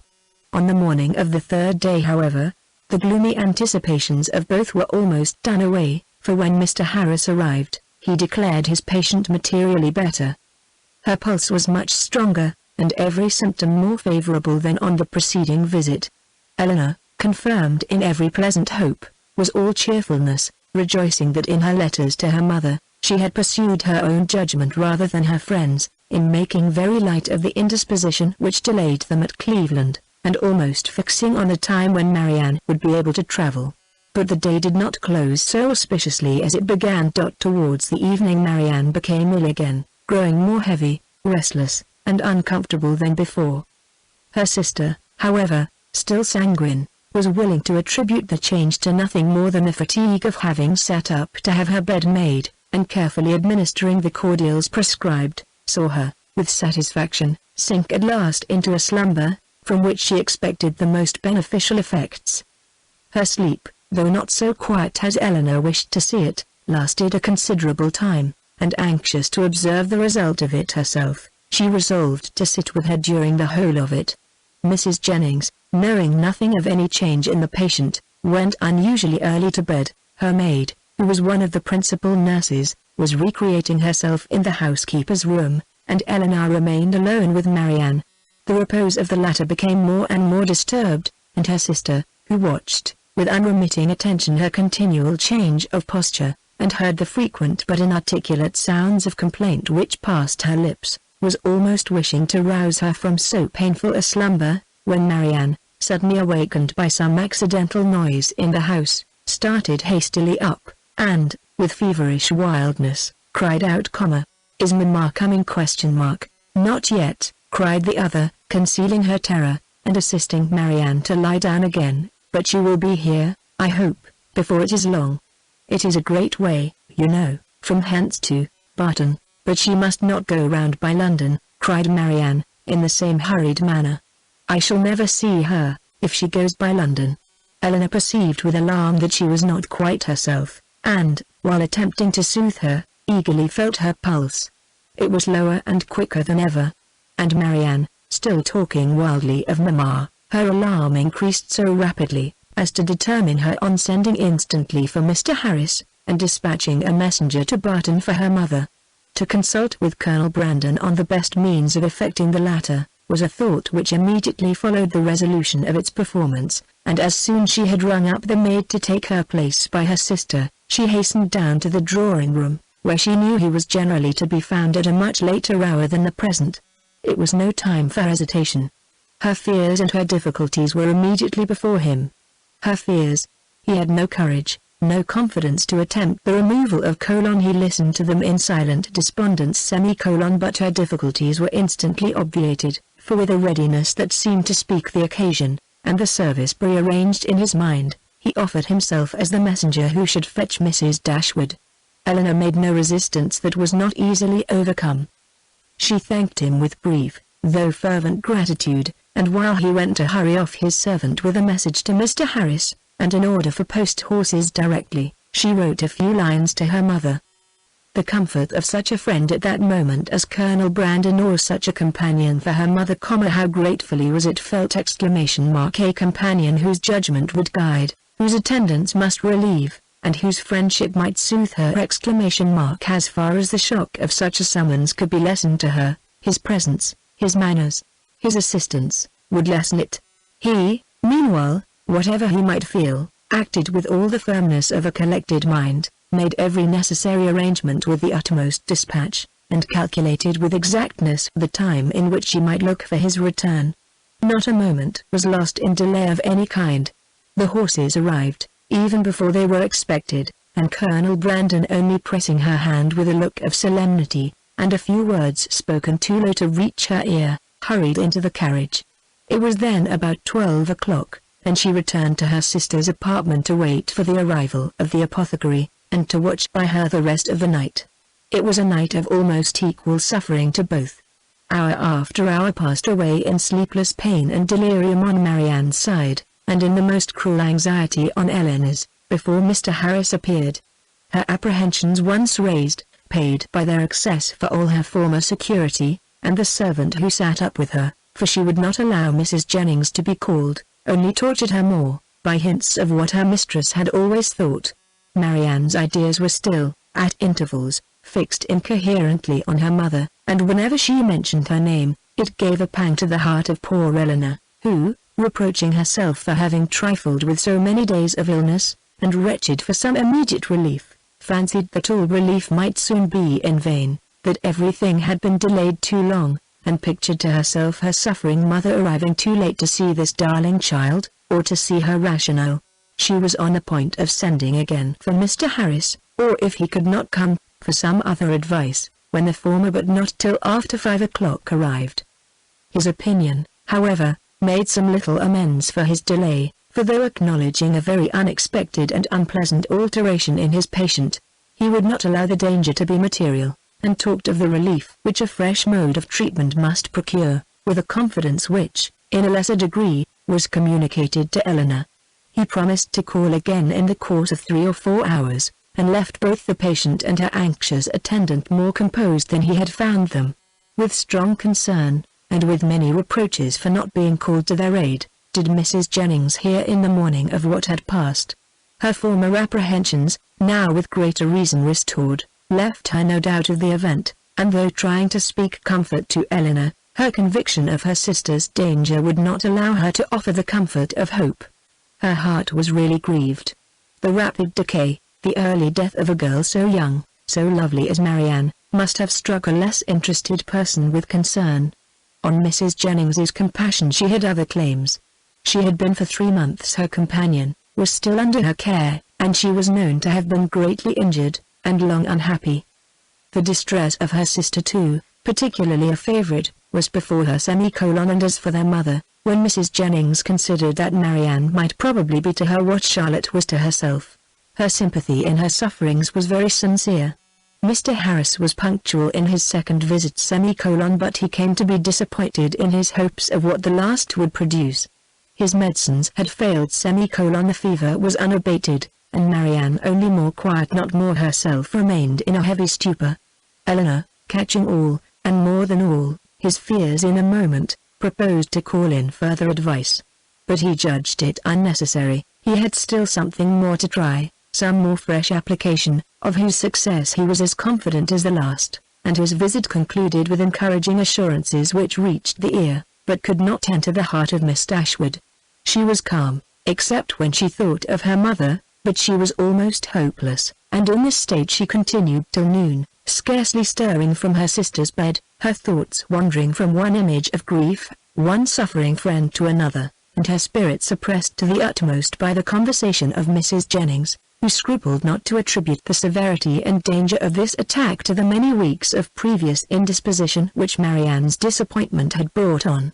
Eleanor felt all the reasonableness of the idea, and it gave fresh misery to her reflections.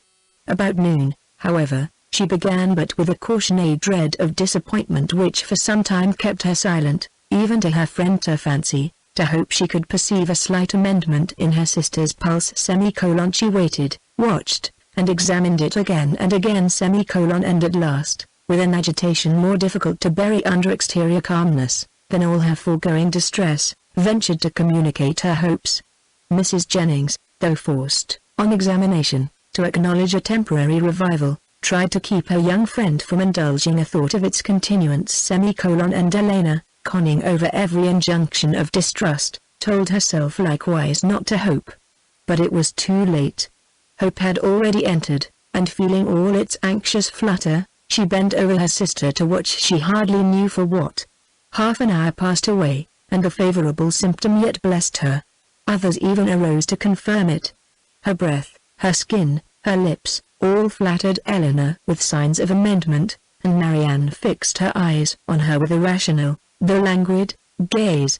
Anxiety and hope now oppressed her in equal degrees, and left her no moment of tranquillity till the arrival of Mr. Harris at 4:00 when his assurances, his felicitations on a recovery in her sister even surpassing his expectation, gave her confidence, comfort, and tears of joy.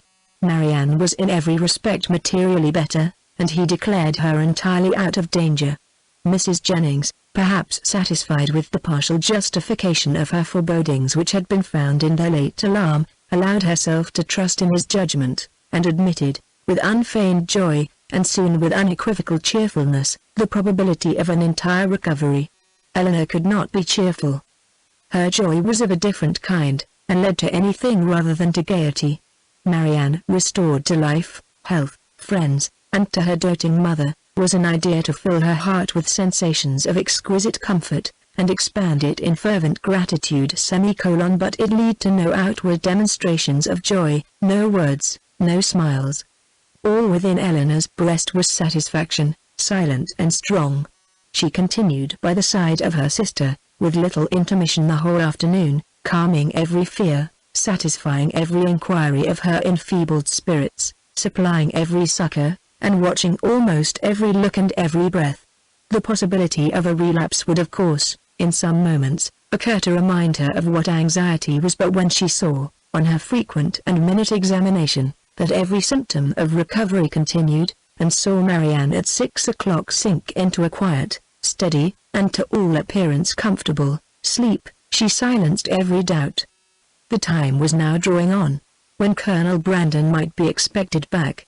At 10 o'clock, she trusted, or at least not much later, her mother would be relieved from the dreadful suspense in which she must now be travelling towards them.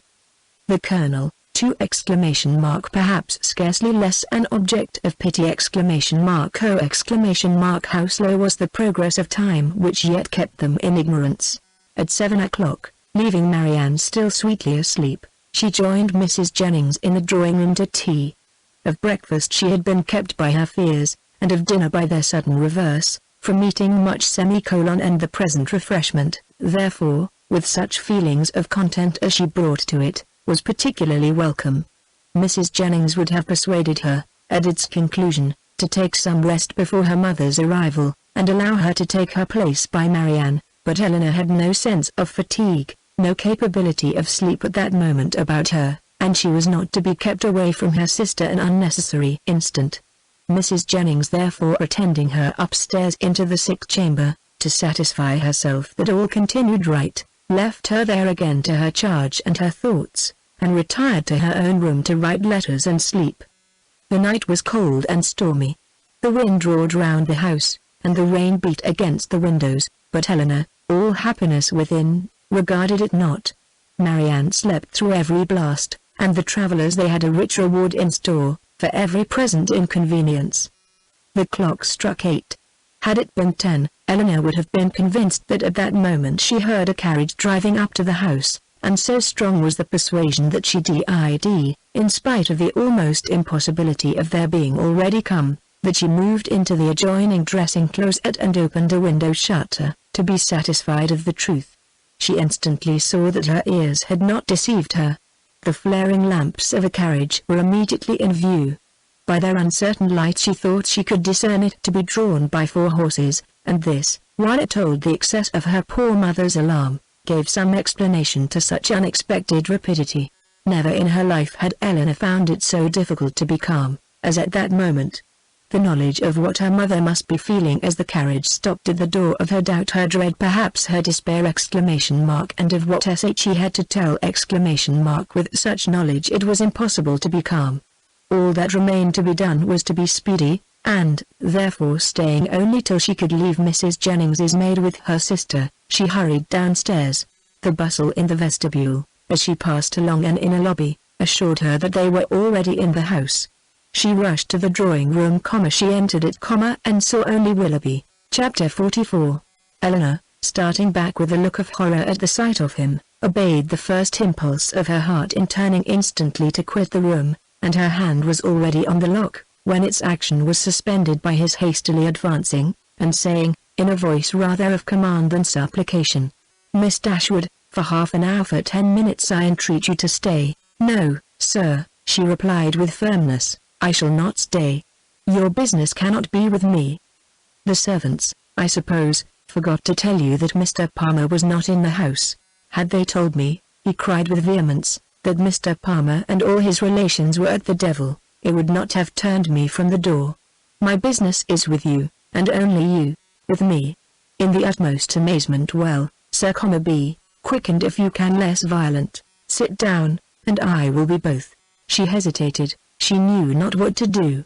The possibility of Colonel Brandon's arriving and finding her there, came across her. But she had promised to hear him, and her curiosity no less than her honor was engaged.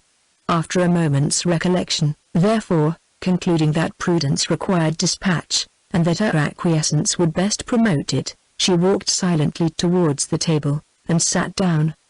He took the opposite chair, and for half a minute not a word was said by either. "Pray be quick, sir," said Eleanor, impatiently. "I have no time to spare." He was sitting in an attitude of deep meditation, and seemed not to hear her. "Your sister," said he, with abruptness, a moment afterwards, "is out of danger. I heard it from the servant." "God be praised!" But is it true? Is it really true? Eleanor would not speak. He repeated the inquiry with yet greater eagerness. "For God's sake tell me, is she out of danger, or is she not? We hope she is." He rose up, and walked across the room. "Had I known as much half an hour ago, but since I am here," speaking with a forced vivacity as he returned to his seat, "what does it signify? For once, Miss Dashwood, it will be the last time. Perhaps let us be cheerful together. I am in a fine mood for gaiety. Tell me honestly." A deeper glow overspreading his cheeks. "Do you think me most a knave or a fool?" Eleanor looked at him with greater astonishment than ever. She began to think that he must be in liquor. The strangeness of such a visit, and of such manners, seemed no otherwise intelligible, and with this impression she immediately rose, saying, "Mr. Willoughby, I advise you at present to return to Combe. I am not at leisure to remain with you longer. Whatever your business may be with me, will it be better recollected and explained tomorrow?" "I understand you," he replied, with an expressive smile, and a voice perfectly calm. "Yes, I am very drunk. A pint of porter with my cold beef at Marlborough was enough to overset me." "At Marlborough?" cried Eleanor, more and more at a loss to understand what he would be at. "Yes, I left London this morning at 8 o'clock, and the only 10 minutes I have spent out of my chaise since the time procured me a nuncheon at Marlborough." The steadiness of his manner, and the intelligence of his eye as he spoke, convincing Eleanor that whatever other unpardonable folly might bring him to Cleveland, he was not brought by intoxication, she said, after a moment's recollection. "Mr. Willoughby, you ought to feel, and I certainly do, that after what has passed your coming here in this manner, and forcing yourself upon my notice, requires a very particular excuse. What is it that you mean by it?" "I mean," said he, with serious energy, "if I can, to make you hate me 1 degree less than you do now." I mean to offer some kind of explanation, some kind of apology, for the past, to open my whole heart to you, and by convincing you, that though I have been always a blockhead, I have not been always a rascal, to obtain something like forgiveness from your sister. Is this the real reason of your coming? Upon my soul it is, was his answer, with a warmth which brought all the former Willoughby to her remembrance, and in spite of herself made her think him sincere. If that is all, you may be satisfied already, for Marianne has long forgiven you. Has she? He cried, in the same eager tone. Then she has forgiven me before she ought to have done it. But she shall forgive me again, and on more reasonable grounds. Now will you listen to me? Eleanor bowed her assent. I do not know, said he, after a pause of expectation on her side, and thoughtfulness on his own, how you may have accounted for my behavior to your sister, or what diabolical motive you may have imputed to me. Perhaps you will hardly think the better of me, it is worth the trial however, and you shall hear everything. When I first became intimate in your family, I had no other intention, no other view in the acquaintance than to pass my time pleasantly while I was obliged to remain in Devonshire, more pleasantly than I had ever done before. Your sister's lovely person and interesting manners could not but please me, and her behavior to me almost from the first, was of a kind it is astonishing, when I reflect on what it was, and what she was, that my heart should have been so insensible. But at first I must confess, my vanity only was elevated by it. Careless of her happiness, thinking only of my own amusement, giving way to feelings which I had always been too much in the habit of indulging, I endeavored, by every means in my power, to make myself pleasing to her, without any design of returning her affection. Miss Dashwood, at this point, turning her eyes on him with the most angry contempt, stopped him, by saying, "It is hardly worth while, Mr. Willoughby, for you to relate, or for me to listen any longer. Such a beginning as this cannot be followed by anything. Do not let me be pained by hearing anything more on the subject." "I insist on you hearing the whole of it," he replied. "My fortune was never large, and I had always been expensive, always in the habit of associating with people of better income than myself. Every year since my coming of age, or even before, I believe, had added to my debts, and though the death of my old cousin, Mrs. Smith, was to set me free, yet that event being uncertain, and possibly far distant, it had been for some time my intention to re-establish my circumstances by marrying a woman of fortune. To attach myself to your sister, therefore, was not a thing to be thought of and with a meanness, selfishness, cruelty which no indignant, no contemptuous look, even of yours, Miss Dashwood, can ever reprobate too much. I was acting in this manner, trying to engage her regard, without a thought of returning it. But one thing may be said for me, even in that horrid state of selfish vanity, I did not know the extent of the injury I meditated, because I did not then know what it was to love. But have I ever known it? Well, may it be doubted, for, had I really loved, could I have sacrificed my feelings to vanity, to avarice? Or, what is more, could I have sacrificed hers? But I have done it. To avoid a comparative poverty, which her affection and her society would have deprived of all its horrors, I have, by raising myself to affluence, lost everything that could make it a blessing. You did then, said Eleanor, a little softened, believe yourself at one time attached to her? To have resisted such attractions, to have withstood such tenderness! Is there a man on earth who could have done it? Yes, I found myself, by insensible degrees, sincerely fond of her, and the happiest hours of my life were what I spent with her when I felt my intentions were strictly honorable, and my feelings blameless.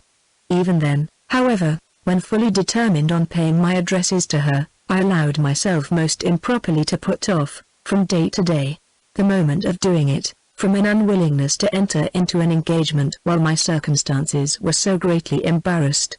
I will not reason here, nor will I stop for you to expatiate on the absurdity, and the worse than absurdity, of scrupling to engage my faith where my honor was already bound.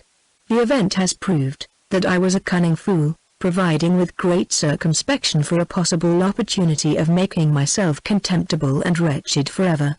At last, however, my resolution was taken, and I had determined, as soon as I could engage her alone, to justify the attentions I had so invariably paid her, and openly assure her of an affection which I had already taken such pains to display. But in the interim of the very few hours that were to pass, before I could have an opportunity of speaking with her in private, a circumstance occurred, an unlucky circumstance, to ruin all my resolution, and with it all my comfort. A discovery took place. Here he hesitated and looked down. Mrs. Smith had somehow or other been informed, I imagine by some distant relation, whose interest it was to deprive me of her favor, of an affair, a connection. But I need not explain myself farther, he added, looking at her with an heightened color and an inquiring eye. Your particular intimacy, you have probably heard the whole story long ago. I have, returned Eleanor, coloring likewise, and hardening her heart anew against any compassion for him. I have heard it all. And how you will explain away any part of your guilt in that dreadful business, I confess is beyond my comprehension. Remember, cried Willoughby, from whom you received the account. Could it be an impartial one? I acknowledge that her situation and her character ought to have been respected by me. I do not mean to justify myself, but at the same time cannot leave you to suppose that I have nothing to urge that because she was injured she was irreproachable, and because I was a libertine, she must be a saint. If the violence of her passions, the weakness of her understanding, I do not mean, however, to defend myself.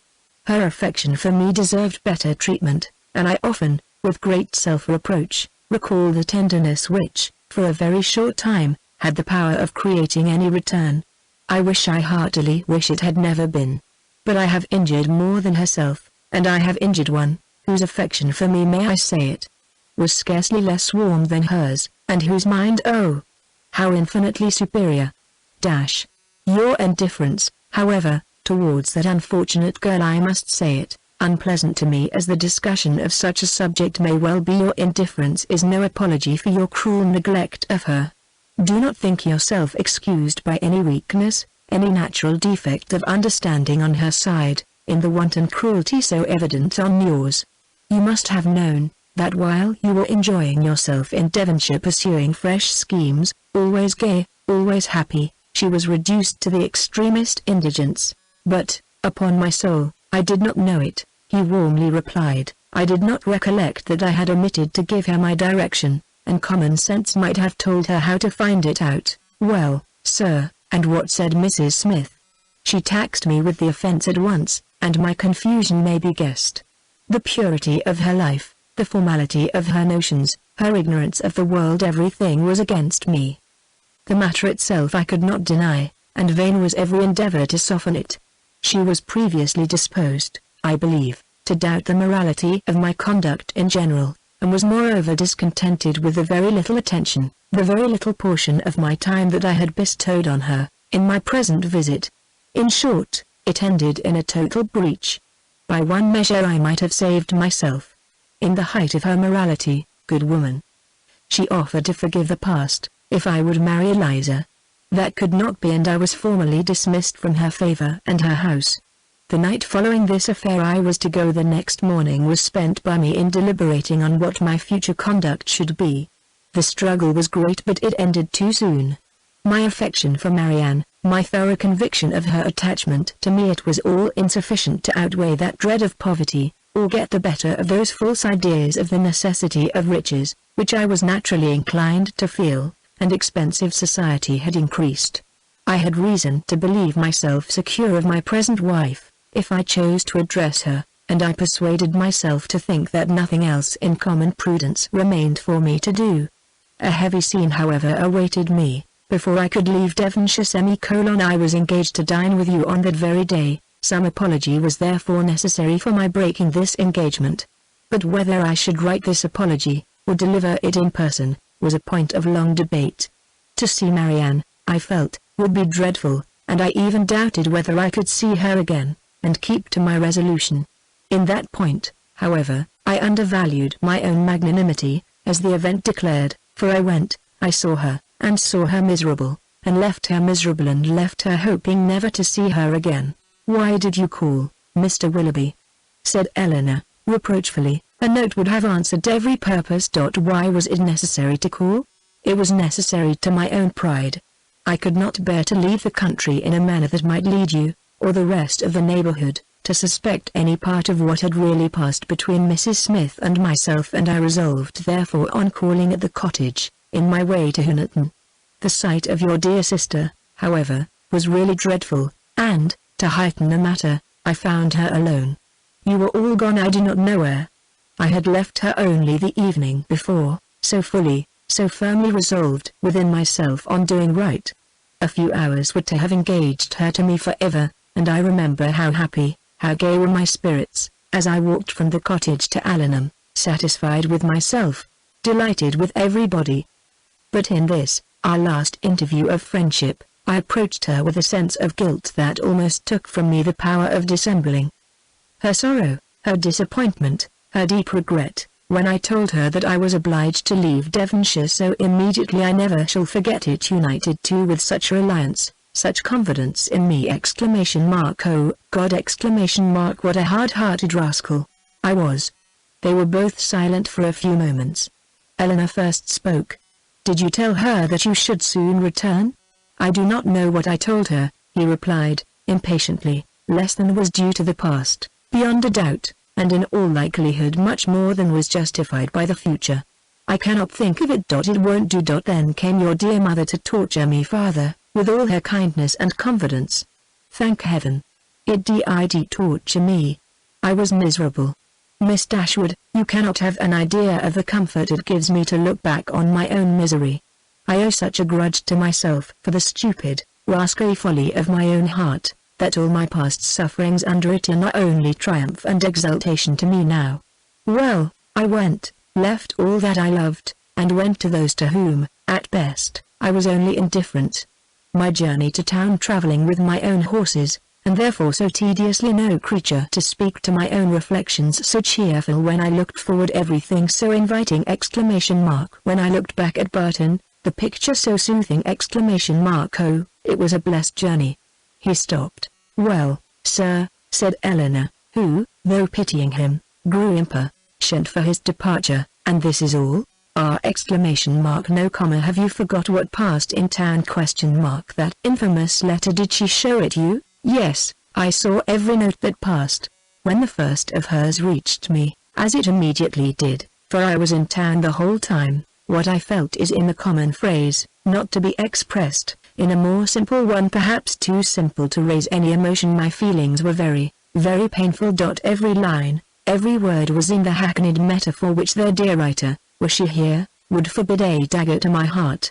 To know that Marianne was in town was in the same language a thunderbolt. Thunderbolts and daggers! What a reproof would she have given me! Her taste, her opinions, I believe they are better known to me than my own, and I am sure they are dearer. Eleanor's heart, which had undergone many changes in the course of this extraordinary conversation, was now softened again. Yet she felt it her duty to check such ideas in her companion as the last. This is not right, Mr. Willoughby. Remember that you are married. Relate only what in your conscience you think necessary for me to hear. Marianne's note, by assuring me that I was still as dear to her as in former days, that in spite of the many, many weeks we had been separated, she was as constant in her own feelings, and as full of faith in the constancy of mine as ever, awakened all my remorse.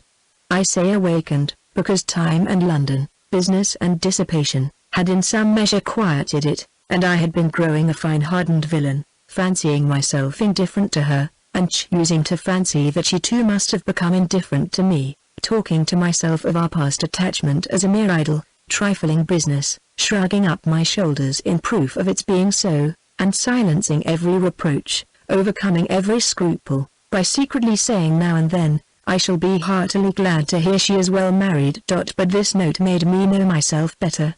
I felt that she was infinitely dearer to me than any other woman in the world, and that I was using her infamously. But everything was then just settled between Miss Grey and me. To retreat was impossible. All that I had to do, was to avoid you both.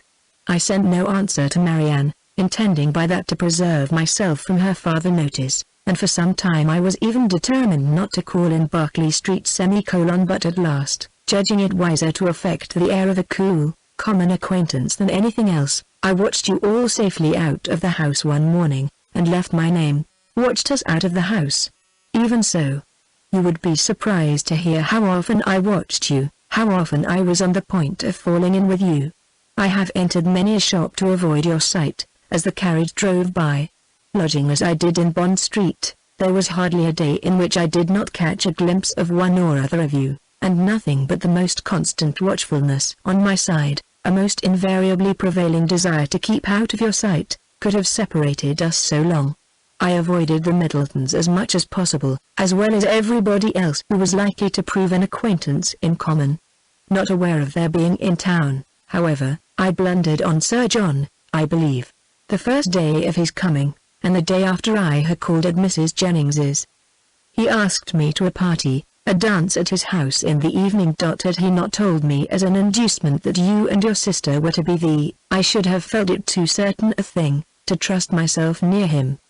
The next morning brought another short note from Marianne, still affectionate, open, artless, confiding everything that could make my conduct most hateful.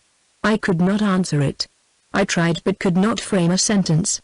But I thought of her, I believe, every moment of the day. If you can pity me, Miss Dashwood, pity my situation as it was then. With my head and heart full of your sister, I was forced to play the happy lover to another woman! Those 3 or 4 weeks were worse than all. Well, at last, as I need not tell you, you were forced on me, and what a sweet figure I cut!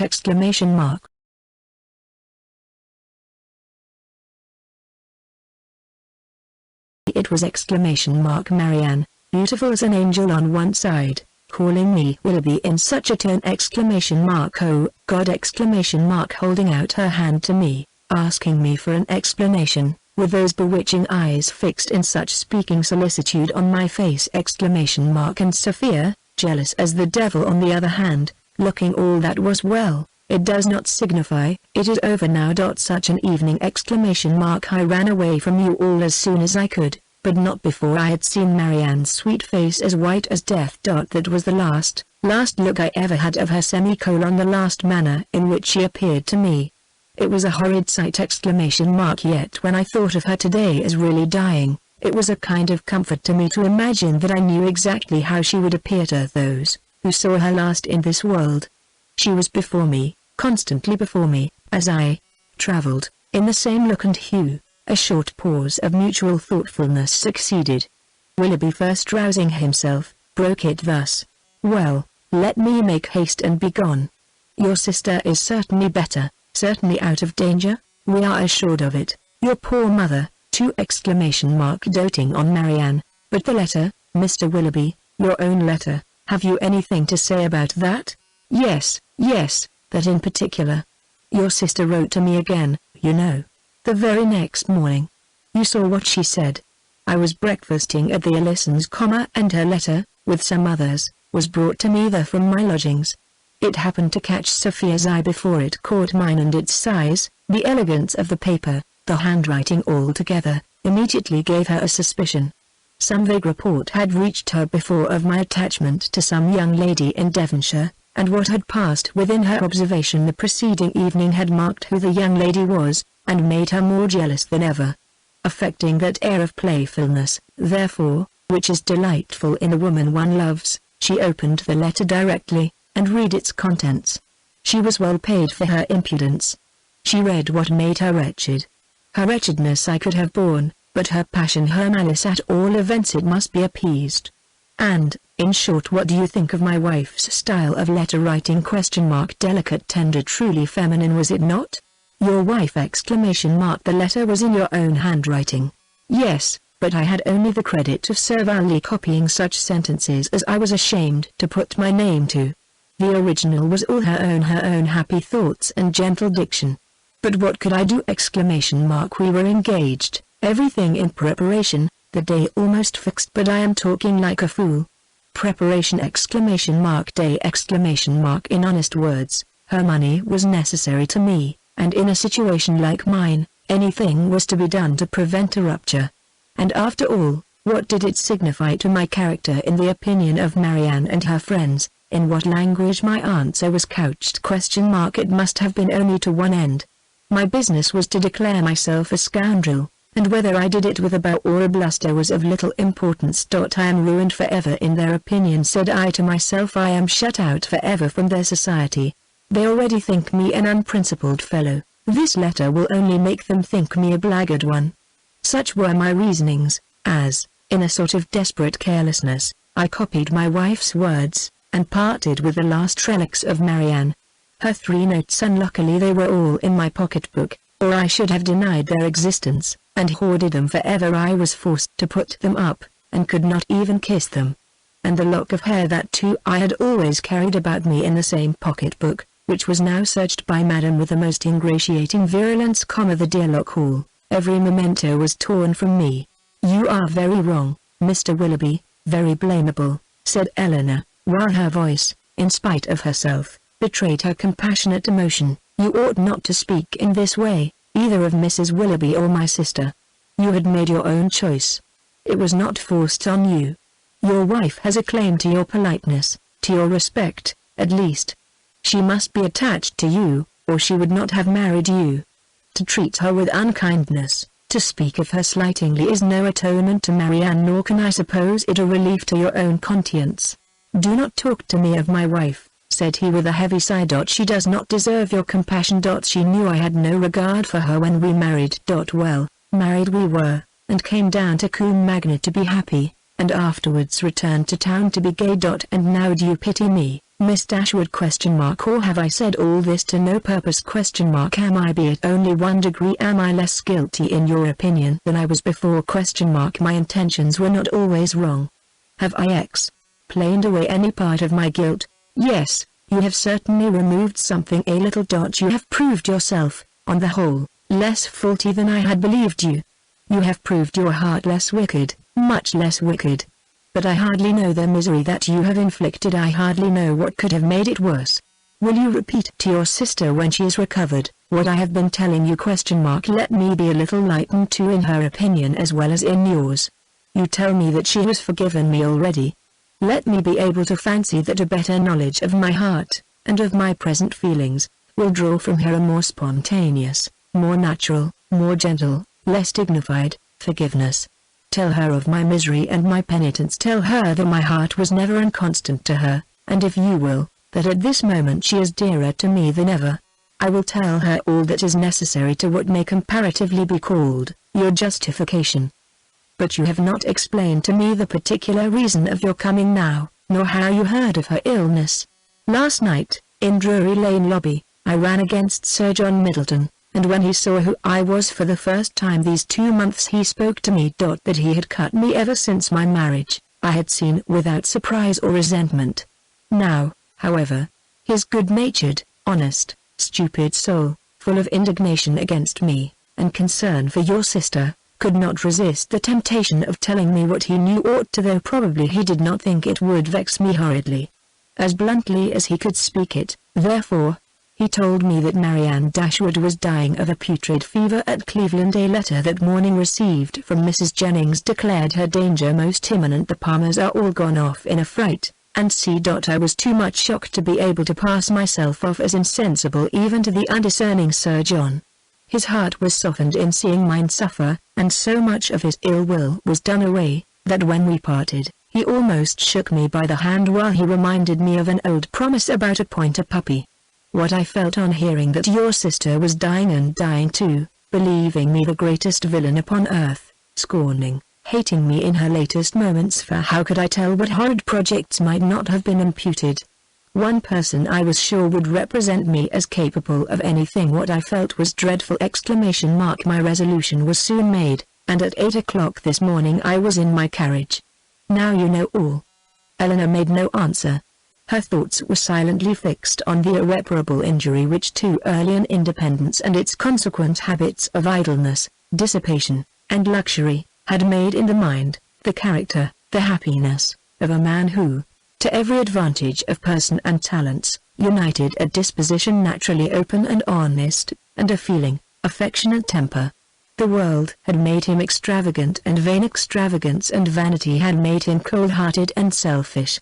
Vanity, while seeking its own guilty triumph at the expense of another, had involved him in a real attachment, which extravagance, or at least its offspring, necessity, had required to be sacrificed. Each faulty propensity in leading him to evil, had led him likewise to punishment.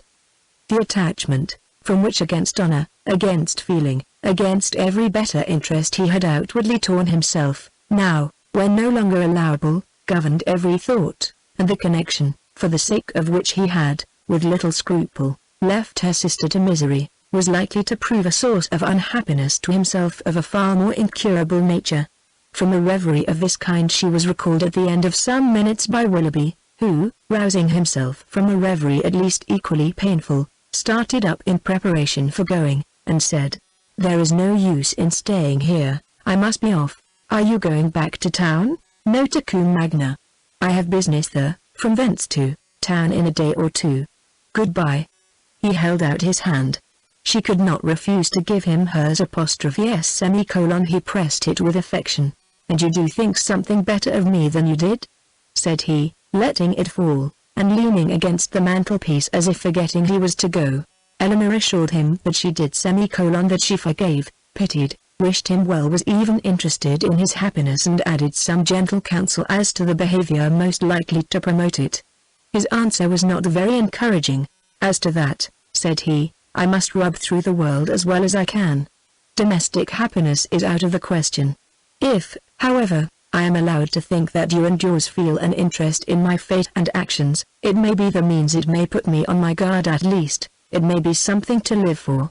Marianne, to be sure, is lost to me forever. Were I even by any blessed chance at liberty again—" Eleanor stopped him with a reproof. "Well," he replied once more, "goodbye.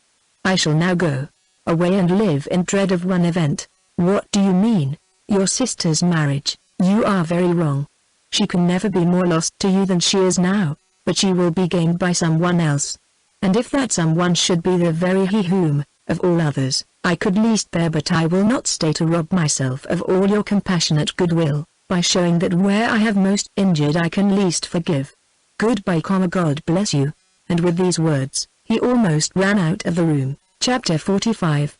Eleanor, for some time after he left her, for some time even after the sound of his carriage had died away, remained too much oppressed by a crowd of ideas, widely differing in themselves, but of which sadness was the general result, to think even of her sister.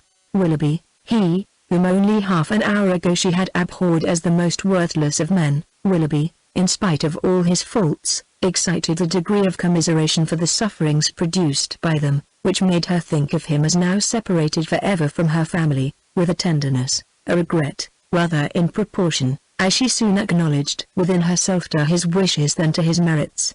She felt that his influence over her mind was heightened by circumstances which ought not in reason to have weight, by that person of uncommon attraction, that open, affectionate, and lively manner which it was no merit to possess, and by that still ardent love for Marianne, which it was not even innocent to indulge. But she felt that it was so, long before she could feel his influence less. When at last she returned to the unconscious Marianne, she found her just awaking, refreshed by so long and sweet a sleep to the extent of her hopes. Eleanor's heart was full. The past, the present, the future, Willoughby's visit, Marianne's safety, and her mother's expected arrival, threw her altogether into an agitation of spirits which kept off every indication of fatigue, and made her only fearful of betraying herself to her sister. Short was the time, however, in which that fear could affect her, for within half an hour after Willoughby's leaving the house, she was again called downstairs by the sound of another carriage. Eager to save her mother from every unnecessary moment's horrible suspense, she ran immediately into the hall, and reached the outward door just in time to receive and support her as she entered it. Mrs. Dashwood, whose terror as they drew near the house had produced almost the conviction of Marianne's being no more, had no voice to inquire after her, no voice even for Eleanor, but she, waiting neither for salutation nor inquiry, instantly gave the joyful relief. And her mother, catching it with all her usual warmth, was in a moment as much overcome by her happiness, as she had been before by her fears.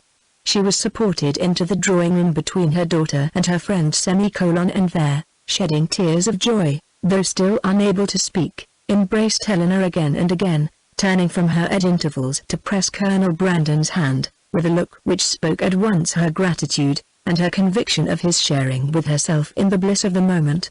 He shared it, however, in a silence even greater than her own. As soon as Mrs. Dashwood had recovered herself, to see Marianne was her first desire, and in 2 minutes she was with her beloved child, rendered dearer to her than ever by absence, unhappiness, and danger. Eleanor's delight, as she saw what each felt in the meeting, was only checked by an apprehension of its robbing Marianne of farther sleep. But Mrs. Dashwood could be calm, could be even prudent, when the life of a child was at stake, and Marianne, satisfied in knowing her mother was near her, and conscious of being too weak for conversation, submitted readily to the silence and quiet prescribed by every nurse around her. Mrs. Dashwood would sit up with her all night, and Eleanor, in compliance with her mother's entreaty, went to bed. But the rest, which one night entirely sleepless, and many hours of the most wearing anxiety seemed to make requisite, was kept off by irritation of spirits. Willoughby, poor Willoughby, as she now allowed herself to call him, was constantly in her thoughts. She would not but have heard his vindication for the world, and now blamed, now acquitted herself for having judged him so harshly before. But her promise of relating it to her sister was invariably painful. She dreaded the performance of it, dreaded what its effect on Marianne might be, doubted whether after such an explanation she could ever be happy with another, and for a moment wished Willoughby a widower. Then, remembering Colonel Brandon, reproved herself, felt that to his sufferings and his constancy far more than to his rivals, the reward of her sister was due, and wished anything rather than Mrs. Willoughby's death. The shock of Colonel Brandon's errand at Burton had been much softened to Mrs. Dashwood by her own previous alarm, for so great was her uneasiness about Marianne, that she had already determined to set out for Cleveland on that very day, without waiting for any further intelligence, and had so far settled her journey before his arrival, that the Careys were then expected every moment to fetch Margaret away, as her mother was unwilling to take her where there might be infection. Marianne continued to mend every day, and the brilliant cheerfulness of Mrs. Dashwood's looks and spirits proved her to be, as she repeatedly declared herself, one of the happiest women in the world. Eleanor could not hear the declaration, nor witness its proofs without sometimes wondering whether her mother ever recollected Edward. But Mrs. Dashwood, trusting to the temperate account of her own disappointment which Eleanor had sent her, was led away by the exuberance of her joy to think only of what would increase it. Marianne was restored to her from a danger in which, as she now began to feel, her own mistaken judgment in encouraging the unfortunate attachment to Willoughby, had contributed to place her and in her recovery she had yet another source of joy unthought of by Eleanor. It was thus imparted to her, as soon as any opportunity of private conference between them occurred. At last we are alone. My Eleanor, you do not yet know all my happiness. Colonel Brandon loves Marianne. He has told me so himself. Her daughter, feeling by turns both pleased and pained, surprised and not surprised, was all silent attention. You are never like me, dear Eleanor, or I should wonder at your composure now. Had I sat down to wish for any possible good to my family, I should have fixed on Colonel Brandon's marrying one of you as the object most desirable. And I believe Marianne will be the most happy with him of the two. Eleanor was half inclined to ask her reason for thinking so, because satisfied that none founded on an impartial consideration of their age, characters, or feelings, could be given. But her mother must always be carried away by her imagination on any interesting subject, and therefore instead of an inquiry, she passed it off with a smile. He opened his whole heart to me yesterday as we travelled. It came out quite unawares, quite undesignedly. You may well believe, could talk of nothing but my child. He could not conceal his distress. I saw that it equalled my own, and he perhaps, thinking that mere friendship, as the world now goes, would not justify so warm a sympathy, or rather, not thinking at all, I suppose giving way to irresistible feelings, made me acquainted with his earnest, tender, constant, affection for Marianne. He has loved her, my Eleanor, ever since the first moment of seeing her. Here, however, Eleanor perceived not the language, not the professions of Colonel Brandon, but the natural embellishments of her mother's active fancy, which fashioned everything delightful to her as it chose. His regard for her, infinitely surpassing anything that Willoughby ever felt or feigned, as much more warm, as more sincere or constant, whichever we are to call it, has subsisted through all the knowledge of dear Marianne's unhappy prepossession for that worthless young man! And without selfishness, without encouraging a hope! Could he have seen her happy with another? Such a noble mind! Such openness, such sincerity! No one can be deceived in him. Colonel Brandon's character, said Eleanor, as an excellent man, is well established. I know it is, replied her mother seriously, or after such a warning, I should be the last to encourage such affection, or even to be pleased by it. But his coming for me as he did, with such active, such ready friendship, is enough to prove him one of the worthiest of men. His character, however, answered Eleanor, does not rest on one act of kindness, to which his affection for Marianne, were humanity out of the case, would have prompted him. To Mrs. Jennings, to the Middletons, he has been long and intimately known. They equally love and respect him, and even my own knowledge of him, though lately acquired, is very considerable, and so highly do I value and esteem him, that if Marianne can be happy with him, I shall be as ready as yourself to think our connection the greatest blessing to us in the world. What answer did you give him? Did you allow him to hope? Oh, my love, I could not then talk of hope to him or to myself. Marianne might at that moment be dying. But he did not ask for hope or encouragement. His was an involuntary confidence, an irrepressible effusion to a soothing friend, not an application to a parent. Yet after a time I did say, for at first I was quite overcome, that if she lived, as I trusted she might, my greatest happiness would lie in promoting their marriage, and since our arrival, since our delightful security, I have repeated it to him more fully, have given him every encouragement in my power. Time, a very little time, I tell him, will do everything. Marianne's heart is not to be wasted forever on such a man as Willoughby. His own merits must soon secure it. To judge from the Colonel's spirits, however, you have not yet made him equally sanguine. No. He thinks Marianne's affection too deeply rooted for any change in it under a great length of time, and even supposing her heart again free, is too diffident of himself to believe that with such a difference of age and disposition he could ever attach her. There, however, he is quite mistaken. His age is only so much beyond hers as to be an advantage, as to make his character and principles fixed. And his disposition, I am well convinced, is exactly the very one to make your sister happy. And his person, his manners too, are all in his favor. My partiality does not blind me. He certainly is not so handsome as Willoughby, but at the same time, there is something much more pleasing in his countenance. There was always a something, if you remember, in Willoughby's eyes at times, which I did not like. Eleanor could not remember it, but her mother, without waiting for her assent, continued. And his manners, the Colonel's manners, are not only more pleasing to me than Willoughby's ever were, but they are of a kind I well know to be more solidly attaching to Marianne. Their gentleness, their genuine attention to other people, and their manly unstudied simplicity is much more accordant with her real disposition, than the liveliness often artificial, and often ill-timed of the other.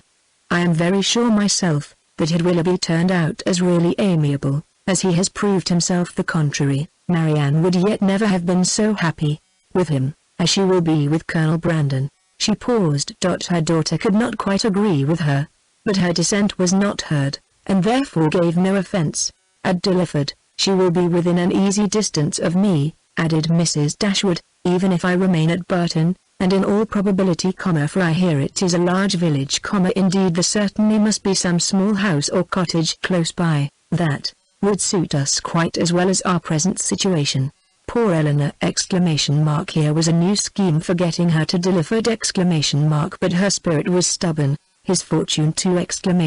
For at my time of life, you know, everybody cares about that! And though I neither know nor desire to know what it really is, I am sure it must be a good one. Here they were interrupted by the entrance of a third person, and Eleanor withdrew to think it all over in private, to wish success to her friend, and yet in wishing it, to feel a pang for Willoughby. Chapter 46. Marianne's illness, though weakening in its kind, had not been long enough to make her recovery slow, and with youth, natural strength, and her mother's presence in aid, it proceeded so smoothly as to enable her to remove, within 4 days after the arrival of the latter, into Mrs. Palmer's dressing room. When there, at her own particular request, for she was impatient to pour forth her thanks to him for fetching her mother, Colonel Brandon was invited to visit her.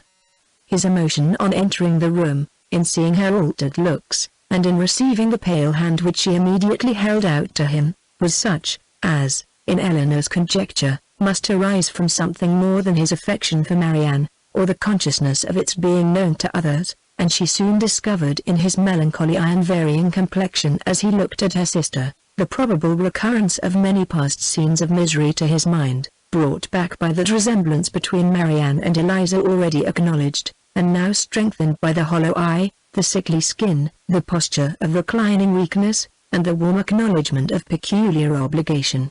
Mrs. Dashwood, not less watchful of what passed than her daughter, but with a mind very differently influenced, and therefore watching to very different effect, saw nothing in the Colonel's behavior but what arose from the most simple and self-evident sensations, while in the actions and words of Marianne she persuaded herself to think that something more than gratitude already dawned. At the end of another day or two, Marianne growing visibly stronger every 12 hours, Mrs. Dashwood, urged equally by her own and her daughter's wishes, began to talk of removing to Barton. On her measures depended those of her two friends. Mrs. Jennings could not quit Cleveland during the Dashwood stay, and Colonel Brandon was soon brought, by their united request, to consider his own abode there as equally determinate, if not equally indispensable.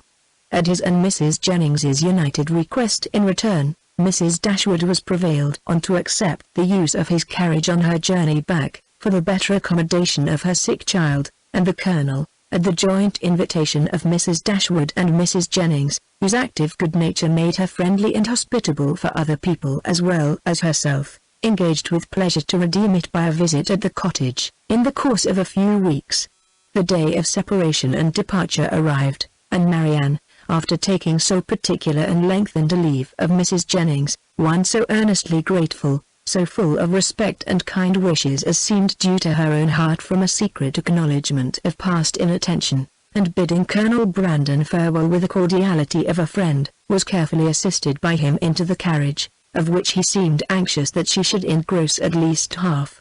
Mrs. Dashwood and Elinor then followed, and the others were left by themselves, to talk of the travellers, and feel their own dullness, till Mrs. Jennings was summoned to her chaise to take comfort in the gossip of her maid for the loss of her two young companions, and Colonel Brandon immediately afterwards took his solitary way to Delaford. The Dashwoods were 2 days on the road, and Marianne bore her journey on both, without essential fatigue. Everything that the most zealous affection, the most solicitous care could do to render her comfortable, was the office of each watchful companion, and each found their reward in her bodily ease, and her calmness of spirits. To Elinor, the observation of the latter was particularly grateful. She, who had seen her week after week so constantly suffering, oppressed by anguish of heart which she had neither courage to speak of, nor fortitude to conceal, now saw with a joy, which no other could equally share, an apparent composure of mind, which, in being the result as she trusted of serious reflection, must eventually lead her to contentment and cheerfulness. As they approached Barton, indeed, and entered on scenes of which every field and every tree brought some peculiar, some painful recollection, she grew silent and thoughtful, and turning away her face from their notice, sat earnestly gazing through the window. But here, Elinor could neither wonder nor blame, and when she saw, as she assisted Marianne from the carriage, that she had been crying, she saw only an emotion too natural in itself to raise anything less tender than pity, and in its unobtrusiveness entitled to praise.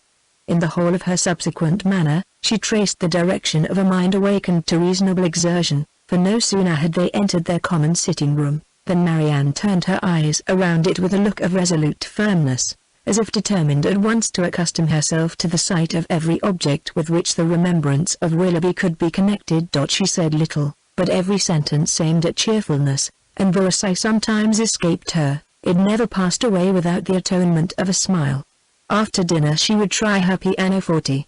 She went to it, but the music on which her eye first rested was an opera, procured for her by Willoughby, containing some of their favourite duets, and bearing on its outward leaf her own name in his handwriting. That would not do. She shook her head, put the music aside, and after running over the keys for a minute, complained of feebleness in her fingers, and closed the instrument again, declaring however with firmness as she did so, that she should in future practice much. The next morning produced no abatement in these happy symptoms. On the contrary, with a mind and body alike strengthened by rest, she looked and spoke with more genuine spirit, anticipating the pleasure of Margaret's return, and talking of the dear family party which would then be restored, of their mutual pursuits and cheerful society, as the only happiness worth a wish. "When the weather is settled, and I have recovered my strength," said she, "we will take long walks together every day. We will walk to the farm at the edge of the down, and see how the children go on. We will walk to Sir John's new plantations at Burton Cross, and the Abland, and we will often go the old ruins of the Priory, and try to trace its foundations as far as we are told they once reached. I know we shall be happy. I know the summer will pass happily away. I mean never to be later in rising than 6, and from that time till dinner I shall divide every moment between music and reading. I have formed my plan, and am determined to enter on a course of serious study. Our own library is too well known to me, to be resorted to for anything beyond mere amusement. But there are many works well worth reading at the park, and there are others of more modern production which I know I can borrow of Colonel Brandon. By reading only 6 hours a day, I shall gain in the course of a 12-month a great deal of instruction which I now feel myself to want." Eleanor honored her for a plan which originated so nobly as this, though smiling to see the same eager fancy which had been leading her to the extreme of languid indolence and selfish repining, now at work in introducing excess into a scheme of such rational employment and virtuous self-control. Her smile however changed to a sigh when she remembered that promise to Willoughby was yet unfulfilled, and feared she had that to communicate which might again unsettle the mind of Marianne, and ruin at least for a time this fair prospect of busy tranquillity. Willing therefore to delay the evil hour, she resolved to wait till her sister's health were more secure, before she appointed it. But the resolution was made only to be broken. Marianne had been 2 or 3 days at home, before the weather was fine enough for an invalid like herself to venture out. But at last a soft, genial morning appeared, such as might tempt the daughter's wishes and the mother's confidence, and Marianne, leaning on Eleanor's arm, was authorized to walk as long as she could without fatigue, in the lane before the house.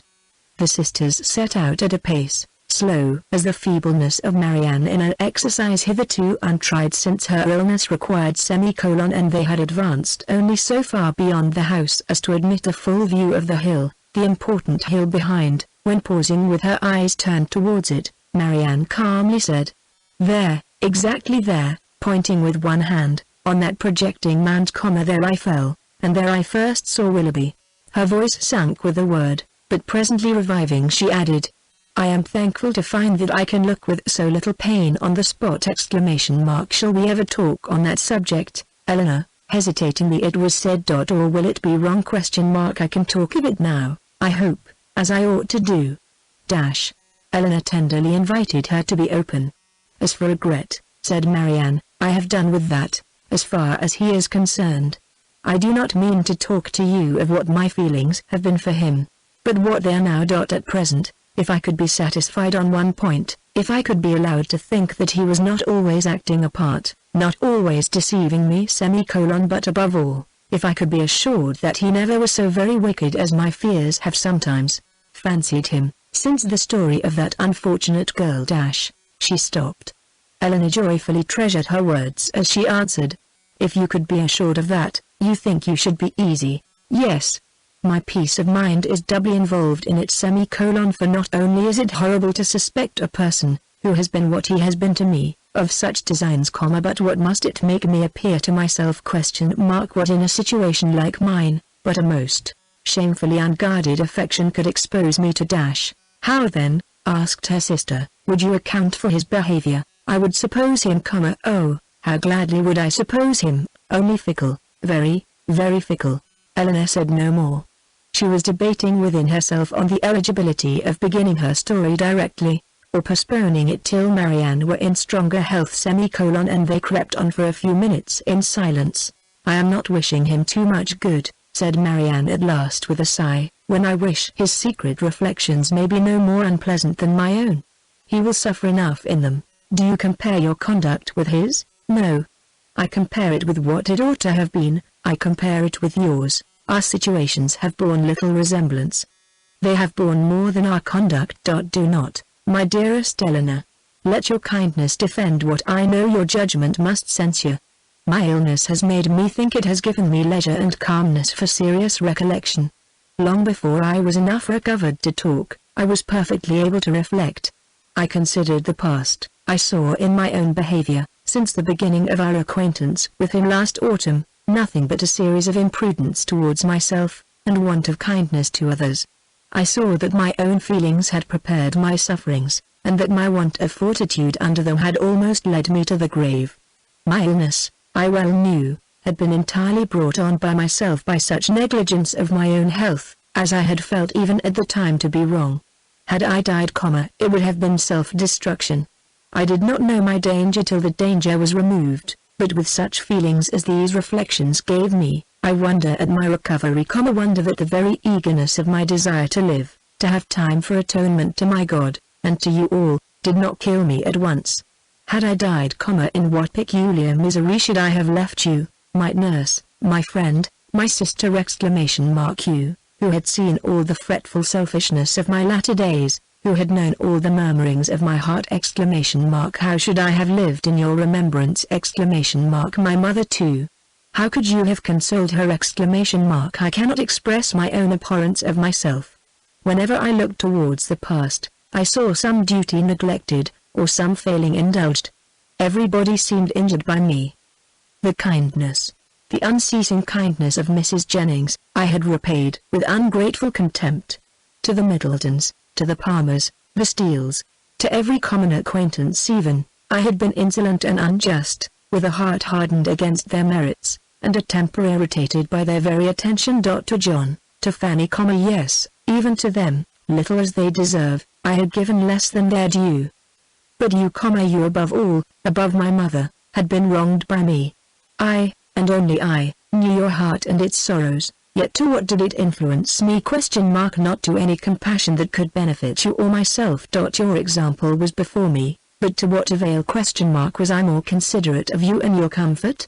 Did I imitate your forbearance, or lessen your restraints, by taking any part in those offices of general complaisance or particular gratitude which you had hitherto been left to discharge alone? No, not less when I knew you to be unhappy, than when I had believed you at ease, did I turn away from every exertion of duty or friendship, scarcely allowing sorrow to exist but with me, regretting only that heart which had deserted and wronged me, and leaving you, for all I professed an unbounded affection, to be miserable for my sake.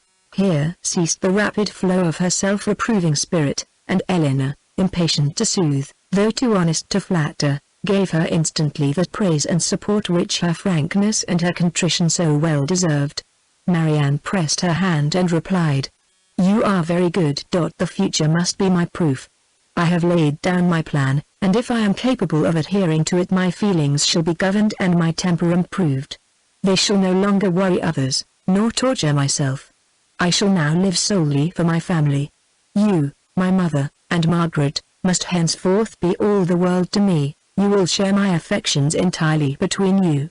From my home, I shall never again have the smallest incitement to move, and if I do mix in other society, it will be only to show that my spirit is humbled, my heart amended, and that I can practice the civilities, the lesser duties of life, with gentleness and forbearance. As for Willoughby, to say that I shall soon or that I shall ever forget him, would be idle. His remembrance can be overcome by no change of circumstances or opinions. But it shall be regulated, it shall be checked by religion, by reason, by constant employment." She paused and added in a low voice, "If I could but know his heart, everything would become easy." Eleanor, who had now been for some time reflecting on the propriety or impropriety of speedily hazarding her narration, without feeling at all nearer decision than at first, heard this, and perceiving that as reflection did nothing, resolution must do all, soon found herself leading to the fact. She managed the recital, as she hoped, with address, prepared her anxious listener with caution, related simply and honestly the chief points on which Willoughby grounded his apology, did justice to his repentance, and softened only his protestations of present regard. Marianne said not a word. She trembled, her eyes were fixed on the ground, and her lips became whiter than even sickness had left them. 1,000 inquiries sprung up from her heart, but she dared not urge one. She caught every syllable with panting eagerness. Her hand, unknowingly to herself, closely pressed her sister's, and tears covered her cheeks. Eleanor, dreading her being tired, led her towards home, until they reached the door of the cottage, easily conjecturing what her curiosity must be, though no question was suffered to speak it, talked of nothing but Willoughby, and their conversation together, and was carefully minute in every particular of speech and look, where minuteness could be safely indulged. As soon as they entered the house, Marianne, with a kiss of gratitude and these 2 words just articulate through her tears, "Tell Mamma," withdrew from her sister and walked slowly upstairs. Eleanor would not attempt to disturb a solitude so reasonable as what she now sought, and with a mind anxiously prearranging its result, and a resolution of reviving the subject again, should Marianne fail to do it, she turned into the parlour to fulfill her parting injunction. Chapter 47. Mrs. Dashwood did not hear unmoved the vindication of her former favourite. She rejoiced in his being cleared from some part of his imputed guilt. She was sorry for him. She wished him happy. But the feelings of the past could not be recalled. Nothing could restore him with a faith unbroken, a character unblemished, to Marianne. Nothing could do away the knowledge of what the latter had suffered through his means, nor remove the guilt of his conduct towards Eliza. Nothing could replace him, therefore, in her former esteem, nor injure the interests of Colonel Brandon. Had Mrs. Dashwood, like her daughter, heard Willoughby's story from himself, had she witnessed his distress, and been under the influence of his countenance and his manner, it is probable that her compassion would have been greater. But it was neither in Eleanor's power, nor in her wish, to rouse such feelings in another, by her retailed explanation, as had at first been called forth in herself.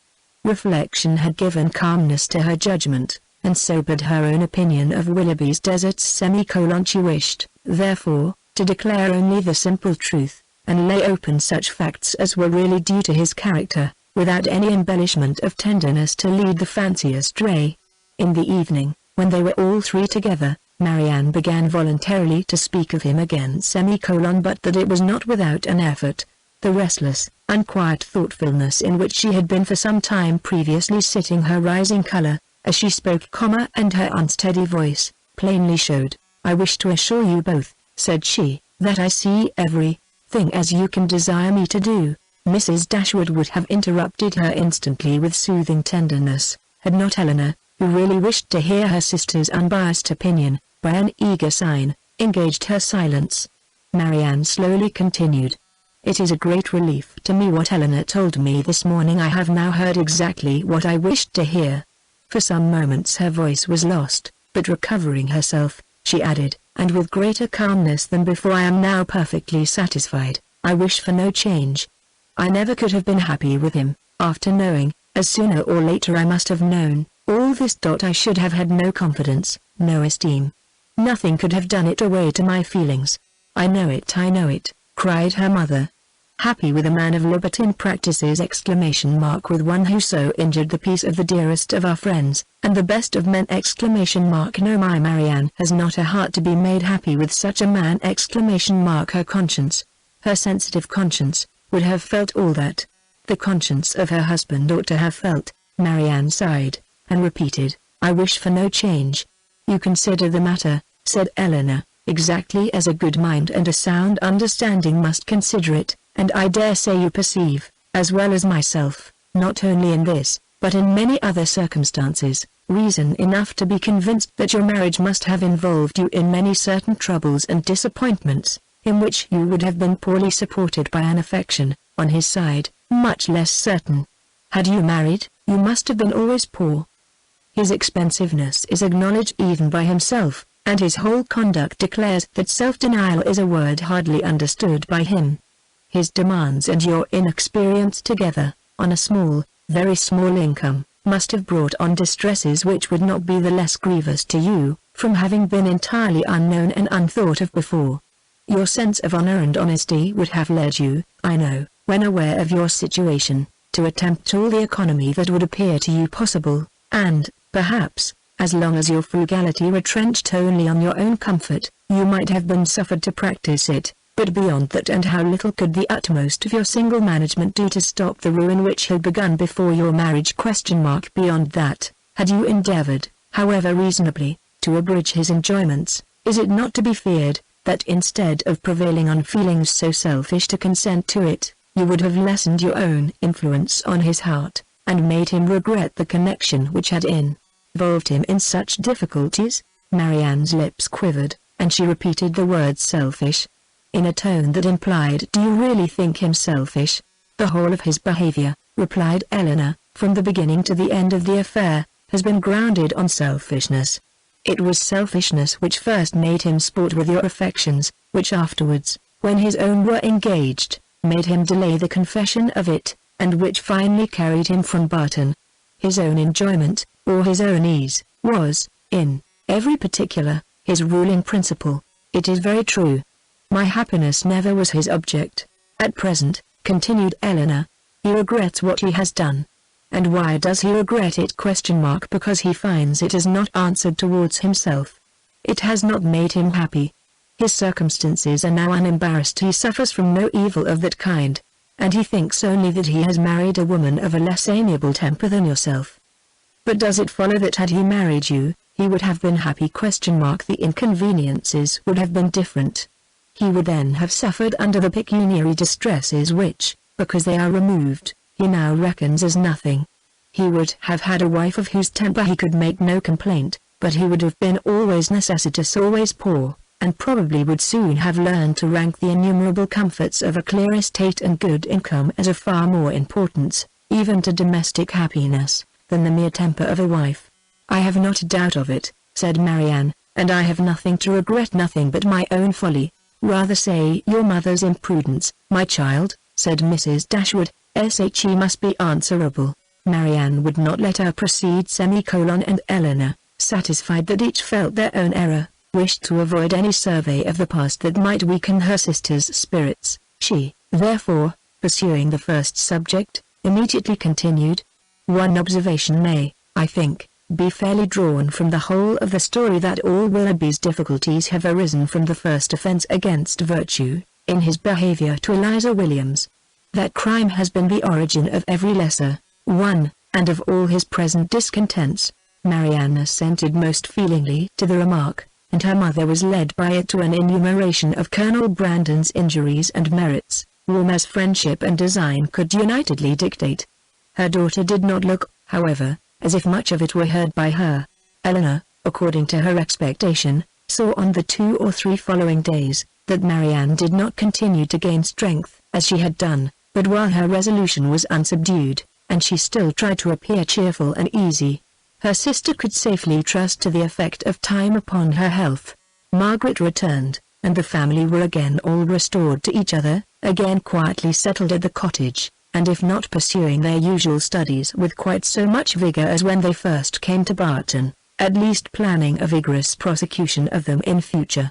Eleanor grew impatient for some tidings of Edward. She had heard nothing of him since her leaving London, nothing new of his plans, nothing certain even of his present abode.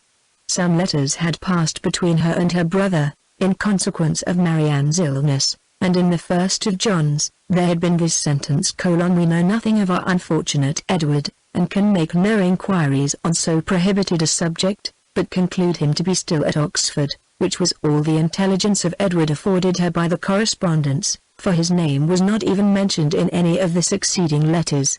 She was not doomed, however, to be long in ignorance of his measures. Their manservant had been sent one morning to Exeter on business, and when, as he waited at table, he had satisfied the inquiries of his mistress as to the event of his errand, this was his voluntary communication: "I suppose you know, ma'am, that Mr. Ferrars is married." Marianne gave a violent start, fixed her eyes upon Eleanor, saw her turning pale, and fell back in her chair in hysterics. Mrs. Dashwood, whose eyes, as she answered the servant's inquiry, had intuitively taken the same direction, was shocked to perceive by Eleanor's countenance how much she really suffered, and a moment afterwards, alike distressed by Marianne's situation, knew not on which child to bestow her principal attention. The servant, who saw only that Miss Marianne was taken ill, had sense enough to call one of the maids, who, with Mrs. Dashwood's assistance, supported her into the other room. By that time, Marianne was rather better, and her mother, leaving her to the care of Margaret and the maid, returned to Eleanor, who, though still much disordered, had so far recovered the use of her reason and voice as to be just beginning an inquiry of Thomas, as to the source of his intelligence. Mrs. Dashwood immediately took all that trouble on herself, and Eleanor had the benefit of the information without the exertion of seeking it. "Who told you that Mr. Ferrars was married, Thomas?" "I see Mr. Ferrars myself, ma'am, this morning in Exeter, and his lady too, Miss Steele as was.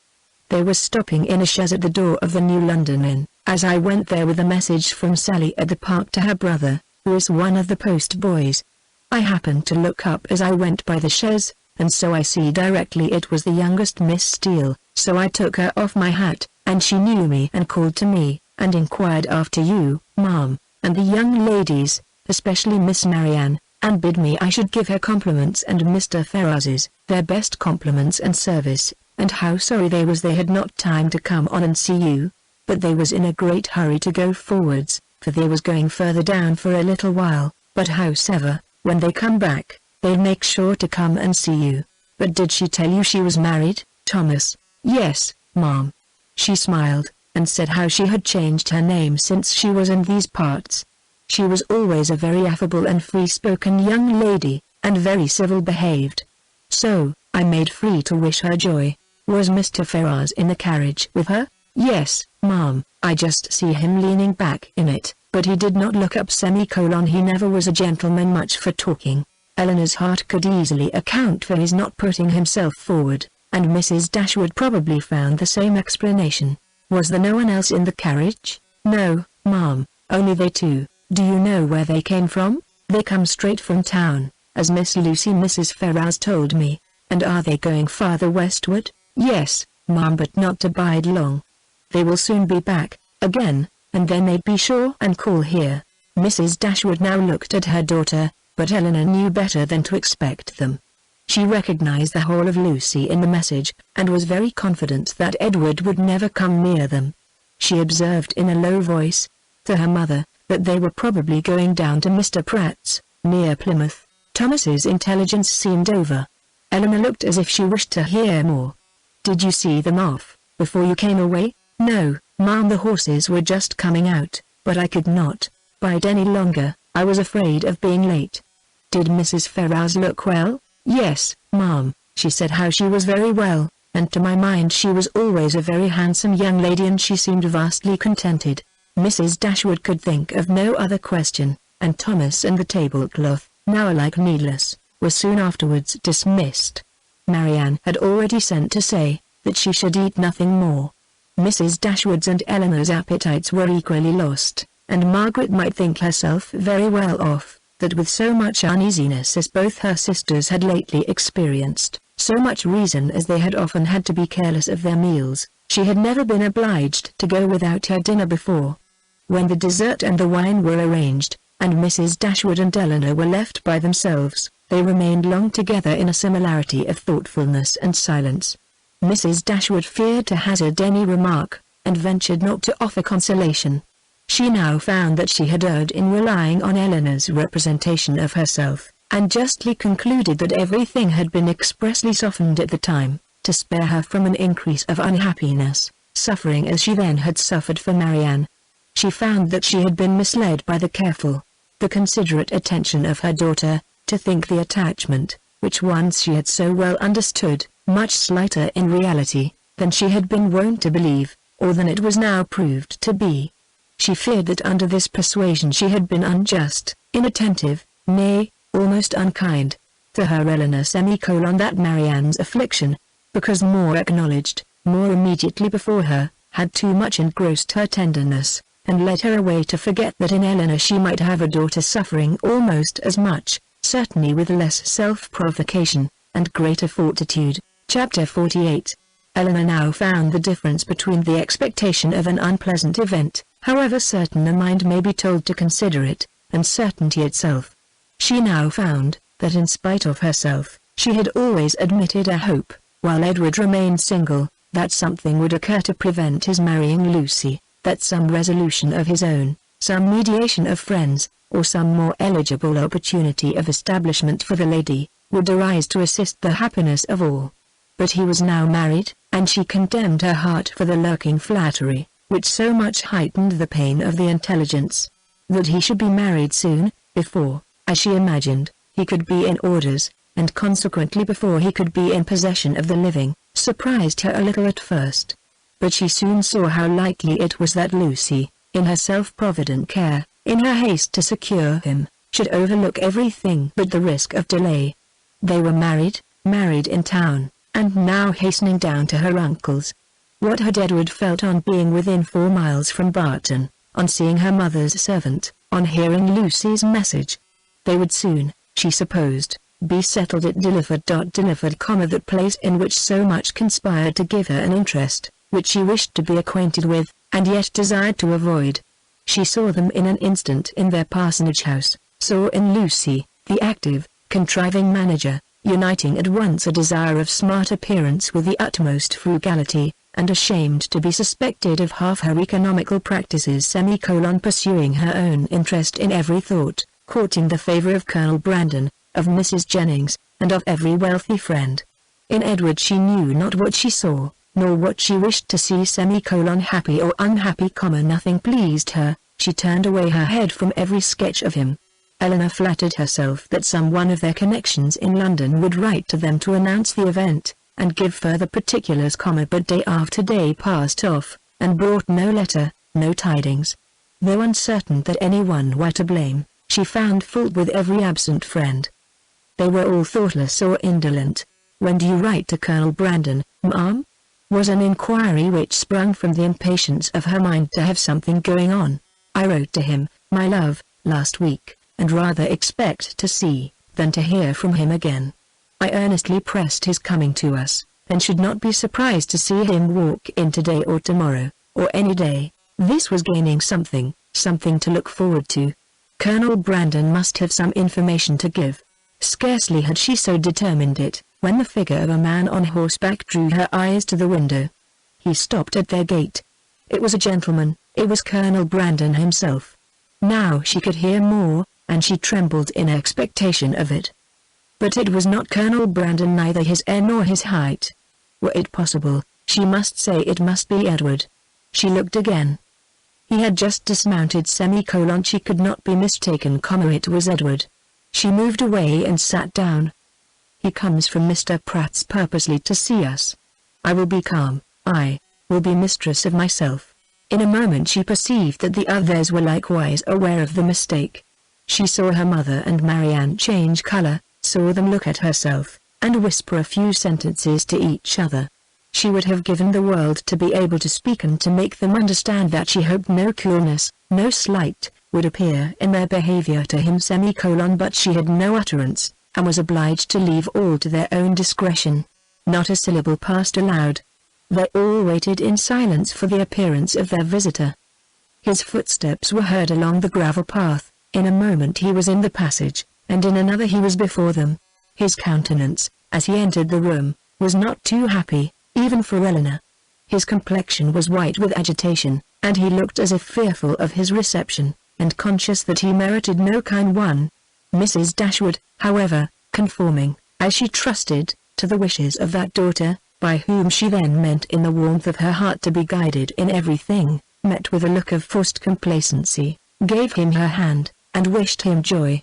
He colored, and stammered out an unintelligible reply. Eleanor's lips had moved with her mother's, and, when the moment of action was over, she wished that she had shaken hands with him too. But it was then too late, and with a countenance meaning to be open, she sat down again and talked of the weather. Marianne had retreated as much as possible out of sight, to conceal her distress, and Margaret, understanding some part, but not the whole of the case, thought it incumbent on her to be dignified, and therefore took a seat as far from him as she could, and maintained a strict silence. When Eleanor had ceased to rejoice in the dryness of the season, a very awful pause took place. It was put an end to by Mrs. Dashwood, who felt obliged to hope that he had left Mrs. Ferrars very well. In a hurried manner, He replied in the affirmative. Another pause. Eleanor, resolving to exert herself, though fearing the sound of her own voice, now said, "Is Mrs. Ferrars at Longstaple?" "At Longstaple," he replied, with an air of surprise. "No, my mother is in town." "I meant," said Eleanor, taking up some work from the table, "to inquire for Mrs. Edward Ferrars." She dared not look up but her mother and Marianne both turned their eyes on him. He colored, seemed perplexed, looked doubtingly, and, after some hesitation, said, "Perhaps you mean my brother." "You mean Mrs. Robert Ferrars." "Mrs. Robert Ferrars," was repeated by Marianne and her mother in an accent of the utmost amazement. And though Eleanor could not speak, even her eyes were fixed on him with the same impatient wonder.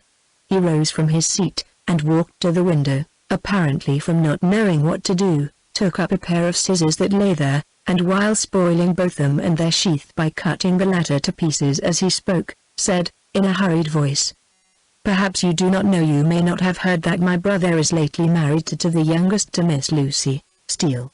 His words were echoed with unspeakable astonishment by all but Helena, who sat with her head leaning over her work, in a state of such agitation as made her hardly know where she was. "Yes," said he, "they were married last week, and are now at Dawlish."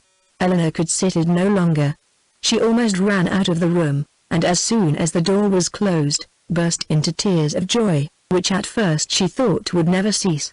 Edward, who had till then looked anywhere, rather than at her, saw her hurry away, and perhaps saw or even heard her emotion, for immediately afterwards he fell into the reverie, which no remarks, no inquiries, no affectionate address of Mrs. Dashwood could penetrate, and at last, without saying a word, quitted the room, and walked out towards the village, leaving the others in the greatest astonishment and perplexity on a change in his situation, so wonderful and so sudden, a perplexity which they had no means of lessening but by their own conjectures.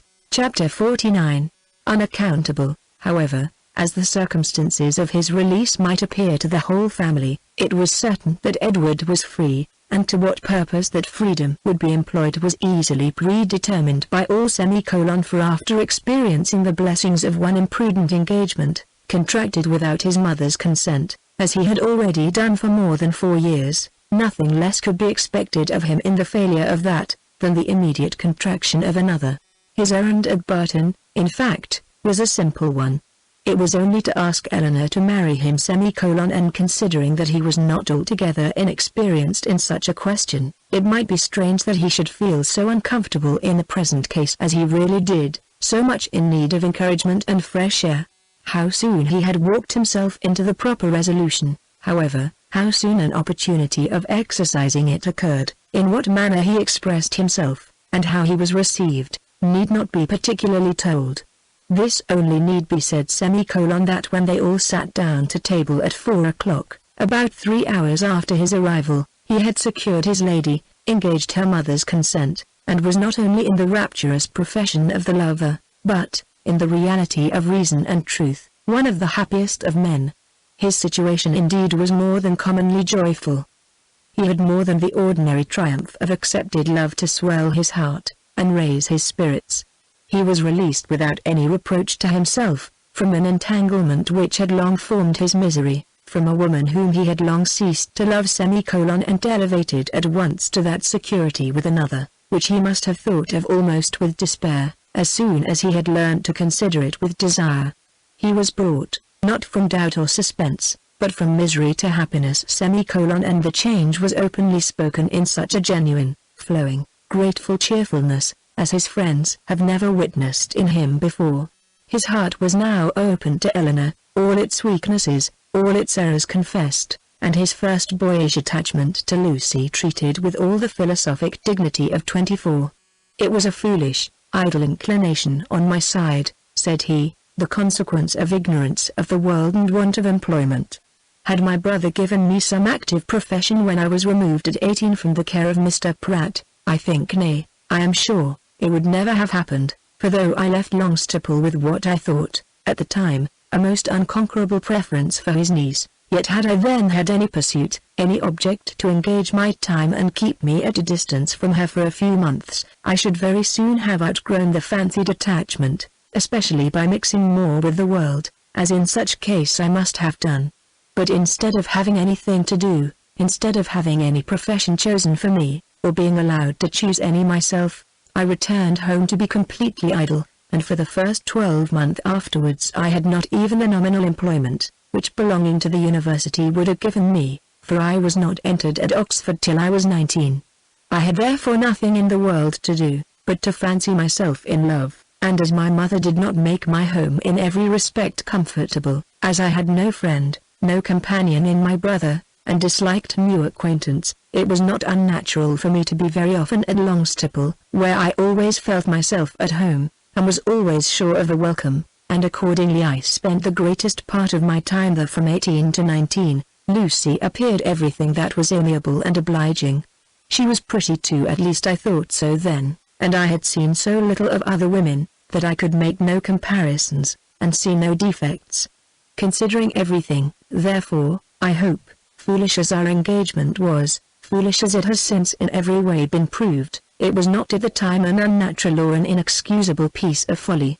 The change which a few hours had wrought in the minds and the happiness of the Dashwoods, was such so great as promised them all, the satisfaction of a sleepless night. Mrs. Dashwood, too happy to be comfortable, knew not how to love Edward, nor praise Eleanor enough, how to be enough thankful for his release without wounding his delicacy, nor how at once to give them leisure for unrestrained conversation together, and yet enjoy, as she wished, the sight and society of both. Marianne could speak her happiness only by tears. Comparisons would occur, regrets would rise, and her joy, though sincere as her love for her sister, was of a kind to give her neither spirits nor language. But Helena, how are her feelings to be described? From the moment of learning that Lucy was married to another, that Edward was free, to the moment of his justifying the hopes which had so instantly followed, she was everything by turns but tranquil. But when the second moment had passed, when she found every doubt, every solicitude removed, compared her situation with what so lately it had been, saw him honorably released from his former engagement, saw him instantly profiting by the release, to address herself and declare an affection as tender, as constant as she had ever supposed it to be, she was oppressed, she was overcome by her own felicity, and happily disposed as is the human mind to be easily familiarized with any change for the better. It required several hours to give sedateness to her spirits, or any degree of tranquility to her heart. Edward was now fixed at the cottage at least for a week, for whatever other claims might be made on him. It was impossible that less than a week should be given up to the enjoyment of Eleanor's company, or suffice to say half that was to be said of the past, the present, and the future, for though a very few hours spent in the hard labor of incessant talking will dispatch more subjects than can really be in common between any two rational creatures, yet with lovers it is different. Between them no subject is finished, no communication is even made, till it has been made at least 20 times over. Lucy's marriage, the unceasing and reasonable wonder among them all, formed of course one of the earliest discussions of the lovers, and Eleanor's particular knowledge of each party made it appear to her in every view, as one of the most extraordinary and unaccountable circumstances she had ever heard. How they could be thrown together, and by what attraction Robert could be drawn on to marry a girl, of whose beauty she had herself heard him speak without any admiration, a girl too already engaged to his brother, and on whose account that brother had been thrown off by his family, it was beyond her comprehension to make out. To her own heart it was a delightful affair, to her imagination it was even ridiculous one, but to her reason, her judgment, it was completely a puzzle. Edward could only attempt an explanation by supposing that, perhaps, at first accidentally meeting, the vanity of the one had been so worked on by the flattery of the other, as to lead by degrees to all the rest. Eleanor remembered what Robert had told her in Harley Street, of his opinion of what his own mediation in his brother's affairs might have done, if applied to in time. She repeated it to Edward. That it was exactly like Robert, was his immediate observation. And that, he presently added, might perhaps be in his head when the acquaintance between them first began. And Lucy perhaps at first might think only of procuring his good offices in my favor. Other designs might afterward arise. How long it had been carrying on between them, however, he was equally at a loss with herself to make out, for at Oxford, where he had remained for choice ever since his quitting London. He had had no means of hearing of her but from herself, and her letters to the very last were neither less frequent, nor less affectionate than usual. Not the smallest suspicion, therefore, had ever occurred to prepare him for what followed. And when at last it burst on him in a letter from Lucy herself, he had been for some time, he believed, half stupefied between the wonder, the horror, and the joy of such a deliverance. He put the letter into Eleanor's hands. Dear Sir, being very sure I have long lost your affections, I have thought myself at liberty to bestow my own on another, and have no doubt of being as happy with him as I once used to think I might be with you, but I scorn to accept a hand while the heart was another's. Sincerely wish you happy in your choice, and it shall not be my fault if we are not always good friends, as our near relationship now makes proper. I can safely say I owe you no ill will, and am sure you will be too generous to do us any ill offices.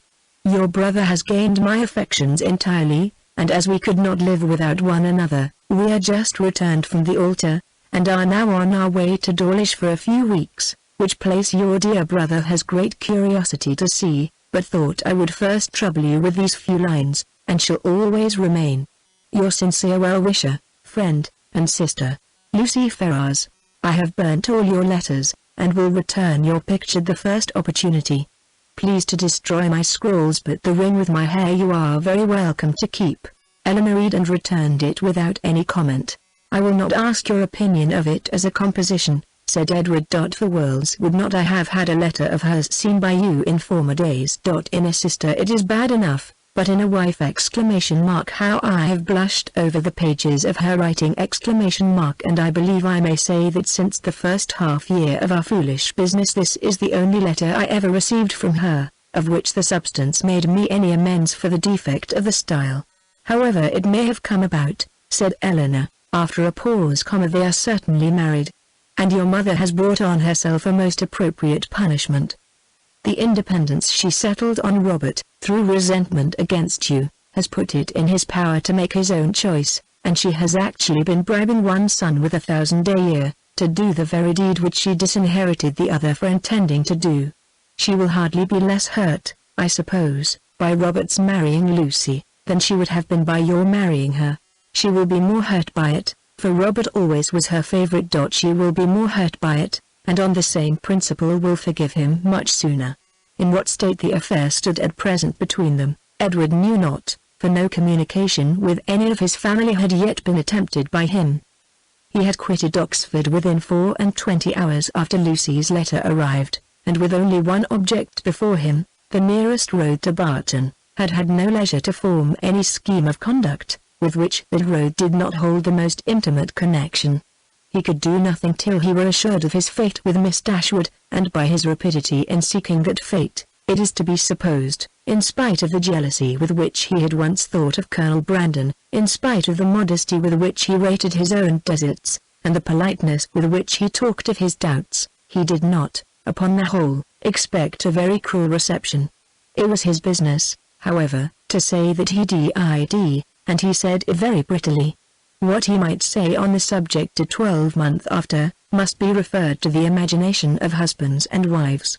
That Lucy had certainly meant to deceive, to go off with a flourish of malice against him in her message by Thomas, was perfectly clear to Eleanor, and Edward himself, now thoroughly enlightened on her character, had no scruple in believing her capable of the utmost meanness of wanton ill nature.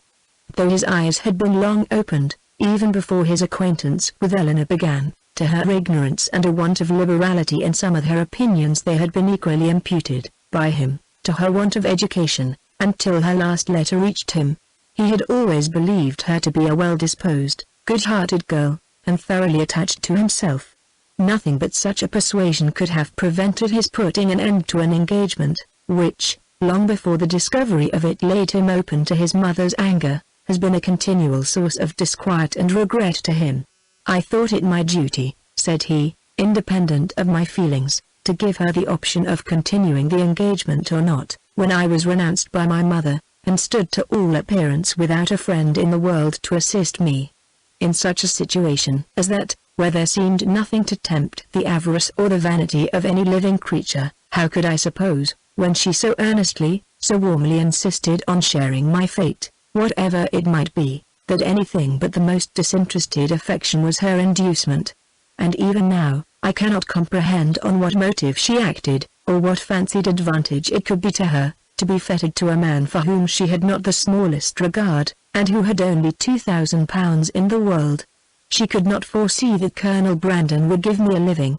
No, but she might suppose that something would occur in your favor, that your own family might in time relent.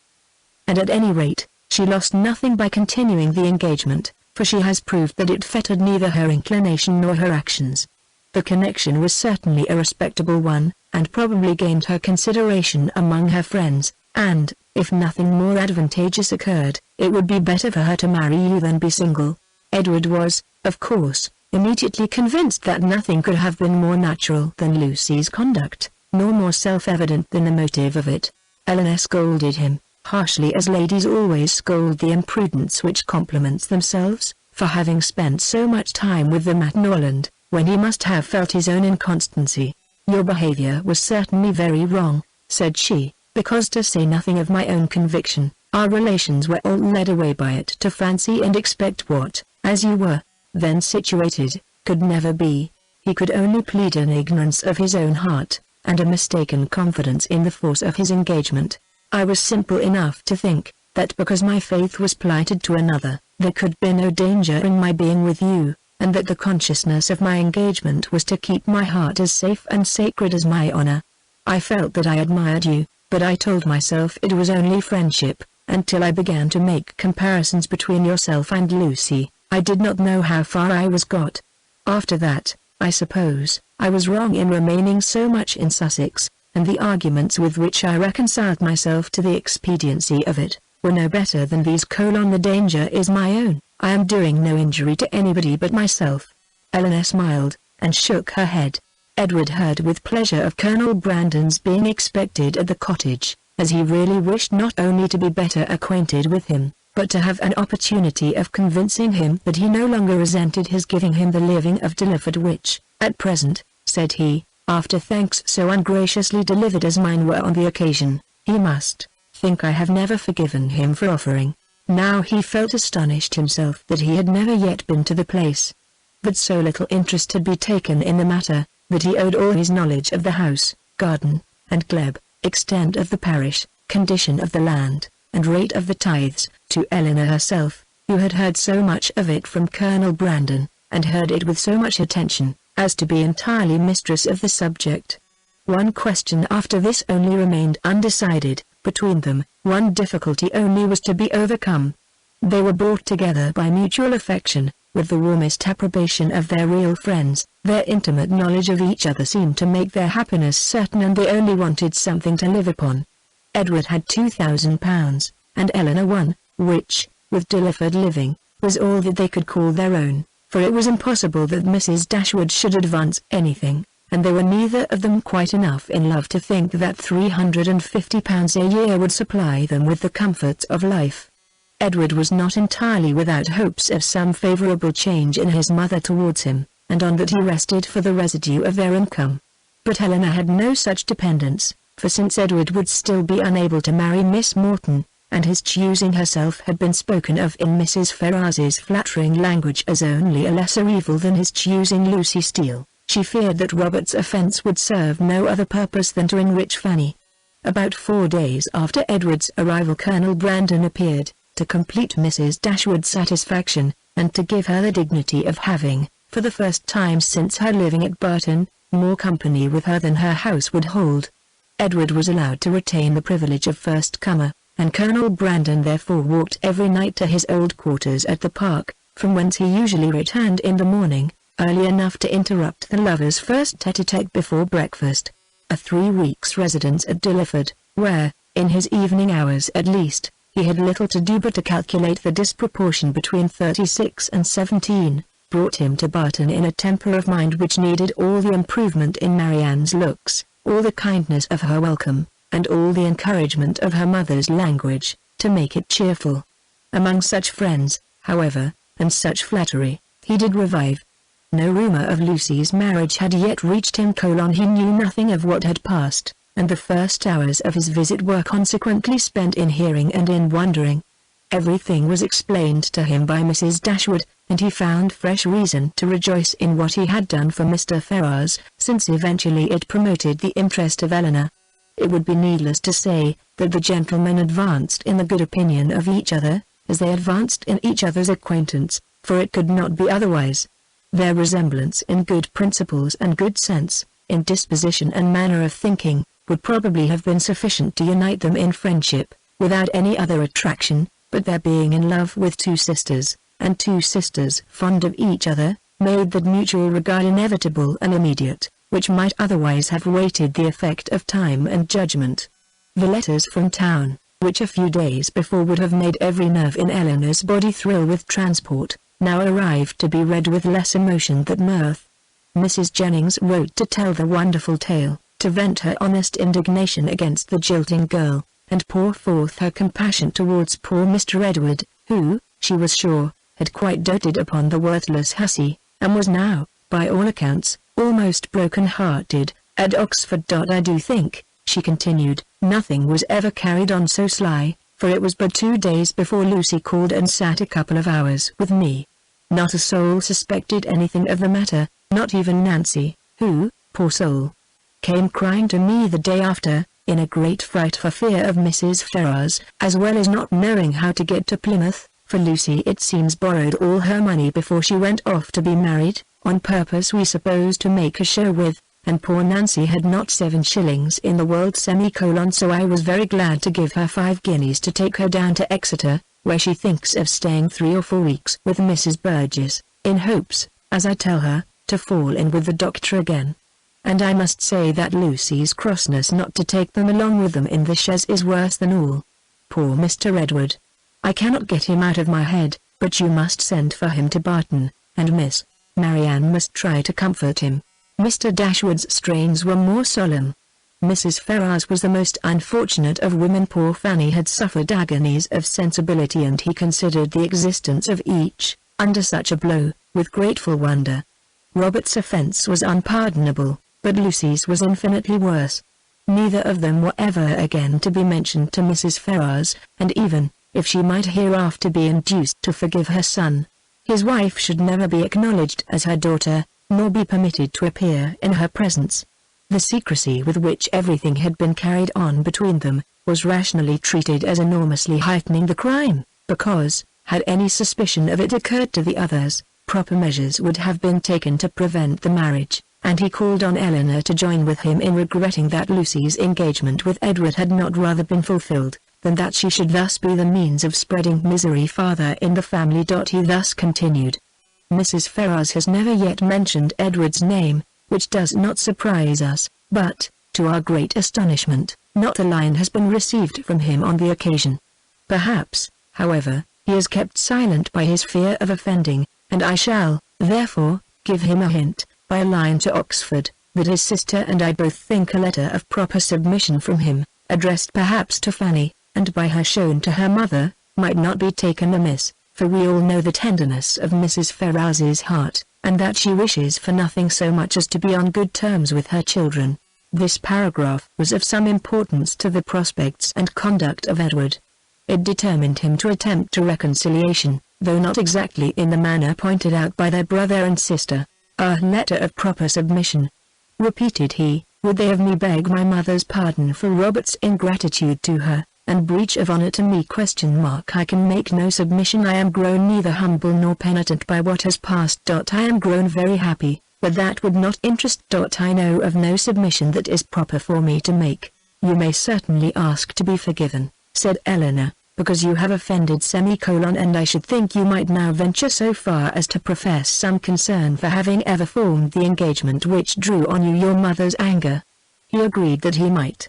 And when she has forgiven you, perhaps a little humility may be convenient while acknowledging a second engagement, almost as imprudent in her eyes as the first. He had nothing to urge against it, but still resisted the idea of a letter of proper submission, and therefore, to make it easier to him, as he declared a much greater willingness to make mean concessions by word of mouth than on paper, it was resolved that, instead of writing to Fanny, he should go to London, and personally entreat her good offices in his favor. And if they really do interest themselves, said Marianne, in her new character of candor, in bringing about a reconciliation, I shall think that even John and Fanny are not entirely without merit.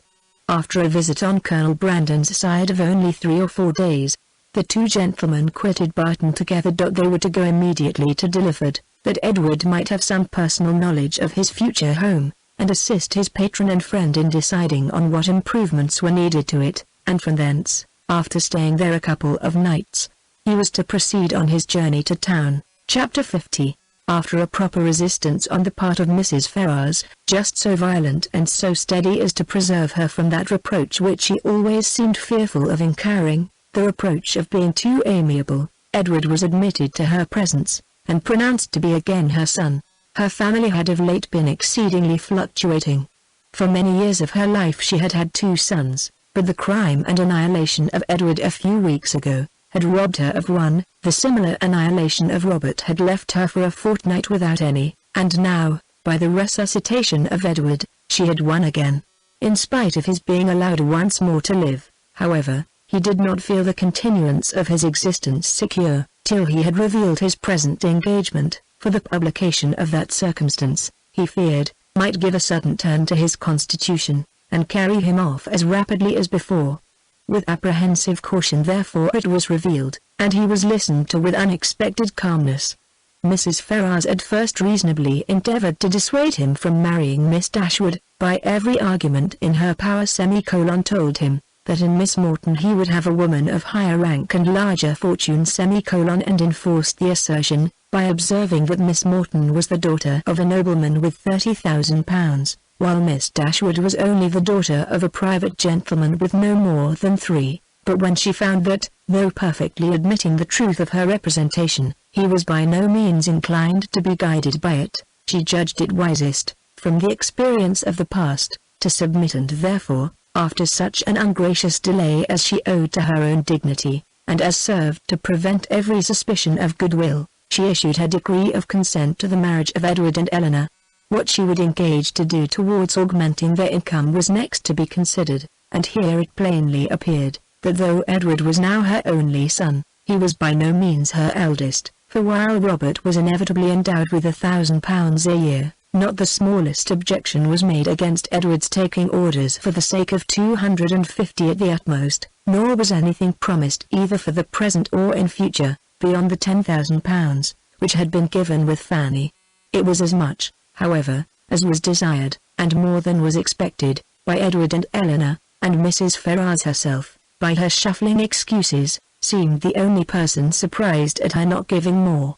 With an income quite sufficient to their wants thus secured to them, they had nothing to wait for after Edward was in possession of the living, but the readiness of the house, to which Colonel Brandon, with an eager desire for the accommodation of Eleanor, was making considerable improvements, and after waiting some time for their completion, after experiencing, as usual, 1,000 disappointments and delays from the unaccountable dilatoriness of the workmen, Eleanor, as usual, broke through the first positive resolution of not marrying till everything was ready, and the ceremony took place in Barton Church early in the autumn.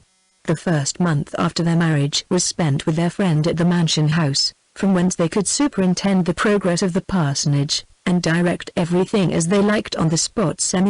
Could choose papers, project shrubberies, and invent a sweep.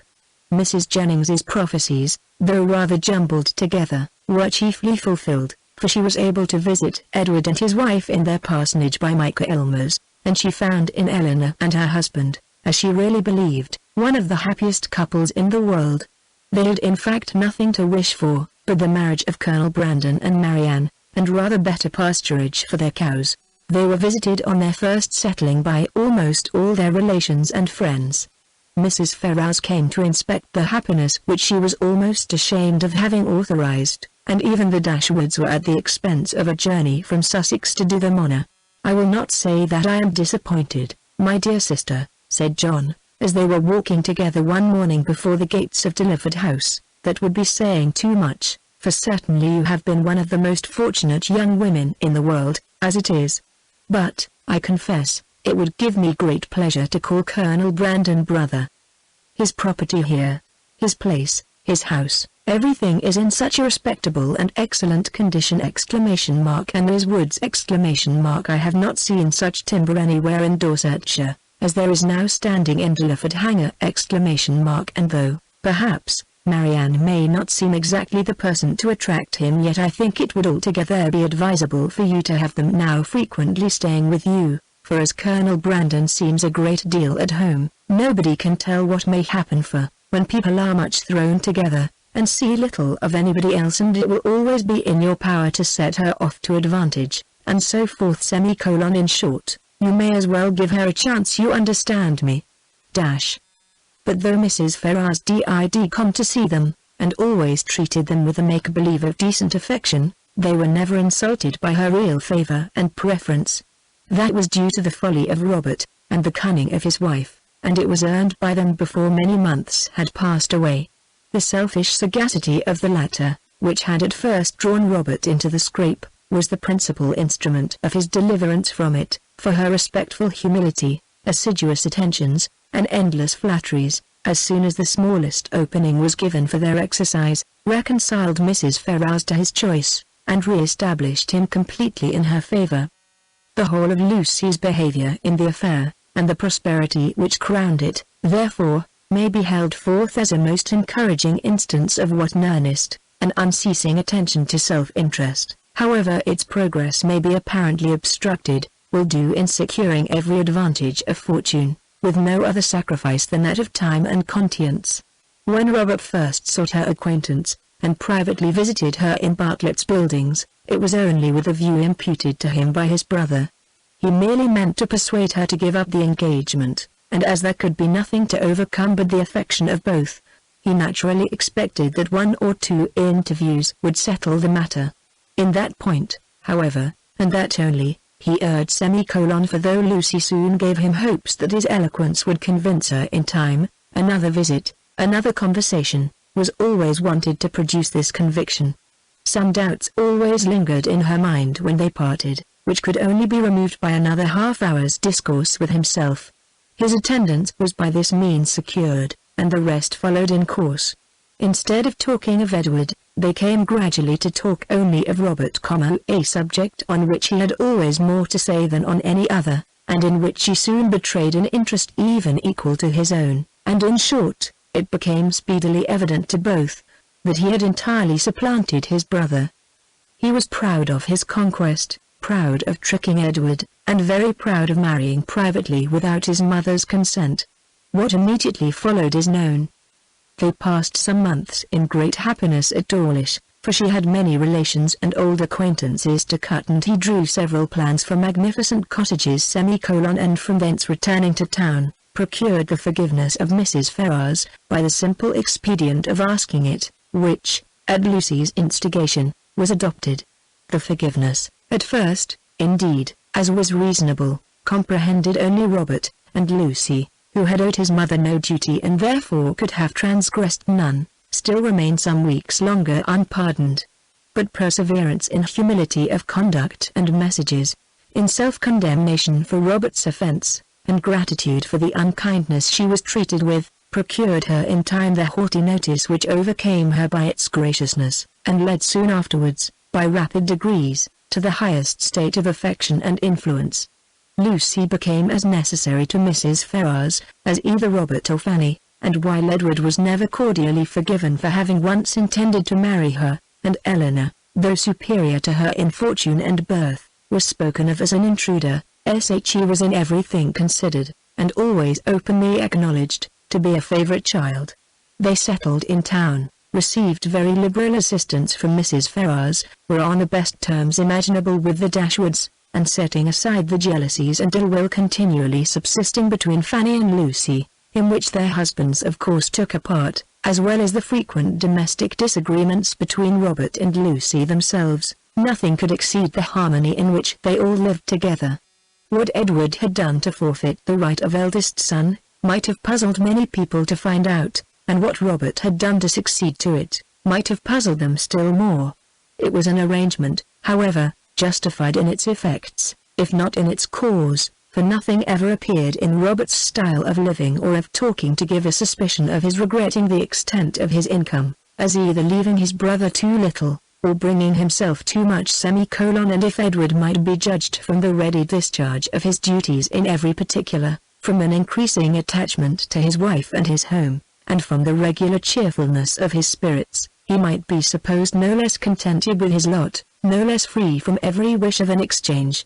Eleanor's marriage divided her as little from her family as could well be contrived, without rendering the cottage at Barton entirely useless, for her mother and sisters spent much more than half their time with her. Mrs. Dashwood was acting on motives of policy as well as pleasure in the frequency of her visits at Delaford, for her wish of bringing Marianne and Colonel Brandon together was hardly less earnest, though rather more liberal than what John had expressed.